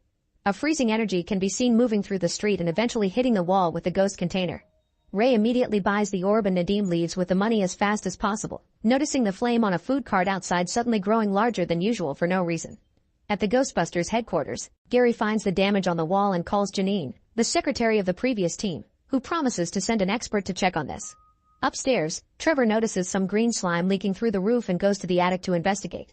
He finds a pile of empty food packaging that moves as something naps underneath, so he takes a closer look and is shocked to find Slimer, who jumps out, flies through Trevor, and escapes by passing through the wall. Sometime later, the team gets a ghost alert and leaves on a mission, but they refuse to take Phoebe. She ends up going to the park to play chess by herself, but suddenly the pieces start moving on their own. A ghost named Melody appears, and her shape looks flamey because she died in a fire. While they play, Melody admits she has very low chances of crossing over because she has unfinished business. The next day, parabiologist Lars comes to check on the damaged wall, and when the unit shakes they confirm the ghosts are trying to get out. Former Ghostbuster Winston brings the original design of the containment unit, which was created by Callie's late father. They conclude the unit is running out of space after 40 years of compiling spiritual waste. Winston also informs them that the blast that caused the earthquake created a rift which could potentially act as a gateway to the other side. Since obviously this building won't hold for long, Winston takes the team to a secret lab where he's keeping the Paranormal Research Center. All kinds of scientists gather here to study supernatural phenomena. Trevor gets to reunite with his friend Lucky, who is working there as well. Whenever Ray finds an item with supernatural energy, he sends it to the lab, and Lars puts them in a machine that separates the ghost from the object. Using the original design as a guide, they've also built a bigger container unit, so they'll have to start moving the ghost from headquarters by bringing them with traps. Not all the ghosts are kept in the unit, some of them are in special cells for further study. Phoebe is freaked out by a skull while Gary and Kelly step back when a ghost pukes at the glass. There's also a possessor that likes jumping from device to device. Later in the evening, the team gets another mission and leaves without Phoebe again. At that moment a second emergency call comes in, so Phoebe and Podcast go to take care of it behind the adults' backs. They make it to a restaurant and discover the ghost is Melody, so Phoebe doesn't dare to shoot. Melody immediately escapes and Phoebe reacts too late, causing the windows to break.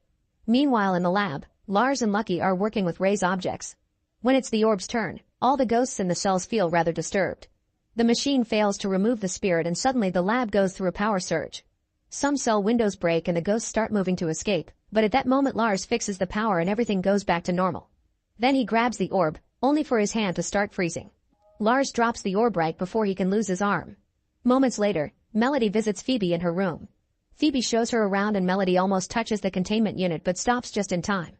Melody also keeps playing with some matches, so Phoebe explains that's the object that's anchoring her to this world. It turns out these matches started the fire that killed her family.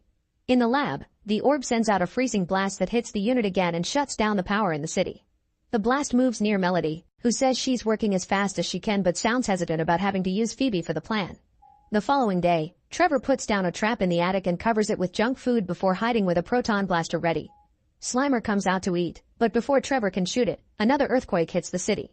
The team rushes to the containment unit and finds a huge hole in the wall plus frost all over the place. Afterward, the team returns to the lab and learns that the orb is also freezing. Grabbing it with a tool, Lars shows the orb to the Marshmallow Men, who feel so attracted to it that they splash against the window. Apparently the orb can mind control ghosts. It also freezes certain devices when it gets too close. Desperate for more information, Lucky, Trevor, and Lars go to see Nadim, who shows them his grandmother's special room. There are lots of antiques there, like some weird horns and the armor from the beginning. Lars realizes that everything in the room is made out of brass, which can trap ghosts. When the trio uses the horoscope on Nadim, there's a strong reaction, so they bring him to the lab with them. After connecting Nadim to a machine, former Ghostbuster Peter starts asking some strange questions. Suddenly he throws a pen at Nadim, who gets angry and causes a nearby flame to grow bigger. As an argument ensues and Peter throws more pens, Nadim's anger grows and so does the flame, which means he has the power to manipulate fire. In the meantime, Podcast is reviewing the video he took at the lab and discovers a weird ancient language coming out of the orb. He, Phoebe, and Ray decide to consult an expert and leave on Ray's old bike. They go to the New York Public Library and talk to a scientist who translates the words from the video while showing them a carving on an old book. Centuries earlier, a power-mad king sought help from a powerful entity called Garaka, who had his own plans to bring a new ice age. Nadim's ancestors were a team known as the Fire Masters, who used their abilities to imprison Garaka in the orb and steal the horns that gave him his power. If Garaka becomes free, New York would experience the death chill, which kills people with a cold formed from chilling fear. The scientist also shows them some wax cylinders with old recordings, including one from the Manhattan Adventurers Society. That group used to love stealing relics and many years ago tried opening the orb, which killed them all. The group hears the recording and finds the same words from the video. Suddenly the cylinder starts shaking and jumps out of the machine to land in a trash bag, which starts going crazy around the library. The team starts following it and when Ray walks among the shelves, he's blocked by the same library ghost from the 80s. The group follows the ghost outside and finds it resting on the lion statue. Ray tries to reach for it, but suddenly the lion starts moving because the ghost left the bag to possess the statue instead. As people run away in panic, Phoebe gets a proton blaster from the bike and shoots the lion, causing it to explode. Moments later, Peck announces that he's shutting down the Ghostbusters, which has been his wish since the old days. Phoebe tries to protest, but Peck says it's either this or going to prison. In the evening, the team returns to headquarters and discovers all their equipment has been taken by the police. While Phoebe argues with her parents, Ray shows Nadim the damage on the containment room and tells him he's the next Fire Master, so he needs to start training to save the world. The first exercise is to move a flame from a lighter to a candle. As Nadim moves his hand, the flame moves as well, but it doesn't do much yet. Meanwhile, Phoebe goes to the park again and meets with Melody. The girls chat and get to bond, so Phoebe admits she would like to be a ghost, giving her an idea. They go to the lab and Phoebe enters the machine, then Melody activates it to temporarily separate her soul from her body. The procedure works, but Melody apologizes and looks sad. It turns out she's working for Garaka, who can't control living beings, only ghosts. Since he needs a living person to open the orb, now he can control Phoebe's ghost to make her say the words. The ghost is still connected to her body, so it repeats the words as well and the orb begins opening while Melody explains she had to do this because it's her only chance to see her family again. Soon the orb comes apart and a deep darkness takes over the room. Garaka appears and says he'll destroy the world while his power forces Phoebe's ghost back into her body. At that moment Lucky shows up and tries to fire a proton blast at Garaka, but he quickly freezes and shatters the stream before disappearing. While the rest of the team comes to free Phoebe, Garaka enters the shop in Nadim's building and freezes the clerk to death. Then he makes his way to Nadim's apartment, where he retrieves his horns. As soon as he puts them on, he regains his true form and all his power. Soon a dark cloud appears over the city and starts freezing the whole area, causing ice spikes to appear to destroy property and kill people without mercy.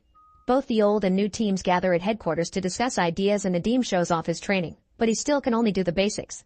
Fortunately, Lars has some equipment in his van, so the team starts getting ready to fight while Lucky points out their weapons won't be enough considering what happened in the lab. Phoebe remembers that brass can trap ghosts and the orb was made with it, so she starts melting some brass to reinforce her blaster. On the roof, Trevor and Lucky see a tricycle rolling on its own on the deserted street, so they guess it's the possessor ghost that escaped from the lab and rush back inside. As the storm outside gets worse, the tricycle hits the door, causing it to blow out of its hinges. A red light that represents the possessor hits the Ghostbusters sign and makes it fall before going inside and possessing the car. The vehicle moves back and everyone jumps out of the way just in time. Lars goes into another room because he heard a noise, but it's one of the little ghosts from the lab, who shoots goo at his face. The red light soon leaves the car by possessing a paper plane, then it jumps into Lucky's proton pack. It raises the blaster and tries to shoot Trevor, but Gary pushes him away and Nadim uses his power to redirect the blast out the window. Podcast smashes the pack with his hammer and the ghost jumps out to possess a pizza, only to end up devoured by Slimer. At that moment the ice starts covering the headquarters building. Phoebe goes to the unit room and finds Melody, who swears she didn't want to hurt anybody and only wanted to see her family. Furious, Phoebe makes her see that nobody can help her move on. Melody has to find it in herself. Then Garaka finally arrives and blocks the front door with more ice spikes. As the building starts shaking and coming apart, the Ghostbusters shoot all their proton blasters at the same time, but Garaka freezes all the streams in seconds. Suddenly Nadim appears wearing the Firemaster armor and tries to use the lighter to summon a flame, but it's not working because he used all the fluid in training. Garaka grabs the lighter and destroys it before shooting a blast that creates a chasm in the floor and traps everyone with more ice spikes. Then Garaka says an incantation to release all the ghosts from the unit, which makes a huge energy blast to shoot up into the sky. All the ghosts from the unit escape and start terrorizing the city, but Phoebe can't see Melody anymore. She rushes upstairs and fires her blaster at Garaka, who can't freeze this reinforced energy, so he shoots Frost at Phoebe instead. The girl instantly freezes and Garaka tries to extract her soul, but at that moment Melody reappears and lights her last match. Now Nadim can create a fireball that he shoots at Garaka, and the strong heat melts the ice in the room, releasing everyone. Phoebe shoots her blaster again and has trouble standing still with so much power in her hands, so her family helps her hold it. While the combined effort of the reinforced blast and Nadim's fireball overpower Garaka, Podcast rushes to the car and releases the drone trap. However, the Marshmallow Men have also escaped the lab and mess with him, causing him to lose control of the trap and allowing Garaka to knock it down. The older Ghostbusters realize that since Garaka released all the ghosts, the containment unit is now empty. They run to the basement to activate it, and thanks to everyone working together, Garaka is dragged into the unit and the light turns green, confirming the bad guy has been successfully sealed. Afterward, Melody gives Phoebe her matchbox and says goodbye before finally moving on. The team comes out and discovers all the ice is melted. Perk appears to try to scold them again, but all the locals are showing their support and Perk has no choice but to play along, allowing the Ghostbusters to function for now. Now all the ghosts that Garaka released are loose in the city, so the team jumps back into action to start cleaning. On their way out, Phoebe calls Gary Dad for the first time. Some time later, when a truck driver stops at a gas station, the Marshmallow Men use the chance to steal away his vehicle. Make sure to subscribe and turn on notifications so you can watch more videos like this. Thanks for watching.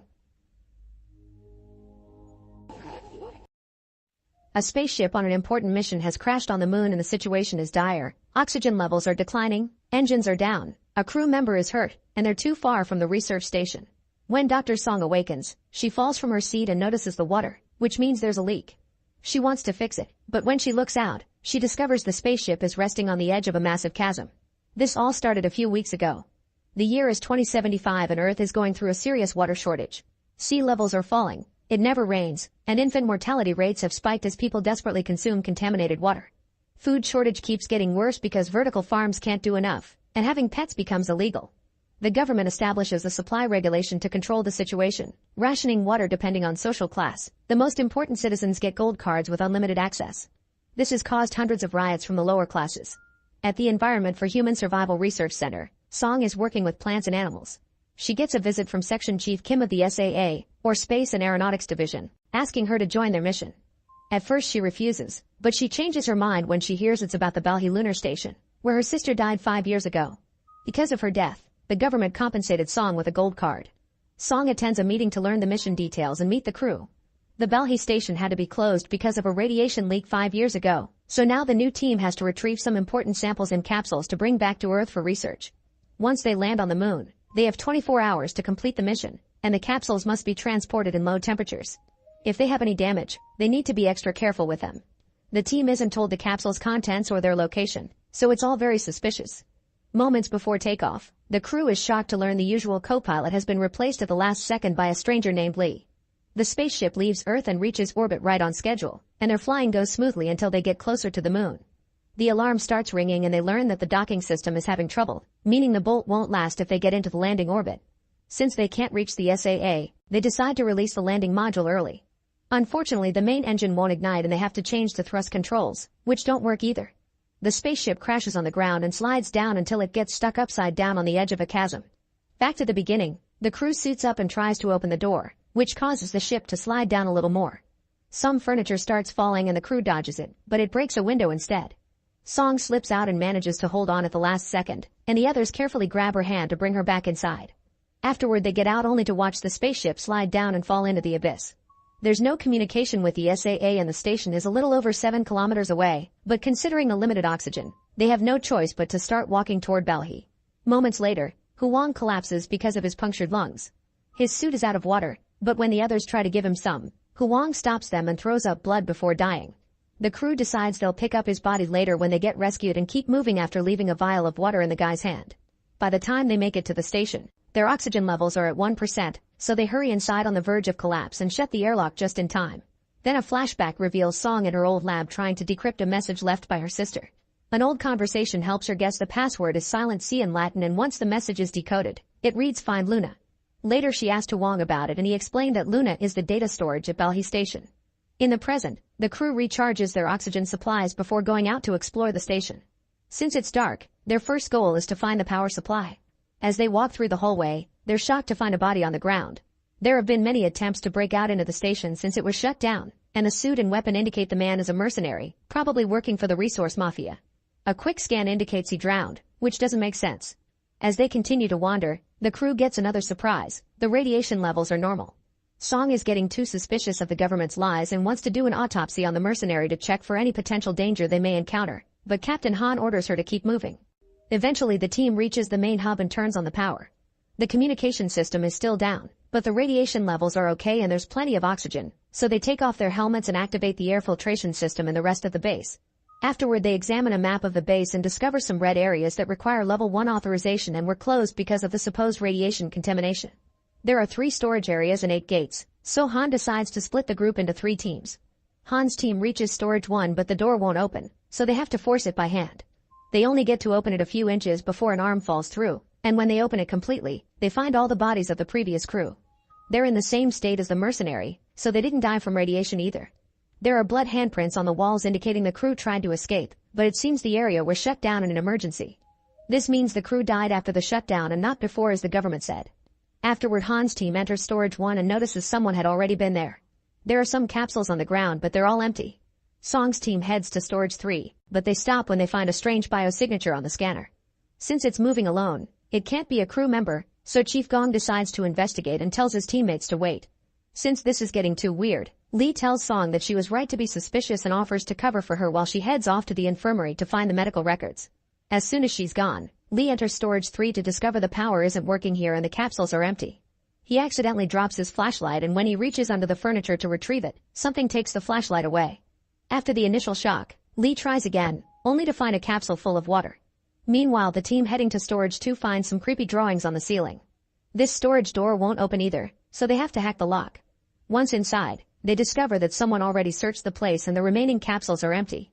There are bodies on the ground but this wasn't radiation death either because the levels are fine. When he looks more closely, Suchin realizes one of the bodies is holding a capsule. When he pulls it from the stiff fingers, he accidentally presses the body's chest and causes it to cough up a strange spore that enters Suchin's eyes. The capsule he grabbed is empty too, so the team begins heading back. On his way out, Suchin feels strange and water droplets can be seen moving under his skin as he starts hallucinating things like a starfish on the wall. Another flashback reveals that before the mission, Song had already been researching the Balhi station and noticed a weird sign. Later Kim surprised her by saying that the sign wasn't on the door, it was on the floor. In the present, Song gets a message from Gong telling her that he lost the weird signal and he's going back, so she has no choice but to return without finding the symbol. When she makes it to the storage, she finds Lee at the door and sees how suddenly something pulls him back into the room. Song immediately goes inside and discovers Lee being choked against the ceiling. Once he's dead, the mysterious entity drops Lee on the floor and takes the capsule away. When Song tries to take a closer look, the entity disappears. At that moment Gong returns and calls the rest of the crew. Dr. Hong inspects the body and discovers Lee has fractures all over, which matches Song's weird story. Han is still suspicious so he watches the footage from Song's body cam, confirming the existence of the strange entity. They move the furniture where it was hidden and discover a very long vent system, so they must decide if searching it. Meanwhile, some crew members return to the main hub and Suchin suddenly starts vomiting water all over the floor, unable to stop. His teammates call the others and as Han rushes back, she tells them to put on hazmat suits and stop the water. The teammates put Suchin on his back, but water still drips off the corners of his mouth. Soon Hong arrives and tilts his head back, causing the water to keep coming out. The doctor cuts Suchin's throat to insert a tube that makes the water spurt out like a fountain. Then she takes a sample of his blood only to see it come out all watery.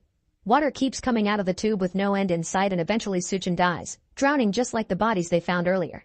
Once the filtration system clears the air, the team can take off the hazmat suits. Hong will do an autopsy of Lee's body and Song will check out the data storage, not caring about Han's refusal anymore. The other crew members want to quit because it's become too dangerous, but Han announces the mission is still on and takes some men with him to search for the entity while telling the rest to re-establish communications at any cost. Han's team enters the vents and finds the same creepy drawings on the walls. Suddenly their scanner finds a biosignal approaching them, however it seems to be in another part of the facility because it passes right over them. The team tries to follow the same direction and comes across a door, but it's locked. At that moment they get a call from the men in the main hub saying they made progress with the comms, so the team decides to go back.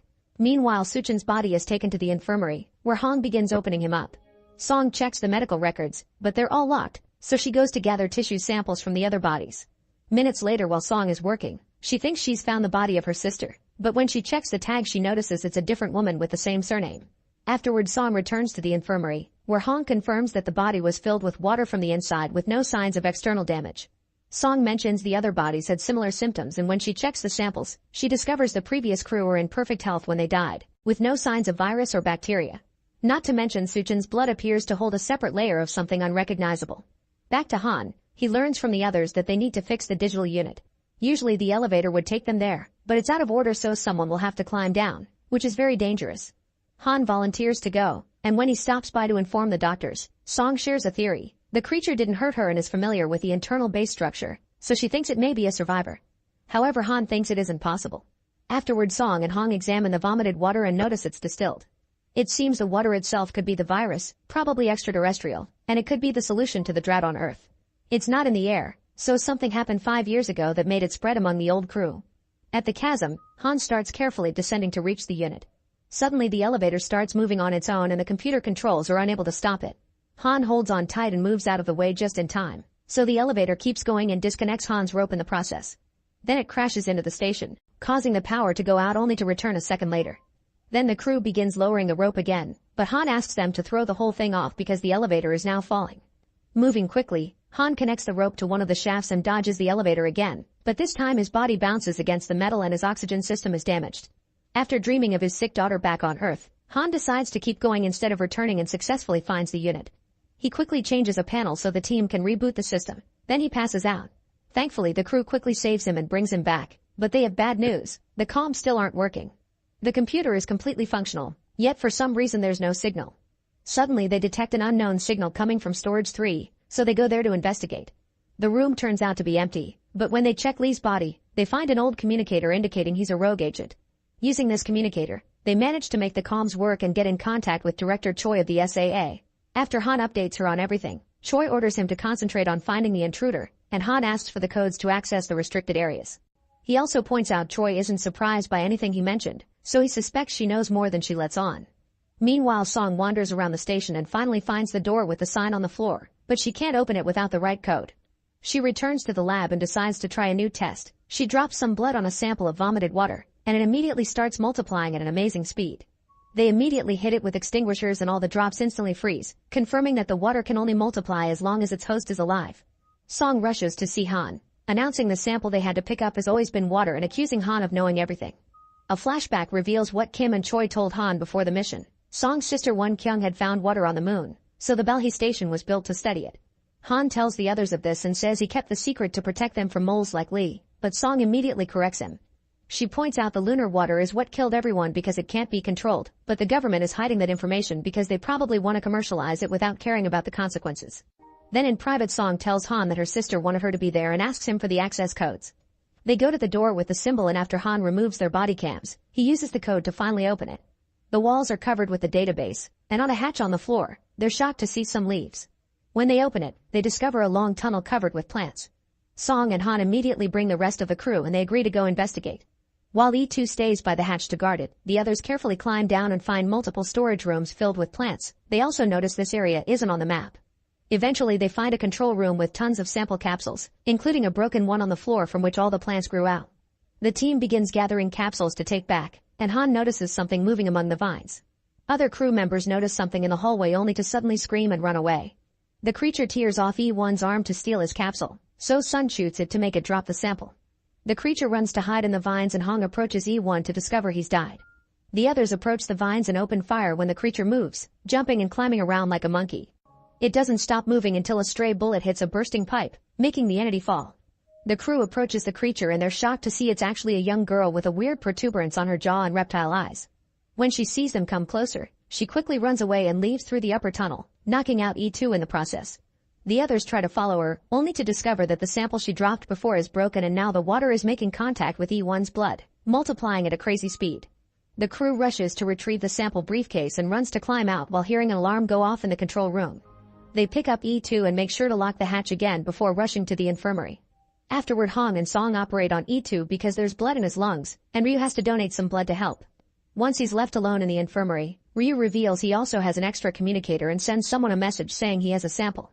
The mysterious person replies with orders to eliminate all witnesses. Then the crew discusses what happened and Song theorizes that the girl is trying to stop them from taking the water. Han calls Choi to confirm they have the samples and informs her the intruder is a young girl, but Choi tells him to kill her anyway. After she hangs up, Choi reveals that she has a picture with the girl from many years ago. Next, Han authorizes Song and Hong to go back into the tunnel to gather information while he returns to Storage 3. He goes inside the vent and this time he opens the door, allowing him to find the broken vent the girl used to move around and a bunch of blood stains. Han follows the blood while two of his men find another vent opening in a hallway, so they go inside and find an area not on the map. There are more bodies here and they start following the blood too, only to suddenly be startled when Han falls in front of them. It seems the girl has complete knowledge of the station and can move through it effortlessly. In the mysterious tunnel, Song and Hong access the database and Song admits that she had no idea her sister was on the lunar base until she was informed of her death. Won Kyung had called her once before the accident, but Song didn't pick up the call and now regrets it. When they finally breach the computer's security, they're shocked to see all data has been erased.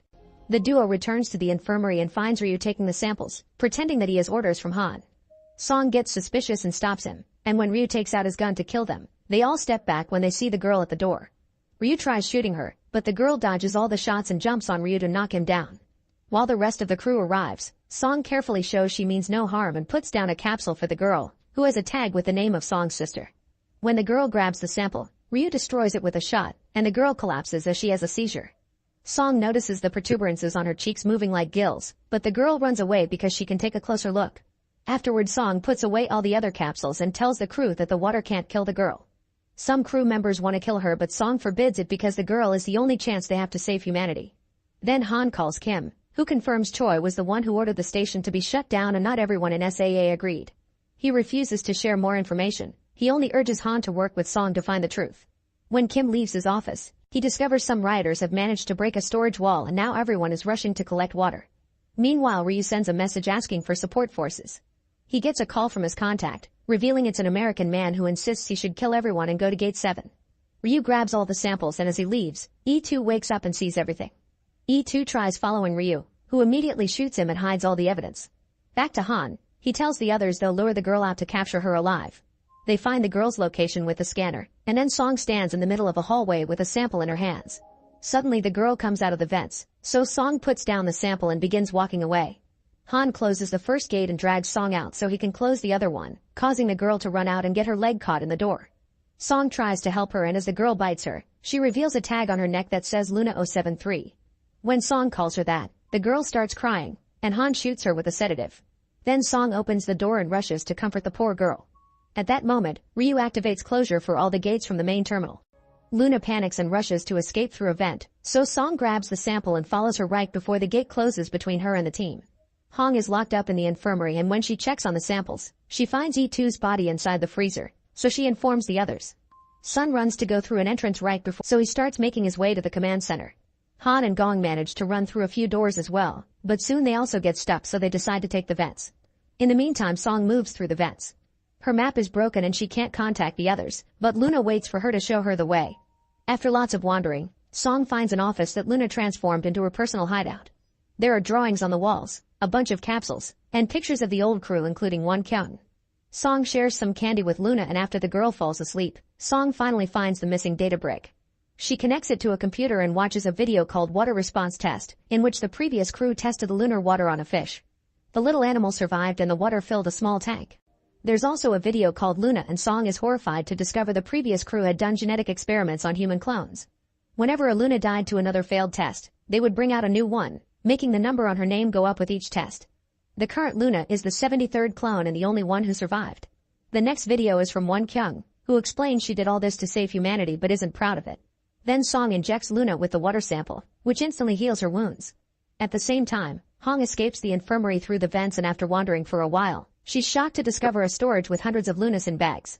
She screams when someone touches her, but it's just Han. Together they find a door at the end of storage that takes them near to the control room, but they'll have to use the vents to access it. Meanwhile, Sun makes it to the command center, only for Ryu to welcome him with his gun out. Ryu pushes Sun and shoots him once before checking the map, allowing Sun to jump on him and disarm him to then start a fight. The men struggle for a while, and once Ryu manages to push Sun off, he retrieves his gun and shoots Sun again. Noticing he's fallen next to the suitcase, Sun retrieves a sample before he gets shot once more, causing the capsule to fall and break. Ryu locks Sun up and watches how the water starts multiplying with his blood. Sun gets infected, and after hallucinating a starfish, he starts throwing up huge amounts of water before drowning to death. Then Ryu tries to turn on the air filtration system, only to discover an anomaly in the pressure system.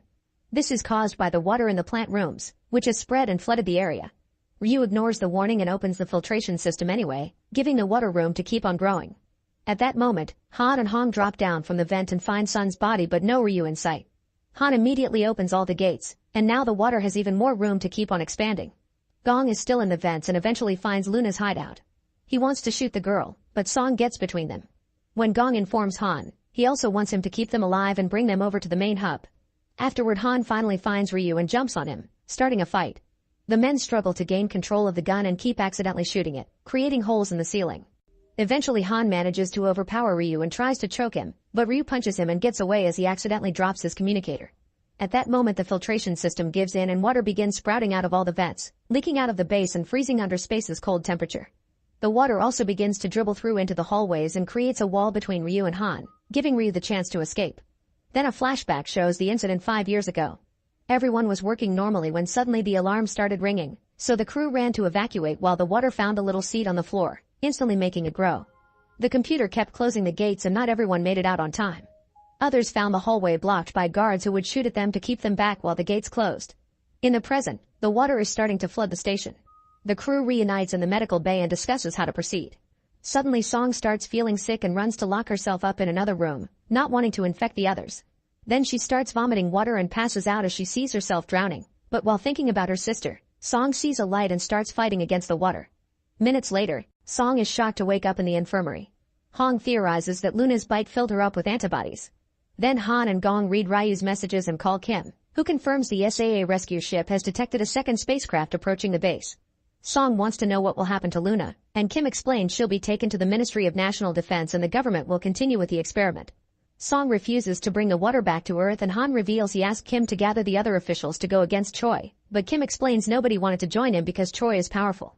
After the call ends, Song says they should go to the International Institute of Space Biology because it's a safe and neutral space station where they can buy time to make a better plan.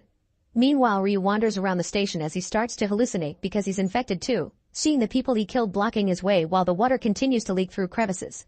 Back to the crew, Han manages to gain Luna's trust because she sees the sticker his daughter put on his badge. This allows Han to put a tracker on her ankle just in case. Then the team starts making their way out, but Luna suddenly drops to the ground and hears the water flooding the hallway under theirs. Panicking, she runs in the opposite direction and the crew follows her right before the water reaches their hallway too.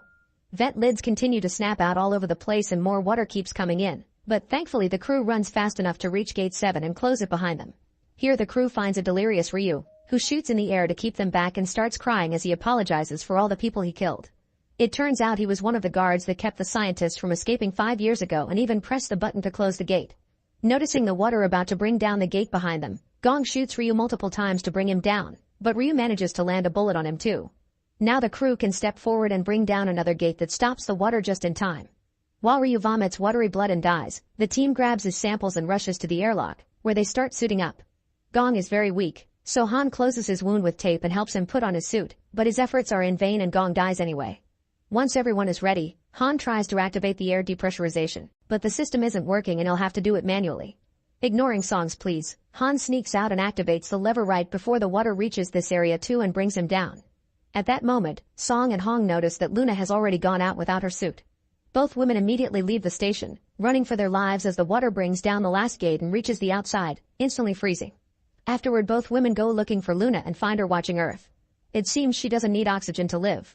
Nearby, the water drops Han's body, and when Luna approaches him to try to return the badge, He dies crying for his daughter. Then finally a rescue shuttle comes to pick them up. Make sure to subscribe and turn on notifications so you can watch more videos like this. Thanks for watching.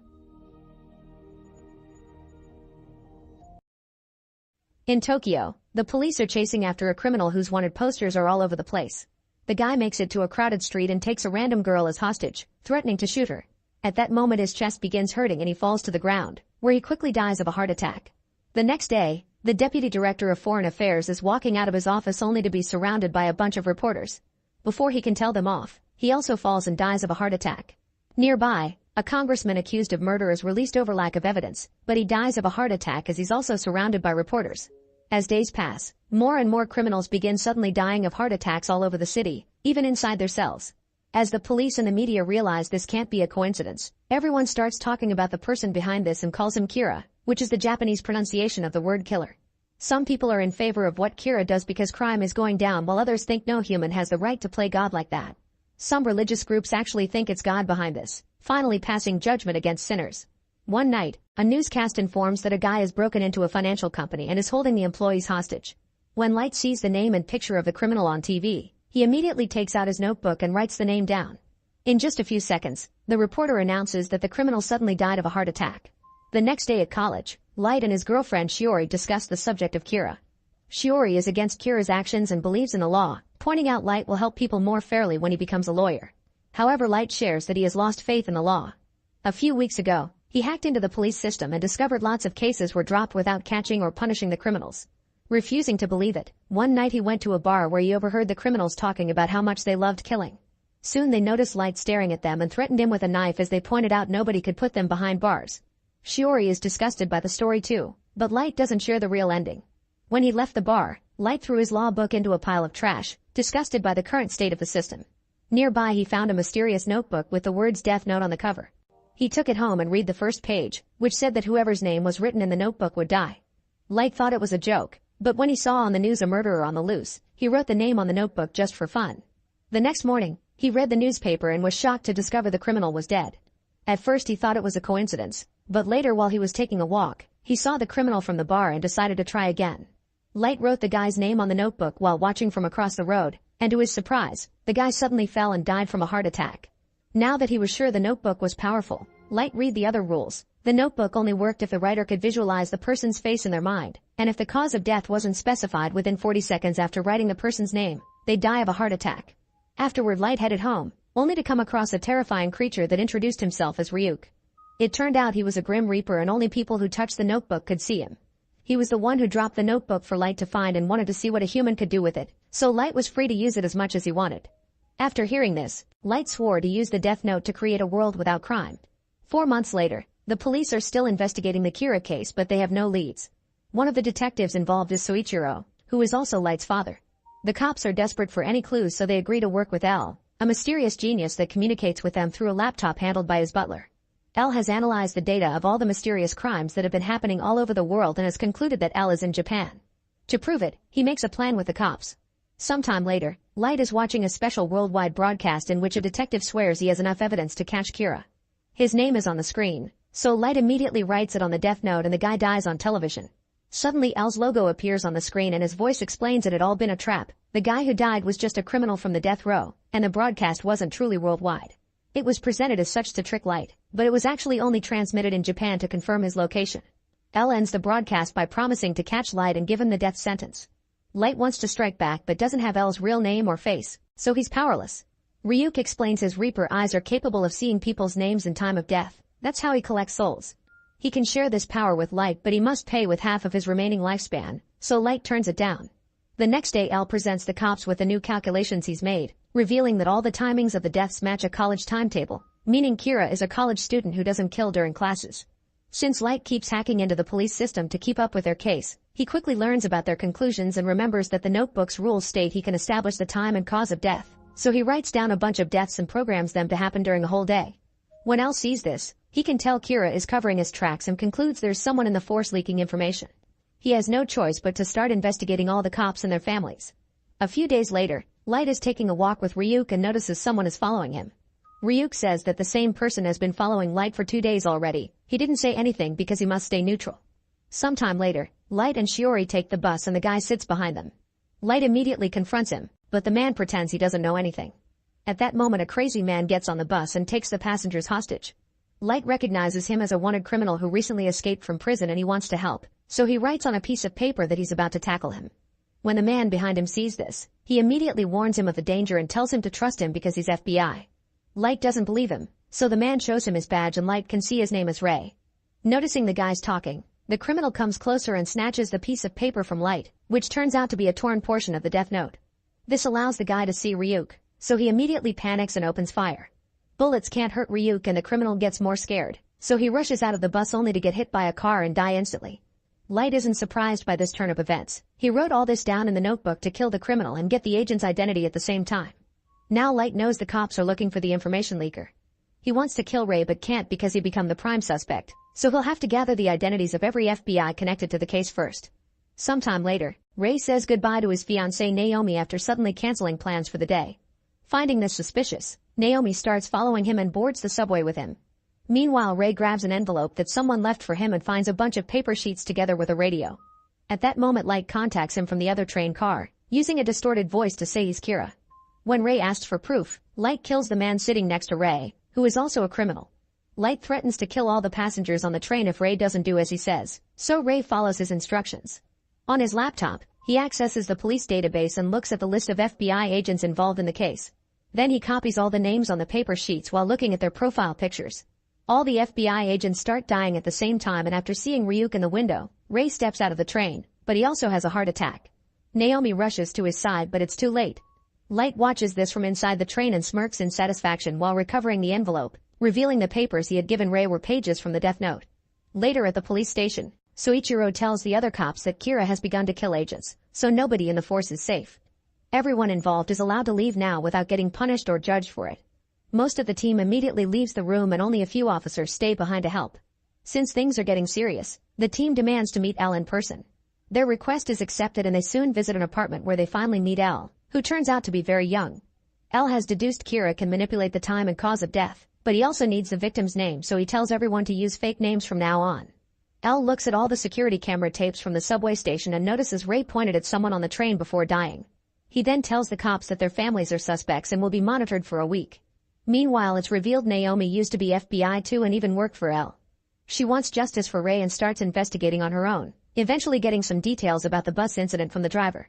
Getting suspicious, she goes to confront Light at college, but he denies knowing anything. Before leaving, Naomi admits she gave him a fake name as part of her plan to prove Light is guilty. When Light returns home, he notices the pencil leads he had put on his door are on the floor, which means someone was in his bedroom. He goes inside and works on his homework while ignoring Ryuk, who he gets more annoyed by the second.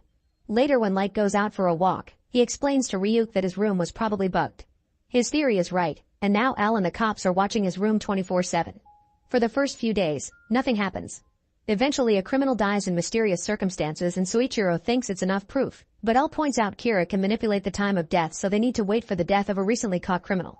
A few days later, Light goes to his room after dinner with a bag of chips, which he eats while studying. At that moment the newscast talks about a case involving a new criminal, who soon dies from a heart attack. Soichiro is delighted to see this because it proves his son is innocent, and Elle has no choice but to let them remove the cameras even if he's still suspicious. The next day Ryuk confirms there aren't any bugs left and Light explains how he did it. He hid a tiny TV and piece of the death note inside the bag of chips, then wrote with his hand inside the bag. Sometime later, Naomi calls Elle to tell him she'll give the evidence they need. Meanwhile Light goes to an art gallery for his date with Shiori, only to discover Naomi has taken her hostage. A furious Naomi tells Light to confess, but he continues to deny he's Kira and begs for Shiori's life. Getting desperate, Naomi reveals her real name to see if he'll kill her and Light grabs a pen while Elle watches everything through the security cameras. At that moment the police arrive and Naomi gets distracted, giving Shiori the chance to free herself and run towards Light. Naomi panics and fires her gun, accidentally shooting Shiori instead of Light. He runs to her side and Shiori kisses him before dying. Feeling guilty, Naomi decides to use her gun to self-delete and reunite with Ray. Afterward Ryuk asks Light about Shiori, only to notice Light isn't sad at all and he has been acting. It turns out this was part of his plan to clean his name. He had discovered Naomi's name by investigating Ray's engagement and finding the church where the couple had a reservation. Then he made her do all the things she did a moment ago, including shooting the gun randomly and the self-deletion. He also wrote Shiori would be nearby and would be killed by a gunshot at the same time, and since almost nobody in Japan carries a gun, The Death Note naturally linked the deaths. Even a grim reaper like Ryuk is disgusted by Light's coldness. With his name clean, Light pretends to be very upset and want to catch the criminal behind Shiori's death. Since Light has helped the Force in the past, Soichiro agrees to let him help with this case too. Then Light is introduced to L, who meets him while eating the same bag of chips Light used for his plan. In the meantime, a celebrity named Misa is running away from a crazy coworker who wants her all for himself. Suddenly the guy drops dead from a heart attack, and Misa sees a death note on the ground. Make sure to subscribe and turn on notifications so you can watch more videos like this. Thanks for watching. In a futuristic dystopia, people are known as members and their lives are controlled by the administration known as the collective. Most illnesses have been cured, and there's no violence or crime, but in the process they've also got rid of emotions, and now it's forbidden to show any feelings or make any contact with other members. There's no love or marriage, and babies are born through artificial insemination whenever a particular woman is summoned to do her part for society. There are no colors or decorations either. Everyone wears white and lacks a personality. Even their meals are dull, and the only hobbies they have are basic repetitive tasks like solving bland puzzles.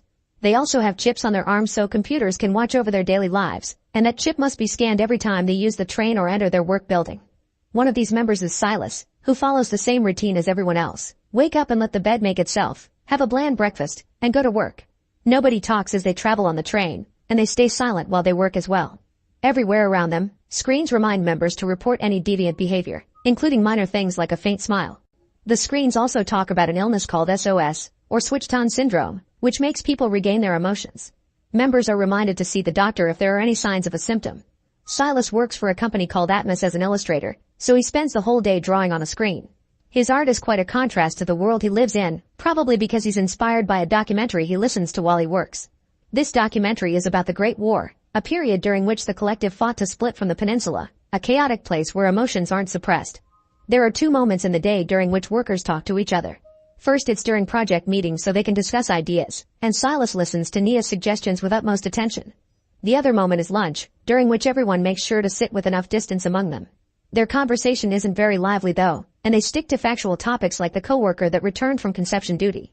At the end of the day, Silas goes home and watches how officers arrest a sick couple. Later at his apartment, Silas continues his bland routine, a meal prepared by the home AI, solving another generic puzzle, and going to bed. It's the same routine everyone else in the building has. The next day, Silas watches the news and learns that the sick couple will be sent to a defective emotional neuropathy facility or DEN. Members are reminded again to report any signs of SOS, be their own or their coworkers. Later at work, an employee self-deletes by falling off the roof, which happens often in this society. The employees go to the window to look at the body but nobody isn't disturbed except for Nia, who makes very tiny gestures that are noticed by Silas. However, he keeps this information for himself. Afterward, all Amos employees gather for another meeting. While everyone has their attention on the screen, Silas uses the chance to watch Nia, trying to decide if she's sick. In the end, watching a pretty woman for so long starts to change something in him. Later at home, Silas is nervous while he eats his dinner because he can't stop thinking about Nia, and he even has trouble finishing his puzzle. The next day during another work meeting, Silas keeps zoning out and has to be scolded. That night, he dreams that he's standing on a roof, and when he's about to fall, he wakes up. This is the first time he's ever dreamed, so he feels so confused and disoriented that he runs into a wall. The following morning he discovers a bruise on his forehead and goes to the health center, where he sees a woman cry while watching a video about SOS and its 4 stages of symptoms. A man called Jonas asks Silas what stage he's on, but Silas denies being sick. Then Jonas explains he's on stage 2. Afterward Silas sees the doctor and tells him about the nightmare, so he immediately gets tested and the doctor confirms he does have SOS. Silas is scared for a moment because he thinks he'll be sent to a DEN facility, but the doctor assures him they're working on a cure so he'll be fine as long as his symptoms don't get out of hand. Then Silas checks his home computer and notices his profile already says he has stage 1 SOS. Later at work, someone asks Silas why he has a bruise, so Silas lies and says he got it from a Tai Chi class, not wanting to reveal his illness yet. His coworker doubts him, but to Silas' surprise, Nia cuts in and confirms his story. During lunchtime, a bumblebee lands on their table and Nia traps it in a glass before letting it go. As she explains how strange it is that bees can fly, Silas can't stop looking at her. After work, Silas must pick up shades and medication from the health center. At home he watches a video for members with SOS explaining it's a genetic problem. The gene that is supposed to suppress emotions is malfunctioning and only inhibitor medicine can delay worse symptoms. The next day at work, Silas keeps feeling lots of new things that distract him from his chores. He loses focus and has depressive moments. He also becomes very sensitive to light. When he does manage to work, His drawings are very unconventional. Later, during a bathroom break, Silas bumps into Nia and they have a very awkward conversation. Afterward, Silas starts following Nia without her noticing until she disappears into her apartment. This experience makes Silas decide to stop taking the medicine. The following day, Silas switches roles with a coworker on purpose so he can ask Nia to check on his work.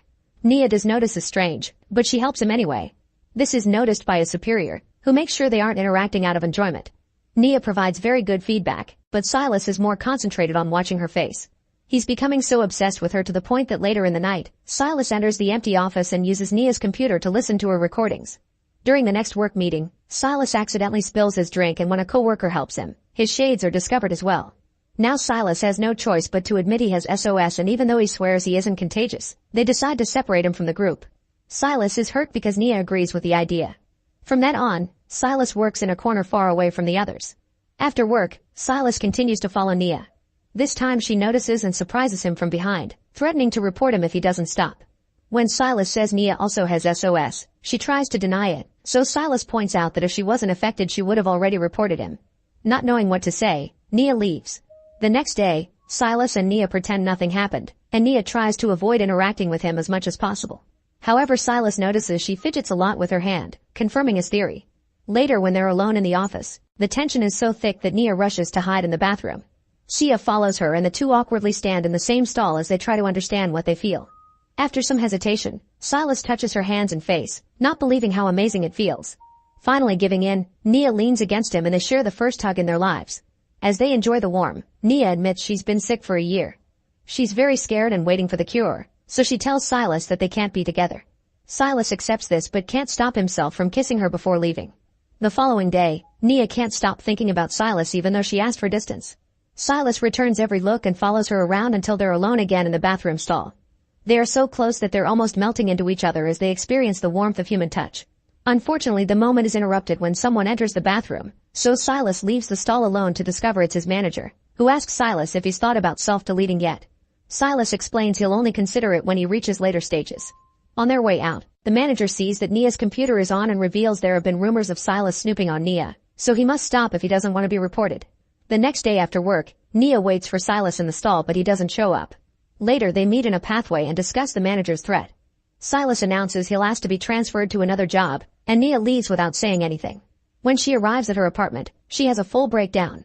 The following morning, Silas reports his resignation, saying he needs to find a job where his illness won't cause trouble to his coworkers. Soon Silas starts working at a nature sanctuary and Nia has to deal with his replacement.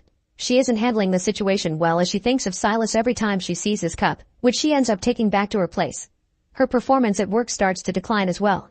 Sometime later, Silas bumps into Jonas and finally shares all that he's feeling lately with Nia. Jonas immediately understands because he also used to have a connection with a woman, but unfortunately their story didn't end well. Then Jonas invites Silas to a support group for people with SOS, and Silas gladly attends a meeting. The people there are scared of the DEN facility, and when Silas asks about it, Bess explains that half the people sent there end up self-deleting while the other half are forced to go through an emotion-suppressing treatment. Bess is a doctor who hides her SOS so she can be there for the patients at the facility. When Silas returns home, he finds Nia waiting for him. She's incredibly nervous and frustrated, so Silas holds her to calm her down. This simple touch grows into more and soon they end up doing the naughty together. Once they're done, they're so amazed by the experience that they discuss the subject of love and vow not to be apart again. From then on they act as strangers during the day, but at night they reunite as lovers. They go on secret dates and get to know each other better, sharing aspects of their lives like dinners and showers. Nia soon regains her mood and her work performance improves.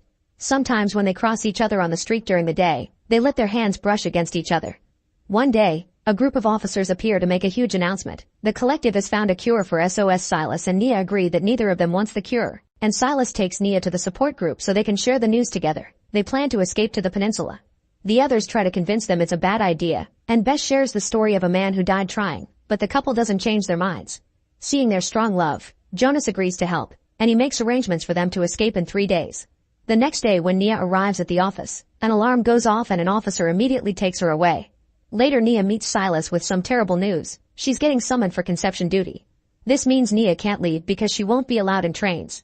However, Silas has an idea. She should go to see a doctor and get tested because once they see she has SOS she won't be eligible anymore. The following day at the health center, the doctor tests Nia's blood and is shocked to discover she's pregnant.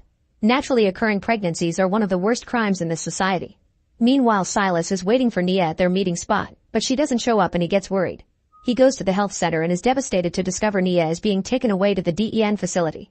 Once there, she's restrained and treated like a pariah for what she did. Bess soon discovers she's there and contacts the others. Back to Silas, he goes to Jonas for help, and Jonas assures him he and Bess are already working on it, so now he must wait. In the morning, Bess uses her doctor privilege to take Nia from her room and takes her to meet with Jonas and the others. Bess explains they'll exchange Nia's body with a woman who recently self-deleted and inserts a new chip in Nia's arm to give her the dead woman's identity. Once she's dressed up and feeling better, Nia thanks Bess and runs away, managing to go through the station gates thanks to the new chip. Jonas' group also tries to get out and find their way blocked by officers, so they try to take the elevator instead. Unfortunately, they find a member who immediately snitches on them and they get arrested. Soon Silas sees the news of Jonas' group getting arrested, so he runs to the DEN facility to ask about Nia, and the guard informs him that she died. Not being able to deal with a broken heart, Silas goes to the roof of the company building and considers self-deletion. However, after lots of hesitation, he steps down. Meanwhile, Nia goes to Silas' apartment to wait for him, but he doesn't show up. Eventually, she gets tired of waiting and goes looking for him at the sanctuary, but he isn't there either. Now knowing what else to do, she returns to Silas' place. When night falls, Silas finally returns and Nia runs to his arms, but he barely reacts.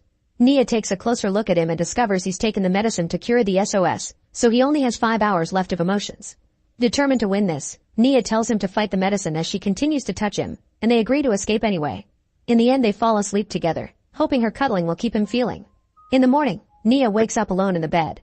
Silas woke up early following the routine, so he's already all dressed up and ready to go. He explains he remembers the love they shared, but he doesn't feel it anymore. However, they still leave together because Nia won't give up. As they go to the station, Nia feels a huge distance between them and worries if this will work. Once they board the train, they sit silently as if they were back at the beginning, and Nia's worries get worse. However, hope slowly returns when Silas reaches out to touch her hand. Make sure to subscribe and turn on notifications so you can watch more videos like this. Thanks for watching. An asteroid called Agatha 616 is heading straight for Earth, so all nations come together to shoot a bunch of rockets at it. The asteroid is effectively destroyed, but this causes chemical compounds to rain down on Earth, which mutates the animals into gigantic and violent monsters. In just a year, Earth loses 95% of its population, and the remaining survivors must hide in bunkers, caves, and panic rooms. 7 years later, Joel is still living in a bunker, where he's the only one without a romantic partner and has to listen to everyone getting naughty near him. Since he isn't good at fighting monsters, he doesn't join the group when they go to the surface to look for supplies. Instead, he helps by preparing dinner and doing handy work like milking their cow. He also keeps a diary and draws the monsters he's managed to see so far as a survival guide. The group ran out of bullets a few years ago, so nowadays they use weapons like axes and crossbows. One day while Joel is trying to practice shooting a crossbow, the power suddenly goes out in the bunker and they discover some monsters have breached their security. A few guys go into the tunnels to fight them while the others watch the progress on the screen of their sensor system. It seems the group is getting in trouble, so Joel goes out with a crossbow to help. As he wanders around the area, he bumps into a monster, who finishes eating one of his friends and then immediately comes for him, but Joel can't help freezing. The creature is about to kill him, but thankfully it gets killed first by Joel's friends. Then a flashback shows Joel before the apocalypse hanging out with his girlfriend Amy. After he made a funny portrait of her, they started to kiss, only to be interrupted by an alarm that warned them of the pieces of rockets and asteroid falling on Earth.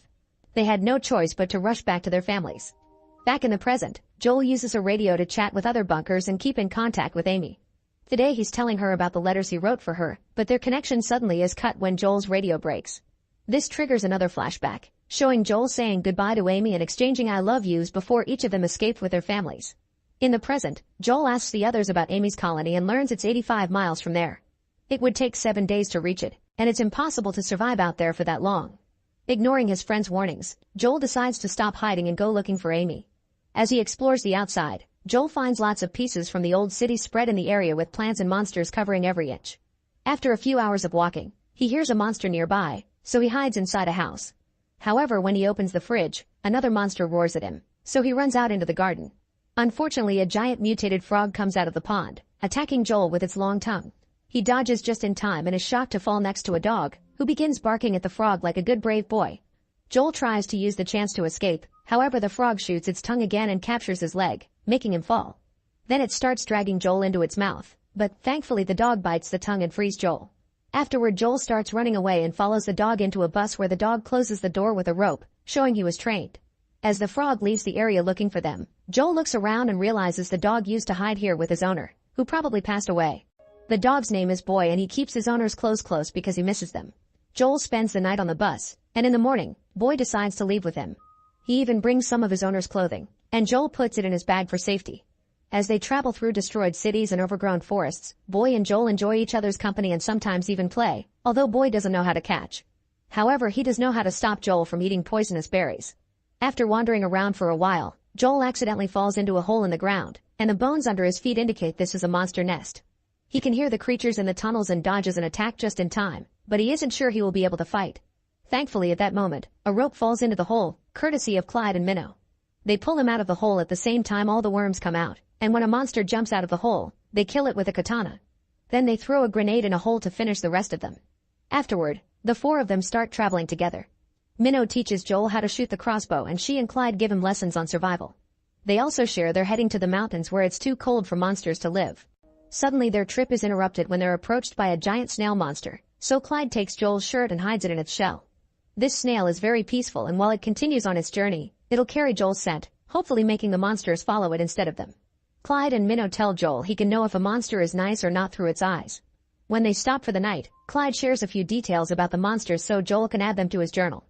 For the next few days, the group keeps traveling together and Joel finally gets good with the crossbow. He also keeps learning lots of things about the monsters and survival, adding it all to his journal. Eventually they reach the point where they must split to go to their different destinations, and Clyde says goodbye by gifting Joel a grenade. Joel and Boy continue traveling together and later they reach a swamp that Boy refuses to cross. As Boy runs to hide under a duck-shaped playground piece, Joel hears a noise and suddenly a huge centipede monster rises from the ground. Joel gets his crossbow ready, only for the centipede to push him off. Then the monster starts surrounding the duck with Boy still inside, which makes Joel remember the day of the tragedy. The family car crashed and his parents were stuck, so they told Joel to run away. Joel got out of the car and had to watch a monster kill his parents before some survivors dragged him into the back of a truck to escape. At that moment the monster moves the duck and finds Boy, but Joel refuses to keep losing loved ones and finally shoots the crossbow, killing the centipede with an arrow to the head. Sometime later, it starts to rain so Joel and Boy seek shelter in an abandoned building. There they find a robot called Mavis, who only has 51 minutes of power left and uses her GPS to show Joel he's only 10 miles away from Amy's colony. Robots were a very recent thing before the monster attack happened, so Joel never got to talk to one until now. Mavis uses her radio to help Joel get in touch with Amy, who is doing well. She explains some survivors have shown up and will rescue the entire colony, but before she can say more, the communication ends because Mavis' battery is about to die. With her last minutes of energy, Mavis accesses her social media database and shows Joel some pictures and videos of his family. Crying, Joel hugs Mavis and together they watch the glowing jellyfish flying by. When Mavis finally shuts down, a grateful Joel gives her a proper burial. The next day, Joel and Boy keep going and almost fall into a huge pit. Boy runs away as Joel sees a queen sand gobbler appearing underground. He throws a toy to distract it and starts running with Boy, only for the queen to chase after them. After lots of running through the woods, Joel trips on a stick and falls down a hill near a river, causing the clothing of Boy's owner to fall in the water. Joel rushes to hide with Boy behind a hollow trunk and the queen comes incredibly close, but they wait in silence until it goes away. At that moment Boy sees the clothing in the water and jumps in to retrieve it, which gets the attention of the monster. As it rushes toward them, Joel runs to his bag and grabs the grenade, throwing it into the queen's mouth before jumping into the water too. The monster explodes and nobody gets hurt. Afterward, Joel reaches the shore, only to discover his body is covered with leeches. He pulls them all off before he starts yelling at Boy, blaming him for the queen's attack and causing him to run away. Joel tries to keep going alone, but soon the leech's poison starts making him hallucinate all kinds of crazy things. He sees a plant that Clyde taught him was an anti-venom and eats it before he starts seeing a bunch of people approaching. It turns out it isn't the hallucination. It's Amy and her fellow survivors, who were brought by Boy. Excited, Joel kisses Amy before passing out. Sometime later, Joel wakes up in Amy's bunker. He's already feeling better, but he also learns that he actually kissed a random survivor instead of Amy. She explains her colony was found by a yacht captain and his crew, who have promised to take the survivors to a safer place. Everyone is busy packing up and getting ready to go, so Amy can't spend too much time with him. Then Joel takes a look around the bunker, learning about this colony's habits and seeing they're right next to a beach. He also meets the people from the yacht, Dana, Rocco, and the Captain Brooks. Later when Joel finally gets a private moment with Amy, he's devastated to hear she moved on some time ago because she thought she would never see Joel again. Amy started to date another survivor, who sadly died last year. Afterward Joel tries to contact his colony to no avail. When he looks at the map they gave him, He's shocked to find support messages that he didn't see before, and he realizes he left a beloved family for nothing. At that moment the radio finally contacts his colony, and everyone is proud of Joel for surviving. They also share that there have been multiple breaches, but before they can say more, the communication ends. Joel decides he must go back to his family and ignore the yacht idea. On his way out, he discovers that the plate of food they gave him has poisonous berries in it, meaning the crew is hiding something.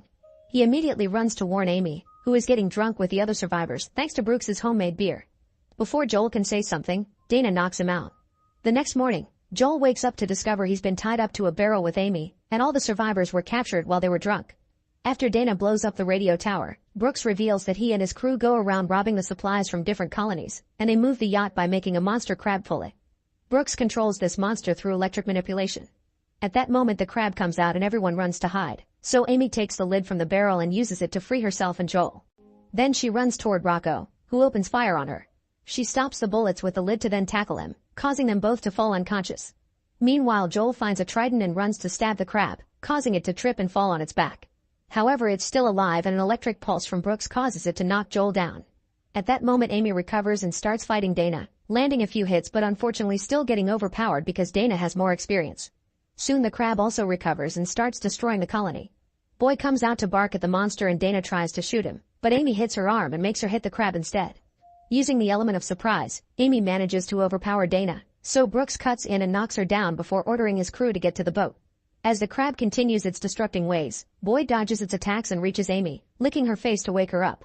Brooks keeps on electrocuting the crab to make it angrier, and the monster roars at Joel, who looks at its mouth and finds its weak spot before getting captured.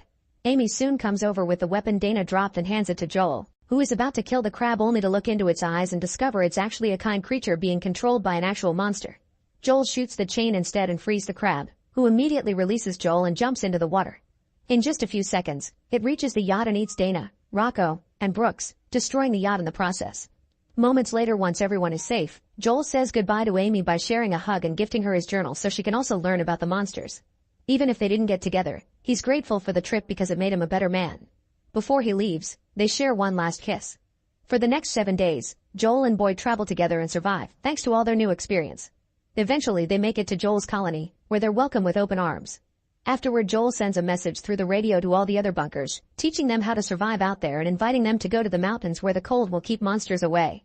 Then Joel, Boy, and his fellow survivors leave together to reunite with Clyde and Minnow, and soon other colonies are doing the same, eager to start a new life. Make sure to subscribe and turn on notifications so you can watch more videos like this. Thanks for watching. At the airport, U.S. Marine Mike says goodbye to his girlfriend Jenny before flying to North Africa for a special mission. 3 months later, Mike and his spotter Tommy are still in the African desert, waiting on top of a cliff for their assassination target. Eventually they see 2 groups of people approaching from opposite directions. One group is coming on foot while the other is a convoy full of armed vehicles. The groups meet in the middle and Tommy plus his commanding officer in the radio urge Mike to take the shot, however he hesitates. It looks like a sweet reunion between families, not like a terrorist making business. Then Mike realizes this is a wedding and his target is the groom's father, who is now standing behind the couple. He tells his commanding officer about the situation and gets orders to kill the groom to reach their target at the same time. However, Mike refuses to cruelly kill a civilian and lies to his commanding officer, saying he's lost the target. At that moment a glare off the sniper scope gives off their location to the guards at the ceremony, who immediately open fire. Mike shoots a few bullets back before running away with Tommy while the guards rush to evacuate their boss from the area. Some of the guards start making the way toward Mike and Tommy in their vehicles, so the duo has no choice but to jump and roll down the hill. They run to hide behind a rocky formation and Tommy calls his commanding officer to ask for rescue. However, his GPS has broken and he can't offer their exact position. The enemy is getting closer, so Mike shoots at the hill to make them go in a different direction. Suddenly their enemies leave because they see there's a sandstorm coming. Mike and Tommy decide to use it as cover and walk through it as Tommy makes another call. His commanding officer tells them to reach a village located 5 hours to the west so they can be picked up. Eventually the duo manages to get out of the storm and starts walking under the unbearable desert sun. Tommy talks all the time and shares stories about his son and wife at home, but Mike still doesn't say much. Frustrated, Tommy points out that something is obviously eating Mike on the inside and asks about Jenny, wondering about the possibility of marriage. Mike explains he does want to marry her but he can't yet because it's complicated. Moments later they get a message on the radio explaining that the main team has had complications and the new pickup spot has been chosen, meaning the duo will have to cross the desert to get there. Because of the dunes, the radio won't always work so they'll have to be extra careful. After lots of walking, Mike and Tommy encounter the sandstorm again and stop to wait it out. They can see a guy with a child at the end of a rope walking through the storm, but they don't seem to notice them back, so the duo doesn't shoot. As the wind blows, a warning sign comes off its pole. Once the sandstorm is gone, Tommy and Mike continue to walk under the scorching sun. Suddenly the warning sign lands right in front of Mike's feet. He can't read it, but the skull obviously means danger, and he remembers that the USA has buried tons of landmines in this area. However, Tommy thinks Mike is taking it too seriously and explains it's a trick from the locals to keep enemies away from their villages. Tommy also points out that turning back means dying of thirst, so he just keeps going, confident that the sign means the village is near. After a few hours of walking, Mike freezes when he steps onto something, but it's just a little toy soldier. He puts it away in his vest before noticing that Tommy is out of water, so he shares his own. Desperate to keep the mood up, Tommy begins walking backward as he keeps teasing Mike for overthinking things. Suddenly a click can be heard and Mike tries to warn his friend, but it's too late. Tommy takes another step and a landmine explodes. As his ears ring, Mike takes a step towards Tommy, only to hear another click. He freezes in shock as he realizes he's standing on top of a landmine and can't move without activating it. Once the sand from the explosion clears out, Mike can see Tommy has survived but lost both his legs. He can't stop yelling in pain and begging for help, so Mike yells back to calm him down and explain the situation. Under Mike's guidance, Tommy tries reaching for his bag with the radio, but the pain is too much. His mood gets worse when he looks down and discovers he's missing his legs, causing him to freak out. Mike calms him down by reminding him of his family and mentions the medicine injections they carry in their vest. Tommy immediately takes both instead of saving one for later like Mike says. Then Tommy tries for the bag again and this time he reaches it, but unfortunately the radio isn't working. Getting desperate, Mike considers stepping away from the landmine because there's a chance it's old and broken. However, the risk is high and Tommy wants him to live, so he takes out his gun and asks Mike to send his love to his son before self-deleting. Mike yells in frustration and grief, but quickly stops himself as he realizes freaking out may make him fall. Then he starts lowering his body extremely carefully until he's down on one knee and uses his knife to gently move the sand. He finds some round metal under his foot, confirming he's on top of a landmine. Unbeknownst to Mike, a man is watching from afar but leaves without helping. Next, Mike puts together his shoelaces, the strap from his gun, and his axe to create a hook. He throws it a couple of times to try to get the bag, but it won't reach far enough. Moving carefully again, Mike stands up and almost falls when throwing the axe, but thankfully he recovers just in time. Now he finally can drag the bag toward him and grab the radio, only to discover the battery is dead and the spare is in Tommy's vest. At least the radio can be sun-powered, so he leaves the small panel on the ground to let it charge. Afterward, Mike keeps himself busy by going over his supplies. A few hours later, the radio finally charges and Mike gets to talk to his commanding officer, explaining the situation and requesting extraction. However, the officer isn't happy about the failed mission, and since Mike doesn't have GPS and has one leg in Death's realm already, he isn't considered high priority. The helicopters can't fly because of the sandstorms, so Mike will have to wait 52 hours for a convoy to pick him up. Mike isn't sure he can survive that long, but he has no other choice and starts a timer on his watch. The commanding officer reminds him lots of mines are old and broken and that there's a trench technique to survive this problem. However, the communication cuts off before he can finish explaining. A few hours later, Mike eats some of his rations, noticing he doesn't have much left. Suddenly the sandstorm starts approaching again, so Mike quickly covers his face, grabs his things, and bends over to wait as still as possible against the wind. His body trembles a lot, but Mike is strong and gets through it without activating the landmine. Once the storm has passed, Mike looks around and discovers the wind pushed Tommy's body right next to him. After covering his friend's face with his hat, he opens the vest pocket and finds a picture of Tommy's family. He takes a minute of silence and puts it back before finally grabbing the battery. Unfortunately, the wind has blown the bag too far and now he doesn't have access to the radio. The depressing irony makes Mike laugh. As time passes, Mike can't do anything but wait. He covers his head to protect it from the sun and drinks the last drop of water. Getting desperate, he shoots a few bullets at the sky and yells for help to no avail. He begins considering self-deleting as his only option, but at that moment he sees a Berber man pass by. Mike points his gun at him and asks him to stop, but the Berber doesn't listen and keeps moving. Thinking he may not speak English, Mike makes exploding noises to indicate this is a landmine area. However, the Berber just mocks him. Then the guy starts walking toward Mike in a zigzag pattern. Suddenly he asks why Mike is stuck, revealing he understands English. Mike explains the situation as he continues to ask for water and the radio. However, the Berber mocks him for not moving. He does take his flask but doesn't help with the radio. He just leaves while ignoring Mike's yelling and questioning if his weird movements help him avoid mines. Hours later, Mike forces himself to pee in a bag to drink. He barely takes a sip before a little girl shows up, running toward him in the same zigzag pattern. She gives him his flask full of water and Mike drinks as he guesses she's the Berber man's daughter. Then the girl takes out a toy soldier from her bag and Mike shows her the one he found in return. so she uses both to represent him and Tommy. Without using words, she pushes the toy to tell Mike he needs to move on. Mike says he can't move and starts yelling for the radio without meaning to, so the girl just leaves. Later, as the sun starts to go down, Mike plays some songs on his phone and starts a fire. He can hear animals howling in the distance, so he distracts himself by looking at pictures of Jenny on his phone and watching a video she specially made for his departure as a good luck charm. Eventually the fire goes off and Mike falls asleep while looking at his watch. His father appears in front of him and punches him, triggering a memory of the abuse he suffered as a child. This causes him to wake up right before he falls. Then Mike tries to restart his fire, but at that moment he hears the growling of wild dogs coming closer. He starts shooting in the dark, but none of his bullets hit. Deciding to risk using the flashlight, he discovers one of the wild dogs is taking away Tommy's bag and there's another walking toward him. After changing guns, he opens fire again, hurting the dog. As the creature steps back, it activates a landmine, and the resulting explosion scares the pack away. The next day the Berber visits Mike again, calling him a lucky man for surviving so far. The Berber explains he doesn't know where the landmines are and he just walks like that to get better chances. He thinks Mike is afraid of moving on physically because he isn't able to do it in his soul and asks why Mike became a soldier, to which Mike answers that he had no reasons to stay anymore. At least this time the Berber brings over the radio and Mike quickly changes the battery, but it still won't work. Then the Berber grabs Mike's face and tells him to be a free man. This causes Mike to hallucinate the man as Tommy telling him to live, but once he blinks the Berber is far away. A few hours later, Mike cuts his boot because his foot is red and swollen. He also uses his knife to kill a scorpion. Eventually the heat becomes too much and he takes off his vest. It's clear that the whole experience is affecting him mentally. He starts seeing hallucinations and interacts with them as if they were real by yelling at them, punching them, and even shouting in frustration. Every time this happens, a clicking sound can be heard. He even sees Tommy's body standing up and announcing they're going home, but he quickly disappears. In the evening, Mike continues to try to contact the base while Tommy's hallucination tells him that he's just killing the battery. At that moment his phone starts ringing and Mike sees it's a call from his dad, so Tommy has to point out it isn't real. Mike snaps and pushes him away, so Tommy reminds him this is happening because Mike never worked through his inner demons. Mike says that having left Jenny makes him as bad as his father, but Tommy reassures him he isn't. A flashback reveals that Mike asked Jenny to marry him but she turned him down because she also thought he had some self-healing to do first. In the present, Mike almost falls asleep, but at that moment the wild dogs arrive again. They activate a landmine and move away from the explosion, but this time they don't leave.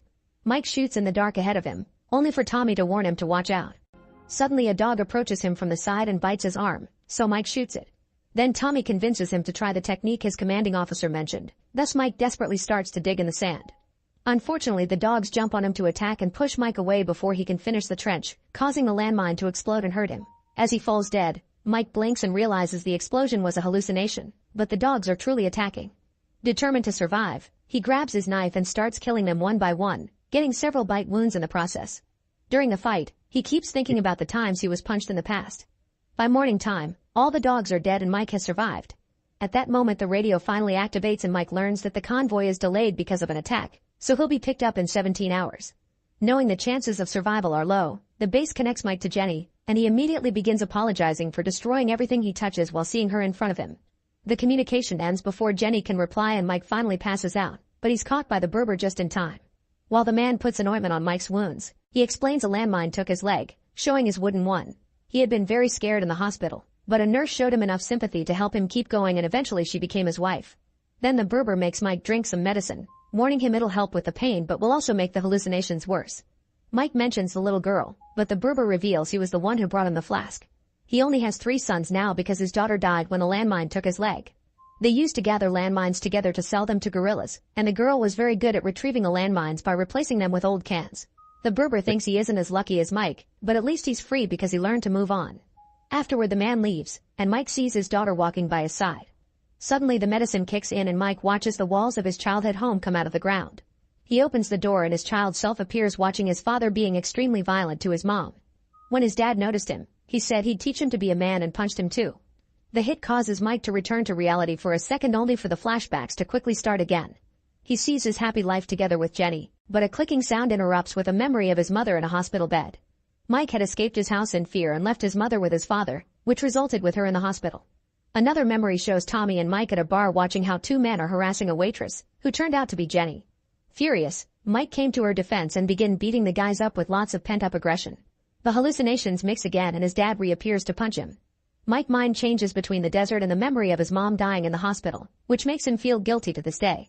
It's the Tommy vision that finally makes him snap out of it to warn him the convoy is coming. A voice in the radio is also trying to contact him, but Mike's dry throat can barely speak. He tries waving a hand, but he's too far to be seen. Then Tommy reminds him of the smoke grenade, and when Mike is about to grab it, he's suddenly shot by an enemy hiding in the dunes. Thinking about Jenny as encouragement not to give up, a bleeding Mike bends over and finally grabs the smoke grenade, but before he can activate it, the enemy shots again and causes him to drop it.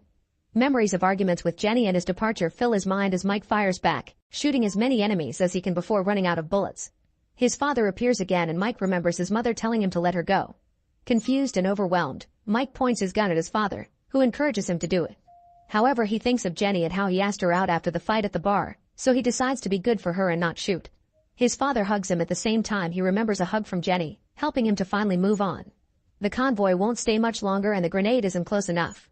Mike remembers the Berber's words and carefully steps away from the mine, but nothing happens. Shocked, he digs out the mine only to discover it was one of the girl's cans all along. Inside the can, he finds a toy soldier. Mike laughs in relief and finally gets the grenade, activating it just in time for the convoy to find him and rescue him. Sometime later, a healed Mike returns to the USA and reunites with Jenny, ready to start a better life for her. Make sure to subscribe and turn on notifications so you can watch more videos like this. Thanks for watching. An old video shows a U.S. Air Force commander explaining all their efforts to identify and analyze the recent phenomenon known as UFOs, assuring reporters it has nothing to do with any secret projects as rumored. One of the majors even wrote a book about it and points out that extraterrestrial life shouldn't be taken lightly. In a small town in Pennsylvania, a family is having dinner when suddenly the house starts trembling and a huge explosion happens outside, making them lose power and knocking the family out. When they wake up, they begin hearing some weird noises and become incredibly sick. One by one, each family member dies while the youngest girl rushes to hide in the cupboard. Meanwhile, Nobel Prize winner and NASA exobiologist Lauren is in her home after getting arrested for driving while drunk. Now she takes medicine for her depression, yet she keeps on drinking. Tonight she's watching the news and learns of the explosion, although there's no explanation for it yet. A reporter explains that the explosion left no survivors and the air is considered toxic, so the area has been closed and nobody goes in without a hazmat suit. Sometime later, some soldiers show up at Lauren's apartment and ask her to come to the site of the explosion because they need her expertise, threatening her with violence if she doesn't agree. When she gets there, she meets an astrobiologist named David and Colonel Emmerich, who explains that the explosion and the released toxic gas were caused by a meteorite that somehow dissolved into the ground. He wants Lauren and David to investigate the area and hopefully offer a solution. Once they've put on the hazmat suits, Lauren and David are taken on a bus to the site of the meteorite crash. David thinks there's nothing interesting, but Lauren discovers a small red plant growing in the middle of the crater. She's fascinated by it, but she doesn't include it in her report. In the evening, Lauren is at home and can't stop looking at a picture of the strange plant. She searches the web for stories of other meteorite crashes and finds a video of a similar incident in Russia. Something fell on Earth, and then the area was closed up because the air was toxic. A citizen who knows someone in the military explains that Russia kept this information hidden because the object that fell was a seed, and some kind of tree grew out of it which killed everything in its surroundings, including plants and animals. The Russian government already destroyed the tree, and the woman in the video was shot in front of her kids a few days later. There are lots of pictures from concerned citizens discussing theories about the barricaded town and the fact neighboring places were being evacuated too. In the end, the town was incinerated. The next day, 2 doctors get ready to perform an autopsy on Rob, the father from the beginning. Rob's skin appears too normal for a dead person and there isn't the usual stiffness either. When the doctor makes the first incision, a strange glowing liquid starts coming out of the body, only to quickly be reabsorbed until the wound heals itself. Suddenly Rob sits up and one of the doctors flees in fear while another one tries to communicate with him, but he won't move or talk. The doctor checks his pulse and discovers there's no blood or blood pressure, and the body is rather cold. At that moment everyone's phones start ringing at the same time and see a bunch of employees running down the corridor. They go to check what's happening and discover that some of the dead people from the toxic town are now standing. Soon the rumors spread and lots of reporters appear outside the facility discussing possible theories and the actions of religious groups. Lauren isn't taking it well, but she refuses any help from David. The doctors try to get the dead people to react by showing them pictures of their families, but nothing happens. After some testing, they theorize that only 49 bodies have been reanimated from the 1,300 dead people because of their proximity to the meteorite crash. They inhaled the toxic air and also particles from the meteorite, which seemed to be transforming their internal organs. Sometimes these resurrected people suddenly move, but it's only to face a different direction. When Lauren meets with Emmerich, she mentions the incident in Russia and says they're probably connected, but Emmerich is wary because she got her information from the dark web. Later at a White House meeting, a full report is presented on the reanimated people. They have no heartbeat and no brain activity. They don't breathe, eat, or sleep. Their organs contain unfamiliar compounds and their DNA has been mutated into a different life, probably alien. The same new sequence is repeated in each victim, which shows this isn't random. A military leader proposes incinerating the bodies, so Lauren shares her theory about Russia and points out that maybe they're being targeted. If they don't find an answer, a big city may be attacked next. Since her proof is only internet pictures that may have been edited, she isn't taken seriously, but the president still votes against incineration and orders the scientists to keep studying the bodies. This whole situation makes Lauren's depression worse and she ends up drinking alone in her car while remembering her childhood. Her father had taken her to a secret location and asked her to keep it secret from everyone, including her mom. However, the memory ends there because she suffers from amnesia. This leaves her so upset that Lauren ends up mixing her medicine with the alcohol. Afterward, Lauren goes back to the facility, where the doctors are allowing the relatives to talk to the bodies, but it still gets no reaction. Desperate for answers, Lauren goes to the room where all the reanimated bodies are, and shows a little girl her favorite childhood book while sharing the story of her mother's death, admitting that she didn't cry. At that moment she gets a call from David, and when she grabs her phone, a picture of the crater plant can be seen as the wallpaper. This causes the girl to suddenly grab Lauren's arm. She immediately tells Emmerich and David about it, and David finally realizes that the bodies turn to always look north where the crater is. Their chat is interrupted when a soldier reports that information leaked and now news outlets are showing pictures of the giant tree-like structure that has grown out of the crater in just 2 days. Taking Rob in a secure box, the scientists fly to the crash site and admire the strange tree, which is responsible for making the area toxic. The group sits Rob in front of the tree, and after a long moment of waiting, he gasps and opens his eyes, which now are a very bright blue. Then he starts looking around as if seeing everything for the first time. His own hands, the tree, the snow. Guessing he's an alien now, Lauren welcomes him to Earth, and Rob explains he can't go back with the team because he won't survive the normal Earth environment. Afterward, during a press conference, Lauren explains the same way Earth's plants provide oxygen for humans, that tree is life-giving for these aliens. The current theory is that the aliens reach Earth by traveling through wormholes. Some reporters try to derail the conversation by asking Lauren about her arrest, which is seen on TV by a mysterious man. Later at home, Lauren hears a message from her therapist, who is worried because she has been missing sessions and they're part of the court order. She's also interested in discussing Lauren's flashback dreams, which often include flying. Lauren ignores the message and grabs lunch until she hears knocking on the door. It's her father, Jim. He makes Lauren feel very awkward and she doesn't say much, but Jim keeps talking, mentioning how as a child Lauren was obsessed with space and asked for her own lab, which they built in the shed. Jim says he's lonely and that he misses her, but Lauren avoids being hugged and stays cold, so Jim just leaves. Soon Lauren is called to the toxic area again because the alien refuses to talk to anyone except her. Once she's suited up, Lauren sits with Rob, who explains that his home planet became uninhabitable and forced his species to seek a new world. This tree won't grow anywhere else, and they were given the coordinates to reach Earth by a human called Supernova 94. This person sent messages to space with the purpose of finding them, even giving them a list of humanity's strengths and weaknesses. At that moment the scientists try to take a sample from the tree and Rob asks Lauren to make it stop, but she can't. Lauren explains they won't let the tree stand for much longer because it's damaging Earth's environment, but Rob says his people will change the environment. He also reveals he has special abilities before taking control of a scientist's body to make him open his hazmat suit. A few guards rush to tackle the man down while others surround Rob, demanding for this to stop while they take Lauren away. Rob's eyes turn black and the scientist breaks a soldier's mask, causing him to quickly become infected and cough up blood until he dies. The other soldiers get ready to shoot Rob, but he uses his powers again and a screeching sound causes everyone to squirm on the ground in unbearable pain while all the lights go out. The suffering drives the soldiers crazy and they remove their masks before they start attacking each other with no mercy. One by one all the soldiers are killed by bullets or knives from their own teammates, and when only one is left standing, the soldier self-deletes. After a truck arrives to take away the bodies and the scientists including Lauren, the military launches an attack against the tree, only to discover it's being protected by a huge force field. The missiles explode against it without causing any damage to the tree, and the planes have no choice but to retreat. Soon, news outlets begin talking about the force field and the name Supernova 94. The mysterious man is shocked to hear such a name on the radio and goes looking for an old notebook of his in which he wrote the same word. Sometime later, reporters begin recording various weird incidents from all over the world. A strange sound can be heard in some cities, while a mysterious fog is spreading through certain towns and killing people. Martial law has been declared in multiple countries, and to make matters worse, crops have been dying overnight. There are also reports of the ground vibrating, and people are starting to panic. Meanwhile, Lauren decides to return to her childhood home. Her old lab is still there, but it's locked up.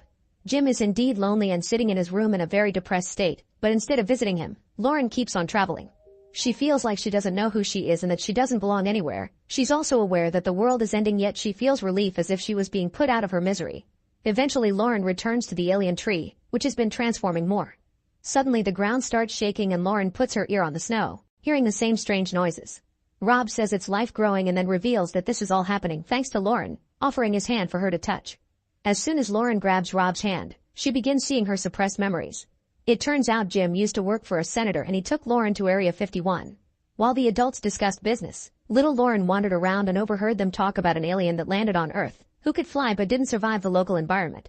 Apparently the creature had been trying to plant something on Earth.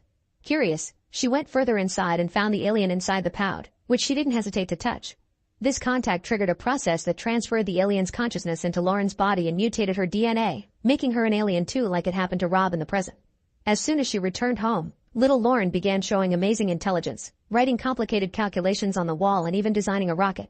She kept saying that she was an alien and that she wanted to go home, but nobody believed her, and that's how she became very awkward and socially isolated. Eventually she built a radio and started sending messages to the aliens using the nickname Supernova 94 inspired by her space calendar. When her mother discovered all this, she locked up the shed and forbade her from sending out more messages to strangers. Furious, Lauren destroyed her whole room and wrote on the walls before telling her mother that she'd die a most horrible death. It was her alien abilities that killed her mom. Afterward Jim let government scientists run some tests on Lauren and they found the alien DNA mixed with hers, but Jim didn't tell her anything. In the present, Lauren is crying over recovering her memories when suddenly Rob removes her mask. To her shock, she can breathe the toxic air because of her mutated DNA. Meanwhile, the mysterious man also remembers his younger days, revealing he used to work for the CIA and he accidentally picked up Lauren's messages with his equipment. He tried to warn his superiors, but they brushed it off as just a girl playing around. In a random forest, a dog runs among the trees to follow the weird noises. When its owner follows it, she's shocked to see a huge egg-like pod that emerged from the ground, explaining the noises. Soon these things appear all over the world, from beaches to mountains and even human-made tunnels. Suddenly all these objects explode at the same time and expel a black smoke that starts spreading through the land and killing people. Everyone begins talking about aliens, and a teenager theorizes the pods have roots underground connected to the main tree, which killed the crops. Eventually Earth can no longer support life for humans and one by one every person on the planet dies as the environment mutates to be alien-friendly. The only survivor is Lauren, who has finally found her wings. Make sure to subscribe and turn on notifications so you can watch more videos like this. Thanks for watching.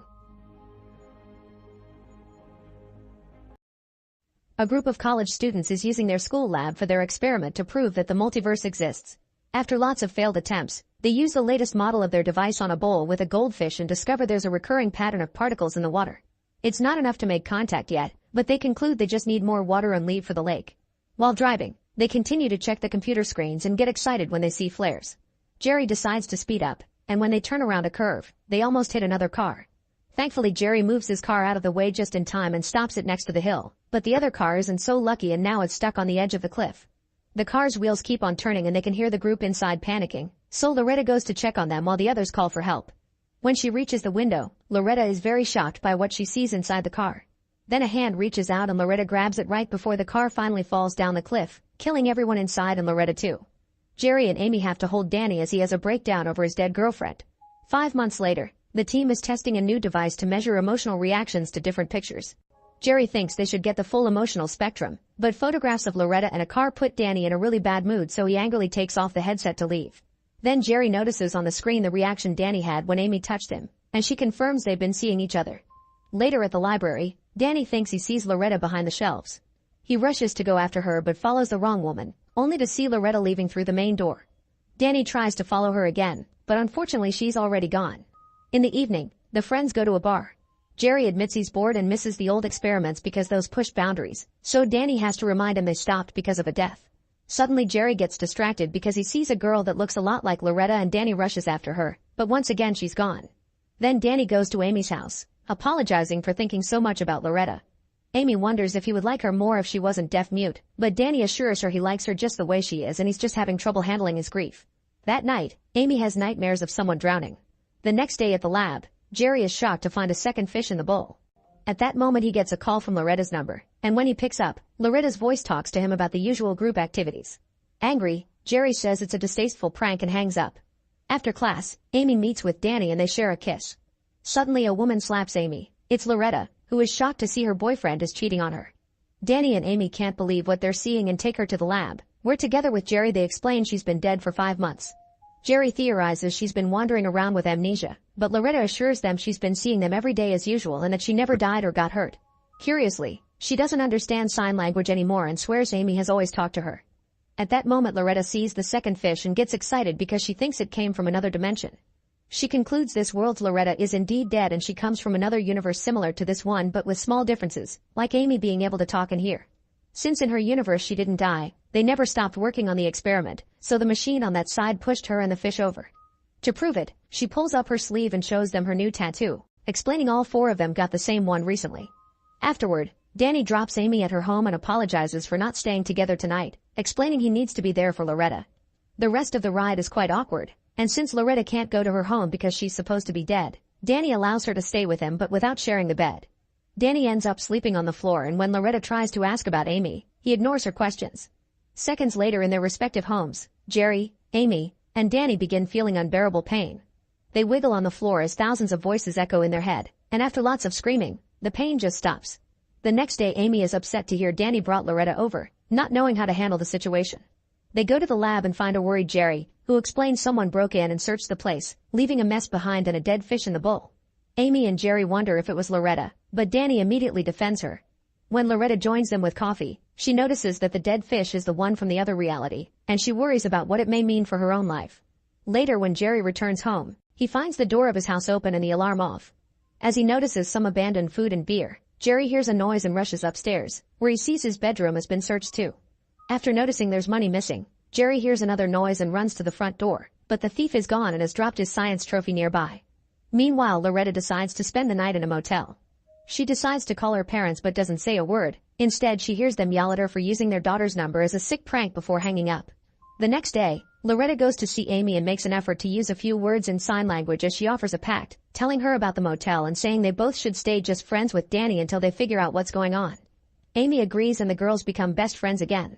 In the afternoon, Jerry brings Danny to the janitor's secret room to share a drink. While they discuss Loretta, Danny accidentally drops the flask, and Jerry asks him about potential muscle weakness, comparing it to the dead fish. Danny is confused by such a statement, so Jerry pulls up his sleeve and reveals the same tattoo Loretta has, meaning he's an alternate Jerry from her universe. To make matters worse, Danny starts to feel sick because Jerry puts something in his drink. Jerry begins explaining Loretta opened a door to this world and now they're all stuck here because there's no machine to send them back. One universe isn't supposed to hold two identical versions of the same mass because it goes against the laws of physics. That's why a fish died and the friends have been feeling unwell since last night. It's time healing itself. Loretta is fine because her local version is already dead. Jerry wants to keep the Danny from his own world, so he walks behind this Danny and keeps him from breathing until he dies. Meanwhile the Jerry and the Amy of this world notice their hands are shaking rather ominously. At a bar, Loretta is chatting with the real Jerry when they're suddenly interrupted by alternate Danny, who greets Loretta with a kiss. She feels very uncomfortable by this and leaves, so Jerry calls Danny out for behaving weirdly and mentions Amy, causing Danny to get offended by these weird accusations and he leaves as well. When he gets to his car, Danny finds alternate Jerry, who explains to him what's going on because Danny hadn't realized he's crossed over until now. As Danny freaks out, Jerry shows him his hand is shaking and asks him to kill the local Jerry for him. Danny freaks out again and tells him to do it himself, but Jerry says he tried and wasn't able to. It turns out it was him who broke into Jerry's house and grabbed the trophy as a weapon, but when he saw his own face, he ran away. However, Danny still refuses to do any killing and Jerry gets furious as he yells, making Danny realize that Jerry is off his meds. Later in the afternoon, alternate Jerry sneaks into the house again and steals a gun. At the motel, Loretta watches the news coverage of her death, causing her to cry deeply. Meanwhile, Amy visits Danny and tries to kiss him, but he immediately pushes her away. Amy realizes this isn't her Danny and runs away, seeing her hand shake while she starts her scooter. Moments later, Amy comes home and is very rude to her mother, who is also deaf-mute and can quickly tell her daughter is acting weird. Amy ignores her preaching and rushes upstairs, where she notices the television doesn't have sound. As she looks around, she finds a school diploma for deaf people and a newspaper clip about Loretta's death, and she curses aloud. This is alternate Amy, who is finally realizing she's jumped into another reality. Freaking out, she calls Jerry to discuss what's going on, causing Jerry to also freak out when he hears her talk. Realizing this isn't her Jerry, Amy quickly hangs up. Then Jerry gets a text from his Amy, asking him to meet at the library. They exchange information and realize all four friends have crossed into this world. Remembering the fish, they start fearing for their lives. Meanwhile, alternate Jerry is taking Loretta for a drive, making her scared by going too fast.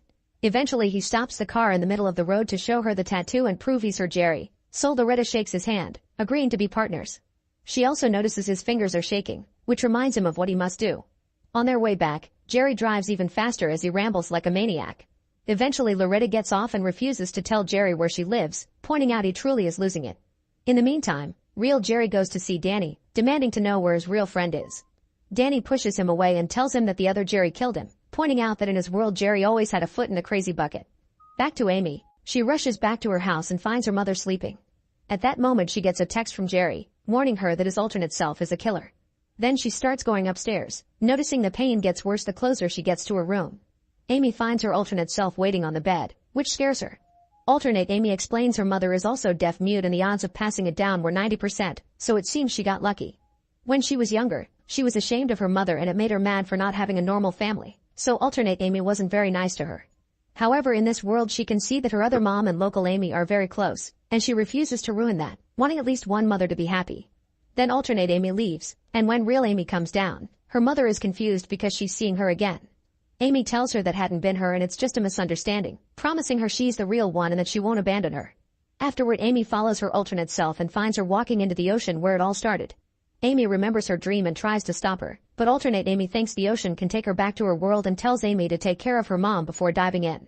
Little by little the water pushes her down until she disappears, and Amy has a breakdown over seeing herself down, but she also notices her body isn't shaking anymore. Meanwhile, Loretta goes to see Danny to warn him about Jerry, only to see the tattoo and discover the truth. While they text Amy in order to meet, Jerry goes home and finds his alternate self, who takes out the gun. Real Jerry pushes him back as he grabs his hand to smash it against the dresser, triggering a fight that causes them to fall to the floor. At that moment the other three arrive and see a Jerry choking the other, so Loretta picks up the gun and asks them to stop, but she doesn't know who to shoot. Danny jumps in and checks Jerry's arm, quickly finding the real one so Loretta can knock out the other one by hitting him with the gun. Once real Jerry has caught some air, he furiously jumps on his alternate self and starts beating him up with a trophy until he kills him. Afterward, the group travels to a bog to get rid of the body. On their way back, they almost crash against an oncoming car, and the sudden turn to dodge it causes their vehicle to end up on the edge of the cliff. It turns out they're the car that caused the accident from the beginning, and now the original Loretta comes to check on them, getting shocked when she sees her own face. Alternate Loretta reaches out to confirm this is real and the accident happens again with the car going down, dropping the whole group and the other Loretta into their deaths. Suddenly the day resets and the four friends are back at the university, getting ready to try the experiment again. Make sure to subscribe and turn on notifications so you can watch more videos like this. Thanks for watching. It's a stormy night in New Jersey and the police are guarding the road outside the city, looking for a criminal. They stop a speeding truck and a cop approaches the driver to ask for an ID, which the driver doesn't have. The other cops check the back of the truck and are shocked to find a large group of dogs. Moments later, psychiatrist Evelyn arrives at the police station to evaluate the driver and decide between jail time or a mental institution. When she enters the cell, she finds the driver in a wheelchair and notices a fresh wound. The person turns around and Evelyn learns he's a drag queen named Doug, who explains the dogs in the truck were his children. Then Evelyn convinces him to share his story. Doug grew up in a religious redneck family. His father Mike raised dogs for fighting, and he would even starve the dogs a few days before each brawl to make them more aggressive. Mike also used any excuse to hit his wife and Doug, especially if they tried to feed the dogs. However, he was fond of his older son Richie because he took after him.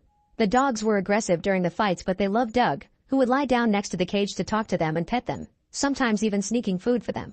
Unfortunately, one day Richie caught him red-handed and told Mike, who confronted Doug during lunch. Doug admitted he liked dogs better than his own family, so a furious Mike dragged him out and threw him in the cage with the dogs, who immediately came closer to him to cuddle him and comfort him. From then on, Doug lived his life in the cage, including during the freezing winter, eating any scraps his dad would throw him. One day his mom brought him some cans and told him to bury them to hide them. Then she announced she was running away because she was pregnant and she wanted to give the baby a better life. Doug tells Evelyn that he doesn't resent her for it. Sometime later, Richie put up a sign on the cage that said "In the name of God," saying his mom leaving was Doug's fault. However, Doug smiled because he saw the sign backwards and God spelled dog. After Evelyn leaves for the day, a flashback reveals what happened before Doug's arrest. A man named Juan entered an abandoned college building and found a Doberman guarding the corridor. He asked for the dog man and a door opened to Doug's secret quarters, which looked quite nice considering the sorry state of the building. It was Juan who installed all the cameras a few months ago. Now he gave Doug a puppy found by Martha, an old lady in charge of the local laundromat who did Doug's laundry. He explained that a gangster known as the Executioner had been taking money from local businesses every week, but Martha couldn't pay him anymore and she was forced to sell some beloved family belongings. Doug told him not to worry because he would take care of it. Sometime later, Douglas dressed up as a widow and waited on the street near the club where gangsters hung out. He sent a small dog inside with a phone in its mouth, and the dog gave the phone to the executioner right before it rang. The gangster picked up the call as a bigger dog also entered the club and put its mouth on the executioner's groin, causing him to yell in pain. Doug told the guy not to move or the dog would make permanent damage. Then he explained he wanted the executioner to leave Martha alone or the dog would enjoy a meal full of nuts. The executioner agreed to the deal, and as soon as the dogs ran out of the bar, he sent his men after them. In the present, morning comes and Evelyn visits Doug's home while the police are collecting evidence. There are bodies and blood all over the place, not to mention the bullet holes. After picking up a few things, Evelyn returns to the station, where Doug has already washed up and changed. He's grateful to her for bringing his things and continues his story. Little Doug had to live in the cage for months, and he got his education from magazines he found hidden behind a plank, probably left by his mother. One day one of the dogs got pregnant, so Doug hid the puppies away from his family's eyes. Unfortunately, Richie again saw him and told his dad, who immediately came out armed and ready to take care of the puppies. Doug immediately latched on the cage door and started yelling at Mike while the dogs barked and growled along. Furious, Mike shot Doug through the door and made him fall. The bullet hit his hand and made him lose a finger, then it ricocheted and hit Doug in his spine. Worried this could escalate into actual death, Richie took Mike inside after dropping a handkerchief for Doug. Unable to move much, Doug put the handkerchief around his bleeding hand and the finger inside a little bag. Then he reached for a magazine and showed his dog a picture of a police car as he gave it the bag with the finger, telling the dog to leave through the hole left by the shot and find the cops. The dog ran away with the bag in its mouth and crossed the town until it found a police car, on which it sat until the cops paid attention to it. Soon a bunch of officers surrounded Doug's house and stormed in, finding the poor boy in the cage and Richie clinging to Mike in fear inside. An ambulance quickly took Doug away, but the doctor didn't remove the bullet. In the present, Doug explains to Evelyn that with the leg braces he can walk a little bit, just enough to do things like getting into bed. He can also stand but only for a few seconds. The doctors didn't remove the bullet because if they move things around that area they may leave him completely paraplegic, which is also a risk every time Doug stands up. Mike was given a sentence of 20 years, but he self-deleted after 2 weeks. Richie was given 12 years and was released after 8 for good behavior. On the day that he came out, a few dogs were waiting for him outside the prison and started to follow him. As Richie walked through town, more and more dogs joined the first ones until Richie finally noticed them. He tried to escape through an alley, but the dogs jumped on him and mauled him to death. After he was released from the hospital, Doug was sent to an orphanage but he was unable to make friends. The other kids were always playing outside, so he stayed in his wheelchair in the library and read a lot. The only person that befriended him was Salma, Doug's first and only love. She was a young woman who helped around the orphanage and loved Shakespeare. Since she heard Doug liked to read too, she introduced him to all her favorite books and even convinced him to do small plays for the other kids. Most of their props were cheap or handmade, but they put lots of heart and passion into their acting, so the other children loved it. Doug had lots of fun dressing up and really enjoyed Salma teaching him how to put on makeup because she said it helped him be whoever he wanted to be. Salma was bright, creative, and had a unique view of the world that made Doug quickly fall in love with her. Unfortunately, one day she left the orphanage to pursue a career in acting, and through the following years, Doug would collect every news article he saw about her plays, carefully adding them to his scrapbook. Eventually Doug became an adult and attended college through online courses, getting a bachelor's degree in biological sciences before getting a job at a dog shelter. When Salma finally made it to Broadway, Doug went to see her play and tried to approach the stage, but everyone was standing up and he couldn't access it. Luckily he was allowed backstage, and Salma immediately recognized him. She was very happy to see him and really appreciated his flowers, but she got even more excited when he gifted her the scrapbook. Salma was so flattered that she thanked him with a kiss, causing his hopes to go up. Doug was about to confess his feelings when suddenly the director came in and complimented the scrapbook as well. Doug was devastated to hear Salma was married to him and they were already expecting a baby. Heartbroken, Doug congratulated them and went back to the shelter, where he stood up to be able to yell and hit the cages to deal with his fury. The dogs barked at him and when he fell on the floor, one dog struggled with the latch until it managed to open the cage, causing all the dogs to come out and cuddle Doug to comfort him. Afterward, Doug cut his hair as a symbol of letting go. Sometime later, 2 men from the government showed up to inform him that they were closing up the shelter under the excuse of budget cuts. Doug pointed out that the budget was cut every year since he took the job and he still kept the shelter up because he lived off donations, so the only municipal funding he had was the building itself. Feeling caught, the men admitted that the site was being sold to a developer to make a profit. Douglas had until Monday to move out, and the dogs would hopefully be sent to other shelters. However, when Monday came, the authorities found the building empty because Doug had run away with the dogs. That was when Doug moved into the abandoned college building, where he spent time reading to his doggy family.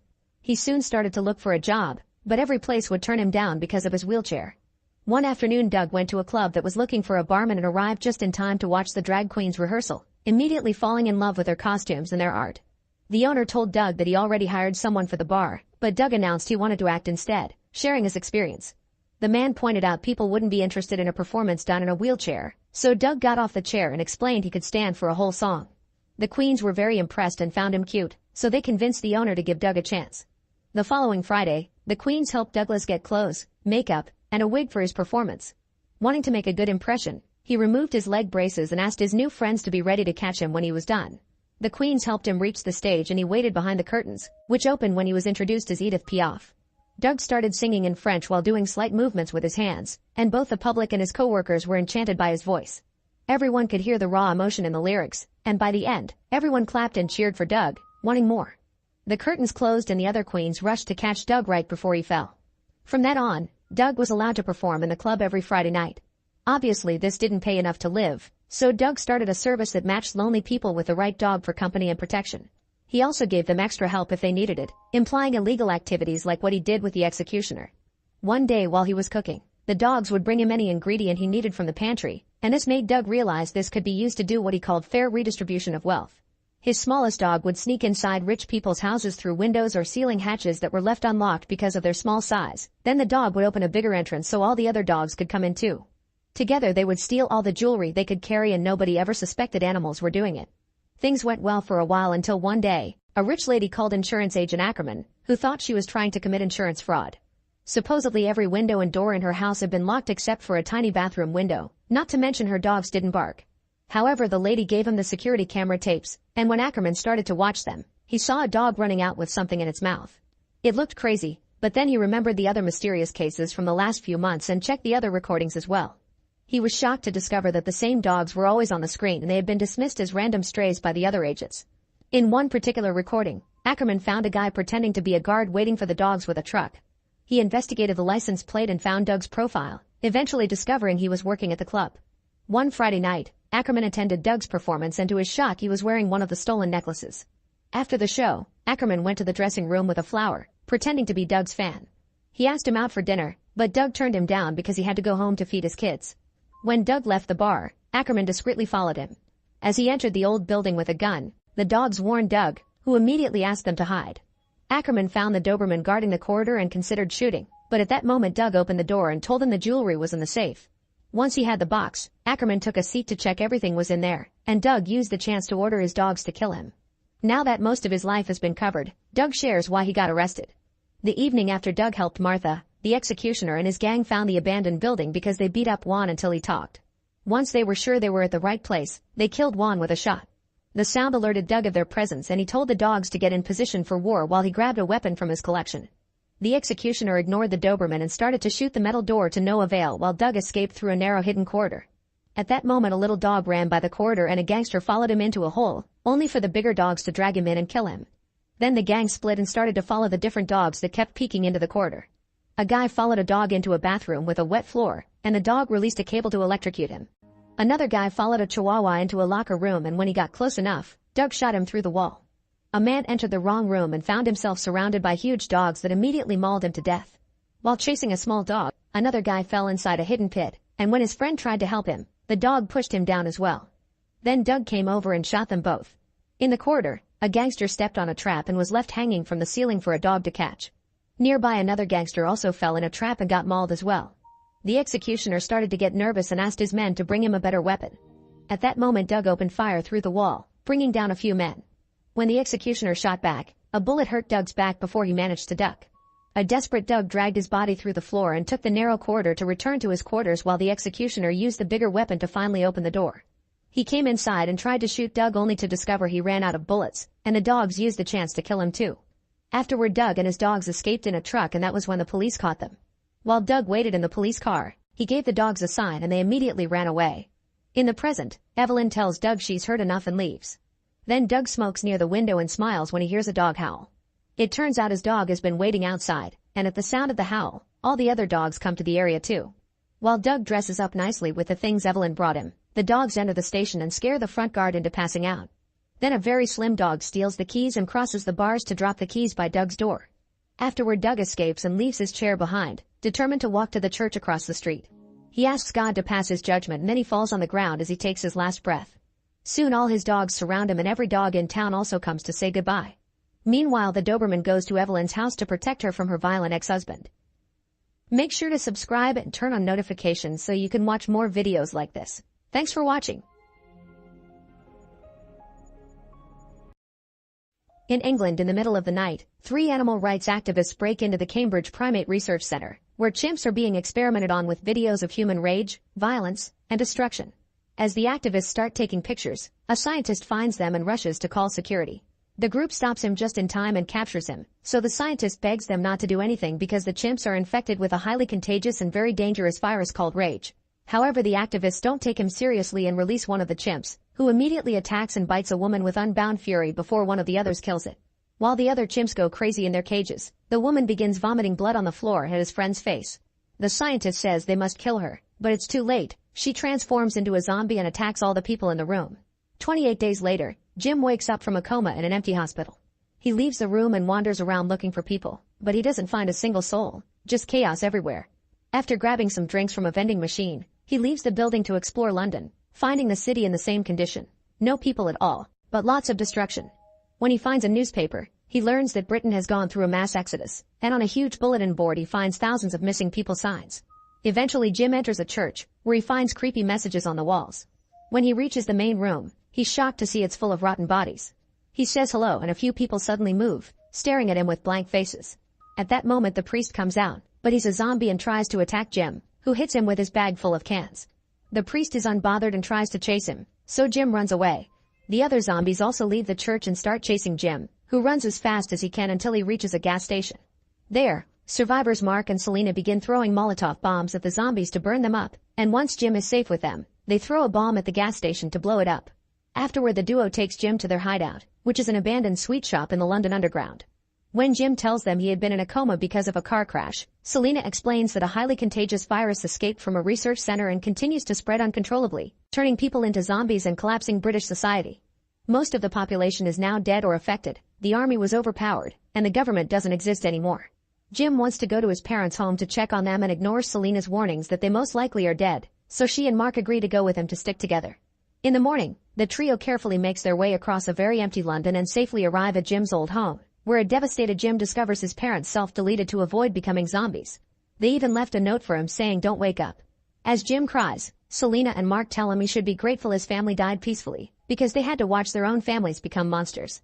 They spend the night in that house but Jim can't sleep and decides to look at old family videos. The light he's turned on gives his location away and suddenly 2 zombies jump through the window to attack him. As Jim struggles to defend himself, he screams and gets the attention of Mark and Selena, who immediately jump to action and defeat both creatures with brutal yet efficient ferocity. Then Selena makes sure Jim wasn't bitten and didn't get even a drop of blood in his mouth. Unfortunately, the injured one is Mark, whose arm wound is covered with zombie blood.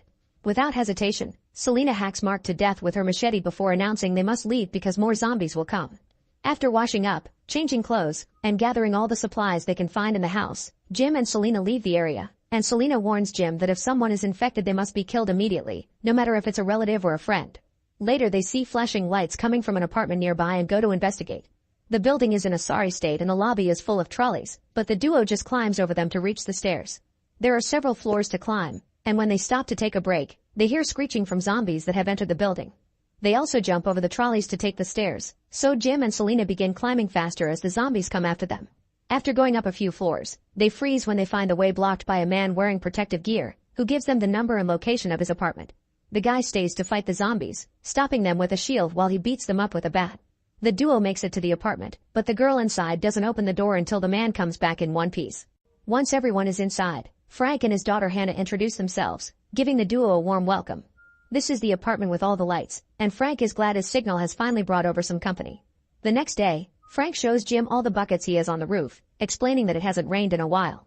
Resources get scarcer every day and at this rate they won't be able to stay in this apartment for much longer.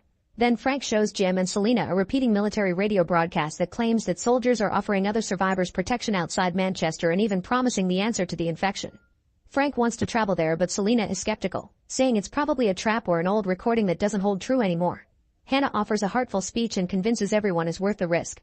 Then the group takes Frank's taxi to travel to Manchester, taking all the supplies they can carry. As they travel through London, they see all the destruction and the bodies on the streets. When they try to cross a tunnel, The way is blocked by bodies and crashed cars, but Frank decides to just drive through it and push it away. They actually manage to cross the mess, however the car suffers a flat tire in the process. When the group comes out to change the tire, they hear a very weird sound and suddenly see hundreds of rats running toward them, which makes them realize the zombies are coming. There's no time to use extra tools, so the adults lift the car while Hannah changes the tire. They can see the shadows of the zombies approaching and soon they're jumping over the crashed vehicles, but the group finishes changing the tire just in time and manages to drive away.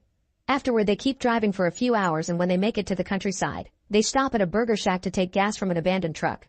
Curious, Jim decides to enter the building and finds a dead family. Suddenly he's attacked by a zombie child, and he has no choice but to kill him to survive. Then they continue to travel through the countryside, which still looks beautiful.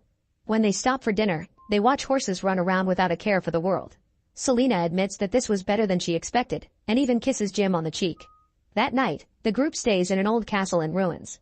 Hannah and Jim can't sleep and wake up Selena to ask how she does it, so Selena shares her medicine with them. In the morning, Jim wakes up and discovers he's alone, so he begins panicking. However, Frank wakes him up, revealing it was just a dream. The next day, the group resumes their journey and can see Manchester burning in the distance. Eventually they find the blockade from the message, but while there are military trucks and equipment, it's all empty. Selena thinks they should leave, but Frank refuses to admit defeat and continues to search the area. He grows so angry that when he hears a crow nearby, he kicks the wall it's on to make it go away.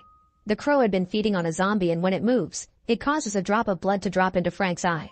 Knowing what's about to happen, he tells Hannah he loves her and asks her to stay away from him.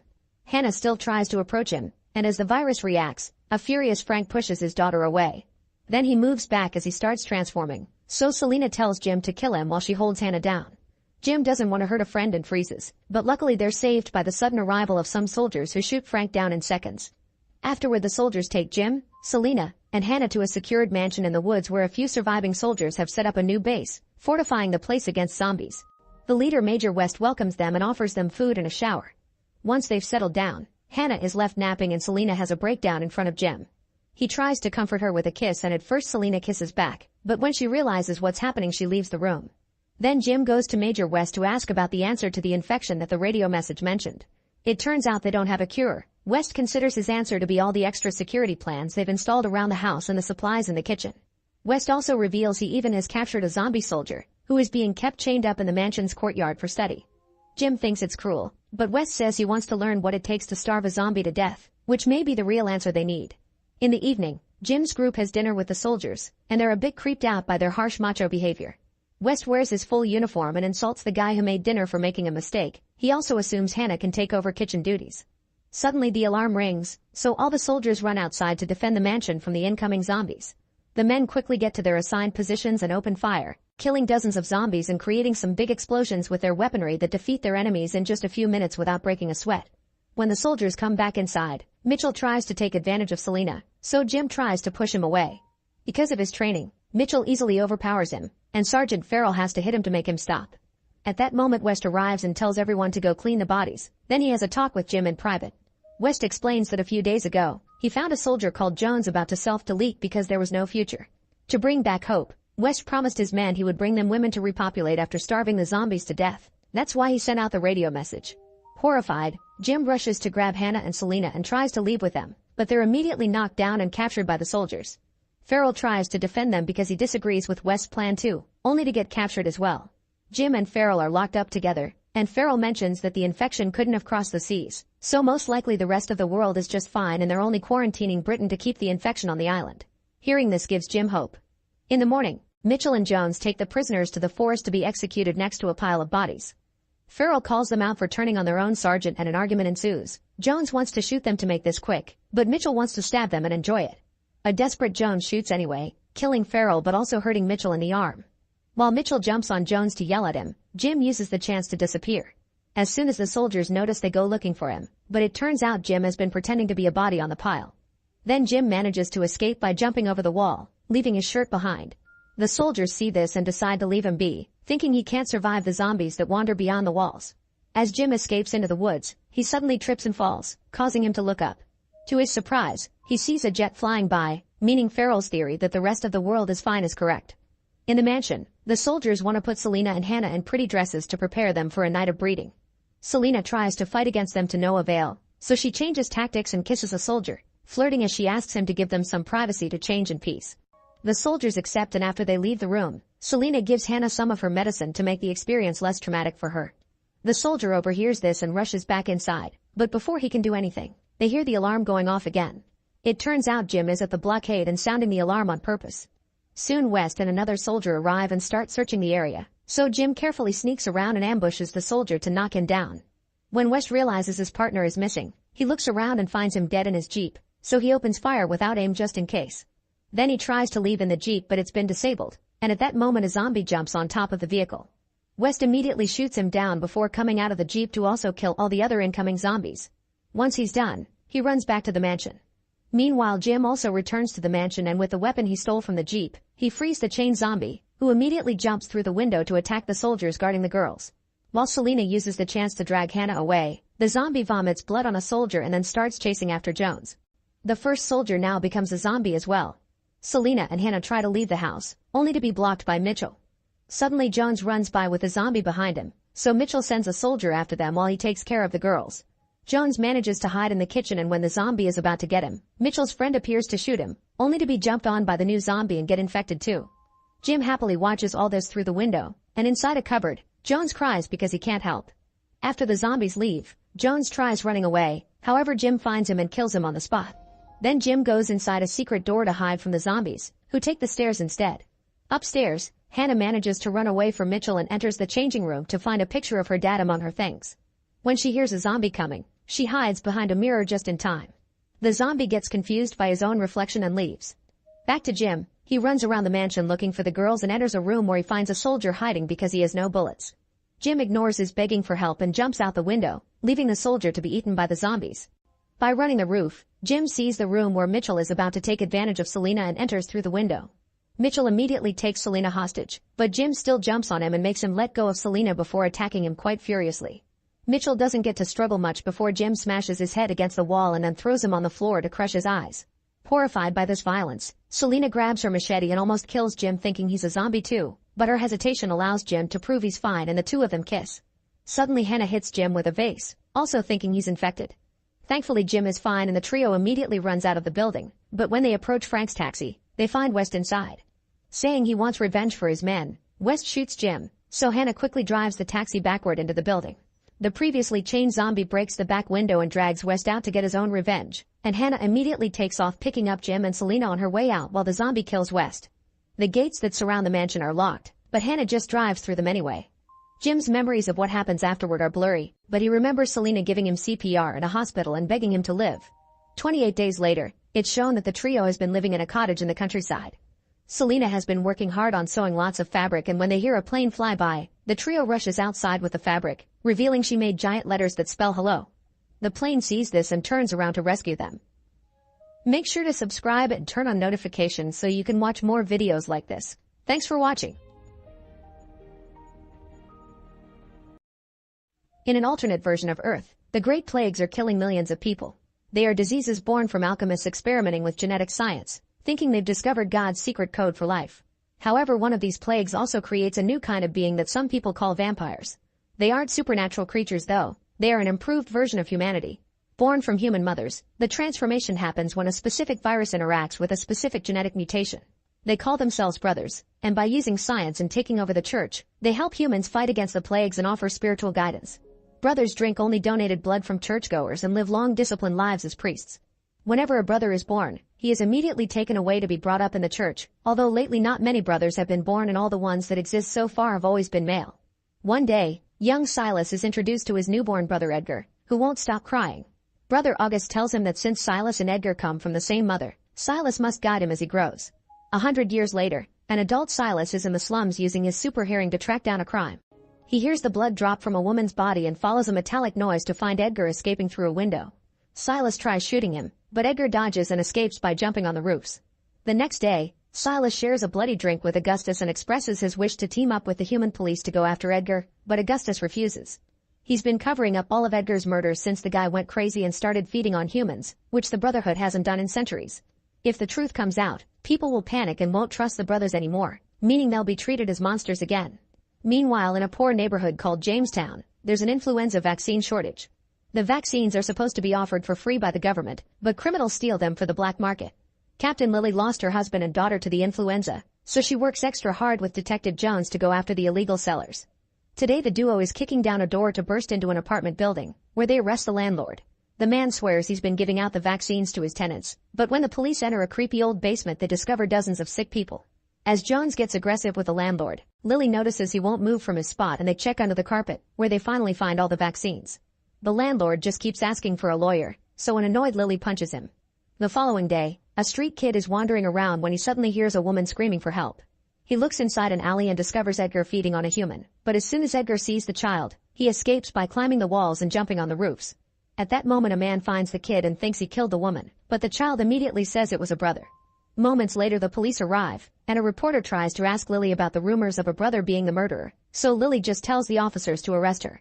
Next they check on the victim, confirming that her wound is a bite. Lily talks to the kid to confirm his story and tells her co-workers not to tell anyone about the evil brother to avoid causing panic in town. All this is seen by Silas from afar. Afterward, Lily informs Chief Anderson that she's quarantined the neighborhood and people believe there's a new influenza outbreak. Anderson points out that they can only keep the reporter arrested for 2 days and then the story will be out, so they need to solve the case fast. To her surprise, Anderson reveals that the Brotherhood will send a brother to help them with the investigation. Soon Silas arrives at the station and everyone acts as if he was a celebrity. Silas gives Lily a file with Edgar's information while his supervision studies her every move. Lily is angry that the Brotherhood has been covering up crimes, calling out the privileges of the church because they won't be punished for it. Afterward, Lily puts together a team of detectives and asks them to keep the secret before introducing them to Silas, who makes a whole presentation on Edgar. He explains that until 3 weeks ago, Edgar was a respected scientist in the Brotherhood and was the one who created the most recent influenza vaccine. His 3 victims are women in their early 20s but have no other connection. However, Silas does know where the rest kill will happen. It turns out Edgar is treating this as a game and has set a recording in which he says that he'll take his next victim from an area called Bridge Square. The team is divided into smaller groups to patrol the area and Silas stands on a roof to use his supervision.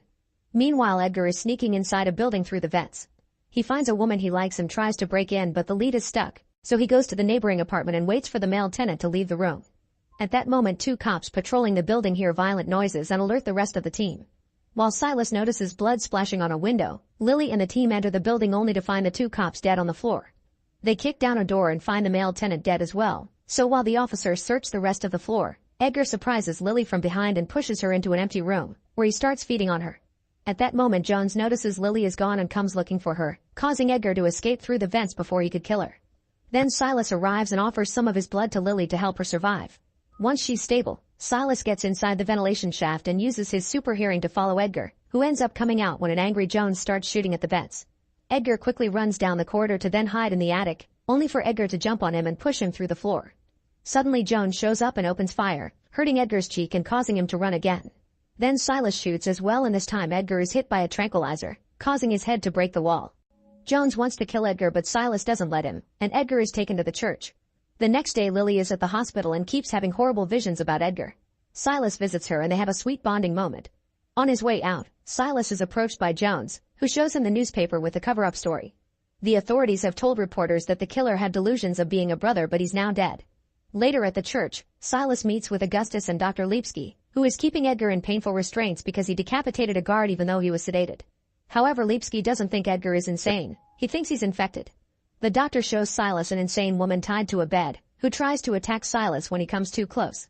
It turns out Edgar was secretly experimenting with a new virus, which is supposed to be illegal.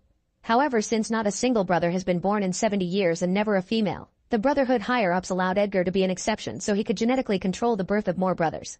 In the end, Edgar was successful because the women in the secret ward all transformed, but soon the virus changed and now most of the test subjects are dead while the survivors don't have much time left.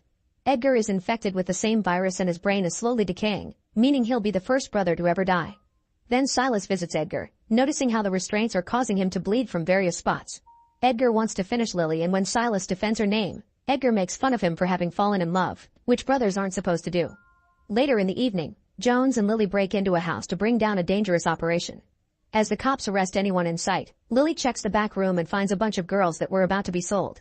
On her way out, she feels like somebody is watching her, but Silas disappears before she can see him. At the church, Edgar is freed from the restraints but locked up inside a metal chamber. The only spot that isn't a wall is the window through which 2 guards are keeping an eye on him, So Edgar starts running toward it over and over to slowly make it crack. When Silas is interviewed on TV, Edgar hears it through the speakers and learns that his brother will be made cardinal in a special ceremony. A few hours later, Lipski is called to check on Edgar because he killed the guard who gassed him to calm him down. They had thought Edgar was unconscious, but it turns out he learned to trick them. Now Edgar is studying the map of the building, and once he memorizes it, he runs back to jump through the window, finally breaking it. After quickly killing the other guard, Edgar chases Lipski and corners him against the wall, where he forces him to drink his blood before kicking him to death. At that moment more guards arrive, but Edgar kills them all in seconds. Soon he makes it to the front desk, where he kills the receptionist too. Meanwhile Silas is made cardinal, and the ceremony includes using a sword for a blood offering. Sadly he doesn't have time to celebrate because he comes back to find the massacre left by Edgar. The next day, Detective Kelly is walking through town when she hears a woman crying for help. A man named Freddy is threatening to mutilate his victim, so Kelly surprises him with her gun to make him let the woman go. At that moment Edgar jumps on her and knocks her out, revealing this was a trap to capture Lily, and Freddy made a mistake because both detectives look alike. Then Edgar feeds Kelly some of his blood, causing Freddy to ask for some as well because he enjoys the visions caused by it. Moments later, Jones brings the news of Kelly's kidnapping to Lily, who is staying in her apartment while Silas watches over her. Guessing Edgar's intentions, the team argues over how to proceed, and Lily volunteers to be bait. In the meantime, Freddy continues to drain Kelly of her blood while Edgar stands on the roof, using his super senses to find Lily. In the middle of the night, Silas watches Lily sleep and can't help smelling her hand before kissing her, only to realize it's a dream when he hears Jones nearby. Edgar is in the apartment under Lily's, causing Silas to sense him and leave through the window to look for him. Lily looks out and notices something moving behind another window, so she and Jones go to check out the apartment. After kicking down the door, they look around and Lily approaches the window, which is immediately broken by Edgar to drag her out. Then Edgar holds Lily against the wall, ready for revenge, only for Silas to show up and threaten him with his gun. Edgar drops Lily to attack Silas, and she has to hold onto a pipe to save herself. A powerful kick from Edgar causes Silas to fall and hit a few pipes before fainting on the ground. By the time he wakes up, Edgar and Lily are gone. When Edgar returns to the hideout, Freddy informs he and Kelly are feeling very sick. Edgar ignores him and gives him new orders, causing Freddy to protest. Annoyed, Edgar kills him by removing his heart. Afterward Edgar places Kelly out in the street with a note that says everything flows from me, my blood will change the world. Soon Stephanie is found and taken to the hospital, where she behaves violently and crazy. More cases are appearing by the hour, meaning Edgar is spreading his virus around. In just a few hours the hospital is filled with insane and violent women who also start dying one by one. Obviously they can't keep the secret anymore, so the authorities announce that a new plague is spreading. Jamestown is quarantined and martial law is instituted, which means any person wandering around after hours gets shot. Meanwhile Lily is handcuffed to a pipe in the hideout and asks why Edgar hasn't killed her, so he confesses he wants to force Silas to drink from her. Eventually a crowd gathers outside the church, demanding a solution. Silas wants to look for Edgar, but Augustus forbids it and informs him that the Brotherhood and the government have reached a difficult decision. The areas around the quarantine zone will be evacuated and the slums will be burned down. That way they can eliminate both Edgar and the infection for the greater good. Refusing to lose so many innocent souls and especially Lily, Silas breaks the rules and visits Jones, who is very dismissive of him. Silas grabs him by the neck and explains he's come to help before hearing the water in Jones's sink. This reminds him of Edgar's message that mentioned flowing, and Silas realizes he must be contaminating the water supply with his blood. Silas tells Jones to inform the press of the water and the Brotherhood's plan. Then he sneaks around the soldiers guarding the slums by breaking through a building's window. On the streets, he finds a dedicated brother tending the dead who shows him something important. Afterward Silas arrives at the water supply and Edgar leaves Lily alone to meet him. Lily notices that the pipe is a bit loose and starts kicking the wall, making a loud noise that alerts Silas. However, he sees a female shadow running around and follows her instead. Desperate, Lily moves down the pipe and manages to kick the door open, then she starts yelling Silas' name. At that moment Silas realizes he's been following a random infected woman and Edgar uses the distraction to attack him from behind. Both brothers fall from a platform and hit a bunch of pipes before landing on the floor while the crazy woman follows Lily's voice. The woman tries to come inside to feed on her, so Lily starts kicking the door to keep her out. Unfortunately the woman comes in anyway and starts pulling Lily down, causing the pipe to finally break. By sliding the handcuffs down, Lily is finally free, and when the woman tries to attack her she just uses the handcuffs to choke her to death. Back to Edgar, he tries to give Silas his blood, but at that moment he wakes up and tries to shoot him. Edgar immediately kicks the gun away and a fight ensues, during which Silas keeps asking about Lily. No matter how many times Edgar tries to attack, his sick body is too slow and Silas easily overpowers him, so Edgar buys time by begging for mercy. Once Silas is distracted, Edgar kicks him and impales him on 2 steam rods. An injured yet alive Silas falls to the ground and Edgar threatens to burn his face down with the steam, However, he dies first when Lily stabs his brain with another steam rod.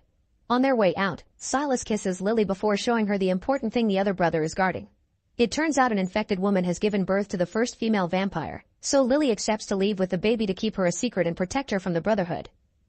Make sure to subscribe and turn on notifications so you can watch more videos like this. Thanks for watching. It's a normal day at the office, and Vincent asks the intern to bring him coffee in a very rude manner. Moments later, the intern stares at Vincent while he works at his desk and suddenly starts beating him up with his laptop. The other employees immediately drag the intern away and Vincent is sent to take care of his wounds. Afterward, the boss says stress must have affected the boy and that she won't hire interns anymore. She also explains filing a complaint usually goes nowhere but still offers Vincent to talk to HR. However, Vincent is fine with forgetting about the incident. When he returns to his desk, Vincent can't help feeling that everyone in the office is watching him. In the evening, Vincent goes home and spends some time looking for a potential girlfriend on a dating app. He also takes a picture of his injury and uploads it to social media with a cheap quote to get lots of sympathetic comments. The next day at the office, Vincent is working at his desk when suddenly a coworker grabs his hand and starts stabbing his arm with a pen. Once again, the others must pull them apart and Vincent immediately runs away, causing the attacker to regain clarity.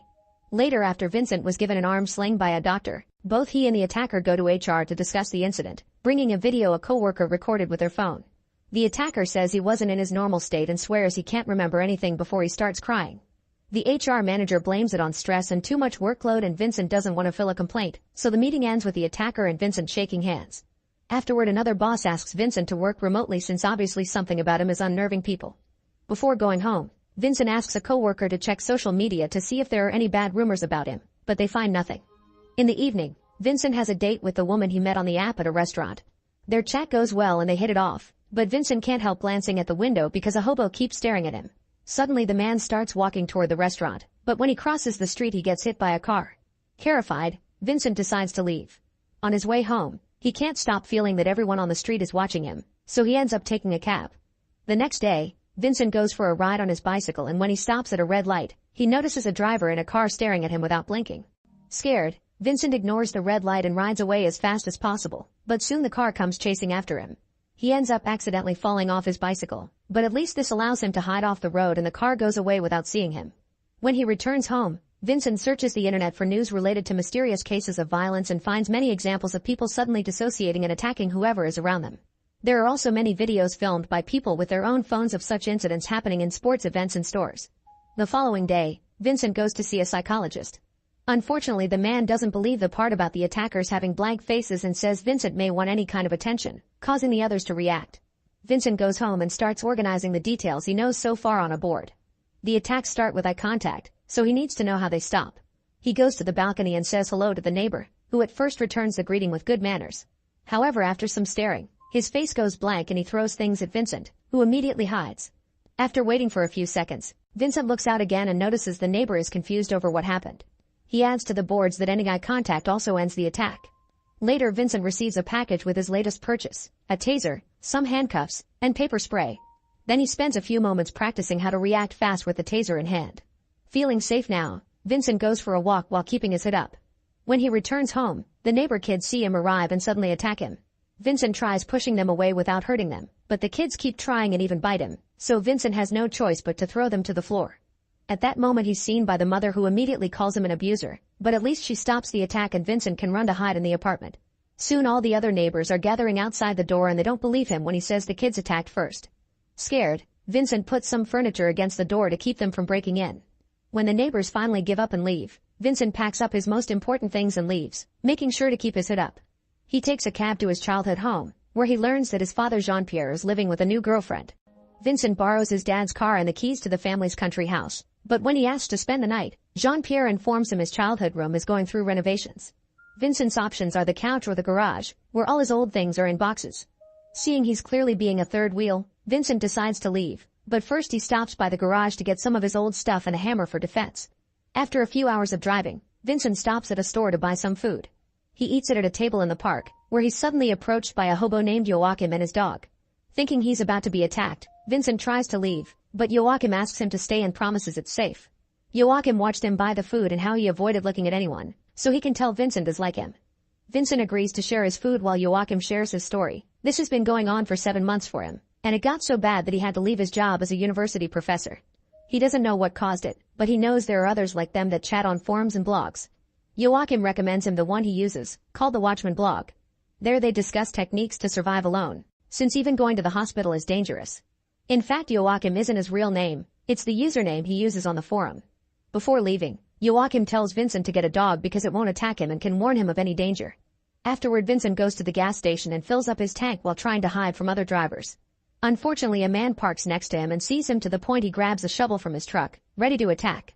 Vincent immediately gets in his car and escapes without paying.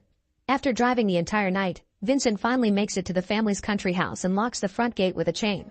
Then he uses his laptop to find the website Joachim told him about. However, to leave a message he has to create an account. To do so, the website asks him to delete all his social media accounts first. Without hesitation, Vincent deletes all his accounts and makes a new one on the mysterious website, using Dave17 as a nickname. Sometime later, Vincent orders food online, and when the delivery guy comes, Vincent makes him drop the box by the gate and doesn't pick it up until the guy is gone. At that moment, a neighbor sees him and comes to say hello.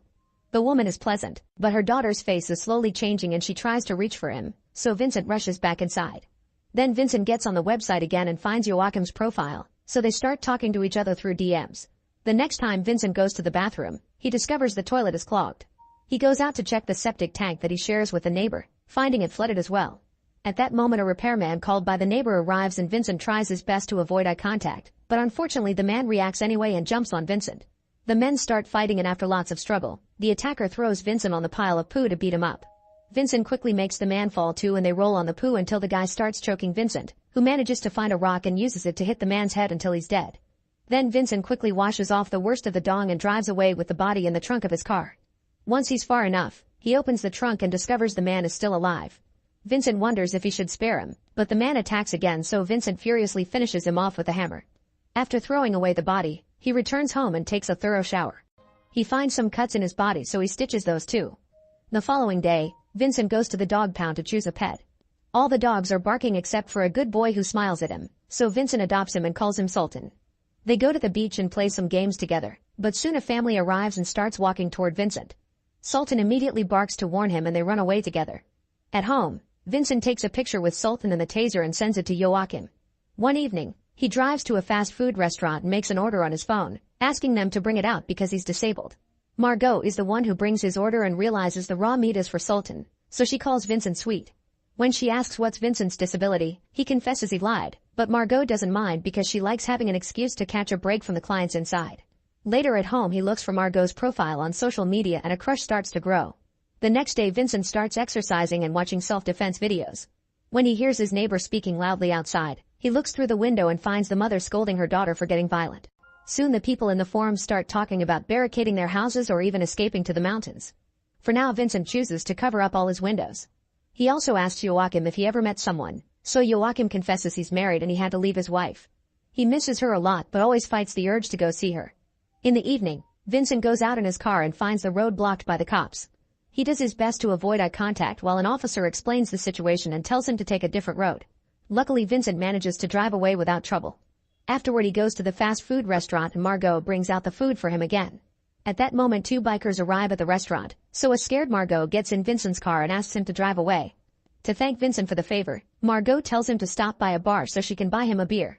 She brings out 2 pints, and while they drink together, the bikers show up and ask Margot for the money she owes them. When they see Vincent, one of the guys goes blank and Sultan starts barking, so Vincent uses the taser to knock him out. Then the other thug tries to punch Vincent, but he hits him first and rushes to get in the car with Margot to escape. Suddenly Sultan starts growling and Margot jumps on Vincent to attack him. Vincent tries his best to push her away while still driving in a rather clumsy way, and after a few hits he manages to knock Margot out just in time to avoid crashing. Moments later, Margot wakes up in a room at Vincent's house and finds the door locked. Outside the room, Vincent asks her to close her eyes, then he guides her out and takes her to his car, where he handcuffs her. Eventually they make it to a supermarket and Vincent gets out of the car to approach a man nearby, but the guy is weirded out and goes away in his own vehicle. Then Vincent gets inside the supermarket and Margot is surprised to hear Sultan growling. At that moment Vincent runs out while dozens of people are chasing him and throwing things at him. He manages to get in the car before getting caught, but the crowd surrounds the vehicle and even breaks a window. Vincent makes them move by starting the car and the group gets to escape safely. Margot finally understands what happened to her last night and believes the story. Moments later they arrive at Margot's home, which turns out to be a boat. They share some drinks and food, and after chatting for a while, they end up kissing. Things quickly escalate and they decide to do the naughty, which is kinda awkward and uncomfortable because they keep handcuffing one of Margot's hands to various surfaces in case of another attack. By the time they're done, night has fallen and Margot is craving a smoke. Vincent goes out to get them from his car and receives a call from Joachim, who announces he's cured. He doesn't know how or why, but nobody attacks him anymore. Joachim wishes Vincent good luck and hangs up before going to finally see his wife again. Afterward, Vincent and Margot share some joints and fall asleep together. In the middle of the night, Vincent wakes up when he hears Sultan growl and finds Margot attacking him, so he hits her to knock her down and runs outside. Minutes later, Margot calls him back, but she doesn't blame him for defending himself. While Vincent takes care of the wound he gave her, Margot wonders if they can make their relationship work. Suddenly Sultan starts barking and they hear a voice, which Margot recognizes as the owner of a neighboring boat. Soon more and more voices can be heard yelling in the distance, so the group decides to leave. They drive back to town and are shocked to find a fire that has taken over a house and its surroundings. When they take a closer look, they're horrified to find a body that Vincent recognizes as his neighbor. Then they go around the house to enter Vincent's home through the back door while avoiding the fire, only to find Jean-Pierre with his weapon out. His face has multiple wounds and he explains a bunch of violent people killed his girlfriend. Retelling the story makes him have a breakdown and Vincent manages to make him drop the weapon before hugging him to comfort him. Afterward, Jean-Pierre and Margot go to sleep while Vincent checks a message from Joachim. He says things didn't go well with his wife and that destroyed his soul, so he writes to say goodbye before self-deleting. He also drops a map with the coordinates to all the shelters organized by their website. Devastated, Vincent tries to call him but Joachim doesn't pick up, meaning he's already dead. In the morning, the group leaves in the car and heads toward a shelter, keeping Margot's and Jean-Pierre's hands tied to the doors. During the trip, they hear the news on the radio talking about a wave of violence taking over the country and the minister advising everyone not to leave their homes. Eventually they find the road blocked by a bunch of cars because everyone is trying to escape at the same time, and Vincent can't drive back because cars appear behind him as well. People's anger grows with the situation and soon everyone is fighting on the road. Jean-Pierre wants revenge for his girlfriend, so he unties his hand and joins the scuffle. Vincent goes after him to save him, and as he runs around, he finds lots of people killing each other in the most brutal ways. When he finally finds his dad, Vincent sees the blank look and gets ready to defend himself, but Jean-Pierre attacks a woman instead and kills her. Sultan appears next to Vincent but he doesn't make a single sound, which makes Vincent realize nobody attacks him anymore. More people fill the area and Vincent pushes them out of the way, but he can't find his dad. Meanwhile, Margot has to watch how a person kills another one on the hood of Vincent's car. At that moment she finds the handcuffs key and frees herself to go after Vincent, who refuses to leave without Jean-Pierre. Margot points out they'll get killed if they stay, so they run away from the main road and take a trail through the forest. After a few hours of walking, Vincent's face suddenly goes blank and he attacks Margot. As he chokes her, she struggles against him and manages to cover his eyes, making him stop. Vincent feels terrible and lets Margot blindfold his eyes with a piece of her shirt before they keep going. When they reach town, there are snipers on the roofs who shoot in the air to scare them away. As they run down the road, Margot sees an abandoned car, so she throws out the driver's body and takes the vehicle to drive back to the river. There she removes the blindfold and kisses Vincent before going back to her boat.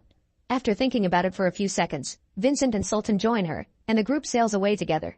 Margot blindfolds Vincent and handcuffs his hand just in case, but she also hugs him as they promise to start a new life together. Make sure to subscribe and turn on notifications so you can watch more videos like this. Thanks for watching. In the middle of the ocean, a woman's body falls into the water, floating for a few seconds before her eyes open in panic. Suddenly Brandon wakes up and realizes it was a nightmare. He works as a bodyguard for the governor's daughter Ava and he's been dealing with internalized guilt since he failed to protect her mother. Brandon and Ava arrive at the airport, where Ava meets with her friends Jed and Kyle. They're going on a trip together, and the boys aren't happy that Brandon is coming too, but Ava explains her father wouldn't have let her come without security.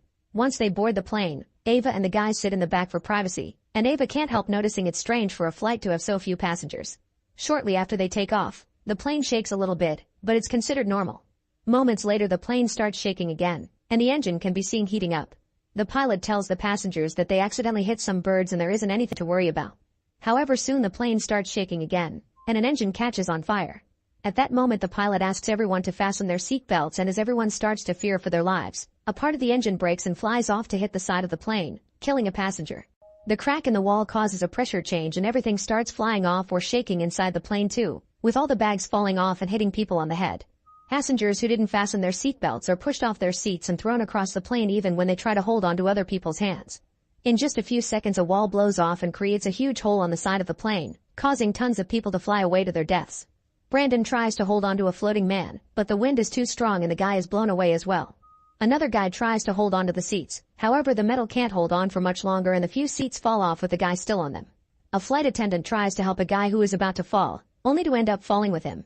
After losing most of its passengers, the plane starts falling at great speed and crashes into the ocean, where the water immediately starts flooding it. As Brandon is stabbed by a piece of metal, the seats are pushed forward by the impact and kill many passengers by crushing them. The plane sinks for a few minutes and eventually comes to a stop when it gets stuck on the seabed. Thanks to the plane being stuck in an angle, an airlock is formed at the back, so Ava and her friends plus flight attendant Danilo are alive. However, Kyle has a broken bone in his arm. The group stares at the water, worried about the weird noises they are hearing. Suddenly Brandon comes out, bringing Rosa and her grandmother Marty to the safe area. Marty is unconscious, so Danilo starts doing chest compressions and after a few minutes of nothing, Marty wakes up. Then Rosa asks about her grandfather, and Brandon has to tell her and Marty that he sadly didn't make it. The group starts to panic, so Brandon immediately takes over leadership to calm everyone down.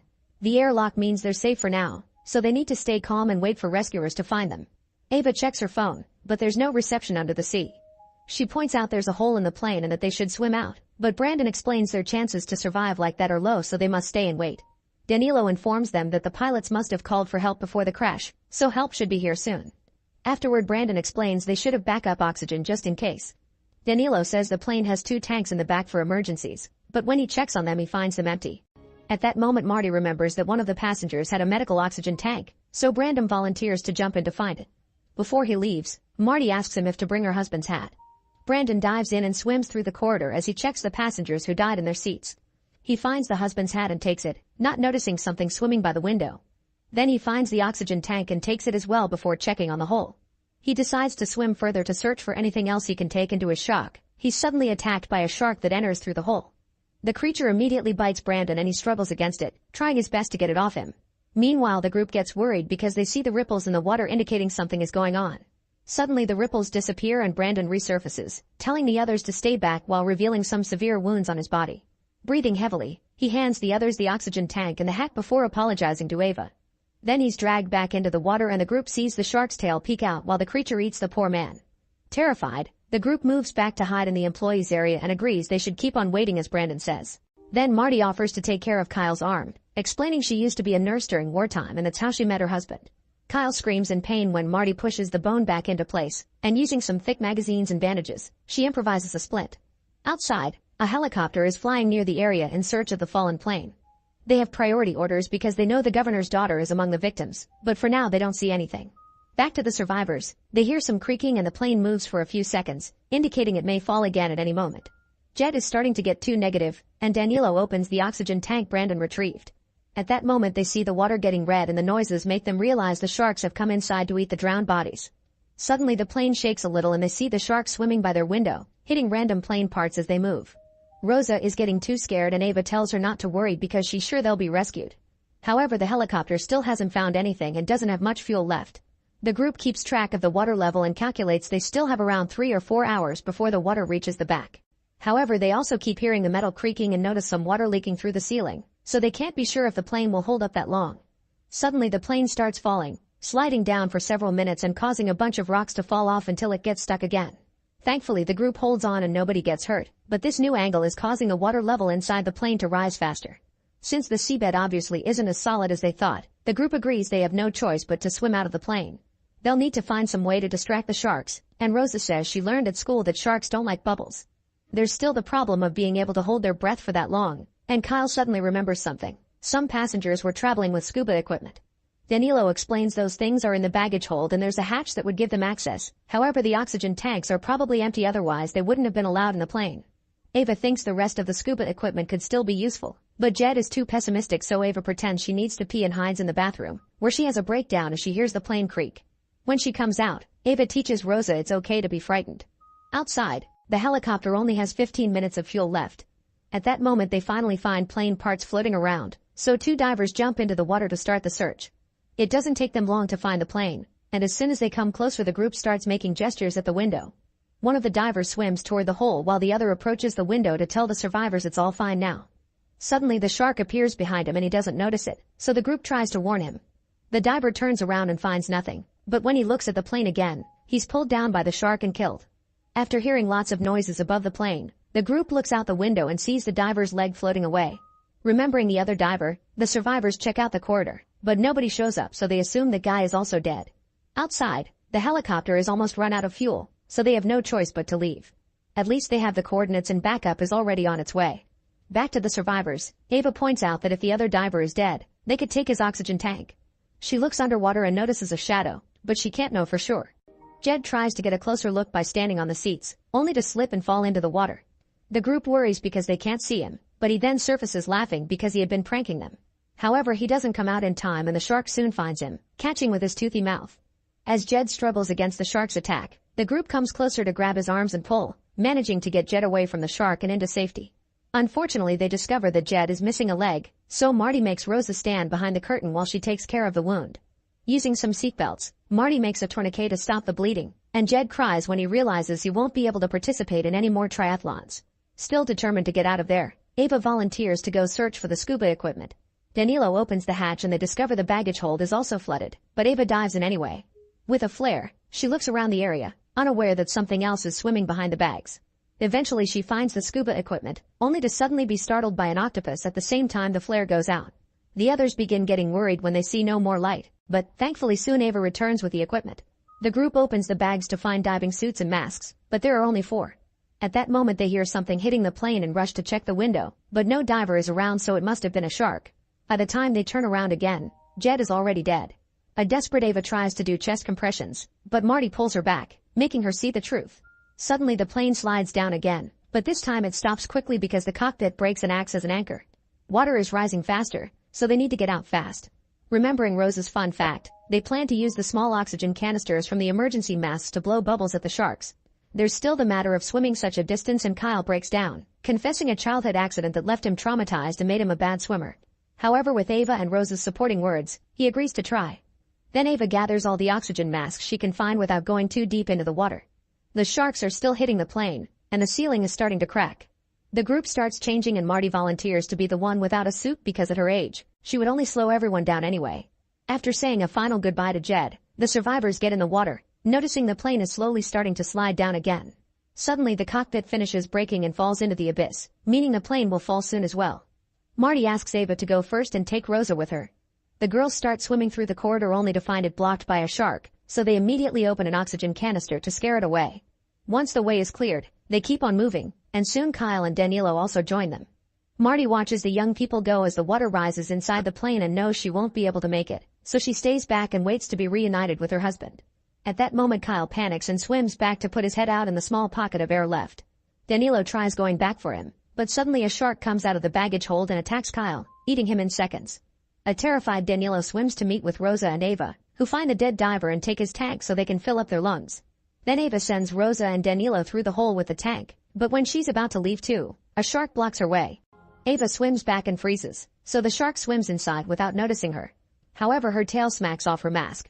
Then Ava discovers more sharks are coming through the hole, so she starts swimming toward the front. At that moment the plane starts falling faster and the water pressure keeps her from moving, but luckily Ava holds onto the seats and pushes through, managing to leave through the front hole right before the plane falls into the abyss. Now Ava can start swimming to the surface, however she soon runs out of air and passes out. Her body obviously stops swimming, but thankfully the floaties push her up and as soon as she reaches the surface, she breathes and immediately wakes up. Ava panics when she doesn't see the others, but at that moment the helicopters show up and finally pull her out of the water. Danilo and Rosa have already been rescued, and when Rosa asks about her grandmother, Ava gives her the bad news. As a last goodbye to her grandparents, Rosa throws her beloved plushie into the water before falling asleep in Ava's arms. Make sure to subscribe and turn on notifications so you can watch more videos like this. Thanks for watching. In a magical land of the continent, Geralt is fighting against a monster called Kikimora.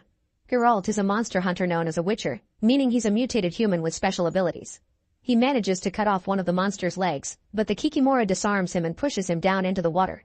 After lots of struggle, he manages to retrieve his sword and cut another leg to then stab the Kikimora in the head, finally killing it. Afterward Geralt goes to the town of Blaviken and enters a tavern, but all the locals discriminate against him for being a witcher. Some men get ready to attack him, but Renfri makes them back away with just a word and even shares a drink with Geralt. Next a young girl takes Geralt to a tower, saying he can sell the Kikimora there. Geralt immediately notices the door is magical and just walks through it only to discover the sorcerer Stregobor has created an illusion that simulates a paradise filled with beautiful women. Stregobor wants Geralt to assassinate Renfri because she was born with the curse of the Black Sun. All the women who carry the curse were born mutated and are predicted to bring the extermination of the human race. To prevent this, sorcerers have been killing these women and Renfri is the only one left. Renfri's mutations make her immune to Stregobor's magic, which is why he wants to hire Geralt's service. However, Geralt refuses, saying he only hunts monsters and is neutral to society's squabbles. Geralt leaves Blaviken and in the forest he's approached by Renfri, who wants to know where Stregobor is. She explains that the assassin he sent abused her and robbed her, which is why she killed him and now she wants revenge on Stregobor. Geralt stays neutral, but he bonds with Renfri over being discriminated mutants, and they end up doing the naughty. That night Renfri tells him not to run from the girl in the woods because she's his destiny. In the morning Geralt wakes up and sees Renfri's gone, so he rushes back to Blaviken, where he's surrounded by Renfri's gang. A guy shoots an arrow at him, but Geralt easily deflects it before meeting them in a fight. With incredible strength, fast and precise movements, and the use of magic signs, Geralt kills the gang members one by one, sometimes even using their own weapons. After decapitating the last guy, Geralt hears a girl asking for help and discovers Renfri is holding her hostage. Geralt tries to use a magic sign to make her obey him, but magic doesn't work on her. After pushing the girl away, Renfri attacks Geralt, who corners her against the wall because he doesn't want to hurt her. Renfri stabs him in the leg and forces him to fight, exchanging multiple hits of their swords but with only Renfri causing any damage. Eventually Geralt manages to corner her again, yet Renfri keeps on trying, so Geralt has no choice but to kill her. Then the locals and Stregobor show up. When Stregobor says he wants to do an autopsy on Renfri, Geralt threatens him with his sword, so Stregobor mentions he butchered a bunch of men to make people around them angry. Everyone starts calling Geralt butcher and throw stones at him, so Geralt has to leave town with his head down. Many years in the future in the kingdom of Cintra, Queen Calanthe is holding a feast when a knight suddenly informs her that the Empire of Nilfgaard is coming to invade. She immediately gets her army ready and rides with her husband Ice to the battlefield, where they meet the Nilfgaardian army and a vicious battle begins. Bodies start falling all over the place as soldiers kill each other with no mercy, and while at first the Cintrans put up a good fight, eventually Nilfgaard's numbers overpower them. Ice thinks they should retreat but Calanthe refuses to surrender Cintra. Suddenly Ice takes an arrow through the eye and dies, causing Calanthe to have a breakdown before trying to go after the archer. Later at the Cintran castle, advisor Mousesack and Princess Cirilla meet with a wounded Calanthe, who has finally retreated and is dying. Outside the Nilfgaardians are invading the city, so Mousesack puts up a magical barrier around the castle to keep the soldiers at bay for now. The Nilfgaardians spend the whole day shooting flaming arrows at the barrier, tiring Mousesack until he can't hold his magic up any longer. The enemy breaches the gates and another furious battle begins while the Nilfgaardians kill soldiers and citizens alike with sadistic brutality. Calanthe tells Cirilla to escape because Nilfgaard came for her and she screams in protest, which makes the entire room shake. Unmoved, Calanthe tells Cirilla to find Geralt because he's her destiny. Meanwhile the royal knights give everyone a bottle of poison to drink so they can die honorably instead of being butchered by Nilfgaard. As people die in every room, Calanthe goes to the window to end it all as well. In the castle's secret tunnels, Mousesack and a knight guide Cirilla out, only to see some Nilfgaardians coming. Mousesack tells Cirilla to take a horse and leave with the knight while he buys them time, but the duo barely gets to ride for a few minutes before they're chased by Care, the archer who killed Iced. He quickly kills the knight with an arrow and Cirilla falls off the horse, giving Care the chance to capture her. As they ride out of Cintra, Cirilla sees her kingdom burning down and gets so angry that she starts screaming. The horse gets scared and they both fall to the ground, so Cirilla keeps yelling to make Care's head hurt but also causing a huge monolith to collapse between them. This opens a huge rift in the ground that allows Cirilla to escape into the woods. Back to Geralt. Many years after Blaviken he's taking a break at a small tavern while the bard Jaskier sings about monsters. When Geralt tries to leave, a farmer approaches him and pays him to kill the monster that has been stealing his grain. Jaskier starts following Geralt because he wants an adventure, and doesn't stop even when Geralt punches him to shut him up. When they make it to an open field, Geralt is suddenly hit by a little projectile from a creature hiding in among the plants. Then Jaskier is knocked down by another projectile before the creature comes out to hit Geralt with his horns. His name is Torque, and he's a Sylvan who is tired of humans trying to poison him. Geralt attacks Torque and punches him, only to be ambushed from behind and be knocked out too. Later Jaskier and Geralt wake up tied up inside a cave. A sick elf has fun hitting them while the king of elves Filavandrel explains that Torque has been stealing food and medicine for his people. Jaskier is confused because elves live in golden palaces, so Filavandrel has to tell him that's propaganda. The elves were kicked out of their lands by humans and now they live hiding. Geralt points out that by attacking humans the elves are only proving them right, so they should leave and rebuild instead of losing more elves in fights. Seeing Geralt as another victim of humans, Filavandrel decides to let him and Jaskier go, and Geralt thanks him by giving him the farmer's bounty. Many years in the past in a small town, a hunchbacked girl called Yennefer is attacked by two teens for being ugly, which causes Yennefer to unconsciously teleport. She appears inside a strange place and meets sorcerer Istred, who calms her down and explains she's in Aretuza, the college to learn magic. Thinking he wants to attack her too, Yennefer slaps him, but Istred just opens a portal for her so she can go home. Later at the farm, Yennefer is being abused by her stepfather when they're suddenly interrupted by Tisea, a teacher from Aretuza who offers to buy Yennefer for a few coins. Her mother protests, but her stepfather accepts the deal and Yennefer is taken against her will. In Aretuza, Yennefer is locked up in a room and has a breakdown during which she breaks a mirror. The shards give her an idea and she tries to self-delete. However, Tisea saves Yennefer's life and as soon as she wakes up, she's sent to class. Tisea demonstrates the use of magic, explaining that it always has a price. Fringilla tries a spell to make a rock float and her hand starts mutating, so Tisea demonstrates how to pay the price by making a flower die to levitate the rock. Then all the students try it, but Yennefer is the only one who fails. Feeling down, Yennefer looks for Istred and befriends him. Days pass and Yennefer continues to fail at doing magic. In her free time she visits Istred, who comforts her and teaches her how to read his mind. One night, Tisea takes her students to a cave with an open ceiling. Their task is to bottle lightning, but the first two girls fail, and so does Yennefer.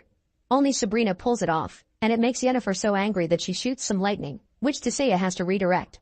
Sometime later, Istred feeds Yennefer a special flower that allows her to open a portal, causing her to reveal her real father was half-elf and Istred kisses her.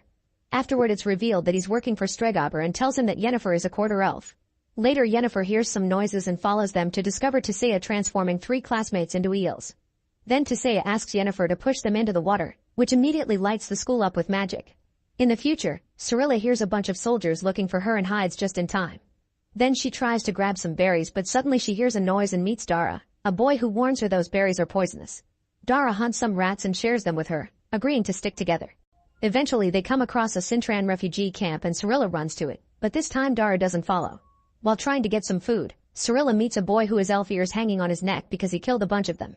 It turns out Cintri used to be the land of the elves and Calanthe ordered her people to kill any elf who tried to take it back. The boy invites Cirilla to stay in his family's tent, where the mother notices Cirilla doesn't have shoes so she orders the dwarf servant to give her his. In the middle of the night, Nilfgaardians attack the camp. As the family grabs their stuff to escape, the mother slaps the dwarf for dropping her things and insults him, causing the dwarf to finally snap and stab her multiple times. Suddenly someone cuts the tent and Cirilla is pulled out, only to discover it's Dara. They run together through the massacre in the camp, where they see the other boy dead and Kara looking for her. The kids run into the forest, and when Dara takes off his hat, she discovers he's an elf. Sometime later, Cirilla wakes up when she hears weird voices whispering to her. She follows the voices into the Broccolon forest, ignoring Dara calling her name. When he tries to follow her, he's stopped by arrows coming from the trees, and a bunch of corpses in the area reveal the locals don't like visitors. Back in present time in Temeria, a young dying boy is telling Witcher Remus about the monster that attacked him. The father pays him to kill the creature, so Remus follows a trail of blood and bodies into the butcher's shop. He carefully sneaks around with his sword out as he hears the monster run in the dark until the creature waits for him to turn and kills him from behind. Rumors of what happened soon reach Geralt's ears, who travels to Temeria to investigate.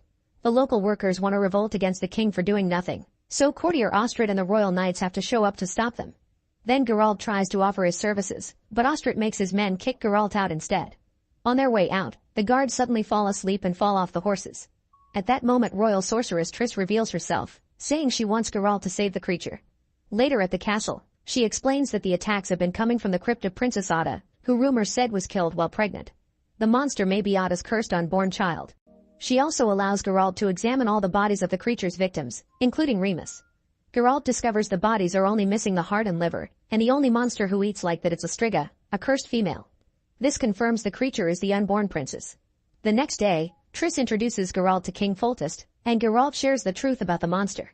Annoyed, Foltest asks everyone to leave, but Geralt waits for the others to be out to suddenly lock the door and interrogate Foltest. He wonders why the king hasn't reacted to the news of his sister being murdered and asks who is the baby's father. Foltest refuses to answer and kicks Geralt out of his kingdom. Instead of leaving, Geralt sneaks into the crypt with Triss. After Geralt sniffs the bed, they find a bunch of letters inside a music box. The queen wrote to Ada asking her to stop getting naughty with Foltest, which confirms he's the baby's father. They take the letters to Ostrid and Geralt mentions he smelled Ostrid's scent on the prince's bed. Ostrid admits he used to be jealous of Ada because she chose her brother over him and he was the one that sent the curse. He had been trying to curse Foltest but it backfired, and Geralt punches him for it. In the evening, Geralt returns to the crypt and finds Foltest, who begs him to save his daughter. Inside, Geralt ties Ostrid to the bed and forces him to share what spell he used, making him realize he'll have to fight the Striga until dawn to break the curse. Geralt takes his special potions for a boost and then leaves the room, allowing the Striga to find Ostrid and kill him in seconds. Afterward, the Striga searches for Geralt, who must fight her without killing her. He throws a chain to capture her, but the Striga easily breaks it and attacks him. Geralt fights her without using his sword, pushing her away with a magic sign instead. However, the Striga easily knocks him down and starts throwing around. With another magic sign, Geralt destroys the floor, causing them to fall into an underground area. Then he places a magical barrier on the entrance before he's attacked by the Striga again. When he's down, the Striga tries to escape, but the barrier keeps her at bay. At that moment, the sun starts to come out, so Geralt runs to push the Striga and prevent her from returning to her crypt. Instead, he goes inside himself and locks it with a magic barrier, leaving the Striga screeching outside in frustration. In the morning, Geralt finally comes out and discovers the Striga has become a young girl, meaning the curse is gone. When he comes closer, the girl jumps on him and bites his neck because she doesn't know how to be human. Moments later, Geralt wakes up after being healed by Triss. She tells him that Foltest made up a story about how Ostrid died while killing the Striga and that locals consider him a hero. Geralt just takes his money and leaves. Back in the past, Yennefer and Istredd are having their first time while Yennefer keeps up an illusion to practice her magic, which makes it look like they have an audience clapping for them. Afterward, Yennefer meets with the enchanter who will modify her body to be beautiful because all sorceresses must look good while working as royal advisors. Sometime later, Yennefer learns that instead of advising the king of her homeland as planned, she'll be sent to Nilfgaard. She angrily demands an explanation and Tissaia shares that Stregobor told the rest of the council that Yennefer is part elf. Sometime later, Istredd notices Yennefer has missed the initiation and goes looking for her, only for Yennefer to yell at him because she's realized he manipulated her. An argument ensues, but Yennefer refuses to forgive him. While a ball is being thrown to introduce the new sorceresses to their kings, Yennefer goes to see the enchanter. Since there isn't much time left, he can't prepare the herbs to put her to sleep, so she'll have to go through it awake. Like all sorceresses, she must pay the price of the transformation with her fertility. As the enchanter removes her womb and begins working on fixing her body, Yennefer screams in pain but never gives up, letting every bone and inch of skin reform itself. Moments later, Yennefer shows up at the party and shocks everyone with her stunning beauty. She immediately dances with the king of her homeland and gets the position she wants, making everyone else seethe. In the present, Jaskier is in a tavern hearing the alderman describe how Geralt lost to a monster. Jaskier doesn't believe him, and soon Geralt enters the tavern covered in monster guts. Everyone considers Geralt a hero while Jaskier makes them sing his Witcher song, which has helped clean Geralt's reputation and made him famous. In return, Jaskier asks Geralt to be his bodyguard for an incoming royal party. When they arrive at the castle, Mousesack immediately recognizes Geralt and asks him to chat in private. He explains lots of people are gathered here to ask for the hand of Calanthe's daughter Pavetta, although Iced is there because he's more interested in Calanthe herself. When Calanthe finally arrives, the party truly takes off. Two drunk lords begin arguing about manticores, so Geralt throws some sass at them to shut them up. Amused, Calanthe invites Geralt to sit with her. While they dine, Calanthe asks Geralt if he'll help her out if things get violent, but Geralt refuses, reminding her that witchers are neutral. As the party progresses, they're suddenly interrupted by a man sneaking past the guards to ask for Pavetta's hand. Iced immediately takes his helmet off and everyone is shocked to see that this Lord Urchin looks like a humanoid hedgehog. Calanthe orders Geralt to kill him but Geralt refuses, saying this isn't a monster but a cursed knight. Then Calanthe orders the guards to get him, yet Urchin beats them up in seconds before announcing that Pavetta belongs to him under the law of surprise. A whole army of guards tries attacking him again, and while at first Urchin can defend himself, more guards keep coming and he's overpowered. When he's about to get killed, Geralt cuts in to defend him, and the battle restarts with Urchin and Geralt fighting together. One by one the soldiers go down all over the dance area, and soon the other lords come forward to take over the attack. However, Ice takes Urchin's side, saying the law of surprise must be respected. Total chaos ensues and eventually Calanthe grabs the sword to save Iced before yelling for everyone to stop.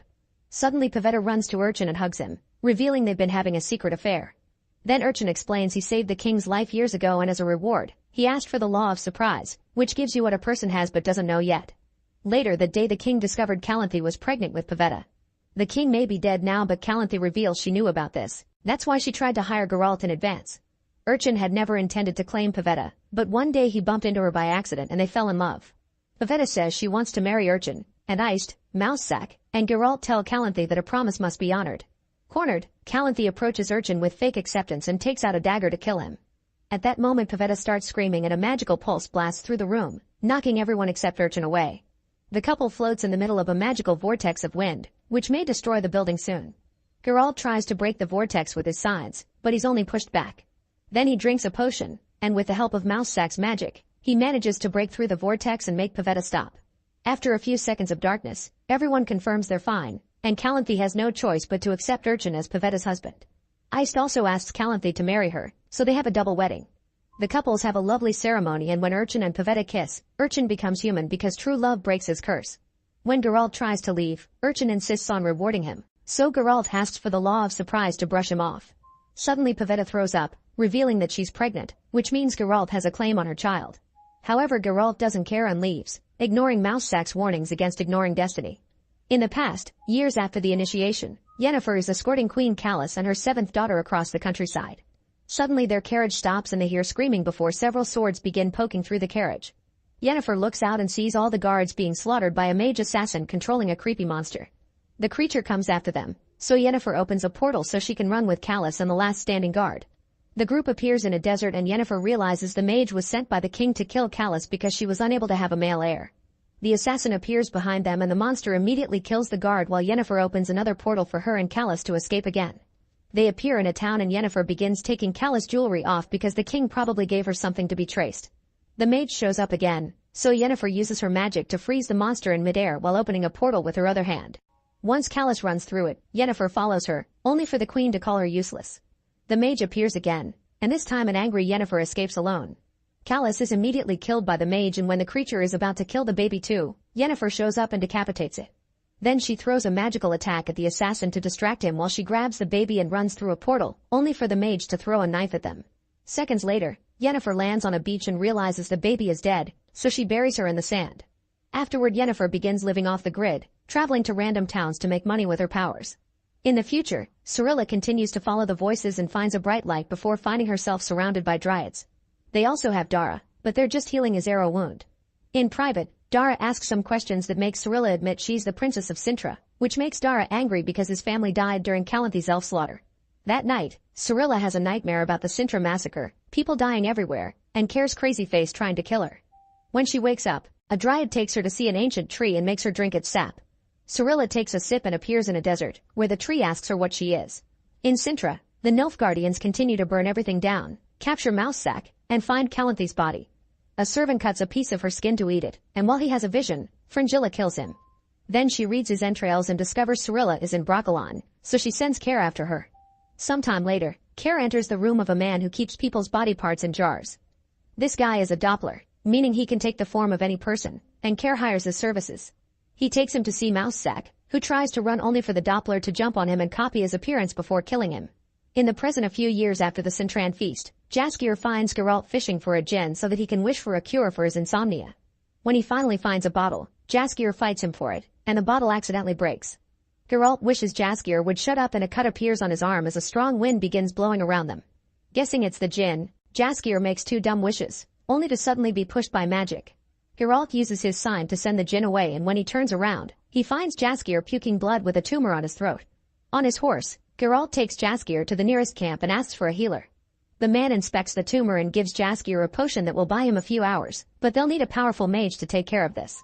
Apparently there's one in the mayor's house. Geralt rides to the mayor's house and knocks down the guard to get inside. The mayor appears before them naked only to fall asleep on a chair, so Geralt and Jaskier go deeper inside where they discover Yennefer is throwing a naughty party, meaning their timelines have finally collided. When she hears about the djinn, she immediately accepts to help. Jaskier is quickly healed, but he'll be unconscious for a few hours. When Geralt checks on him, he notices Yennefer is preparing a ritual to capture the djinn and tries to warn her against it. However, Yennefer kisses him to take control of his mind. When Geralt wakes up, he's in a cell with the healer, who explains that Geralt went on a rampage through town under Yennefer's control. The healer tried to stop him from attacking the citizens, only to get arrested as well. Meanwhile, Jaskier wakes up and panics when he sees Yennefer getting ready for a ritual. She corners him against the wall and threatens him until he makes a wish. At the same time, the mayor's guard appears at the cell to start beating up Geralt, who wishes this guy would burst. Suddenly the guard's head explodes and a second cut appears on Geralt's arm, revealing he's the real master of the wishes, not Jaskier. Geralt's wish makes the djinn appear in front of Yennefer, so Jaskier takes the chance to run away. He bumps into Geralt and tells him about the ritual, so Geralt rushes back inside. Yennefer is on her knees having trouble controlling the djinn's humongous power, yet she refuses Geralt's help. With no other option, Geralt makes his last wish, asking for his life and Yennefer's to be connected. Since the djinn can't hurt Yennefer without hurting his master too, it disappears in a big shockwave that brings down half the building. When Yennefer and Geralt wake up, they start arguing, only to suddenly get dirty together while Jaskier watches from the window. In the future, Cirilla is out of the tree's illusion and sees a dryad arrive with the heads of Nilfgaardian scouts. They get ready with their bows for an attack, but the one that shows up is the fake Mousesack asking for Cirilla. The girl is happy to see a familiar face and leaves with him and Dara. As the trio starts making his way back, Dara asks lots of questions, finding Mousesack suspicious. When Mousesack answers incorrectly, Cirilla finally sees through him. Furious, the Doppler tries to drag her by force, so Dara attacks him. Dara's silver knife hurts the Doppler, who quickly disarms him and tries to choke him. Cirilla picks up the knife and starts burning the Doppler again, causing him to show his real face. Then Dara takes his knife back and pushes the Doppler against the tree, asking questions instead of killing him. Cirilla grabs the knife to do it herself, giving the Doppler the chance to knock Dara down. Terrified, Cirilla runs away, only to be caught by the Doppler in the form of a Nilfgaardian soldier. Moments later, Cirilla finds herself tied up inside an inn room where she meets with Care. However, as soon as Care turns around, Cirilla changes forms to copy Care's because it's actually the Doppler, who is angry at Care for not telling him how dangerous Cirilla is. A fight ensues and Care has trouble fighting the Doppler because he's copying his skills. The men fight all over the room, using any object available as a weapon. Care cuts the Doppler's face with a broken bottle, forcing him to run away. When Care comes out too, he sees a bunch of locals and can't guess who the Doppler may be disguised as, so he gives up. Meanwhile, Cirilla is tied to a tree in the forest and found by Dara, who quickly frees her. He scolds her for leaving the safety of Brokilon, saying she only brings terror and death just like Calanthe, then he abandons her. Cirilla travels alone and ends up in a small town, where she steals a horse to travel faster. That night, she's camping on an open field when she's suddenly approached by some guys. She realizes they're people she knew from Cintra, but they aren't here as friends. They want to capture her and bring her to Nilfgaard for the reward. Terrified, Cirilla falls to her knees and her powers take control of her. With a creepy voice, she shares a prophecy about the end of the world and screams. In the present, a few years after the Djinn incident, Geralt and Jaskier meet with Bork and his 2 bodyguards. Over a drink, Bork explains a dragon has appeared in the kingdom, and the locals tried to attack it to get its gold. In revenge, the dragon has destroyed half of the countryside. The king has now put a price on the dragon's head, so lots of teams are getting ready to go after it.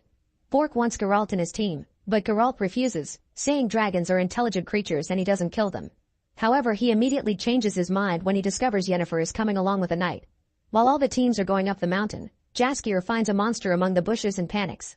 Geralt explains it's a peaceful monster that probably is just hungry. However, the knight comes forward and viciously slays the poor creature, decapitating it before continuing to hit it with his sword. Later, when the group stops to rest, the knight roasts the monster and eats it, which makes him feel sick and run to relieve himself in the woods. The next morning, the group discovers that the knight was murdered while pooping. Yennefer is furious because she lost her sponsor and Geralt asks her why she wants to kill the dragon. She explains that a dragon's heart can cure infertility, but Geralt just laughs at her, saying it's an urban myth.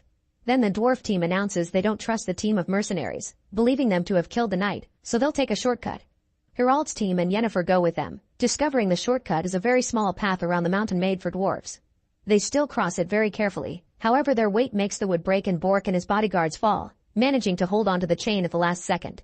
Geralt holds onto the chain wanting to save them, but the wood is breaking under him too. Not wanting more deaths, Bork lets go and his bodyguards quickly follow him. Moments later, the group stops to make camp and Geralt visits Yennefer in her magical tent, where they end up getting naughty for the rest of the night.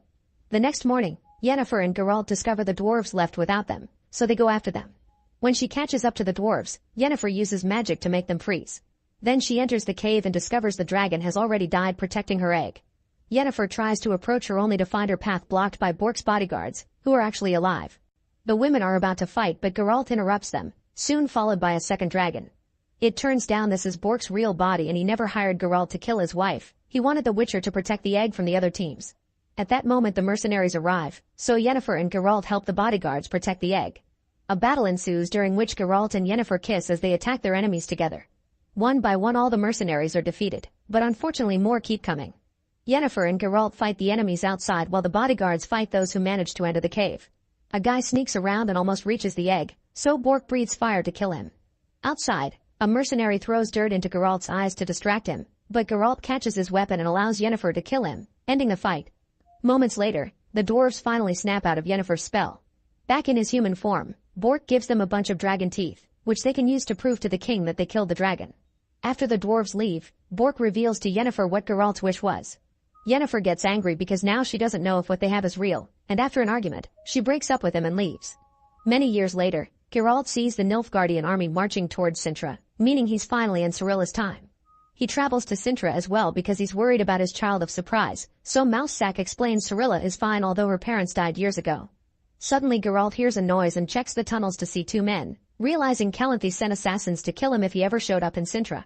Then Geralt takes Mousesack hostage to force all 8 assassins to come out of hiding. Wanting to avoid a fight, Mousesack opens a portal to teleport himself and Geralt away. Afterward they go to see Calanthe, and Geralt explains he's come to take Cirilla away to protect her from Nilfgaard, promising to bring her back when the battle is over.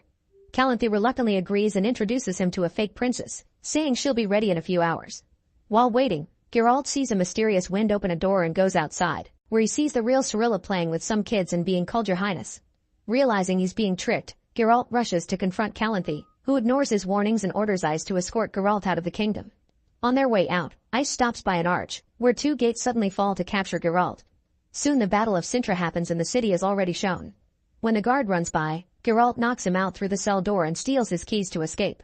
Outside, Geralt starts fighting off Nilfgaardians, killing a few before hiding to watch the soldiers storm the castle and Calanthe falling to her death.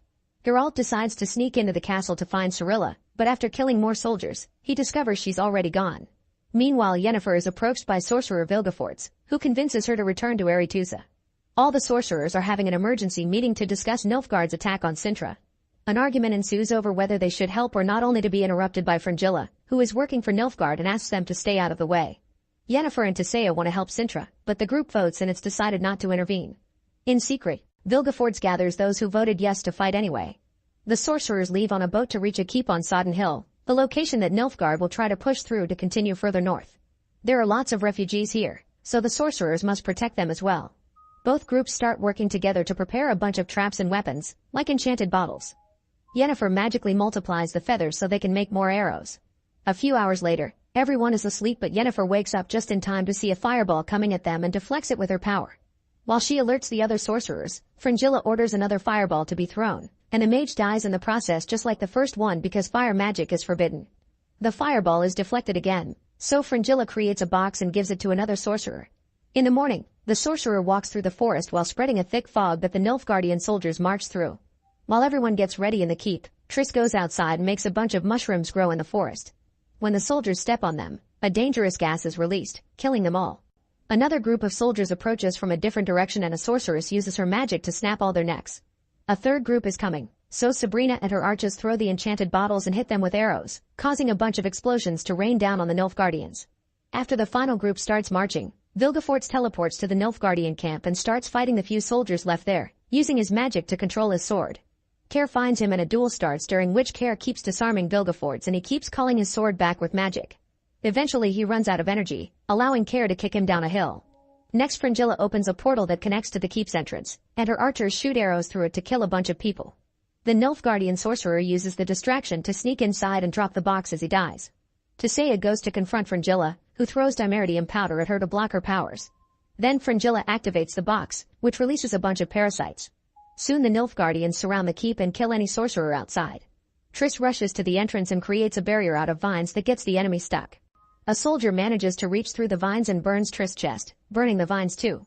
Meanwhile the worms take control of Sabrina and a few kids, who take some of the enchanted bottles. Sabrina surprises Yennefer and stabs her before the kids drop the bottles, causing a huge explosion that causes dozens of deaths. The tower also falls and Yennefer and Sabrina are thrown to the ground, where Sabrina passes out.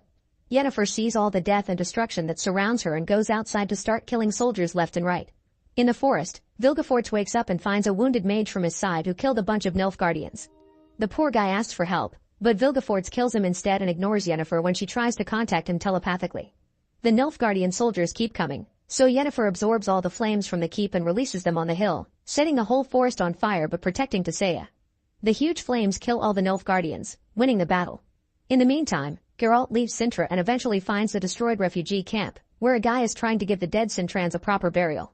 Suddenly the man is attacked by necrophages, monsters that haunt places with lots of dead bodies. Geralt quickly saves him and tells him to run before more necrophages come out to attack him, starting a vicious fight. Their numbers allow them to overpower Geralt and they even bite his leg, but Geralt pushes through and kills them one by one until there are no monsters left. Then Geralt collapses and wakes up later to discover the man came back for him on his wagon. Because of his wound, Geralt keeps having hallucinations of his childhood and his mother, but also of Bort telling him it isn't real.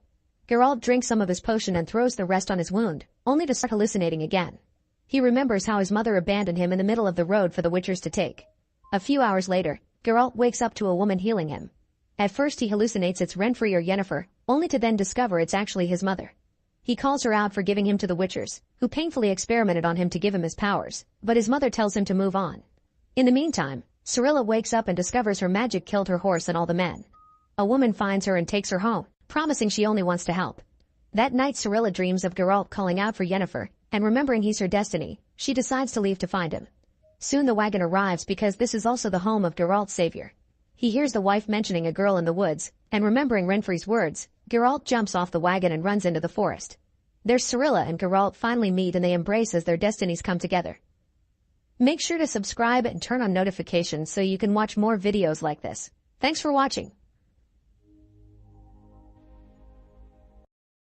In 2039, the oxygen levels on Earth are so low that it's become uninhabitable. There aren't any plants left, cities have become wastelands, and only a few people are left around the world, who survive using masks connected to oxygen tanks. In Brooklyn, engineer Darius has left the family bunker to clean the solar panels while his father goes into the bookstore to get new stuff to read for his granddaughter. On the way out, the father steps on rotten wood and falls through the floor, which leaves him hanging off the reception ceiling. The fall damages his oxygen pack and he starts having trouble breathing. Darius hears the issue over the comms and runs to the bookstore, where he tries to release his father from the hole to no avail. He goes upstairs to grab him by his feet instead and it works, but it's too late, the man is dead.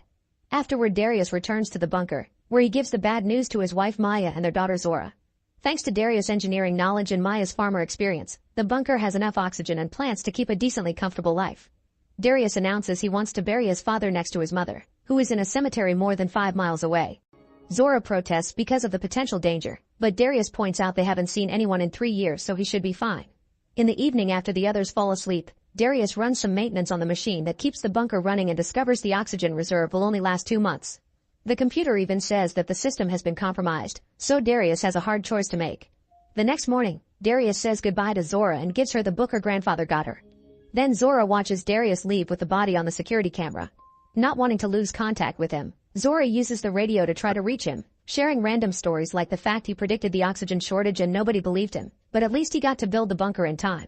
Unfortunately Darius never answers, and 5 months pass without any news from him. Maya and Zora try their best to survive on their own. Now it's their duty to leave the bunker and keep up with the device's maintenance.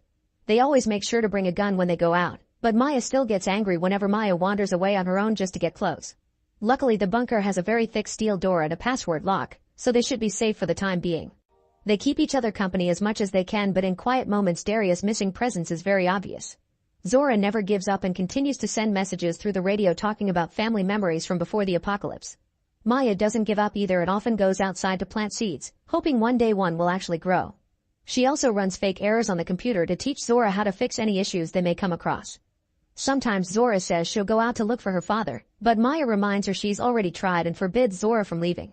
This often ends up in the same arguments. One afternoon, the duo is outside after finishing maintenance when suddenly they see 2 people approaching with a shopping cart. They run to hide behind an old car and watch how the strangers try to enter the bunker. They're unsuccessful, but it's weird that they knew exactly what door to go to. At that moment, Maya and Zora's system reminds them of their oxygen levels and one of the strangers called Tess hears the noise, so she comes looking for them with her weapon out while her partner Lucas climbs to the roof to search for other entrances. Tess carefully approaches the car but doesn't find the women. At that moment she hears Lucas trying to warn her of something on the radio, but it's too late. Maya and Zora tackle her to the ground. Then they run to the bunker to get inside and close the door before the strangers can follow them. Then Maya gets on the comms and demands an explanation. Tess swears they mean no harm and that she and Lucas live in a bomb shelter outside Philadelphia with 25 other people. Their air filtration system recently started failing, so they traveled for 3 days to find Darius. Tess claims to be a physicist who worked with him at the university and she only wants to take a look at the system he created to copy it. She even knows Maya's and Zora's names, but Maya still doesn't trust her because Darius never mentioned her. Suddenly Zora mutes the mic and starts fighting with Maya over how to proceed. Zora doesn't want the people at the shelter to die, but Maya doesn't think the shelter exists at all. After lots of arguing, Zora convinces her mom to help because if Tess truly can copy Darius' technology, they could bring big changes to the world. Maya tells Tess and Lucas to leave their weapons by the door and wait on their knees. She comes out with her gun out and asks Tess to tie up Lucas' hands, then she ties Tess' hands as well. Next, Maya checks they aren't hiding any other weapons before guiding Tess toward the shelter. When they're about to enter, Micah comes out of hiding and tells them to stop, so Maya opens fire at the same time that Zora comes out and shoots as well. Micah is wounded, but he still runs and tackles Zora into the bunker, so Maya runs inside too and closes the door, leaving Tess and Lucas outside. Mother and daughter point their weapons at Micah, and as soon as they enter the main room, they tie him up. Afterward, Maya uses the comms to talk to Tess, who explains this is just a misunderstanding. Micah is her lookout, so when he saw her tied up and being taken away, he thought she was in danger. Maya doesn't believe anything she says and tells her to leave, so Tess announces she'll get Darius' machine no matter what it takes. With a knife, Tess releases herself and Lucas, then she announces they're using the drill. Inside, Maya and Zora take care of Micah's wound while still arguing if his story is real or not. Suddenly the alarm goes off and the computer announces the system was compromised. Zora and Micah try to look at the camera, but Tess has covered it with tape. She's also retrieving the weapon Micah dropped while Lucas is using a drill to try to bring down the bunker door. Luckily, Zora gets an idea and she grabs a few mechanical pieces to put together a little contraption that she then puts against the door. By activating it, she sends an electromagnetic pulse and breaks the drill. Refusing to give up, Tess climbs to the roof and injects carbon dioxide into the bunker, bringing the oxygen level severely down. As the alarm goes off, Zora and Maya rush to put on their masks. Maya leaves to take care of the problem and Zora stays to keep Micah at gunpoint, but she feels uncomfortable when he starts talking about his young daughter. After lots of hesitation, she decides to share a mask with him as long as he answers her questions. Micah swears they didn't kill Darius and that Tess truly knew him before the apocalypse. Outside, Lucas is supposed to wait by the door to attack, but he gets distracted when he sees something in the garage. He drags Tess there, but before they can enter, the emergency lock kicks in. At that moment, Maya gets on the roof and opens fire, forcing them to hide. In a few seconds, the duo comes up with a plan, so Tess starts firing back at Maya while Lucas runs toward the bunker. Inside, the air becomes clear again and they can drop the masks, so Micah uses the chance to start fighting against the rope. Tess suddenly comes out of hiding, pretending to surrender. However, this is a distraction so Lucas can jump on Maya from behind, starting a fight that breaks Maya's leg. In return, she hits him with a mop and hurts his ear. Unfortunately, Tess surprises her from behind and knocks her out. At the same time, Micah frees himself and attacks Zora, who pushes him off by pressing her thumb against Micah's wound. However, Micah finds her weapon and holds her at gunpoint. Minutes later, Lucas and Tess uncover the camera while holding Maya hostage. Micah ties Zora up and tries to open the door, but he can't without the code. Suddenly he starts feeling dizzy because of all the blood he lost and falls dead on the spot. Outside, Lucas threatens to shoot Maya if Zora doesn't open the door, but the microphone is still muted and Zora can't explain herself. Thankfully, Micah's radio is nearby, so she drags it over with her feet and tells the group that she's tied up and Micah is dead.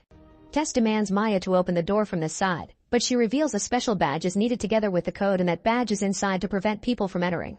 Desperate to help her daughter, Maya eventually admits there's another badge, but it's far from there. She has a working car, so Tess agrees to leave with her while Lucas stays to keep watch. During the ride, Maya explains they're going to find Darius. It turns out that after he left to bury his dad, Maya found a note in which he explained the machine couldn't keep the air clean for 3 people anymore, but with only 2 there would be more time for Zora and Maya to figure out the seeds. This means Darius truly is dead and he didn't return on purpose. Back in the bunker, Zora tells the computer to play some music, which Lucas appreciates. A few hours later, Maya finds Darius' body and takes a moment to grieve before finding the badge. The duo is ready to go, but at that moment the car runs out of power. Tess asks for the badge as she points out Maya can barely move with her broken leg, so there's no way she'll survive a trip back on foot. She confesses she also used to have a daughter and promises to take good care of Zora, so Maya agrees to give her the badge and the code.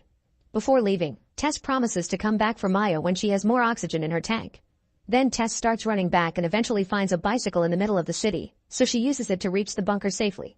With the code and the badge, she and Lucas get inside right before they run out of air. Zora demands to know where Maya is, so Tess tells her everything, including Darius' sacrifice. Tess wants to go back with a new mask and get Maya, but Lucas threatens to kill Tess if she doesn't start working on the machine. With a drill, Tess opens a panel in Darius' invention and finds a very advanced system, so she has no choice but to admit she doesn't understand enough to recreate it. Lucas starts losing his mind, causing Tess to finally admit she lied. She never met Darius before. She only learned about him and his family because her radio picked up Zora's messages. She knows enough about technology to help back in the shelter, but she hadn't expected the machine to be this level of complicated. Furious, Lucas shoots her on the spot. As Zora has a breakdown, Lucas sits next to her and points out that she knows enough about the machine and the bunker, so he wants her to teach him how to use it yet refuses to untie her. Back to Maya, she sits in the car while thinking about her family. She notices she only has 21% of oxygen left, concluding nobody will come for her before it runs out. At that moment she's shocked to see something on the ground. It's a little plant starting to grow out. She removes her mask for a second and confirms the air is getting cleaner, which gives her hope. Inspired to keep on surviving, Maya tries to recharge the car's solar battery. At the bunker, Lucas throws Tess and Micah's bodies out to get rid of the smell. Then he grabs a can of food, but Zora refuses to tell him where the opener is, so he smashes the can to open it. Zora calls him out for staying here instead of going back to help his shelter, but he doesn't care. Suddenly the alarm goes off announcing a problem with the cables. Lucas agrees to untie Zora so she can take care of it, but only gives her enough oxygen for a few minutes so she can't run away. Zora gets to the roof and puts the cables back together, only to discover it was Maya who messed with them. After a warm reunion, Zora tries to get back inside, but Lucas won't open the door because he wants to see her suffer. The duo then makes a plan. Seconds later, the alarm goes off again, so Lucas comes out and sees Zora unconscious on the ground.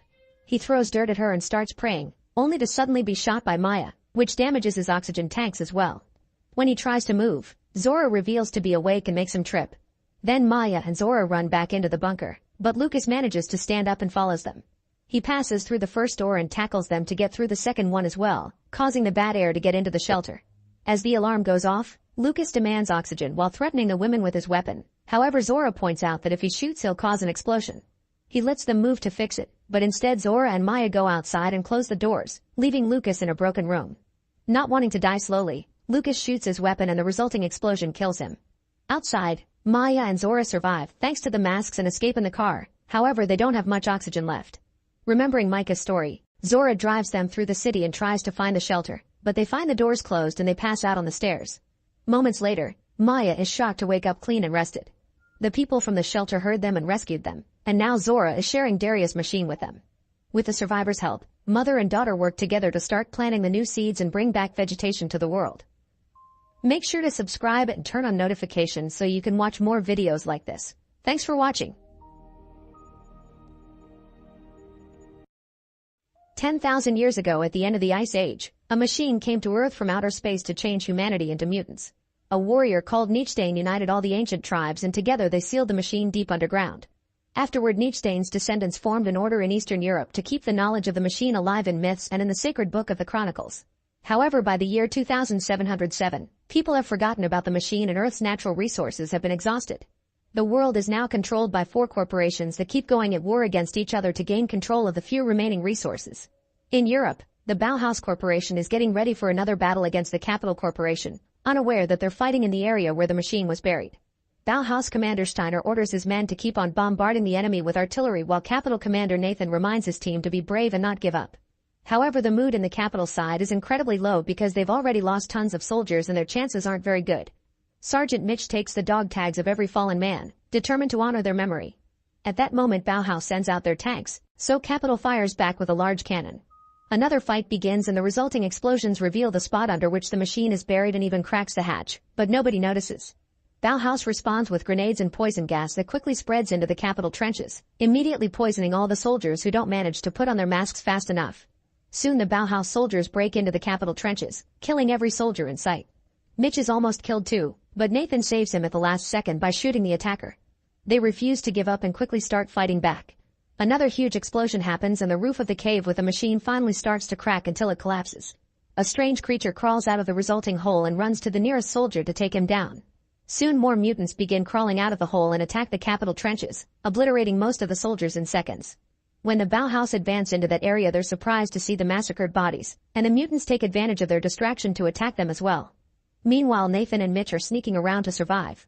They don't see the mutants, so when they find the bodies of their comrades they think Bauhaus did it.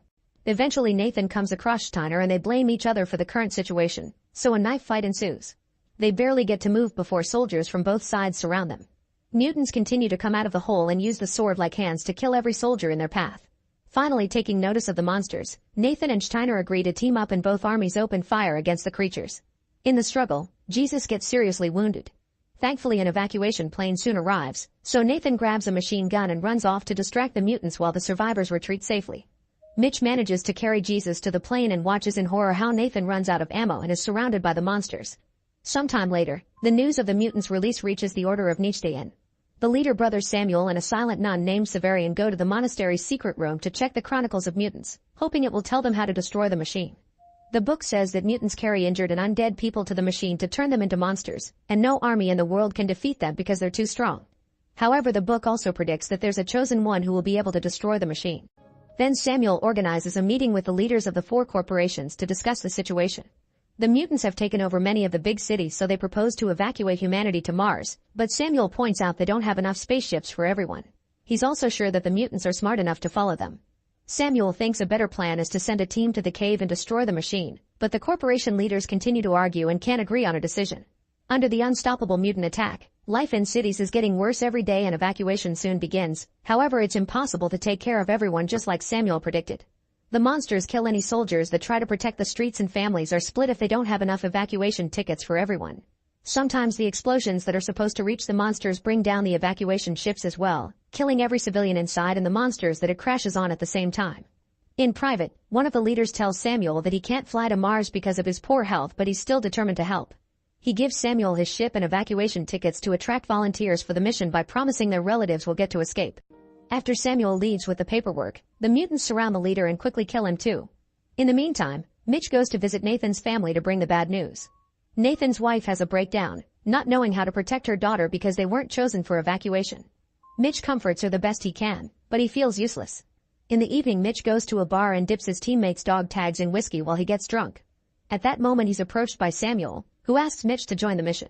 At first, Mitch refuses, but he changes his mind when Samuel offers him the tickets. The next day, Nathan's wife is preparing some poison as she considers ending things for herself and her daughter to avoid becoming victims of the mutants. However, Mitch arrives just in time and gives her the tickets so they can escape. Sometime later, Samuel gathers a small team of fierce warriors who have agreed to join the mission to discuss the plan. They'll have to go through a series of underground tunnels and plant a special bomb in the center, which must be activated with a key that should be in the machine, but they aren't sure. Samuel thinks the chosen one is in the team and will solve the issue when the time comes. Then Steiner takes the group to a cell where the military has locked up a mutant to teach the others how to kill it. Severian demonstrates her great skills to kill the mutant while Steiner makes a list. A phosphorus bomb, gunfire, or a sword aiming at the right spot will do the trick. As the mutant dies in the demonstration, Mitch thinks he saw the creature turn human for a second before its end. Afterward, the team gathers weapons and supplies and gets ready to go. Before boarding the aircraft, they received a set of sacred swords. The airship shakes quite a lot but manages to take off safely. During the flight, the team shares stories about the loved ones they gave the tickets to. Suddenly, they notice a civilian ship coming right at them, so they try to contact them to ask them to change course, but there's no answer. It turns out the civilian aircraft has been hijacked by mutants, so Samuel's group opens fire at them. After a few failed shots, they lose track of the enemy ship in the clouds, only for their own vehicle to suddenly get hit with a big explosion. The aircraft catches on fire and the team is forced to run to the escape pod, which is stuck and won't detach. The pilot is severely injured and uses the manual lever with his last breath, allowing the escape pod to finally go loose. The parachute is released to help with the landing, but the capsule is too heavy and the parachute soon breaks. The capsule starts falling at a very dangerous speed and the team argues about when to open the backup, only for the capsule to suddenly crash into a building. After going through, the team opens the spare parachute and the capsule lands in an open field. Everyone is fine except for the captain, who has been stabbed by a huge piece of shrapnel and can't be saved. Mitch gives him a grenade and as the group walks away, they hear the explosion that kills the captain. Moments later, the team finds itself crossing a city occupied by mutants, so they move as carefully as possible. However, Mitch notices that the evacuation here isn't going well because 2 soldiers are asking for crazy amounts of money to let people board and hit those who complain. Furious, Mitch makes his way through the crowd to confront the soldiers, and when they refuse to cooperate, he kills one of them. The other soldier is terrified and allows every civilian to get in for free. Then Mitch returns to the team, only for Steiner to scold him for putting the mission in jeopardy. Following a map from the book, the group keeps going and in the evening they reach an abandoned church. According to the chronicles, there are secret tunnels underneath that could take them to the machine. They enter the church by lowering themselves through the roof with some rope and are creeped by all the religious statues, not to mention the thousands of bones in every corner. Following the chronicles, they cross the catacombs and eventually find the lost city of the ancients. According to the book, the elevator shaft will take them to the tunnels, meaning now they have to rappel 60 stories down. First, Kim Woo sets up a foothold at the top to provide cover from the elevator cabin, then the team secures the rope and begins the descent. Moving carefully, they reach the distance mentioned in the book, however they don't see any entrance. Samuel decides to consult the chronicles and gets so distracted that he slips and falls. Mitch tries to grab him, however the chain breaks and Samuel falls down. Fortunately, it's not a long fall and Samuel is fine, but there are tons of mutants waiting for them. Mitch jumps down to protect Samuel with bullets and flames, closing the elevator door to gain some time. Steiner hears the noise and throws a grenade, which Severian catches just in time and throws into the hole below so Samuel won't get hurt. The noise causes more mutants to come out, and when the rest of the group joins Samuel, a vicious fight begins. They fight as many mutants as they can, but they're obviously overpowered, so the team tries running to the next room. The mutants immediately chase after them and corner them. At the top, Kim Woo furiously fires his machine gun, killing as many mutants as possible until he runs out of ammo. Then the mutants climb into the elevator to attack him, so Kim Woo shoots some fire and cuts the rope, causing the cabin to start falling. Kim begins fighting with his swords, but changes to his gun until he gets the mutant's knife arm and kills it with its own limb.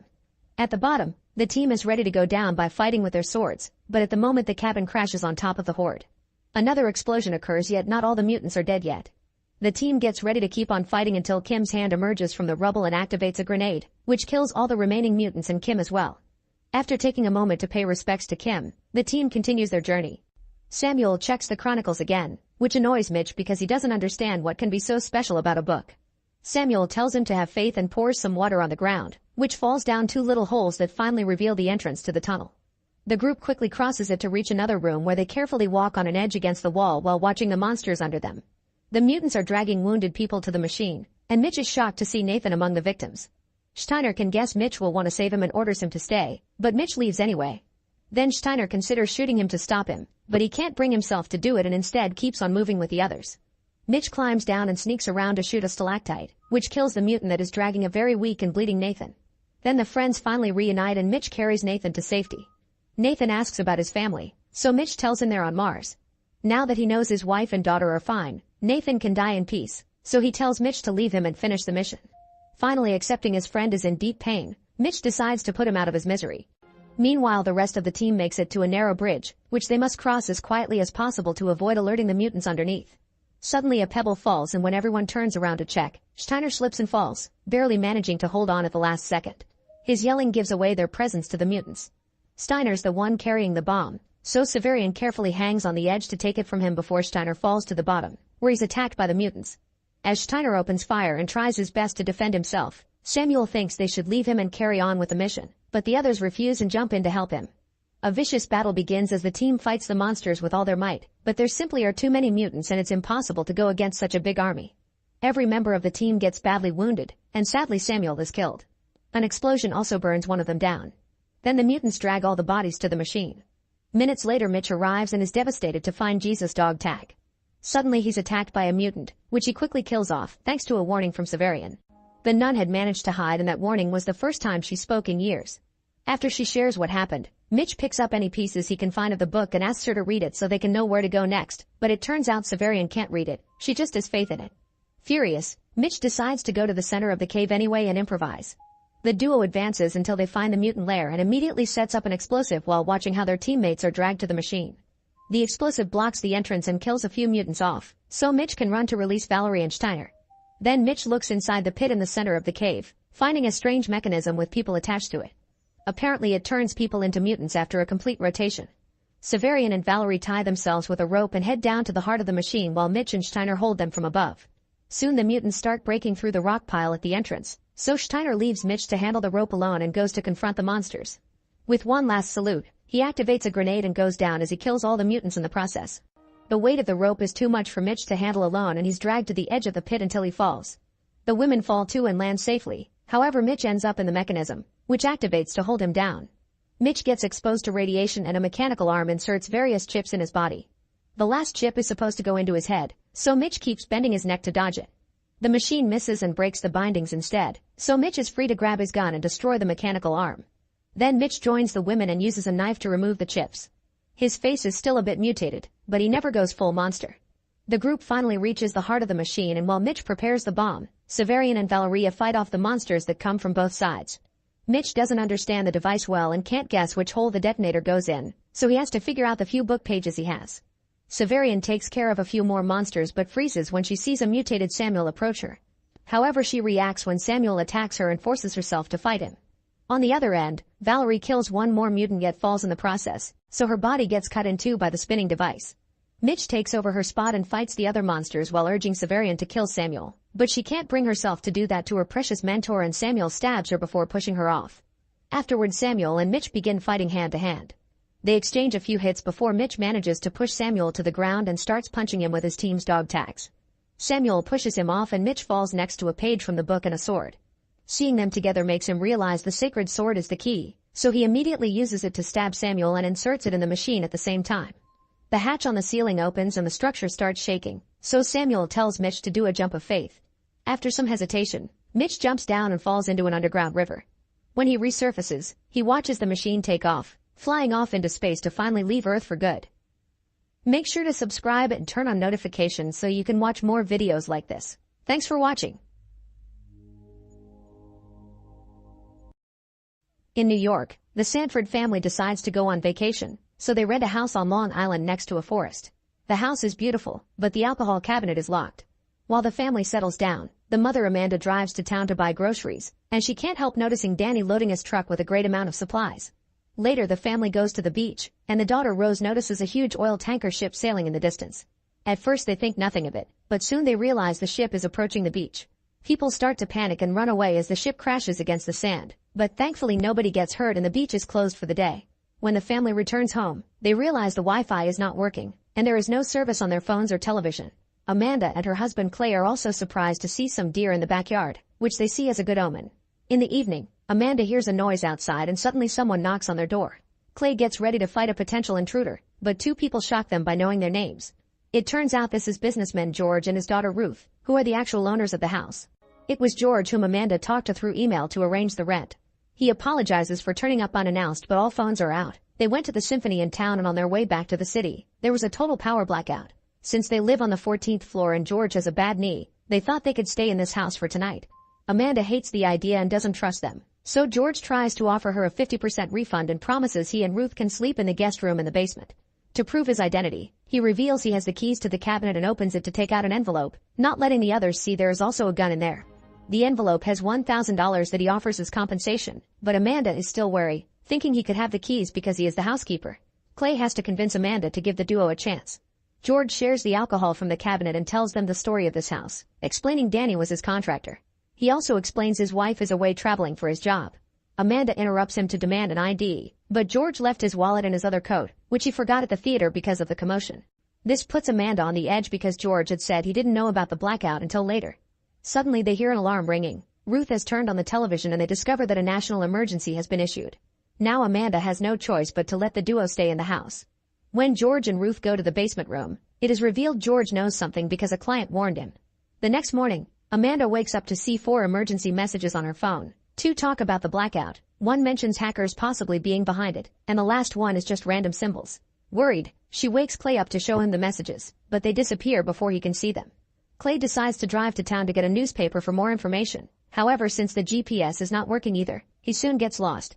He stops the car and gets out to check if he can catch a signal on his phone, so he doesn't hear the car radio activating for just a few seconds.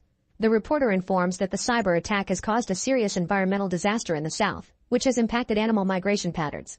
With no luck with the phone, Clay decides to keep on driving, and moments later he finds a woman waving her arms by the road. It seems she needs help, so Clay stops the car, but the woman can only speak Spanish and he doesn't understand her.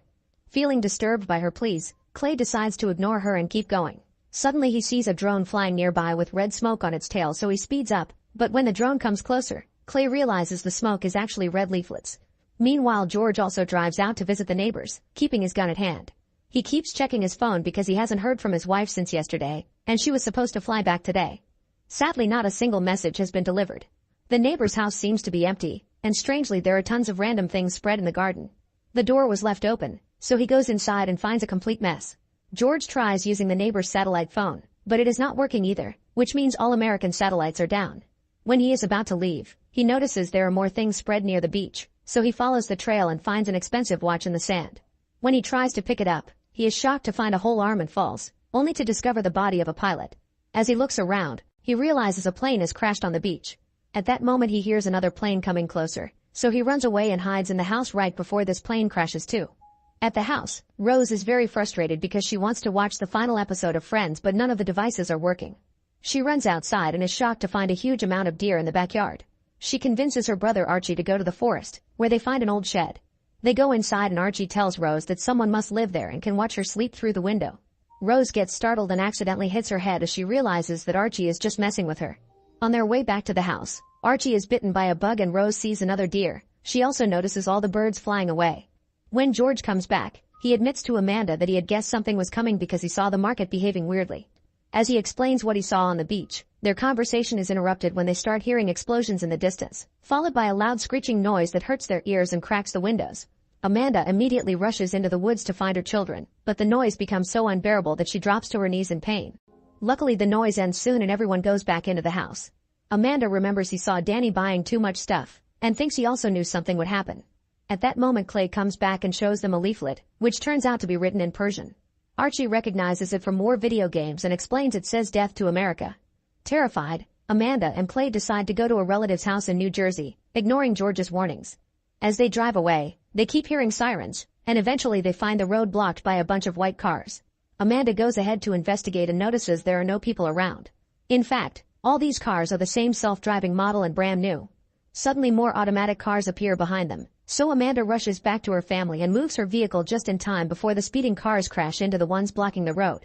The family goes away as they dodge more incoming cars, and in the distance it can be seen that the mess goes all the way into the city. The Sanfords have no choice but to go back to the house, and George allows them to stay. As it starts to rain, Archie stays in his room to get naughty while looking at pictures he took of Ruth, but he starts feeling sick and decides to sleep instead. Ruth invites Clay to smoke with her, and Clay admits feeling bad for leaving the poor woman on the road. Suddenly they hear a splashing noise and discover there are flamingos in the pool. Inside, Amanda and George share a drink, and George makes a confession. He came to this house because a powerful client who works for the Pentagon told him that an evil cabal runs the world. That client asked George to move around his money out of the blue and said that he was going away for a while, which made George realize that something was about to happen. Tired of all this depressing talk, George takes Amanda to the room with his music collection and they dance for a while. They get too close and share a hug, so Amanda points out they are drunk and have spouses.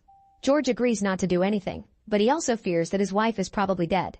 At that moment, the screeching sound begins ringing again, breaking all the lights and scaring the flamingos away.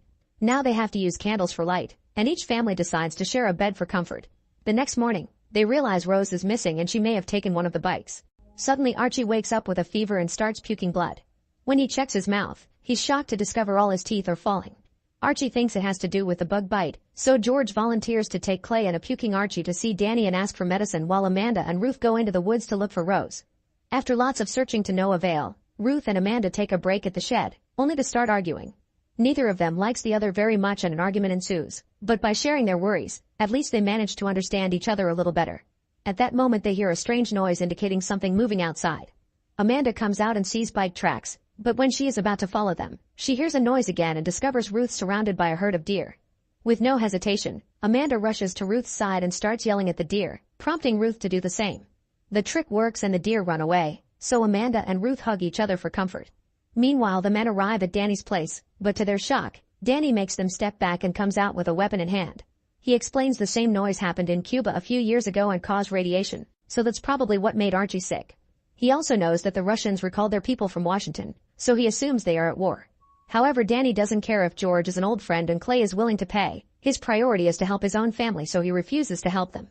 If they want help, he thinks they should go to the neighbors, who are supposed to have a bunker. George refuses to leave without the medicine, so he takes out his gun and an argument ensues as they aim at each other. Clay moves to get between them and admits he's a useless man, but he begs for the medicine as he gives a speech about him and Danny having one thing in common.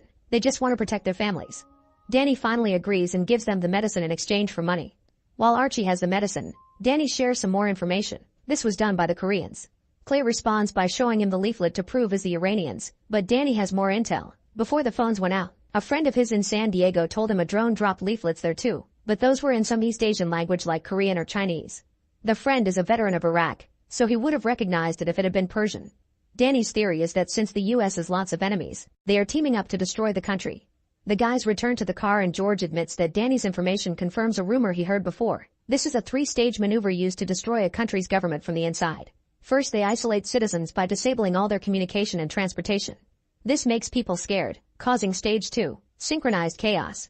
As it happened with Danny, people will start turning on each other to survive and won't trust any information outlets, which would be fed by hackers and things like the leaflets. Then stage 3 will happen on its own. Citizens will end up planning a coup or a civil war, which collapses the country. Clay and George agree to stick together and take their families to the neighbor's bunker. In the woods, Amanda and Ruth keep searching for Rose, only to freeze when they see the skyline of Manhattan on fire as explosions and gunfire are heard all over the city. Meanwhile, it is revealed that Rose has been in the neighbor's house all along. She broke the front door to get in and she is now enjoying lots of food, but she stops when she hears her mother calling out her name. Rose is about to leave but then notices a light coming from the basement, so she follows it and finds the emergency bunker stocked with everything that a person could possibly need, including a gym and a greenhouse. There's also an emergency alert system, which suggests seeking shelter because the White House and major U.S. cities are under attack, causing radiation levels to rise near many population centers. Rose discovers there is a huge collection of DVDs that includes Friends, so she grabs the disc and finally gets to watch the last episode of her favorite show. Make sure to subscribe and turn on notifications so you can watch more videos like this. Thanks for watching. The year is 1899, but on this alternate Earth, the great nations of Europe are on the brink of war as new weapons are being developed. In London, a group of cops is shocked when they see the first tank crash into the Bank of England, destroying everything in the rooms while being unaffected by bullets. The tank uses its cannon to shoot the vault door open before the terrorists come out with their leader the Phantom. There are lots of treasures in the vault, but what the Phantom wants are the blueprints of Venice's foundation. Britain accuses Germany of the robbery, but soon afterward, the Phantom and his men show up in Berlin, where they kidnap a bunch of scientists and blow up all the Zeppelins. Countries begin pointing fingers at each other and war is imminent. Sometime later in Kenya, Reed is looking for Alan, the famous hero from King Solomon's Mines. An old man calling himself Alan starts sharing some old adventure stories, but when Reed mentions he works for the British government and they need help, the real Alan reveals himself. It turns out he often uses a friend to protect his identity. Reed explains he's trying to prevent the next world war, but Alan refuses to help because he doesn't fight anymore since he lost his family. At that moment, a group of strange men come in and ask for Alan, only to shoot the old man thinking he's the real one. Alan immediately opens fire and a gunfight ensues, but it's hard to kill these guys because they're wearing armor and using the latest model of guns, which are automatic. After a few very precise shots to make the men fail, Alan comes out to fight them hand to hand, dodging bullets and knives to defeat the bad guys using furniture and even a horn on the wall. One of the henchmen manages to run away so Alan goes after him, not noticing the suitcase they left behind. Since he's an expert sharpshooter, Alan stops the guy by shooting from afar, but before he can interrogate, the guy self-deletes with poison. Suddenly the tavern explodes, and since the war is threatening the peace he achieved in Africa, Alan accepts to help Reed. Later in England, Reed introduces Alan to his boss M, who explains he's forming a team known as the League of Extraordinary Gentlemen to stop the Phantom. Alan also meets Captain Nemo from 20,000 Leagues Under the Seas, whose ship will take them to Venice in 4 days because clues indicate the Phantom will attack there next. Suddenly a voice talks from an empty chair and some papers start moving. It turns out the other team member is Skinner, a thief who made a serum to become invisible but hasn't found a cure yet. To be less annoying, Skinner puts on a jacket and face paint so the others can see him. At that moment, another team member arrives. Her name is Mina and she's an expert chemist, but Alan isn't happy about having a woman on the team. The group gets going and Nemo impresses everyone with the latest automobile technology. The driver is his first mate Ishmael, from Moby Dick. On their way out, they don't notice they're being followed. Eventually they make it to the docks to recruit the infamous Dorian Gray, who only lets them in because Mina is his ex. After noticing that Dorian is missing a painting on the wall, Alan shares that a witch doctor once blessed him for saving the village, so it's said Africa will never let him die. He also remembers meeting Dorian when he was a child, yet Dorian hasn't aged a day. Dorian avoids all explanations because he isn't interested in joining the team, but the conversation is interrupted when a bunch of armed men come out of the shadows together with the Phantom, who asks the League to join him. While the Phantom talks, Alan notices one of the henchmen looks different. He's the stalker from earlier, who immediately opens fire against the enemy. Chaos ensues in the room as everyone begins to fight and reveals their skills in the process. Dorian is immortal, so he just walks into the bullets to kill the men with his sword and lets his body heal himself. Nemo uses a sword and martial arts while Alan uses his own firearm and so does the stalker, who turns out to be an American Secret Service agent called Tom Sawyer. Skinner takes off his jacket and paint to hit bad guys with things like books. The Phantom runs away and Alan tries to stop him, but he's intercepted by a henchman.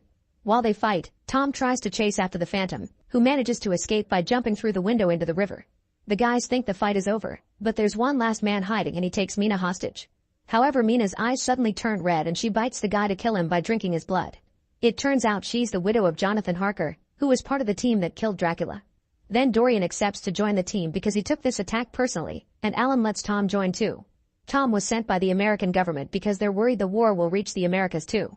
The team's next stop is Paris, so Nemo introduces the team to a ship Nautilus, which can also work as a submarine. When they finally arrive at the city, Alan and Tom chase after a huge monster known as Mr. Hyde, who has been terrorizing the locals lately. With calculated shots, Alan lowers Hyde into a very specific spot while teaching Tom how to waste fewer bullets, calling his crazy shooting American style. Hyde eventually stops on a rooftop and Alan shoots to make him fall right into a net they prepared earlier. Once they make it back to Nautilus, it requires lots of crew members to chain Hyde down, and yet the monster still manages to push some of them away. While they try to calm him down, Skinner falls and Dorian helps him, only to scratch him in the process. Alan manages to make Hyde stop by offering a deal. If he helps them, he'll get a pardon from the Queen and he can go back to London. Hyde accepts, and at that moment, the effects of the elixir he took to transform finally end and he painfully transforms into his real form, the very shy Dr. Jekyll. Now the team is complete. The ship enters submarine mode and starts making its way to Venice using a copy of the blueprints the Phantom stole.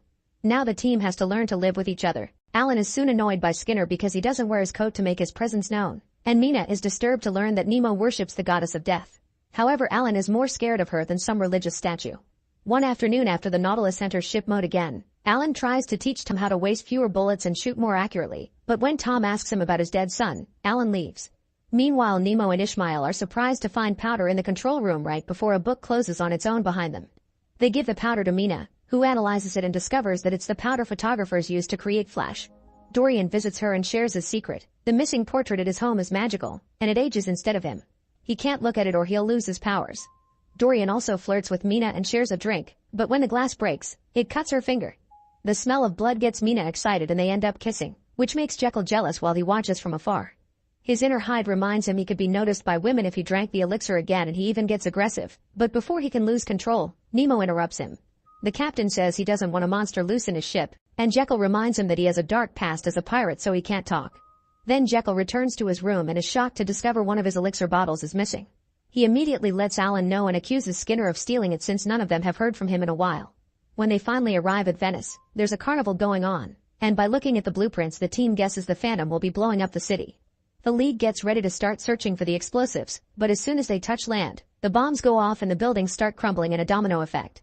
They must destroy a particular building to stop it, so Tom takes Nemo's automobile and leaves with Alan, Dorian, and Mina, but Jekyll refuses to go because he's afraid of releasing Hyde.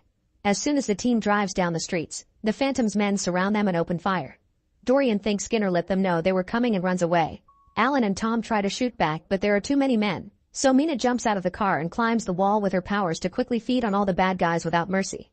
While buildings continue to collapse and start damaging the ship, Alan sees the Phantom nearby and he jumps out as well to go after him. Tom is left driving alone, and after dodging lots of falling debris, he finally finds the right building and shoots a flare. So Nemo fires a rocket that destroys that building and finally puts an end to the domino effect. As the explosion goes off, the car flips and Tom gets caught under it. On the ship, Dorian reveals he's the actual spy and shoots Ishmael. Meanwhile, Alan follows the Phantom to a cemetery and they exchange a few hits. The Phantom stabs Alan on the shoulder and Alan hits him in return, which causes the mask to fall and shows his identity. He's actually M, which stands for Moriarty, the legendary enemy of Sherlock Holmes.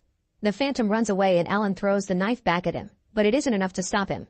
Afterward, the team returns to the ship and finds a dying Ishmael, who uses his last breath to tell them about Dorian. At that moment, the ship's exploration pod comes out and shows Dorian going away to meet with the Phantom. The League immediately starts following him with the ship, and during the trip, they find a recording left by Dorian. The Phantom's voice starts playing, explaining that Reed works for him too and he sent him to put together the League on purpose so Dorian could get a sample of their abilities.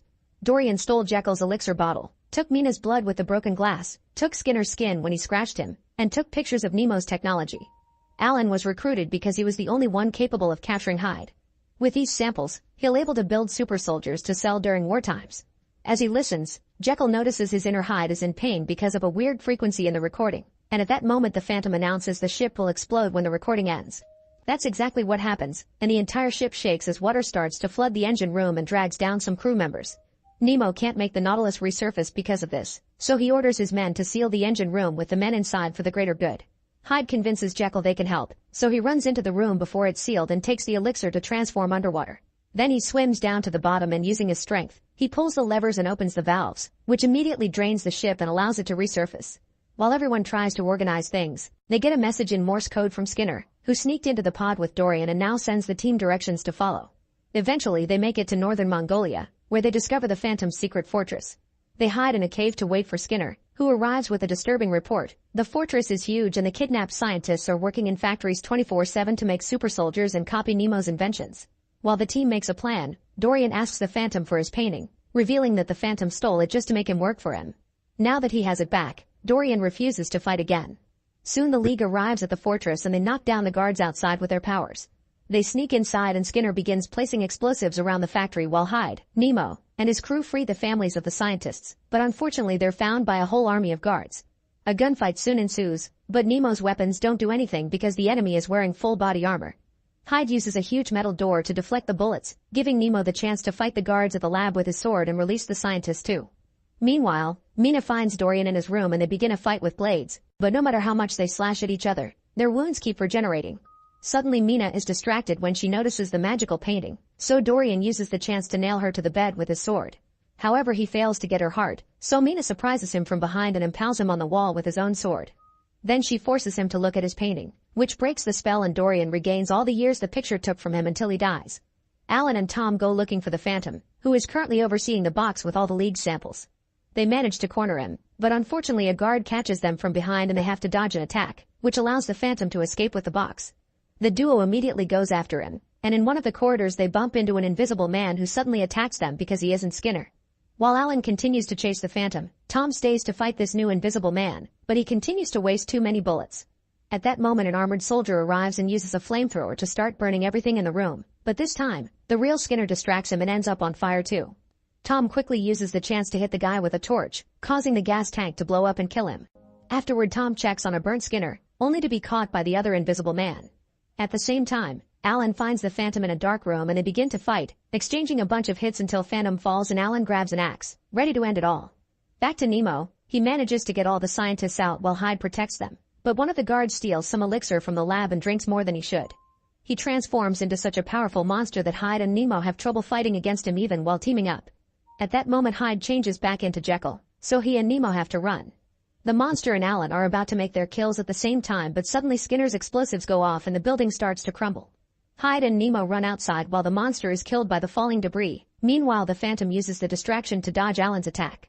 When Alan tries to stop him again, the Phantom shows him that his invisible man has caught Tom, so Alan turns to save his protege and the Phantom stabs him in the back before jumping out of the building. Since Alan's glasses are now broken, Tom takes Alan's rifle and using his teachings, he manages to kill the Phantom from a distance. While the box with the samples is lost in the water, Alan tells Tom that the new century belongs to the new generation, and then he dies too.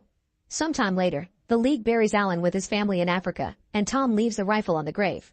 The group decides to keep being a team and leave to start a new adventure. Once they're gone, the witch doctor from Alan's story comes to start his ritual, which makes the grave shake. Make sure to subscribe and turn on notifications so you can watch more videos like this. Thanks for watching.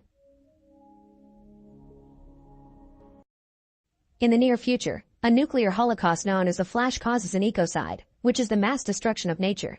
Now the USA is a post-apocalyptic wasteland and people have to go to extremes to survive. 30 years after the Flash in an ash-filled forest, a cat approaches a rotting body to feed while nearby. Eli waits with an arrow ready. As soon as he hears the cat meow, he shoots and instantly kills it. After picking up the cat, Eli keeps on traveling, only stopping to check inside cars for anything useful besides skeletons. Eventually he finds an abandoned house, and as he searches the rooms, he tries to fill his canteen but the taps don't work. When he opens a closet, the awful smell immediately alerts him of a hanging body, but that doesn't stop him from patting it up for anything useful. Afterward Eli cooks the cat while cleaning his weapons and listening to his old iPod. The smell of roasted meat gets the attention of a rat, who Eli notices when he hears it squeak and he shares some cat meat with it. After cleaning himself up with wet napkins, Eli spends the night in the house reading his book and sleeping.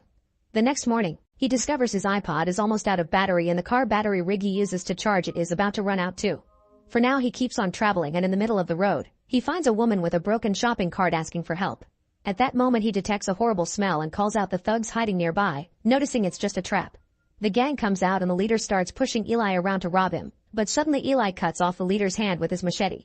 Then he fights the rest of the gang at the same time, quickly killing them all in just a few minutes without getting a single scratch on him. It's almost as if Eli was protected by God. Then Eli kills the leader too, but he lets the woman live. She has a bottle of water, but as soon as he smells it, he can tell it isn't good and drops it. After checking all the bodies for any useful objects, he returns to the road, listening to his music until his iPod runs out of power. When he walks near a destroyed highway, he hears a group of bikers attack a couple. Eli feels bad but reminds himself not to get involved as the gang kills the man, takes advantage of the woman, and steals all their books. Once the bikers are gone, Eli comes out of hiding and keeps going until he finds a town where he enters the shop of the engineer, who immediately threatens him with his weapon. As soon as Eli hears this, he grabs the weapon to prove he's stronger and quickly gives it back, explaining he's just a customer. Then he asks the engineer to recharge his battery rig, offering to pay with some wet napkins and a lighter as payment. While the engineer works, Eli goes to the bar across the street, where the killing bikers are visiting Carnegie, the warlord in charge of this town. Carnegie is looking for a very specific book, so all his henchmen bring him any books they can find, although they can't read the titles because they're illiterate. He takes a look at all the books they brought today, but what he wants isn't there, so he sends them all to be burned. His mood improves when gang leader Ridridge reveals he's also found a small sample of shampoo, so Carnegie immediately goes to use it on his concubine Claudia, who is blind, so she greatly enjoys the smell and the head massage. Downstairs, Eli pays with gloves and a scarf to get his canteen refilled. While taking out his things, he accidentally touches a cat, causing it to hiss at him. The bartender gives the canteen to Claudia's daughter Solara, who goes out back to fill it. Ridridge tries to block her way to show his interest in her, but she ignores him and joins the line for water. Inside, a gang member gets mad because Eli touched his cat and tries to start a fight, but Eli just slams his face against the bar and tries to leave.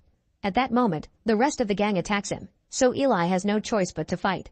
With quick movements of his machete, Eli fights all the thugs at the same time, killing them one by one without breaking a sweat. Soon all the thugs are dead except for one, but when he's about to kill him too, Solara comes back and begs him to stop. The distraction causes Eli to get caught and taken to see Carnegie, who asks him to become one of his men. Eli isn't interested and tries to leave again, but Carnegie forces him to stay the night. Afterward, Claudia brings Eli some food and he immediately can tell she's blind, so he asks her a few questions about her story. Then Carnegie sends Solara to Eli's room to convince him to stay by getting busy with him, only for Eli to turn her down. He also tries to kick her out, but Solara explains Carnegie will hurt Claudia if she doesn't do this, so Eli lets her stay for the night. Since Solara doesn't often see people of Eli's age, she asks questions about life before the flash and Eli shares some stories. Solara also finds Eli's book and gets excited, asking about its contents because she can't read, but Eli immediately covers it up and refuses to discuss it. When he finally sits to eat, he shares the food with Solara and teaches her how to say grace.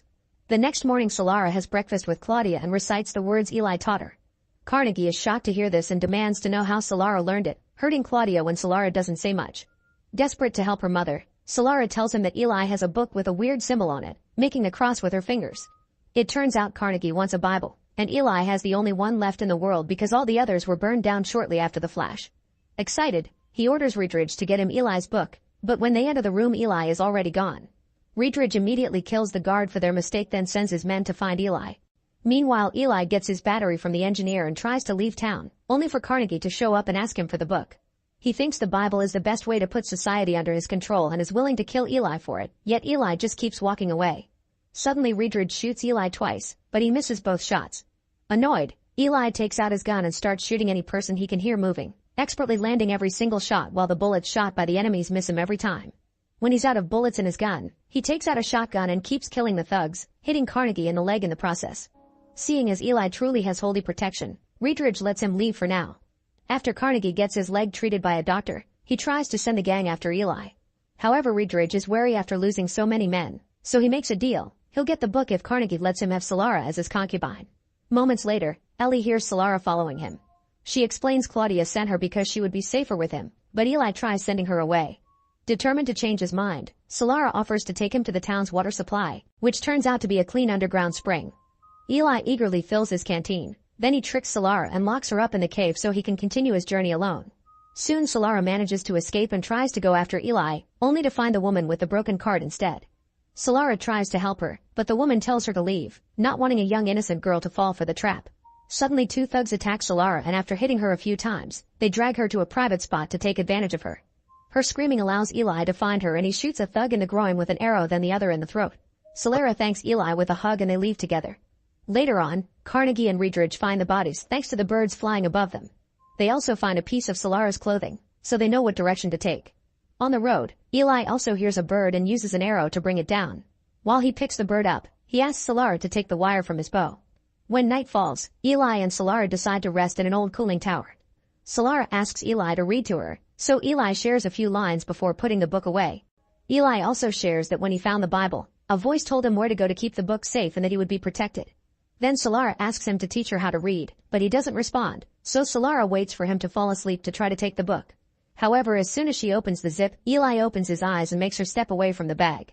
The next day the duo keeps on traveling and eventually they find a house with a sign that says no trespassing, but they don't see it and approach the door. Suddenly a trap opens under their feet and they fall into a hole before the door opens to reveal Martha and George, an armed elderly couple who have lived in this house since before the flash. They ask why they didn't obey the sign, and when Eli apologizes with kind words and manners, they decide to let them in. At first the chat goes well and they share some lovely tea. However, things get awkward when the couple shows them the backyard where they keep all the bodies of those who tried to attack their house. Eli tells Solara they should go because the couple are cannibals, and he keeps his gun out to stop them from blocking their way. However, on their way out, Carnegie and his gang arrive in cars. Eli and Solara immediately go back inside and George reveals a huge collection of weapons hiding in the sofa. Using a megaphone, Carnegie tells Eli to send out Solara with the book to avoid a fight. A package flows out of the window and Reedridge rushes to grab it, but instead of the Bible he finds a bomb. He runs to hide right before the explosion happens, blowing up 2 of the cars and killing several thugs. Carnegie's men immediately open fire on the house, and Eli responds by throwing a grenade. An annoyed Reedridge retaliates by shooting a missile and blowing half the house up, killing Martha. Furious, George starts shooting like a maniac and kills as many thugs as he can until the enemy takes out a Gatling gun to kill him and make the others surrender. Soon Eli and Solara are surrounded and dragged out of the house. Carnegie threatens to kill Solara, so Eli has no choice but to tell him he hid the book in the TV. Reedridge retrieves the book and gives it to Carnegie, who lets go of Solara and shoots Eli in the stomach. Eli tries standing up with a dagger in hand, but Carnegie kicks him down and leaves with his men, bringing Solara along. In one of the vans, Reedridge puts Eli's machete on the dashboard while Solara takes out the wire from Eli's bow, using it to choke the driver and causing the van to flip a couple of times until it stops. As the other cars turn around to check what happened, Solara goes to the driver's seat and finds a grenade, which she throws at the vehicles to blow up one more. Then she jumps to the driver's seat and discovers Reedridge has been impaled by Eli's machete. He's still alive and manages to pull the machete out, but as soon as he steps out of the van, he dies. Afterward, Solara drives away and Carnegie decides not to go after her in the last car because he already has the book. When Solara arrives at the house, she can't find Eli, so she keeps driving until she finds him on the road still trying to reach his destination. She immediately puts him in the van and he wraps up his wound with duct tape. After a few hours of driving, they make it to the Golden Gate Bridge, which is broken and can't be crossed. Eli mentions they are close, so they find a rowboat to travel to Alcatraz Island. When Eli is too tired to keep rowing, Solara does it for him. Back in town, Carnegie fails to open the book because it has a very strong lock on it. He calls the engineer to unlock it and gets excited to finally read it, only to discover it's in Braille. It turns out Eli has been blind since the very beginning. That's why he only reacts to things when he hears them, smells them, or touches them. Desperate, Carnegie asks Claudia to read the book for him. Claudia is clearly happy to read Braille again, but she lies to him, saying she's forgotten how to do it. She also explains she can smell his wounded leg and that it's infected, so nobody will respect him anymore. Carnegie checks the bar and discovers the locals are looting it, not to mention his men are fighting each other, so he collapses in despair. Back in Alcatraz, an armed guard receives the duo and Eli convinces him to let them pass by saying he has a Bible. They meet with a curator who has been gathering all kinds of art from before the Flash to preserve humanity's history and hopefully rebuild someday. They don't have a copy of the Bible, so Eli reveals he's memorized it all and starts dictating it so the curator can make his own copy. The task takes a long time, so Eli takes breaks to shave and change into clean clothes. After lots of work, the new Bible is finally completed, and Eli dies at peace from the gunshot wound. Once Eli is buried in Alcatraz's courtyard garden and a bound copy of the Bible is added to the collection, Solara leaves, listening to Eli's iPod and carrying his machete on her way back to her mother. Make sure to subscribe and turn on notifications so you can watch more videos like this. Thanks for watching. In a post-apocalyptic future, Mallory hears a message on the radio about a safe shelter where everyone is welcome. She gathers her 2 nameless kids and with a very serious tone, she announces that they'll take a boat down the river, so it's very important for the children to never take off their blindfolds or they'll die. Then she grabs a box with their pet birds and the group leaves their home, using a string trail to reach the boat without seeing. This all started 5 years ago. Mallory is a pregnant artist who is getting a visit from her sister Jessica. While they chat, they don't pay much attention to the TV newscast reporting on unexplained mass self-deletions that started in Siberia and are now spreading across Europe. Afterward, the sisters go to the hospital for Mallory's appointment. The baby checkup goes well, and on their way out, Mallory and Jess notice a woman acting erratic and her head getting hurt against the glass window. It's only worse when they go outside. Total chaos has taken over the streets, with people running in panic, crashing their cars, and finding anything useful that can help them self-delete. It seems that whatever was affecting people in Europe has arrived in the USA. Scared, the sisters rush to their car and try to drive away, but suddenly Jessica's eyes turn a weird color and she begins driving frantically, ignoring Mallory's pleas to slow down. The crazy speed causes the car to flip and crash, but luckily both sisters survive. Mallory carefully crawls out only to see her sister step in the middle of a street, where she is killed by a passing truck.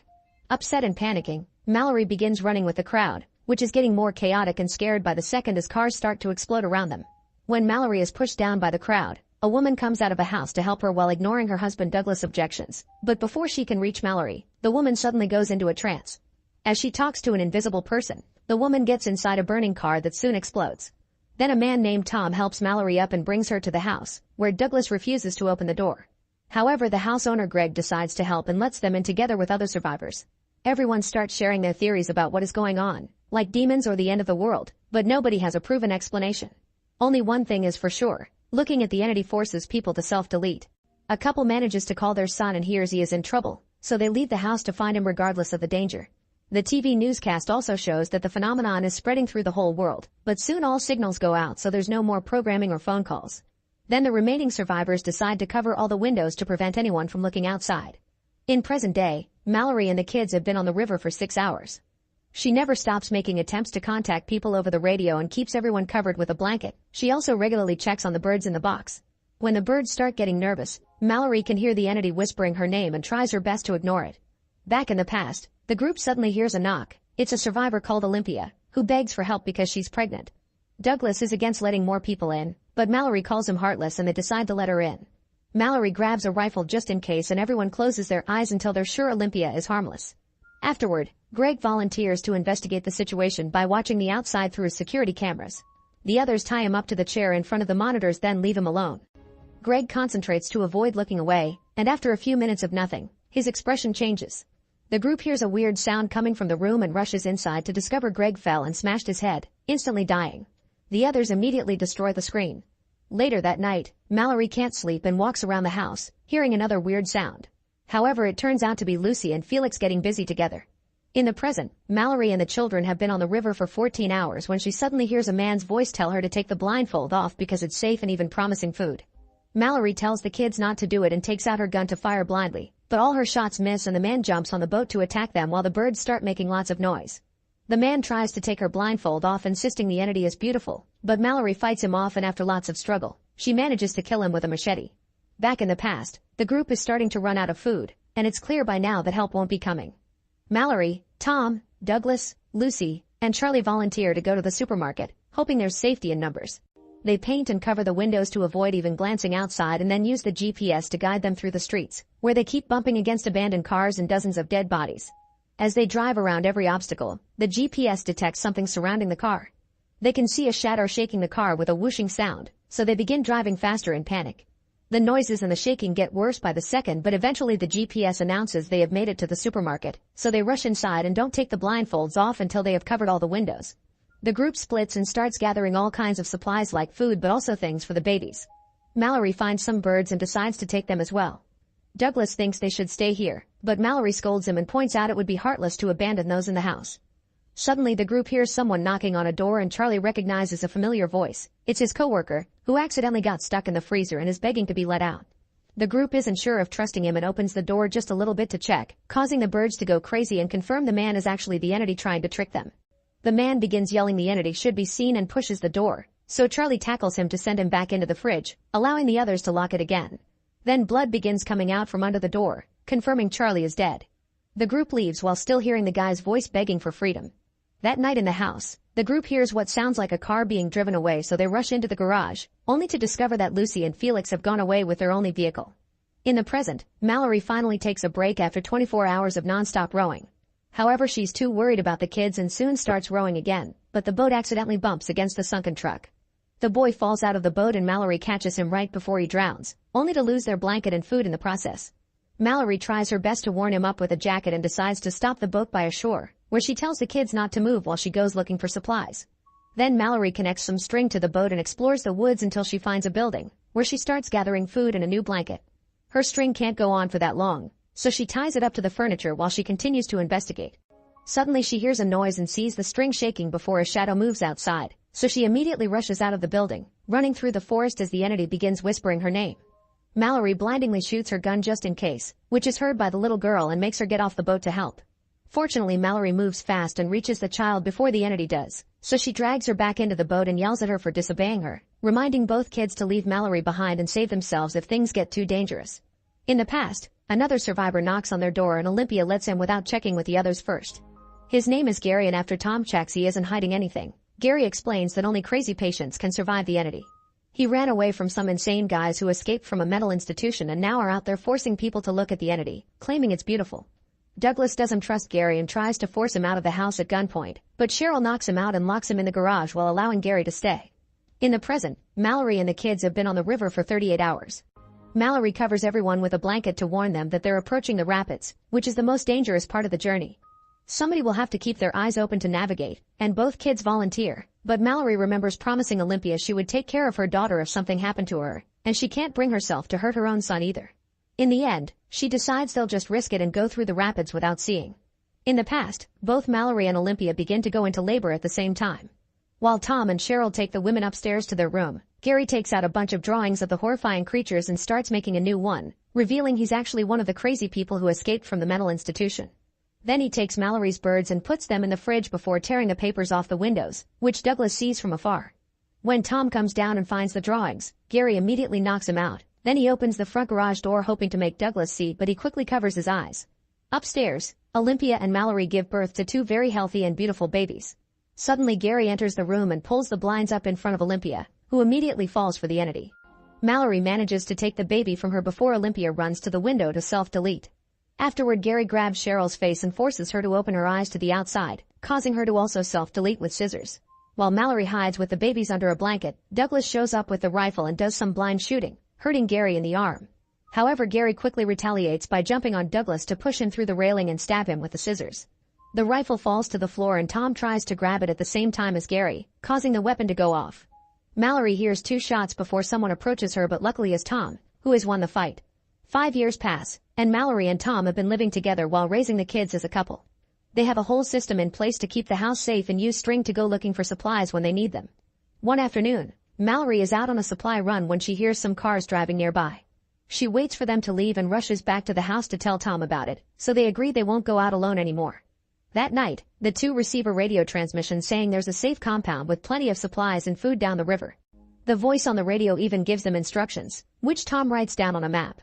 Apparently seeing will be required to cross the rapids, and the voice recommends following the sound of the forest birds because they can tell when the entity is around. Tom wants to go to the compound, but Mallory refuses because she thinks it's a trap. Sometime later, while the family goes out to look for supplies together, they hear the cars again, so Tom goes to distract them while Mallory and the kids get out safely. The drivers are a group of insane people who ask Tom to look at the entity, and when they notice Mallory and the kids, Tom opens fire on them. He manages to kill a few of them, but they shoot back at him, so if Tom wants to save his family, he has no choice but to take off the blindfold to shoot with a better aim. After killing them in seconds, Tom sees the entity and self-deletes. Mallory has a breakdown over her loss and decides it's time to leave for the shelter after all. Now it's been 42 hours on the river and the group is approaching the rapids pretty quickly. When they reach the bumpy waters, Mallory tries her best to get through, but the boat flips over and everyone falls out. Mallory calls out to the kids and finds the boy in the water, but the girl has made it to the land. Thankfully, Mallory finds her quickly because the girl has a bell that she keeps ringing. Then the trio walks through the woods where they hear the entity whispering to them using Tom's voice. Mallory tries to run away from it, only to fall down a small hill. The voice goes after the kids and the boy almost takes off his blindfold, but Mallory quickly finds him and stops him. She can't find the girl though, so she starts apologizing for yelling at her and the sound of her voice allows the girl to go back to her. Then the family follows the sounds of the birds, but they have to start running when the entity suddenly surrounds them. They fall a couple of times, but eventually they make it to the compound and the door is opened before the entity can reach them. Inside the compound, Mallory's eyes are checked and soon everyone is cleared to stay. They meet the voice from the radio and Mallory discovers that the compound is a school for the blind filled with survivors but also birds, who work as an alarm. Now they can finally begin living properly. Mallory decides to name the kids. The girl is called Olympia after her mother, and the boy is named after Tom. Then Mallory opens her box and frees the birds to be with the others in the sanctuary. Make sure to subscribe and turn on notifications so you can watch more videos like this. Thanks for watching. In Britain, a terrible zombie virus escapes from a lab and spreads through the population, causing thousands of deaths. Don and his wife Alice, who has different colored eyes, manage to hide in a remote countryside cottage with a few other survivors, Jeff, Sally, Jacob, and Karen. Alice and Don have 2 children and are glad they sent them on a school trip to Spain because they're safe there. One day while the survivors are having lunch, they hear someone desperately pounding on their door and begging for help. Don doesn't like the idea of opening the door to strangers, but Alice points out it's a kid's voice and convinces him to let him in. They feed the boy while he shares his story. His parents became zombies and have been chasing him with a horde. The boy had to run all the way here from a neighboring town. Meanwhile, Karen is worried about her boyfriend, who left a few days ago and hasn't come back. She uncovers a small part of the window to look outside, but this is enough for the zombies to hear her and attack. They break through the window in the wood and grab her arm, quickly biting her. Jacob comes to the rescue and pulls her back, only for Karen to turn into a zombie and throw up lots of blood before fighting against Jacob's hold. At that moment, Don appears behind her and hits her on the head to kill her, allowing Jacob to run away. More zombies are coming, so Don stays to hold them off to give the others the chance to flee too. Alice and the boy take the hallway, but the zombies are starting to break through the other windows, so the duo runs upstairs, where the kid runs so fast that Alice loses track of him. Jeff, Sally, and Jacob try to escape through the cottage barn, but the zombies are coming after them too. Jeff holds the door so the other 2 can flee, and soon the door is kicked down, causing Jeff to die quickly under the zombies' attack. Sally cries as she watches her husband being devoured, and this delay allows the zombies to catch her too. Jacob isn't strong enough to pull her out of it and has to let go to close the hatch so he can escape through the window while Sally gets eaten as well. Downstairs, Don manages to bring down a bunch of zombies, but in the struggle he loses his weapon and has to start running as well. When he hears Alice scream, he runs to her and tries to convince her to escape, but Alice refuses to leave without the kid.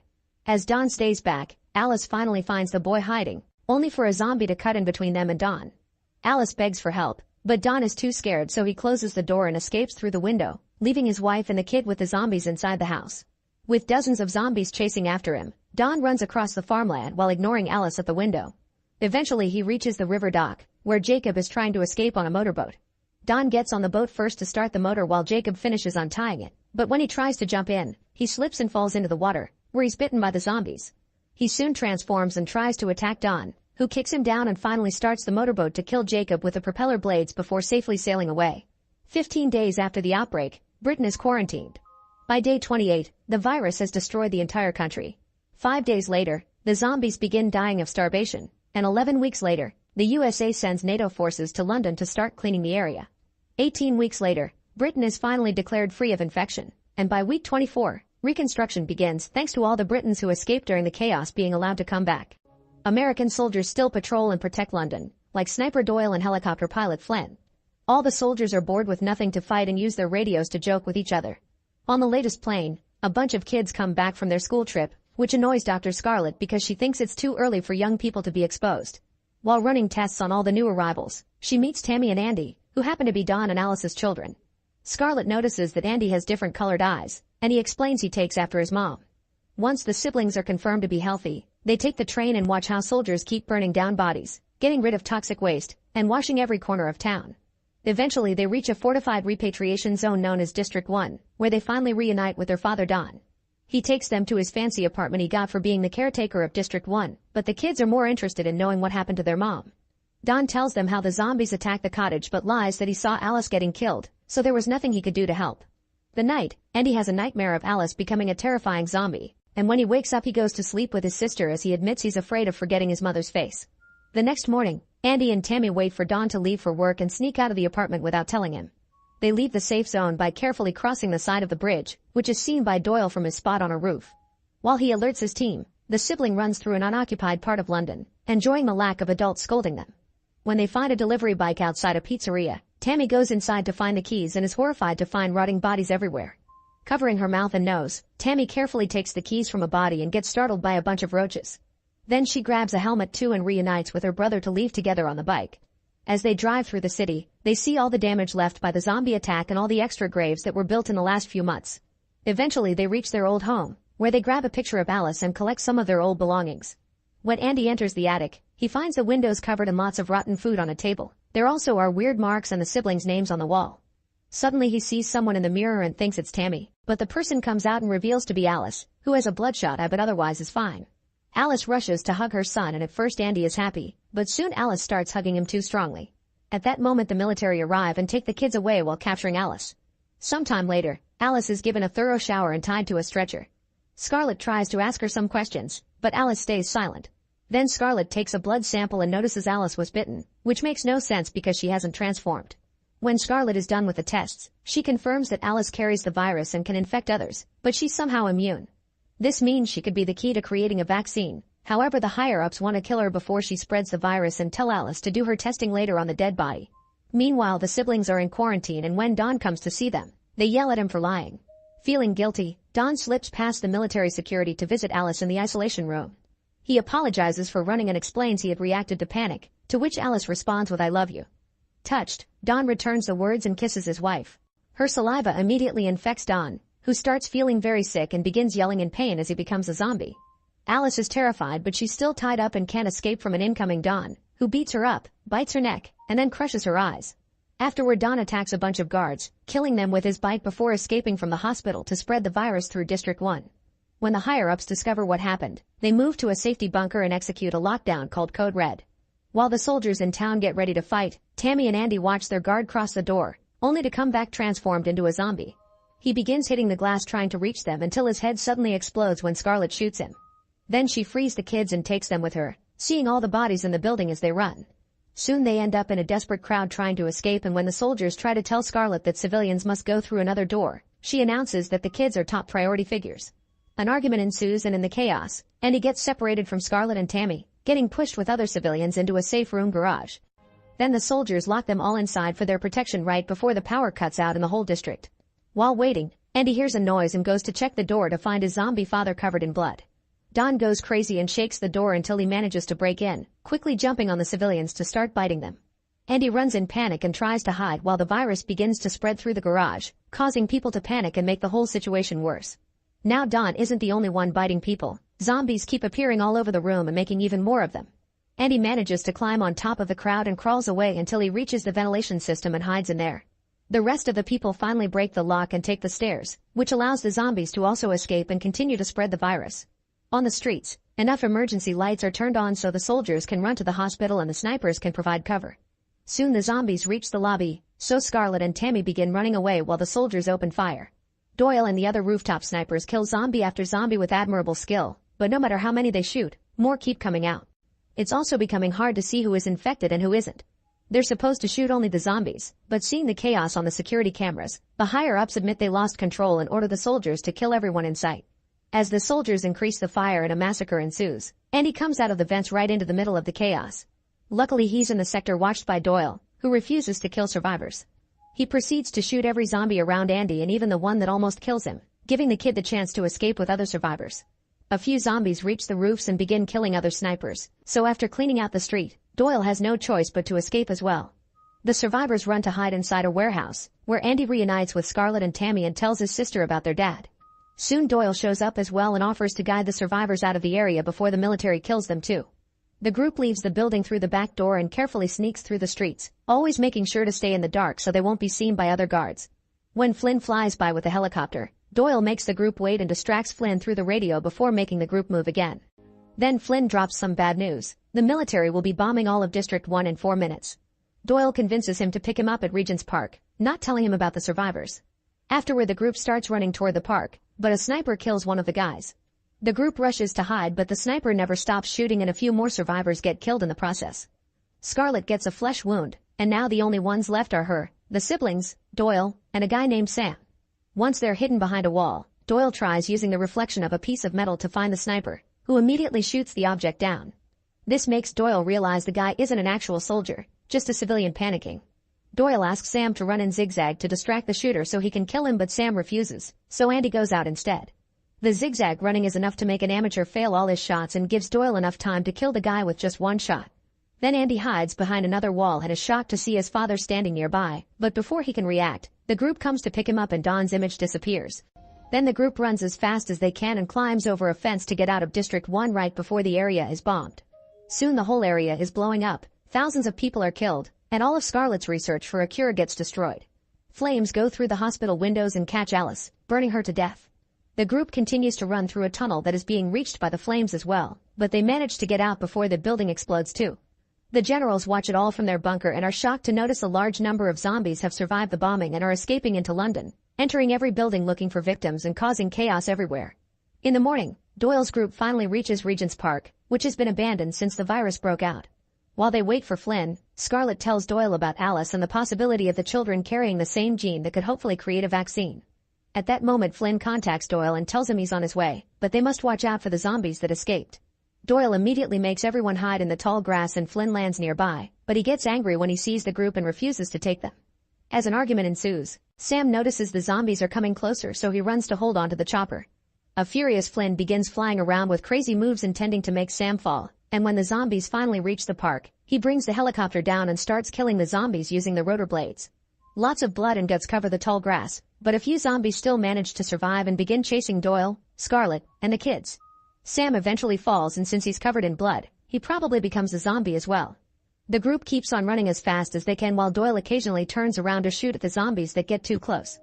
Flynn tells Doyle to meet him at the Wembley Stadium but insists on ditching the others. When they turn around a corner, the group is shocked to discover the military has begun pumping gas into the city, so they rush to hide inside a car. At that moment the zombies catch up to them and start shaking the vehicle, spreading their blood all over the windows. However, soon the gas reaches them and kills them all in seconds. Afterward, a bunch of soldiers appear with flamethrowers to kill any survivors, so Doyle tries to start the car. Unfortunately, it won't work, so Doyle goes out to push the vehicle by jump-starting, helping Scarlett and the kids escape but getting burned to death by the soldiers in the process. Scarlett takes over the wheel and drives through London as fast as possible, only to be seen by other military helicopters that open fire on them. After dodging a few bullets, Scarlett drives the car into the subway tunnels, then they continue on foot. The lower tunnels are very dark, so Scarlett uses Doyle's night vision scope to guide the children down an escalator. However, they step on some old bodies and slip, causing them to fall and get separated. As she walks through the bodies, Scarlett begins yelling the siblings' names and reunites with Tammy, but the noise allows a zombie to find them too. The creature takes Doyle's weapon and begins beating Scarlett up until she's dead. After the zombie is gone, Tammy picks up the weapon and is devastated to see Scarlett's body. Meanwhile, Andy ends up on a dark platform, where he's found by the zombie that killed Scarlett. The monster jumps on him and bites his neck, so by the time Tammy arrives it's too late. When the zombie raises his head, she's shocked to see it's her father, but after the initial hesitation she still shoots him to death. Then a crying Tammy checks on her brother, but Andy runs away in fear of infecting her. Tammy immediately follows him, and when Andy accidentally falls, Tammy finally checks on him to notice his eye is turning bloodshot just like Alice's, meaning he's also immune. Afterward, the siblings arrive at the stadium and give Flynn the bad news about Doyle. With no other choice, Flynn takes the kids away, flying over Britain to escape into mainland Europe. 28 days later, Flynn's helicopter is empty and abandoned in France with someone calling for help over the radio. Then a horde of zombies are shown running towards the Eiffel Tower, revealing that the virus has now spread outside Britain. Make sure to subscribe and turn on notifications so you can watch more videos like this. Thanks for watching. In March 2016, Michelle has an argument with her fiancé and breaks up with him. Heartbroken, she packs things up and abandons her home, leaving her engagement ring and keys behind. After driving out of the city for a while, she stops at a gas station and sees a truck parked behind her but pays no mind to it. Afterward, she goes back to the road and ignores the calls from her ex, who leaves begging messages in her voicemail. Tired of his whining, Michelle decides to turn on the radio and learns that a power surge has caused a total blackout in the city. At that moment her phone rings again, and when she looks down, suddenly something hits her car and makes it flip as she passes out. Moments later, Michelle wakes up in a dull concrete room and discovers her leg is injured. Someone has given her a cast and chained it to the wall.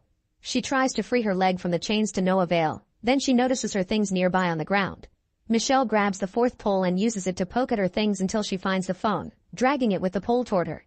Unfortunately, she has no signal inside this room. At that moment heavy footsteps can be heard and Howard shows up, carrying food for Michelle and a gun on his belt. Michelle immediately asks for mercy, but Howard ignores her and fixes the fourth bag before announcing he just wants to keep her alive. He also gives her some crutches so she can start practicing how to walk with them. Still terrified, Michelle swears that her fiancé will call the cops, but Howard says no one is looking for her and gives the chain key before leaving. Michelle immediately frees herself and tries to open the door, but unfortunately it's locked. Refusing to give up, Michelle uses the key to file one of the crutches to transform it into a stake, then she waits by the door. Howard doesn't return and eventually Michelle gets tired of waiting, so she makes a plan. She lights her shirt on fire and throws it into the vent, which triggers the fire alarm and forces Howard to come back. As soon as he opens the door, Michelle tries to ambush him, but Howard quickly grabs her and injects her with a sedative. Sometime later Michelle wakes up and finds Howard with more food for her. He says she should be thankful that he found her, and when Michelle asks for freedom, Howard tells her there's nowhere else to go. He explains something dangerous has attacked the area, probably a nuclear attack, so they're safe down there in his bunker. According to him, the air is contaminated and it'll only be safe to come out in a few years, but Michelle is hesitant to believe him. She wants to call her family, yet Howard is sure everyone outside is dead. At that moment a noise coming from the bunker can be heard and Howard rushes out of the room to take care of it, leaving her locked up again. A few hours later, Michelle wakes up when she hears a noise from above that sounds like a car passing by. She also discovers the door is finally open, so she immediately leaves the room. She finds tons of shelves with supplies and sitting nearby is Emmett, who has various injuries including a broken arm. Michelle tries to ask him to team up to escape, but Emmett also believes the air outside is contaminated. At that moment Howard finds them and informs Michelle that the noise she heard had been Emmett dropping things. Then he gives Michelle a tour of the bunker. He truly is well prepared for this. The bunker is fully decorated to make it look homey. It has lots of entertainment to keep themselves busy, and enough supplies to last years. There's only one bathroom in his bedroom though, and Howard tells Michelle to take a shower without closing the door because he doesn't trust her yet. At least the shower has a curtain that keeps Michelle covered. Later the power fluctuates and Michelle says it could have been a car passing by, still remembering the noise from before. However, Howard insists there aren't any people outside and shows her his silent radio, which isn't picking up any signals from outside, as proof nobody is around. He also mentions someone named Megan in passing, not explaining anything other than she isn't with them anymore. Tired of Michelle doubting him, Howard takes her to the set of doors at the entrance and lets her look through the window.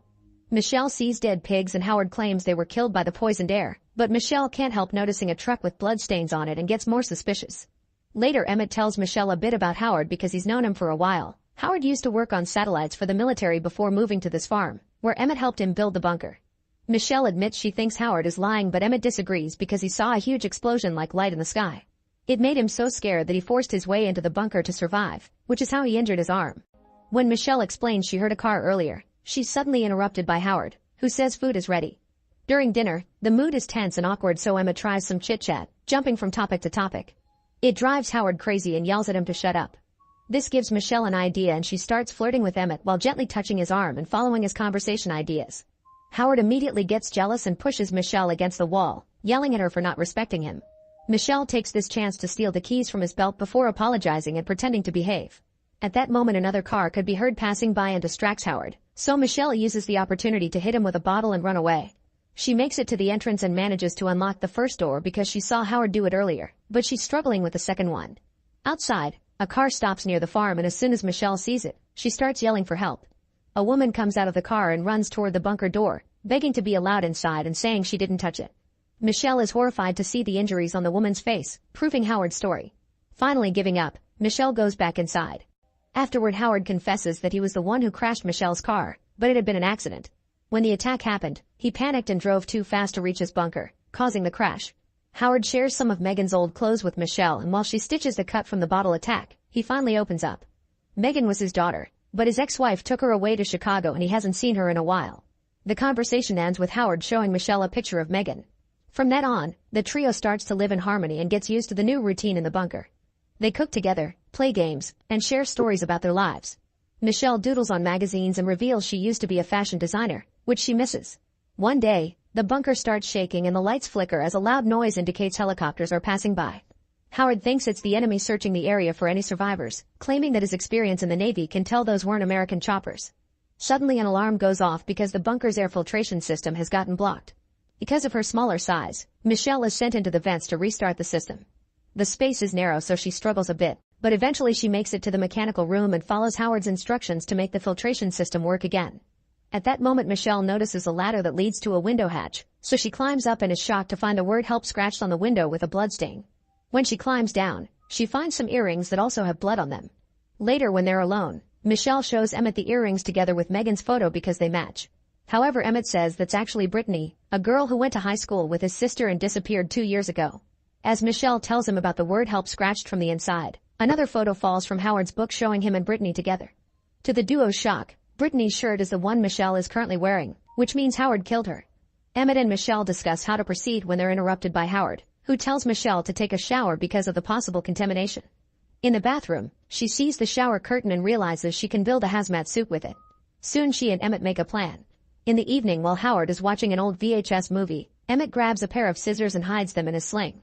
Then he points out that Michelle had been contaminated when she entered the bathroom, so Howard's paranoia forces him to throw away the shower curtain, which Michelle later retrieves in secret. For the following few days, Michelle starts working on the suit in her room using random objects she takes from around the bunker, like plastic bottles for the mask. Whenever she hears Howard walking by, she hides all the things under her mattress. One day Howard makes Michelle and Emmett take out a barrel from a cabinet and explains there's a very dangerous acid inside. He also reveals he found the tools in Emmett's bed and throws them into the acid as he demands an explanation. Hoping to save their plan, Emmett lies and says he took the tools to make a weapon because he wanted Michelle to respect him like she respects Howard. Emmett also apologizes and Howard accepts it, only to suddenly shoot Emmett in the head. As Michelle steps back in horror, Howard comes closer and says he did it for her because if Emmett was making a weapon he would have hurt her. Then Howard sends her to her room while he gets rid of the body.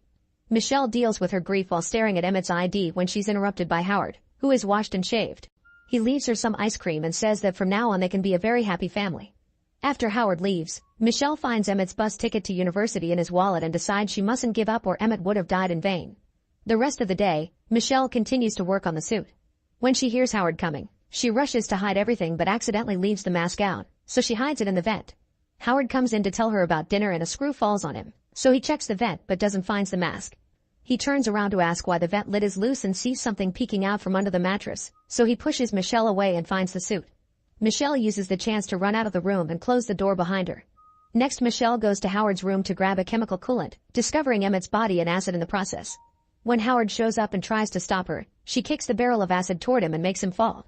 As the acid starts dissolving the carpet and spreads, Michelle jumps through the door and leaves the room. Soon the acid causes a fire to start and sets the alarm off while Michelle retrieves the hazmat suit from her room. A half-burnt Howard tries to go after her again, so Michelle brings down a shelf to knock him down and escape.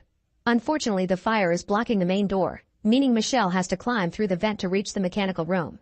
Howard hears her up there and starts stabbing the vent, but she dodges every attempt. Then Howard grabs her by the ankle, however Michelle kicks him until he lets go of her. When she finally makes it to the mechanical room, Michelle puts on the suit and uses tape to seal every seam. Then she climbs the ladder and uses the coolant on the padlock until she breaks it and opens the hatch to finally leave the bunker. Once outside, Michelle carefully looks around before running to Howard's truck. As she stumbles, she accidentally causes a tear in her suit, so she desperately seals it up with tape. At that moment she hears a noise and looks up to discover some birds flying by, which means the air is clean. She removes the mask and takes a deep breath, glad to be safe. Then another noise rumbles through the sky and Michelle sees an aircraft in the distance. She also notices something moving in the shed so she hides, thinking it's Howard. However, at that moment the bunker blows up. The explosion alerts the aircraft, which starts flying toward the farm. As it gets closer, Michelle is shocked to notice it's an alien spaceship. Terrified, she gets into the truck, but it doesn't have any keys. Next she tries the car left by the hurt woman, only to trigger the alarm. The aliens are coming closer, so Michelle runs to hide in the shed and finds the woman's body on the floor. Then she uses a hole in the wall to look outside and sees a creature checking out the car. Desperate to escape, Michelle searches the dead body for the car's keys and when the alien is about to look into the shed, she turns the alarm off, so the creature goes back to the car instead.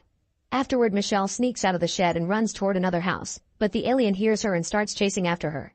However, both of them suddenly stop when they hear a noise near the house. It's the spaceship coming closer with the bright light Emmett had seen. The spaceship starts releasing gas, so Michelle rushes to grab the mask and puts it back on right before the gas blows up the house.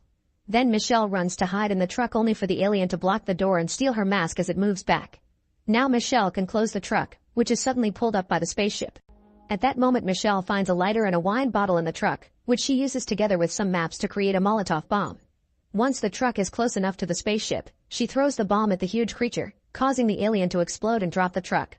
The spaceship falls and crashes in the middle of the field while Michelle survives the fall thanks to the truck seats. Afterward, Michelle escapes in the woman's car and drives away, knocking out a mailbox with the address 10 Cloverfield. Minutes later, the car radio picks up a transmission from survivors, which mentions people gathering in Baton Rouge for safety while another group is fighting in Houston. Michelle decides to go to Houston, ready to fight more aliens. Make sure to subscribe and turn on notifications so you can watch more videos like this. Thanks for watching. After a series of deadly natural and man-made disasters, civilization has been wiped out. Without electricity and resources, the world had to begin anew and survivors returned to the fields to scavenge. 500 years later, 6 men and women evolved their feudal society by owning and trading resources, earning their titles as barons. The former North American states are now a territory known as the Badlands, divided into 7 regions with a baron and a different resource for each of them. To protect their houses, the barons have recruited fighters called clippers, who fight with bladed weapons because firearms have been banned due to their lethality. A clipper called Sunny is riding his motorbike through a large field, only to stop when he notices a bunch of human bodies and a crashed truck on the side of the road. Examining the bodies, he discovers some broken chains, meaning someone escaped. Then he uses a spyglass and notices smoke coming from the forest, so he rushes there and meets a group of camping nomads. Sunny asks them about what he saw, pointing out that the cargo belonged to his baron. The nomads say they know nothing, but Sunny can see they have a fancy crate and calls them out. Then a man attacks Sunny, but he can't land a single hit and Sunny easily kills him. Furious, the others surround Sunny and attack him at the same time, but Sunny's martial arts skills are exceptional and he fights them all without breaking a sweat, killing them one by one until nobody is left. Afterward, Sunny finds gold coins with butterfly emblems on them. When he opens the crate, a teenager named MK jumps out and tries to escape. Sunny uses some bolas to capture him and knock him out.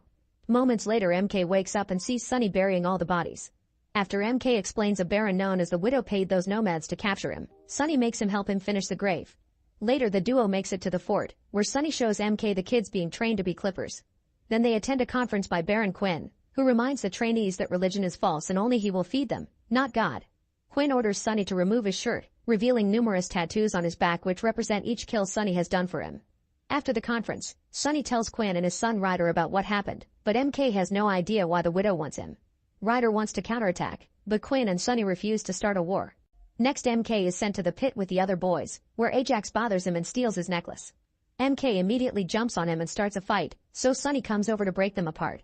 He takes the necklace from Ajax and is shocked to see the symbol of a metropolis, unaware that Ryder has noticed his reaction. Later Sunny returns to his cabin and reaches for a compass with the exact same symbol from MK's pendant. A flashback reveals he took the compass from a dead kid when he was young. At that moment Ryder shows up and takes the necklace away. In the evening, Sunny sneaks into another village to meet his lover Vale, who works as a doctor. After doing the naughty, Vale continues to teach Sunny how to read but also reveals a surprise: she's pregnant. However, Sunny tells her to get rid of it because bringing a baby into the Badlands wouldn't be wise or safe. As Vale tries to change his mind with stories of safe places outside the Badlands, Sunny ignores her and leaves. Back at the fort, MK is suddenly attacked by Ajax, whose attack makes MK's mouth bleed. The sight of his own blood makes MK's eye go black and move fast, kicking Ajax into a mirror. As the mirror breaks, MK grabs a falling shard and throws it at Ajax's eye, which is seen by Sunny. Then MK passes out, so Sunny takes him to his cabin. When MK wakes up, he admits that the effect happens whenever he bleeds, but he doesn't know what it is. It's happened since he was a kid and that's the reason why he and his mother had to run away. They had been looking for a doctor to fix him but they were caught by the nomads and separated. Sunny shows him his compass and MK recognizes it as his home Ezra, a city outside the Badlands that proves the legend right. MK wants his necklace back but Sunny says Ryder has it and sends MK back to the barracks. Afterward Sunny runs to tell Vale about Ezra but changes his mind right outside her door. On his way back, he notices a car nearby and he's suddenly surrounded by a group of warriors who attack him at the same time. Once again Sunny proves he's the best and fights them all without any issues, moving all over the street and even climbing on top of the car to stay in control of the fight. One by one all the guys are killed until the only person left is the one in the car, who turns out to be the Widow. She asks Sunny about MK, and after he refuses to help her, she leaves. Back to MK, he sneaks into Ryder's room to take back his necklace, but Ryder catches him red-handed and takes it back as he aggressively pushes MK against the wall. At that moment Lydia walks in and is shocked to see the design on the necklace. Then MK is imprisoned with a sentence for execution. Sunny visits him to ask why he risked it, so MK explains it's the only memory of his mother and asks Sunny to give her his farewells if he ever finds her. Seeing the boy have a breakdown, Sunny feels bad for him and decides to release him. He helps him escape through an underground tunnel that leads him out of the fort, unaware of Lydia seeing everything. In the evening, Ryder gets dirty with Jade, his father's third wife-to-be. At a bar, the Widow approaches her former regent, who grabs his sword only to be quickly disarmed. She's here to discuss politics but at that moment, she notices an assassin hiding nearby. The guy throws a hand axe at her, but she dodges it and it kills her former regent instead. Then the Widow begins fighting all the assassins in the room, expertly killing them all in seconds with her daggers. When there are only bodies left in the bar, the Widow interrogates a survivor and learns they were sent by Ryder. The next day MK continues to run through a forest, where he finds a bunch of pillars with a butterfly logo on them. At that moment he hears a noise and hides to watch Tilda hunt with great skill. Suddenly she appears behind him and accuses him of spying, however she takes pity on him when he explains he lost his farmer family to nomads. Tilda shares some food with him and MK notices her shuriken are shaped like butterflies. At that moment they hear dogs barking, which are part of a search party led by Ryder and Sunny.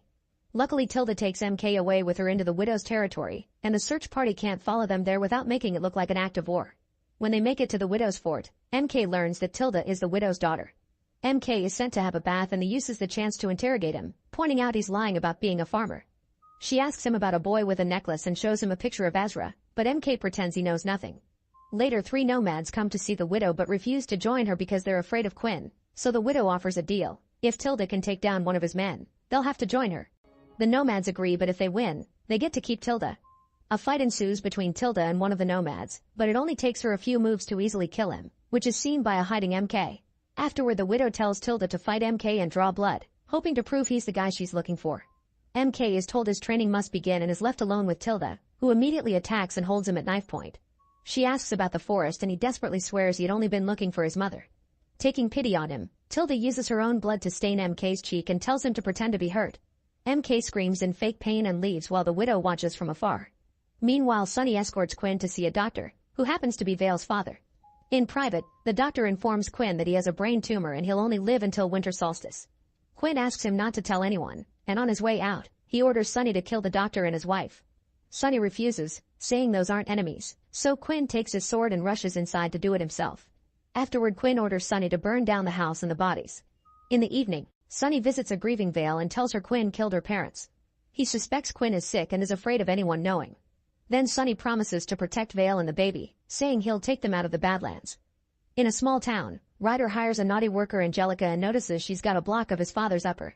He starts hurting her until she confesses she got it from the nomads, who have a turbine station full of it. Outside, a woman sees a sign left by Angelica. In the middle of the night, MK tells Tilda he needs to escape. They go into the office to look for a hidden passage that leads to the woods, but they hear the widow and the nomads coming. Tilda kisses MK to make it look like they were fooling around, and the widow announces that MK isn't welcome there anymore. While the nomads take MK away, the widow is informed that Ryder has taken the bait. On their way out, the nomad leader reveals a wanted sign and knocks MK out before putting him in his car. The next day, Ryder and Sunny scout out the turbine station, where a car drops a bunch of nomads. While the duo enters the station, MK wakes up inside the car trunk and uses a butterfly shuriken Tilda gave him to cut off the ropes. Inside, Ryder and Sunny check the boxes and find them empty, only to then be surrounded by nomads who announce they were sent by the widow. Ryder is immediately caught in a chain and begins choking until he passes out while Sunny fights the nomads. There is a whole army of them, but Sunny is still faster, stronger, and better trained, so it's incredibly easy for him to use the station to his advantage and make quick jumps to kill them all in seconds. Then he cuts the chain to free Ryder, only to be surprised from behind by the nomad leader. Sunny is about to die when suddenly MK shows up and kills the last nomad. Then MK announces he knows a way out of the Badlands, but Sunny can't leave because Quinn would kill him. Instead, he decides to train MK so he can protect Vale and take her to Azra. After Ryder is taken to the doctor, Quinn sees MK and tries to choke him, but Sunny explains MK saved them and that he wants him as his apprentice. Quinn accepts after making MK swear loyalty to him. He also declares war on the widow. Sometime later, Quinn leads a group of Clippers to invade the widow's territory. Sunny tells the students to stay put as lookout while he and the main army break into the fort and kill most of the soldiers, easily bringing them all down with quick strikes of their blades. MK ignores Sunny's orders and sneaks inside to steal a book with the logo of Azra. At that moment he hears noises and hides as he watches Tilda escape with the apprentices.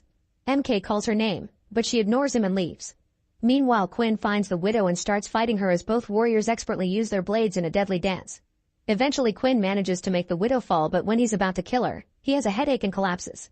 The widow intends to kill him, however Sunny finds her and she escapes through the secret passage inside the house that Sunny can't open.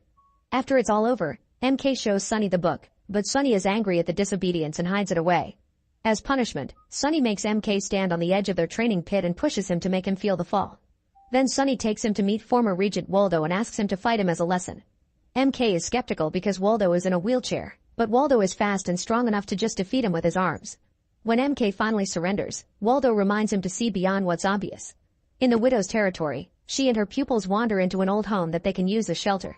The widow then orders Tilda to get Angelica before Sunny gets to her. In the meantime, Vale is brought to the fort to take care of Ryder. Lydia is skeptical of the bone drill, but Vale explains Ryder's brain is swollen and that if she doesn't do anything, he'll die overnight. The surgery is successfully performed and soon Ryder regains consciousness, so Quinn immediately asks him who set him up. Once Ryder explains, Sunny is sent to find Angelica. Moments later, Sunny and MK arrive at the town and Sunny tells MK to wait outside while he flushes Angelica out. At that moment Tilda arrives and slaps MK before arguing over each other's loyalties. Inside, Sunny knocks out Angelica's client while she grabs her sword to attack, wounding Sunny in his chest. A fight ensues and Sunny quickly overpowers her, demanding to know where to find the widow. Angelica pushes him off and jumps through the window, so Sunny starts chasing her through the balconies until he blocks her way and restarts the fight. Unable to win, Angelica decides to self-delete. Seeing this, MK tells Tilda to run away. Afterward they go to Vale so she can stitch Sunny's wound, and MK gets curious when he realizes Vale can read. Later, Quinn tells Sunny that his attack on the widow has ruffled the other barons and they want to parley. Quinn wants to form an alliance with Baron Jacobi and asks Sunny to arrange a meeting since he knows Zypher, Jacobi's regent. After Sunny leaves, MK sneaks into his room to retrieve the book. In the evening, Sunny meets with Zypher, who tells him that the other barons are preparing for war and he could prevent it by killing Quinn. Sunny is loyal and refuses, so Zypher says she'll try to get that meeting but makes no promises. Later, MK visits Vale and asks her to read the book, but she doesn't recognize the language. At that moment someone comes in, so MK rushes to hide. The visitor is Quinn, who asks Vale to save him like she saved Ryder.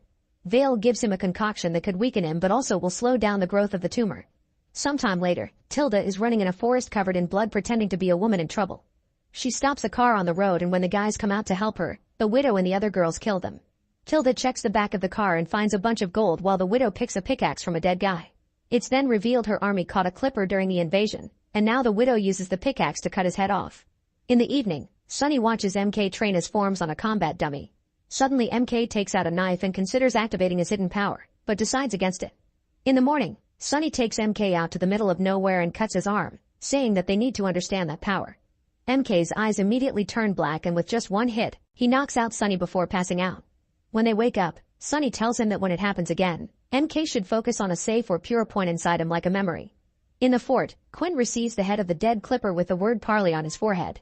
Inside there's a note from Jacobi accusing him of attacking his gold transport. Quinn asks Ryder to ride out and agree to the parley. However, when Ryder meets with Zypher, he makes a proposal of his own. Sometime later, Sunny goes to see Vale only to find her talking to MK about the book. He's upset to hear they've been working together to understand the text because it means MK doesn't actually know how to get out of the Badlands. After MK leaves, Vale tells Sunny about Quinn's tumor. In the meantime, Jade breaks up with Ryder because she must get ready for the wedding, so a furious Ryder calls her naive for thinking Quinn's second wife died naturally and says she's in danger.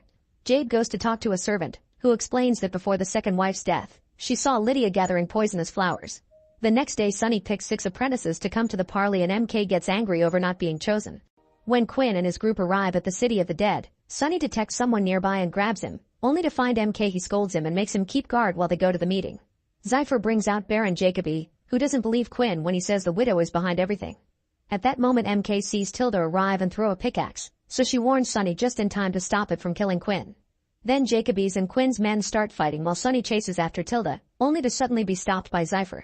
While they start fighting each other, MK goes after Tilda and starts fighting her too.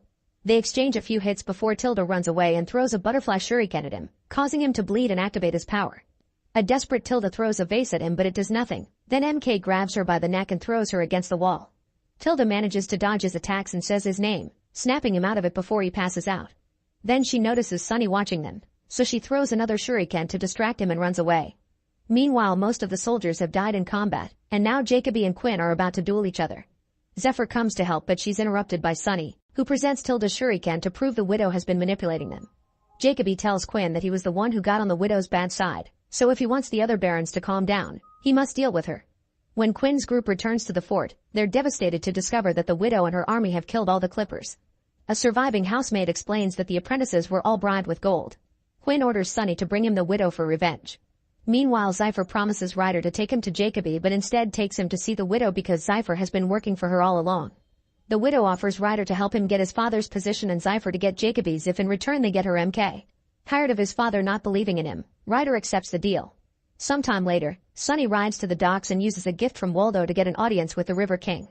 Sunny wants a way out of the Badlands, and the River King points out he owed the favor to Waldo, not Sunny, so he offers a new deal.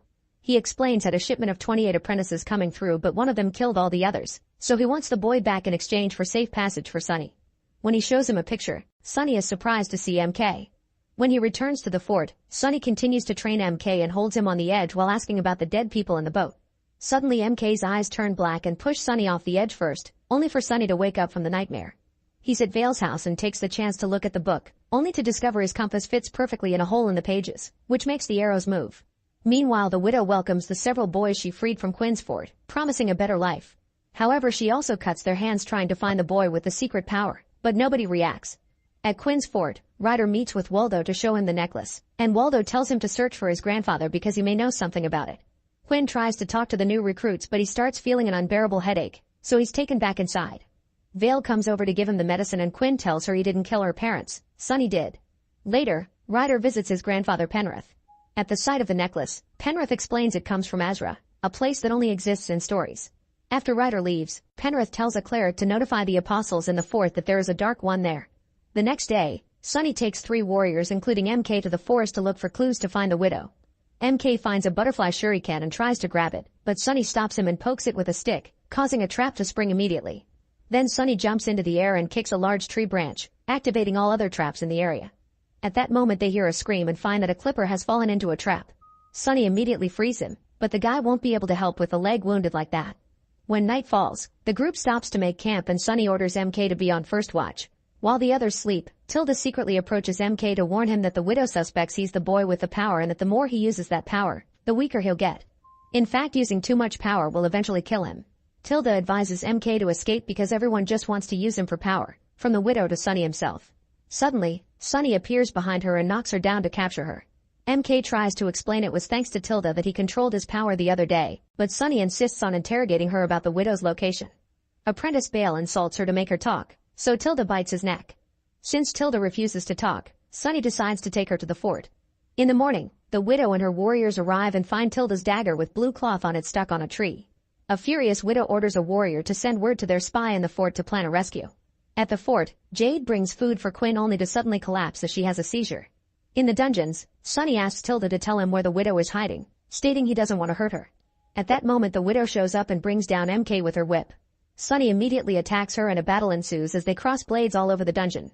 When Sonny kicks the widow through a wall, they find themselves in an armory, where they use all their weapons available to continue the fight. After going through dozens of weapons and even a torch, Sonny finally manages to overpower the widow and severely wounds her. Meanwhile MK frees Tilda, only to suddenly be knocked out by Bale. Tilda kicks Bale in return but he throws dirt at her eyes, allowing him to grab her by the hair and start beating her up. When MK wakes up, Bale makes sure to lock up the cell so he can't interrupt his revenge for the bite. Desperate to help Tilda, MK looks at his own blood to activate his power and send Bale flying. The sound interrupts Sonny when he's about to kill Widow and they watch in shock how Bale dies as he lands on some spikes. Seeing MK out of control, Sonny rushes to his side, but the boy passes out. Using this distraction, Tilda and the Widow run away. Sonny follows them through a hidden tunnel but by the time he gets outside, they're gone. In the dungeons, it's revealed that Quinn has seen everything. The next day, Sonny goes to see the River King again and presents him Bale's head pretending it's MK's. The boys look alike and the River King believes it, so he tells Sonny to come with his friends exactly at midnight or they'll be left behind. Afterward Sonny goes to Vale's clinic and says that she mustn't check on Quinn today or he won't be able to get her out. Vale asks him if he killed her parents, and when Sonny reminds her that it was Quinn, Vale gets upset because did nothing to stop him. She's unsure if she wants to escape with him and says she'll think about it. Meanwhile, one of Penrith's men goes to an old cathedral to meet with 3 monks. He tells them that Penrith has found a dark one and shows them the wanted poster. The monks go to their car with a box and head out. At the fort, Lydia is taking care of Jade, only to be interrupted by a furious Quinn. He's sure that Lydia poisoned Jade and orders her out of the fort, not believing her when she says she's innocent. Afterward the Clippers escort Lydia out of the fort and Ryder approaches her to give her back her religious icons, also saying goodbye. However, Lydia tells him that he won't last a day without her before leaving. Eventually Lydia arrives at her father's home and asks for redemption as she shows the icons to prove she hasn't forgotten her roots. Penrith makes her swear she'll abandon all material possessions and that she'll never leave again. Then he takes her to the frog pool for a cleansing ritual. After staying underwater for a few seconds, Lydia comes out and Penrith hugs her to welcome her back. In town, Vale is suddenly captured and taken to see the widow so she can take care of her wound. Vale gives her some medicine and starts working on the stitches. Once she's done, Vale leaves 3 small bottles for the widow, explaining that 2 of them contain poison while the 3rd is medicine. Vale will only say which one is which after she's escorted safely back to her clinic. The widow tells Tilda to take Vale home, and Tilda blindfolds her to do so.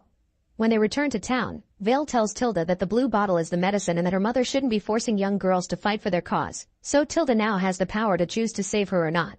Back to Quinn, he confronts Sonny and accuses him of being the widow's spy while the other Clippers surround him. He makes Sonny hand in his sword and sends him to the dungeon, where he's kept chained to the bars. Afterward Quinn calls MK and tells him that if he does whatever he says, he'll spare Sonny and bring Tilda to the fort for protection. Knowing that MK hasn't been with a woman, Quinn offers to take him to the naughty house where he can practice so he won't disappoint Tilda later. Later, Waldo tries to visit Sonny and a clipper says it's forbidden, so Waldo hits him in the groin to make him fall and then snap his neck. Next Waldo releases Sonny and tells him to escape before the widow attacks, making Sonny realize he's the widow's spy. Before Sonny leaves, Waldo gives him a necklace that he got from Sonny's neck when he found him as a child, and Sonny is shocked to see it's the same as MK's. In town, MK realizes something is wrong because there isn't a single person around. Quinn senses this too and tells the hiding men to come out. He isn't surprised to see Jacoby and Zypher come out, but he's devastated to see his own son has joined them. A desperate Quinn slashes MK on the right shoulder and hides while MK's eyes turn black. Jacoby tries to attack MK, but the boy easily overpowers him and throws him into a building. Meanwhile, Quinn bumps into Sonny, who immediately stabs him with his sword. On the street, Jacoby's men are overpowered and killed by MK, who is about to kill Ryder as well. Sonny stops him just in time, but MK just pushes him off while Ryder runs away. Then Zypher tries to cling to MK's legs, but he just grabs her by the hair and throws her away. At that moment the three monks arrive and start fighting MK, using very precise strikes to hit the boy's pressure points to disable him. Sonny doesn't want them to leave with MK, so two monks start fighting him. The monks manage to hit Sonny a few times, but he's still strong enough to keep up with both of them, so the third monk decides to fight Sonny next, throwing him against the car. Using his swords, Sonny quickly retaliates and wounds the monk, who goes back to his friends and they concentrate together. Suddenly all lights go out on the streets and the monks' eyes turn dark. They attack together and overpower Sonny, who refuses to give up and attacks with his sword again. The monks break his sword and attack him in perfect coordination, beating him up before throwing him into a building. Then the monks put MK in a box and drive away while Sonny is found by a mysterious person. Later when Vale arrives in town, he finds tons of bodies but no Sonny in sight except for his sword. In the morning, Sonny wakes up tied to a beam inside a ship. The River King shows up with Bale's head because he knows the truth, so he tells Sonny that no one double-crosses him. Since he isn't a killer, instead he'll sell him outside the Badlands. Meanwhile MK wakes up and realizes he's also being taken out of the Badlands, but he is unable to break the box open. Make sure to subscribe and turn on notifications so you can watch more videos like this. Thanks for watching. In a federal prison in Colorado, Ray watches the guards while burning a page from his Bible and using the ashes to draw on the wall. At that moment, his cellmate informs him that a prisoner is planning to attack Ray in the yard the next day.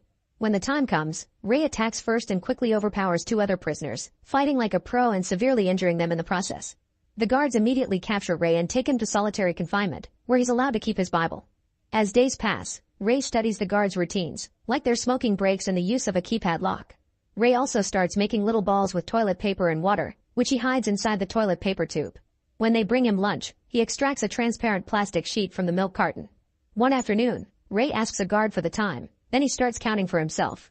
Outside, a mysterious woman leaves a car in the prison's parking lot and as she walks away from it, she uses a control to make it explode.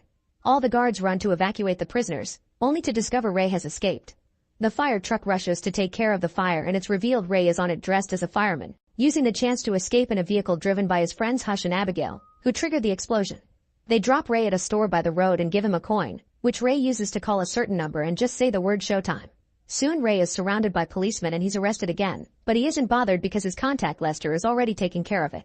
Later in the prison, Lester explains that he and Ray work for a company hired by the government to break out of prisons and expose the flaws in their security systems.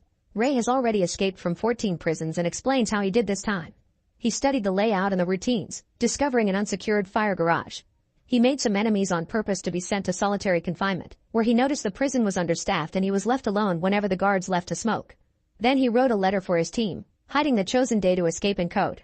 He also put the plastic sheet on the keypad to get the guards' fingerprints and retrieved it by hiding it in his Bible. The sheet gave him the 4 numbers, so to guess the sequence, he used the paper balls on the door's food hatch to stop it from locking properly, and when the guards weren't around, he would put his hand out to test combinations until it worked. While the guards were out smoking, Ray came out, rewound the security cameras a few hours to cover his absence, then used the vents to reach the fire apartment right before Abigail started the fire. Now the warden is annoyed but lets Ray go. Sometime later in Los Angeles, Ray helps Hush with some computer problems before meeting CIA representative Jessica, who has a job offer. She explains that the CIA has created a new prison whose location can't be shared with Ray or his team, but if he manages to escape from it, they'll pay $5 million instead of the usual $2.5. Ray agrees to do it even if Abigail and Hush are wary, and Jessica provides Ray with a cover ID, an explosives terrorist named Portos. His contact in the prison will be Warden Marsh and Ray is given an evacuation code.